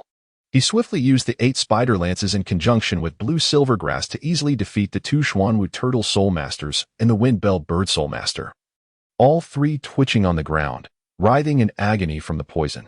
Next was Douluo Dalu, who frantically attempted to obstruct the descending 8 spider lances with her green-scaled serpent's poisonous mist, but to no avail. In her moment of despair, Yu Tianheng conceded defeat. Tang San's 8 spider lances were toxic, and what could he do if he didn't surrender? He couldn't allow his companions to die, could he? As the battle concluded, the master instructed Tang San to treat them first. However, just as Tang San finished administering the antidote, an unexpected event unfolded. Yilingling, who had been standing aside like a mere ornament, fixated on Xiao Yan and Tang Ning, suddenly moved. Tang Ning and Xiao Yan, already on guard, exchanged glances and stepped forward, but even so, the opponent's actions were beyond their expectations. Yi Lingling sneered, suddenly crushing a communication stone that had appeared in her hand. The instant the crystal shattered, a figure clad in black materialized as if conjured from thin air. Within the blink of an eye, the black soul rings flashed, and the figure seized Xiao Yan and Tang Ning, vanishing mysteriously before everyone's eyes. What? Is this a long-distance teleportation soul technique? The master and Flinder hurriedly rushed forward. But it was too late. Accompanied by a wave of dizziness, when Tang Ning and Xiao Yan found their footing, they were no longer in the great soul arena but in a strange room. They glanced at the menacing black-clad figure and Yi Lingling, instinctively retreating to a corner of the room, vigilantly watching the others without a word. Xiao Yan's heart sank. Was this the ability of spatial teleportation? He never imagined that someone would possess such a soul technique. Even on the Duki continent, tearing through space for such long-distance teleportation required a dozun or higher. Realizing this, Xiao Yan began to regard the black-clad individual with trepidation, continuously sizing him up along with Tang Ning. Suddenly, he felt a wave of dizziness, his limbs growing weak, making it difficult to maintain his stance. Tang Ning's eyes flickered as she quickly spotted an incense burner in the corner, from which white smoke was rising. Was there a sedative within? The black-clad figure remained silent, seemingly blending into the shadows, devoid of any presence. Yi Lingling beckoned, her soul rings shimmering, transforming into strange black ropes that bound the two. The energy was extraordinarily unique. They could not move a single finger. Seeing the two immobilized in the corner, Yi Lingling was filled with delight. She gracefully walked to the center of the room, resting her chin on her hand with a smug smile. You two are obstructing our master's business, aren't you? Heh, the blonde girl and the stinky brat, so deluded. Don't you realize that those who dare to steal from others must face death? Now, if you cooperate and reveal the formulas for the elixirs and medical techniques, I can grant you a swift end. Yi Lingling's eyes sparkled with excitement. She initially thought this would be a challenging task, but it turned out to be two fools. Easily subdued. I advise you to be sensible. I have plenty of ways to torment you, and escaping from my sedative is impossible. Yi Lingling crossed her arms, wearing a brazen smile. I know your medical skills are decent, but this isn't poison. It's merely a drug that induces relaxation, increased in potency. You are quite amusing. Mere commoners, what do you amount to? Just a bunch of domesticated pigs among us higher-ups, and you dare to rebel? What a pity. You're still just fodder for slaughter. I advise you, even without the sedative, you cannot escape the bonds of the soul rings. Those who have crossed my shadow guards have perished in despair. Xiao Yan remained silent. Ordinary people naturally could not break the sedative, nor could they defeat this enigmatic shadow guard. But what about the Imperial Realm's soul and Dou Emperor's physical body? His powerful soul force surged, and in Yi Lingling's widened eyes, he broke free from the bindings. Xiao Yan maintained his composure, activating the 3,000 thunderbolts, appearing before her. Yi Lingling was taken aback and hurriedly retreated.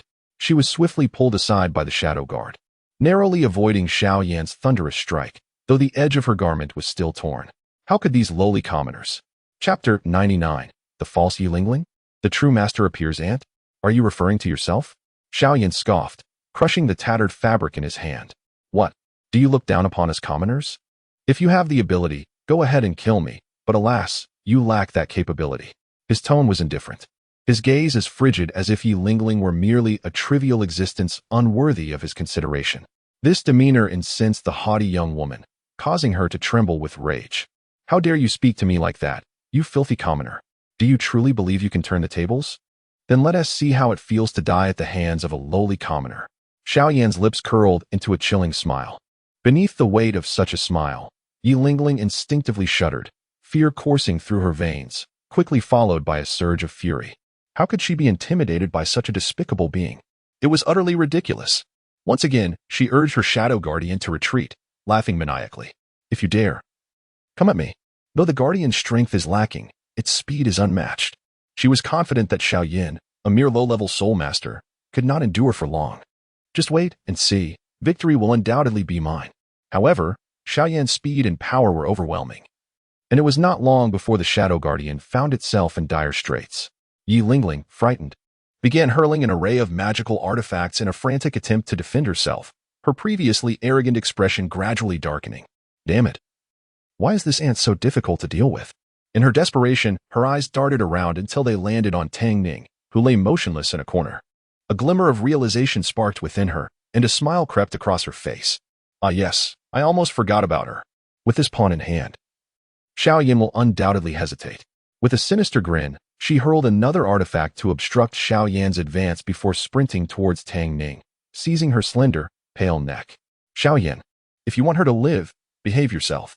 Indeed, Xiao Yan halted, his face darkening with visible turmoil, appearing quite apprehensive.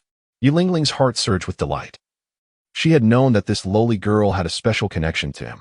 Grabbing onto Tang Ning, she tightened her grip around her delicate neck, her eyes narrowing as she gazed at the breathtaking beauty before her. Yet, jealousy consumed her as she beheld Tang Ning's stunning visage, radiating a beauty that was almost heart-stopping. How can a commoner possess such a face? She seethed, nearly grinding her teeth in fury, her fingers instinctively tightening around Tang Ning's throat, wishing to mar that exquisite countenance. Suppressing her envy, Yilingling recognized the slim chances of escaping Xiao Yan's grasp. Initially, she had brought her here to exploit her, believing her to be a mere fish on the chopping block. Yet, she had underestimated Xiao Yan's prowess. The confines of the wooden hut had restricted her and her guardian's movements, ensnaring her instead. Frustrated, she eased her grip slightly. Knowing that Tang Ning was her only bargaining chip, "Let me go, and I shall release this wretched girl. What do you say?" Xiao Yan merely glanced at her in silence. However, Yilingling noticed his fingers trembling slightly, indicating a flicker of hesitation, and her heart swelled with triumph. Realizing her leverage was proving more valuable than anticipated. Just then, she felt a shift in the atmosphere and instinctively lowered her gaze, locking eyes with Tang Ning's mocking purple irises. In that fleeting moment of connection, her mind faltered, and Tang Ning seized the opportunity to break free, exclaiming, "Qing Wan."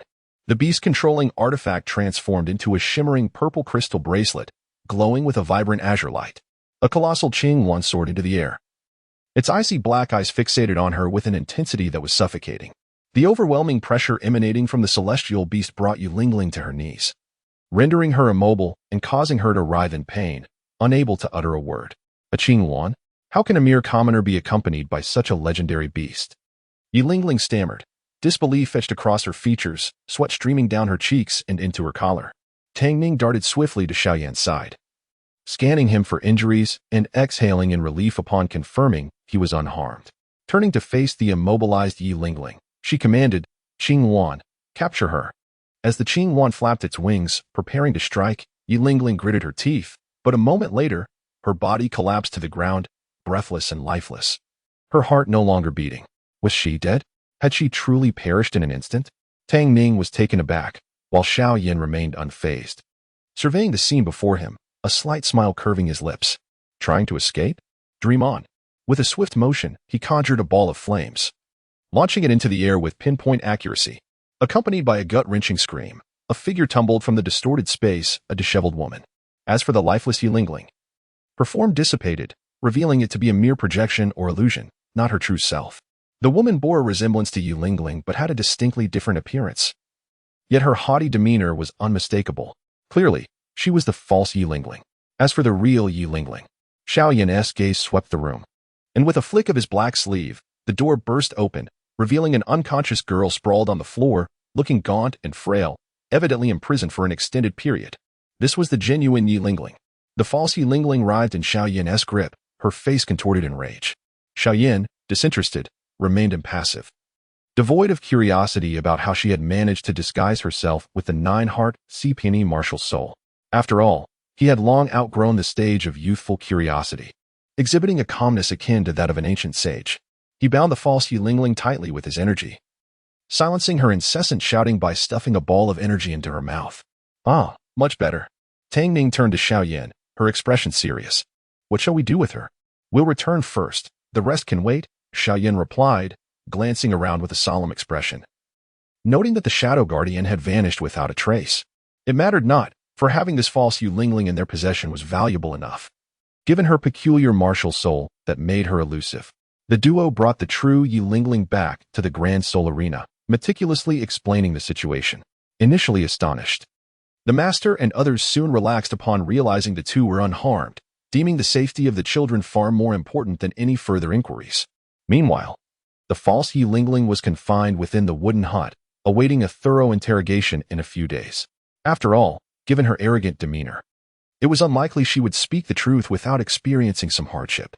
Tang Ning contemplated, casting curious glances at the genuine nine-heart CPNE Soul Master, who appeared disoriented upon regaining consciousness. In stark contrast to the previous pretender, the true Yi Lingling exuded an exceptional aura. Grateful. Yi Lingling summoned a 9-heart CPNU to heal the others. As Xiaoyu's injuries began to mend, she stood up, bewildered. And the mood among the Shrek team brightened considerably. Thus, this tumultuous battle officially concluded, with Shrek emerging victorious. Chapter 100. Out at midnight, Tang San helped Xiao Wu to her feet, and the group was preparing to leave.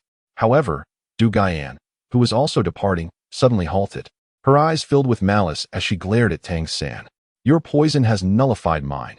I will remember this humiliation. Mark my words, one day, you shall perish by my poison. Yu Tianhing expressed his disapproval, though he was unclear about the recent events. It was evident that Xiao Yan and Tang Ning had assisted Yi Lingling, and Du Guian's hostility seemed excessive. Without turning back, Tang San replied, I shall await your challenge at any time. Yi Lingling turned briefly to glance at Xiao Yan and Tang Ning. Her expression a complex mix of gratitude and something uniquely emotional, leaving the others astonished. They were eager to know the specifics of how they had suddenly vanished with Yi Lingling. Surely they could share this with their teachers too.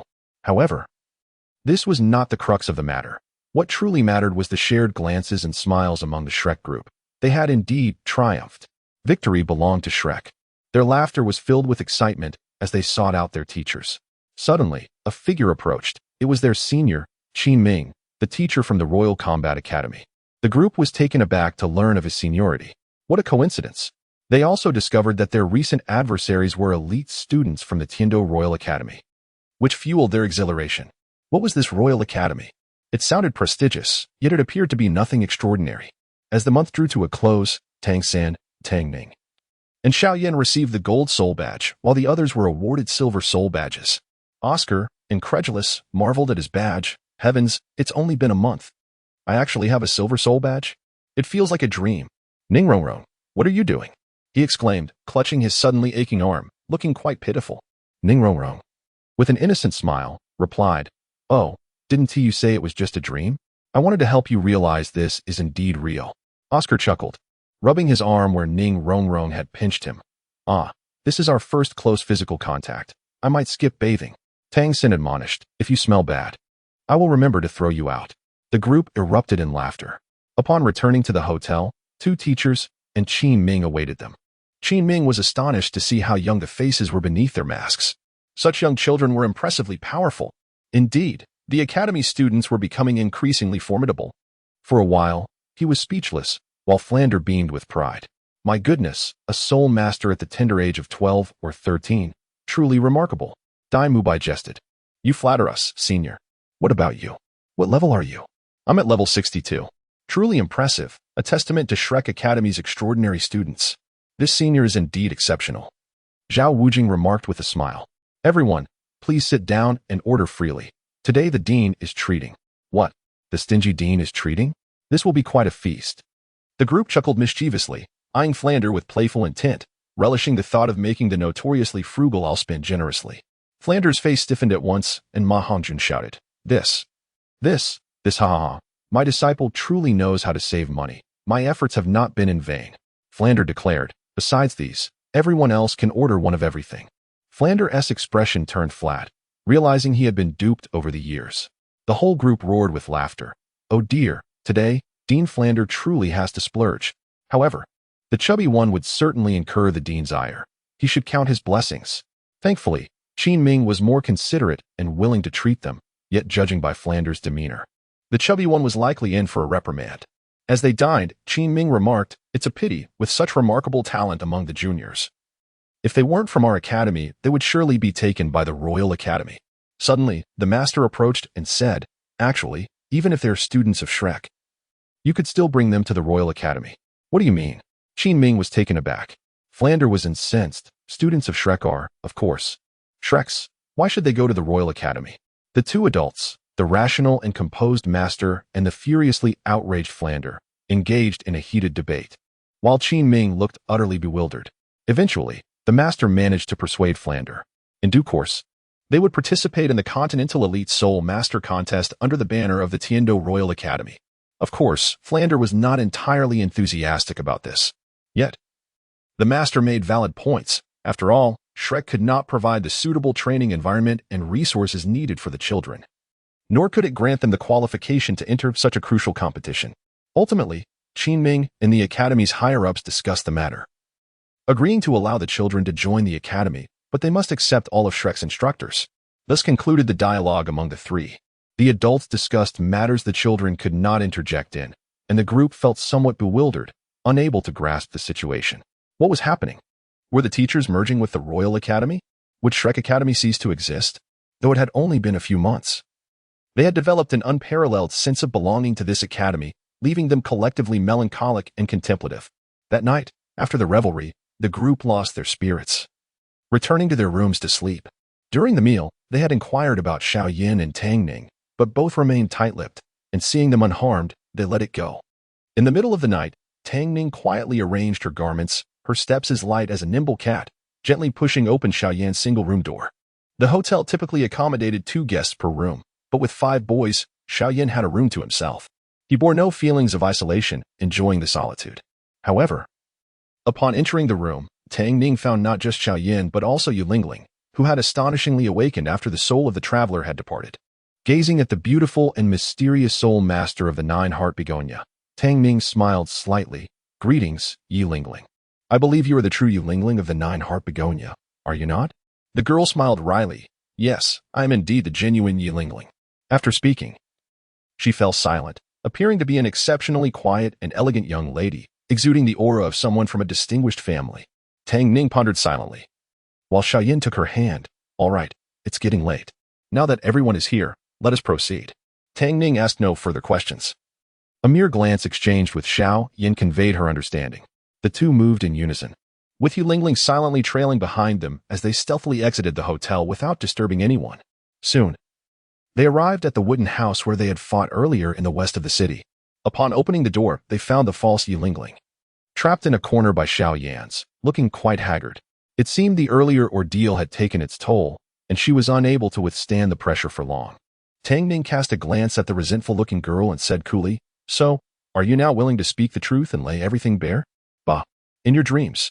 Even if you kill me, I won't tell you anything. The girl scoffed, her body aching from the confinement of Xiao Yan's, yet she remained defiant. Tang Ning had never anticipated her to relent. This was within expectations. Without acknowledging her further, she used her spiritual power to clean a few chairs and took a seat